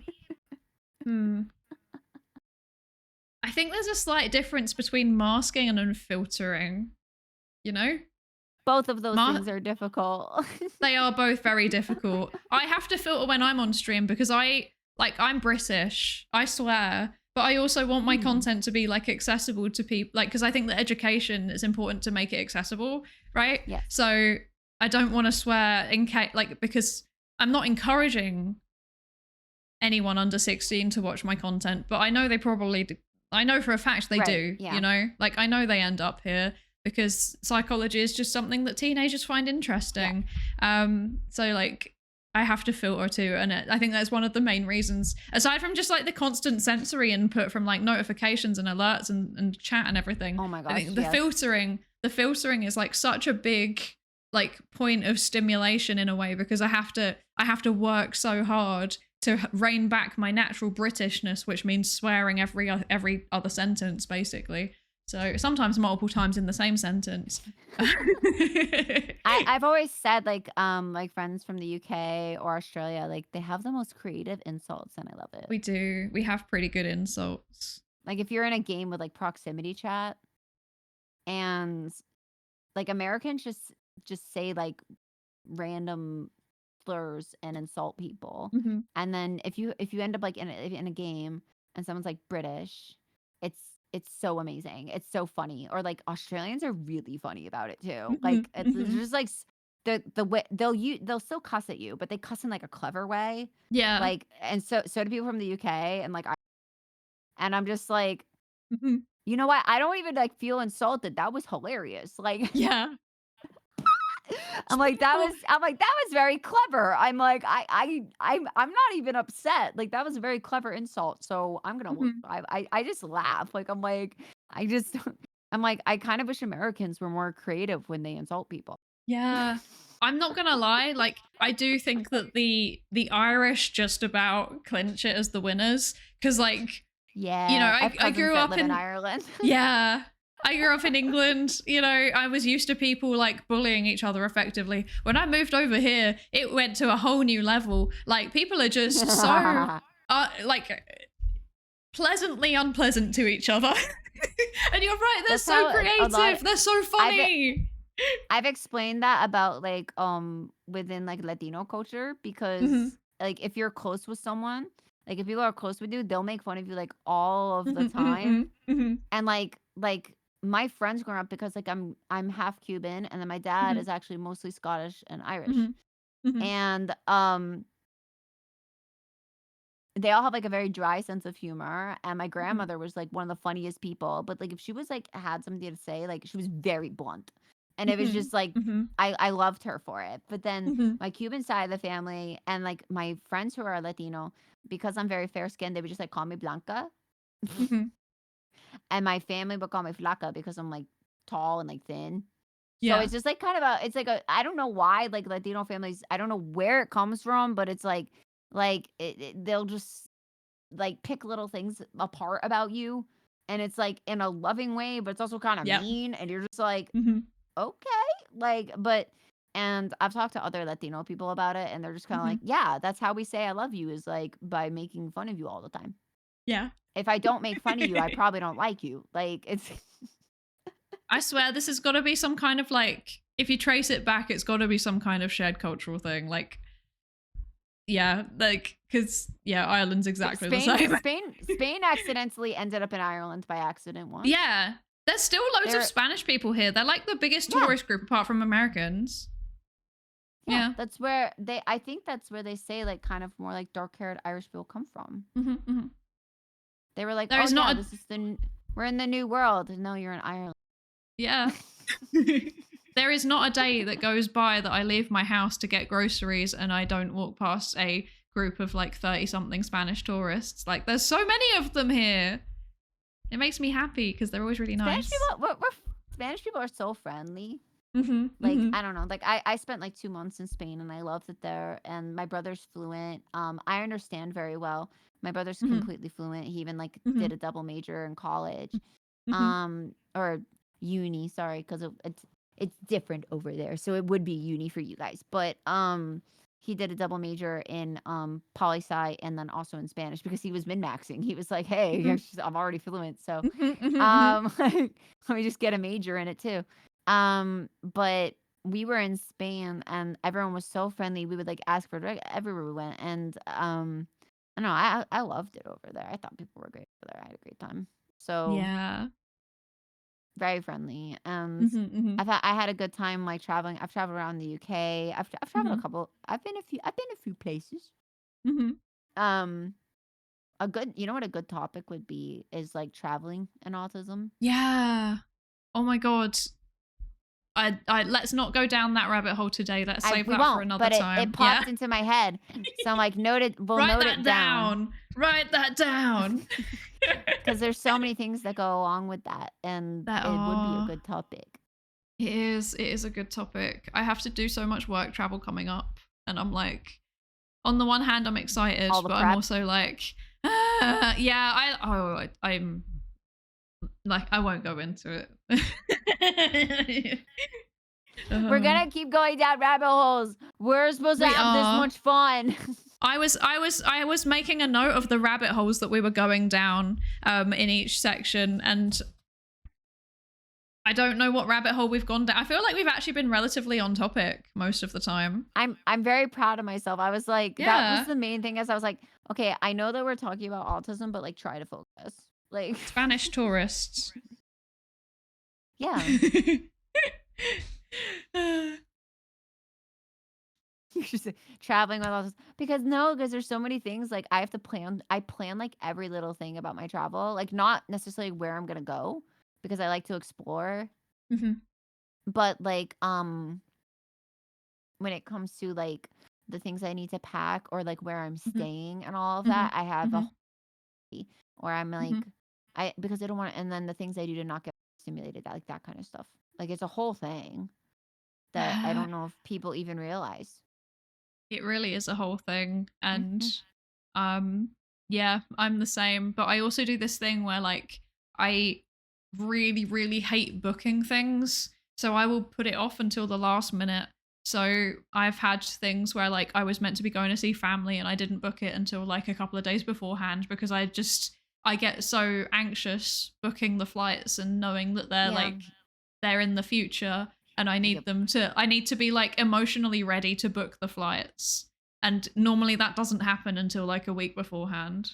And it means that I end up paying more money, but I feel a lot better about it. Yeah. I think it's better to like not stress for a month than to, I think it's worth the money basically.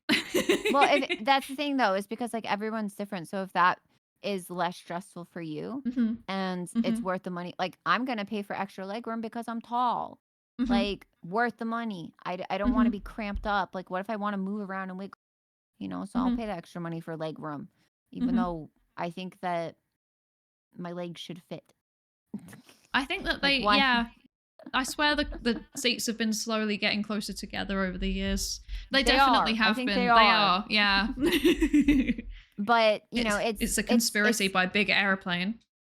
That's just like a whole theme throughout autism. It's just it is a spectrum disorder, right? So we're gonna have different things that we experience. We're gonna have different symptoms. We're gonna have different things that make us feel comfortable in different situations. Like my idea, like even if it's a cafe or a pub or someplace I was comfortable with, like that would not be a decompressing day for me because I'm now leaving the house and I'm having to interact. But like for me, it's more like, nope, I want to burrito. I want to be a burrito. Whereas I have like a constant need to be doing something, like because I get a lot of nervous energy if I just sit inside and do nothing. Like I have this thing where like if I sit inside and do nothing or like I work on stuff just at home, I kind of end up like feeling more depressed. I need to leave the house at some point in the day, otherwise I start feeling really bad. And it's funny too how like have you ever noticed how like some things like going to a grocery store for me is like one of the most overstimulating things, and I hate it so much. I've got Okay, like right? specific ones that I know are like kind of tolerable, and other ones I just don't ever go in, like unless it's literally an emergency. Like I noticed the reason I thought of it is because someone in chat said for me getting in a club is not overstimulating. So have you ever noticed like if it's something that you really, really enjoy, like for me, I Mhm. love music, right? Mhm. So I go to a lot of concerts. I do Mhm. have earplugs that I wear, which honestly, if you're protect your ears, like Yeah, I you go should to do that metal in general. like I go to metal shows, okay? Protect Yeah. yours. But I also like carry them in my bag in case like just the outside world's a little too loud too. Mhm. And they're the kind of earplugs that dampen noise, but you can still hear people relatively well. Mhm. Mhm. So they do protect your ears, but you can they're a little bit expensive. I think they're like 30, $40, but they were Mhm. worth it to me because they're reusable. I can dampen noise. I can still hear people when they talk. So if I Is need it the to talk to silicon someone, ones? yeah. Yeah. They're like, and they like turn and you can Mhm, adjust it. mhm, But and they come in the little carry case, and I keep it in like the little, you know how a lot of purses have like a little tiny pocket that's like useless. mhm. It's not. That's my earplug pocket. So, but I'll go to like deathcore, like heavy metal shows. Mhm. Yep, loop earplugs. Yep, those are the ones I use. I've been Sponsored by looking at Water buying and some Loop. of them. I love them. I absolutely love them. Okay. Now that I've now had 3 separate autistic endorsements of them, and that is a reason to buy them, I think. I've used them just in like places that I find like overstimulating, because if someone is talking to me, I can still talk to them. And I'm gonna follow and you wanted to give the shout out to. I saw it pop up. I'm like, photo. But it's, you know, it is helpful because it's like sometimes you just need to like dampen down the noise a little bit, but you still need to be able to like hear people. So Mhm, mhm, mhm. but I've noticed like if it's like a special interest, if it's something I really love, I won't necessarily be overstimulated, but I come prepared. Like I got the earplugs, I have sunglasses in case like there's a lot of lasers and stuff, you know what I'm trying to say? And Mhm. so I do things to like I have like a little, I guess you could call it like sensory kit. Like I have like my things to help. But I will go out and do that, but I don't want to go to the grocery store. Mhm, mhm, mhm. Oh, I feel that. So hi Like, Ty. Hello Ty. Thank you so much for the raid. Welcome in Raiders. Thank you. Welcome in everybody. What were you up to? Marbles? Were you doing marbles? Oh, I'm jealous. I love marbles. I love marbles so much. Thank you so much for the raid, Ty. Welcome in Raiders. I'm Psydere. I think quite a few of you already know me, to be fair. Ty's a good egg. We have much audience overlap. But I'm a research psychologist in real life. I have a PhD. I also do psychology things on stream. This is Beezy. hi. I'm gesturing in a direction. I'm on Handcam, by the way. Hello. Please introduce yourself, Beezy. Hi, I'm Captain Beezy. I'm a space pirate and fugitive hanging out on Earth, observing humans and learning about their behavior. But I'm not a psychologist. I'm just weird. I mean, I'm also weird, to be fair. We've established this quite consistently now. Yeah, but I don't have a PhD. I have a observing PhD in weirdness. weirdness. Do you know what my PhD is in? Research psychology? No, It's in social psychology. Social psychology, but it's specifically in why people I've believe seen your- conspiracy theories. We're never gonna end the stream. But yeah, thank you so much for we're getting the tinfoil out. Get him out. Ty gets a spin of the spinny thing. Abashaza, thank you so much for the follow. Welcome into the research participation pool. Yeah, we're doing autism zine. So we're making this is like the rough notesy version. It's going to be made into a nice version, and then it will look something. It won't look like this. This is nicer production value than whatever I'm going to make, but it will look something like this eventually. And yeah, we've had 3 wonderful creators on. So we've got Beezy. Cogs we've right had, underscore gifted Bobo, a tier 1 sub and to we've had Avachato. Maximilian. They have given who I think 59 gift subs in the channel. Bobo and Maximilian are still in chat, I believe. Say hello, both of you. And we're raising money for Autistica, which is an Autistica spinny thing, which is an autism research charity that focus on community-led research. They do what the community says they need in terms of both trying to figure out why certain things happen, but also, most importantly, developing resources and interventions to help improve their quality of life. If you would like to donate and make number go up, it would be very much appreciated. You can type !donate in my chat, or it's pinned in Beezy's chat. And it would be very, very much appreciated. You can also get a copy of the zine if you donate £10. You have to select it at the checkout. You can also get the Jingle Jam Games Collection bundle, which has a wonderful collection of 15 games, including some excellent titles such as Tactical Breach Wizards and Mouthwashing and Gatekeepers and a train simulator, which I'm going to play at some point. I'm very excited. You haven't played mouthwashing before? No, I've never played mouthwashing. Should I play it for that stream? Yes. Okay. It's like indie psychological horror. Okay. I would say there is some possibly triggering content in it. Okay, noted. And Coxrite, thank you so much for the sub. If you want the gift sub to Avachatter. If you want to ask me about the game later, because I don't want to give you spoilers, but there are things in the game that I would be like, because you do like educational content, but you might want to give like a trigger word. Okay. Noted. Train simulator in a bundle for autistic people. It's not for autistic people, it's for everyone. It's for everyone, but it is also raising money for autistic people. And yes, there is Train Simulator, and there is a special map in there just for Jingle Jam Bundle, which you will never be able to get again. So if you like trains, and I must be honest, I do like trains. Go. Do the thing. Yeah, Bobo said yes, I had to avoid it, so I would recommend Talk to BZ. Yeah. Okay. Okay. We will talk about it. Yes. What was I going to say? Theories another time. Yes. Conspiracy theories also. I have so many thoughts. You may ask one conspiracy theory question because it is my special interest. Obviously, I have a PhD in it. Do you think that collectively people believe in conspiracy theories for the same reasons some people will believe in a mass hysteria, like the Red Scare, for instance, in the US? Sometimes. I think sometimes. Like, would you describe it as a similar phenomena? Sometimes. I think different conspiracy theories kind of have different roots in them. They all kind of seem to have patterns that they all follow, but there do seem to be some conspiracy theories that do kind of spread almost like a social contagion. So like QAnon is probably a really good famous example. That one seemed to spread kind of like a social contagion. People would join Facebook groups and to think that a thing that was posted as a joke on 4chan was real conspiracy. So, you know, well, no, there was that's a thing. Like Slender Man. Yeah, but like I think with like, you know, like with the crime, you know about the crime that happened with Slender Man, where like the teenage.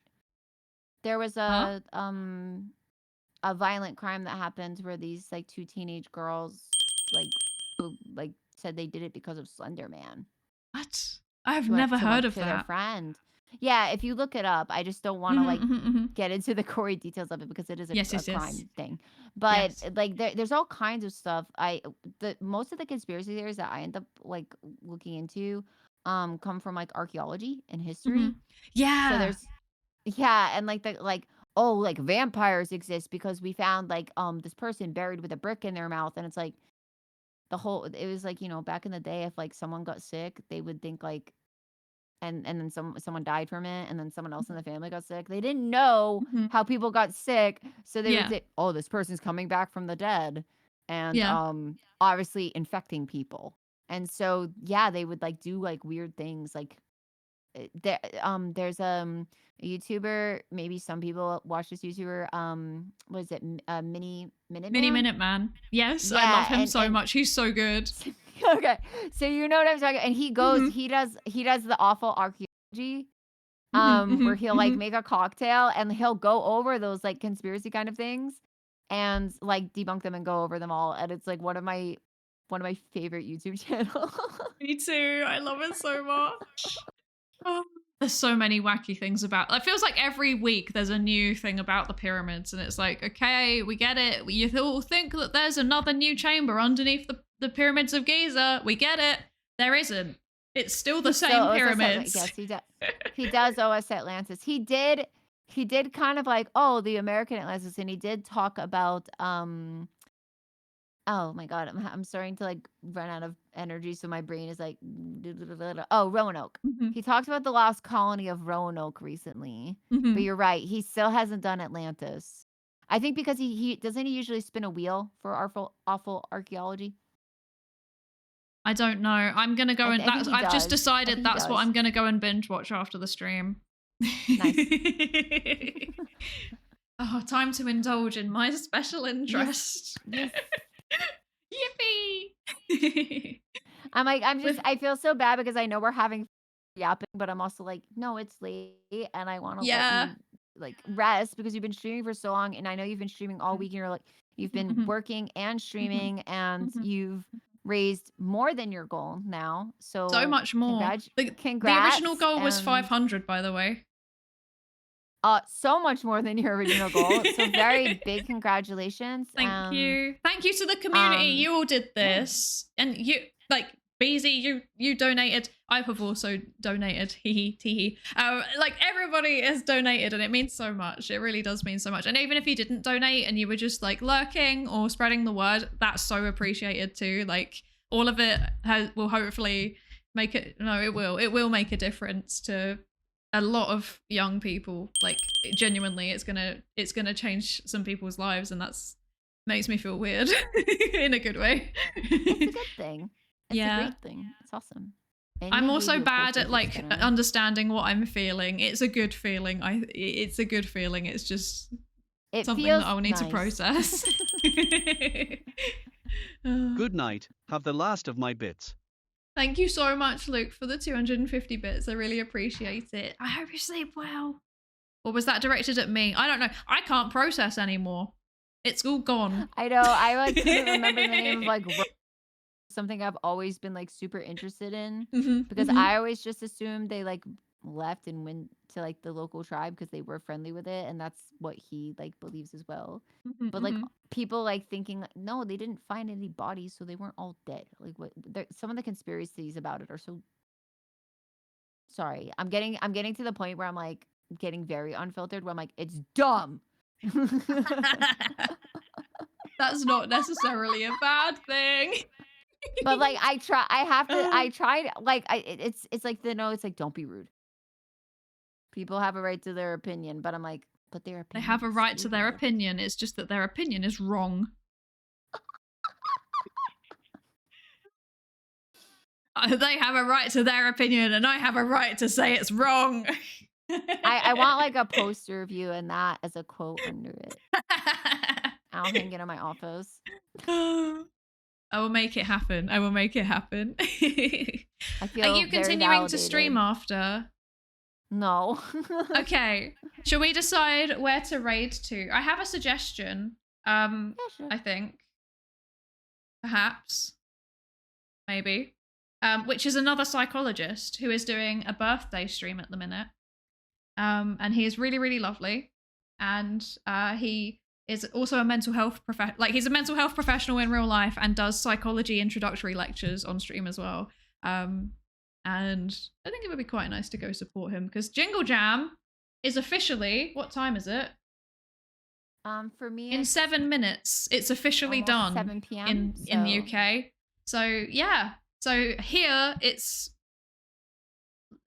no more jingling and no more jamming. We're banned. We're banned from jingling and or jamming. But I will do one last spin for good measure. There we go. So I think please excuse me. I have to physically walk away from my PC at this point. So person who I think we should go and raid is Horatius the Dwarf. Do you know him? Mm-mm.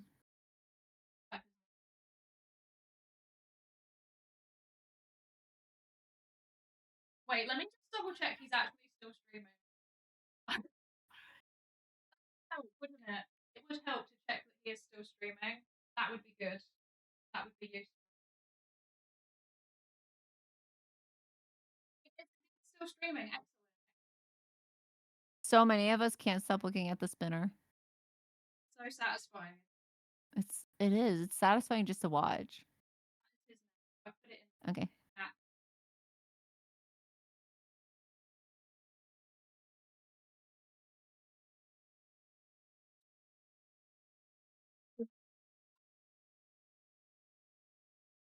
Do a shout out for someone that raided in, and now I feel really bad. But it's too late. It's too late.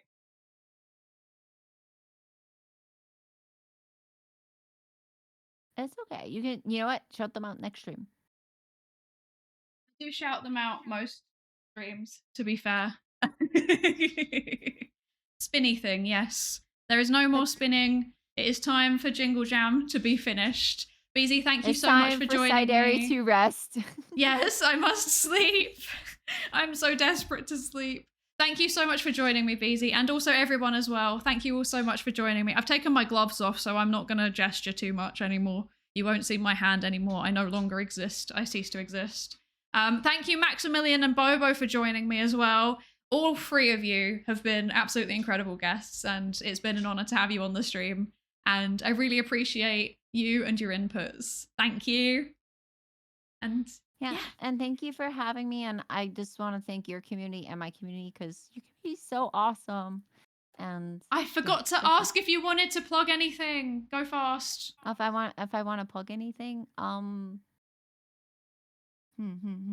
follow Beezy if you haven't already. Follow me here on YouTube. That would be cool. I'm trying to build up my YouTube. Other than that, donate to Autistica if you can, or spread the word, retweet it, share it. If you can't afford to, share it. It helps a lot. I agree with that statement 100%. And follow more autistic creators because we're cool. Yeah. That's my plug. Thank you so much. Thank you, everybody. Bye. I think they're raiding out. I can't see the timer. Goodbye. I forgot to do the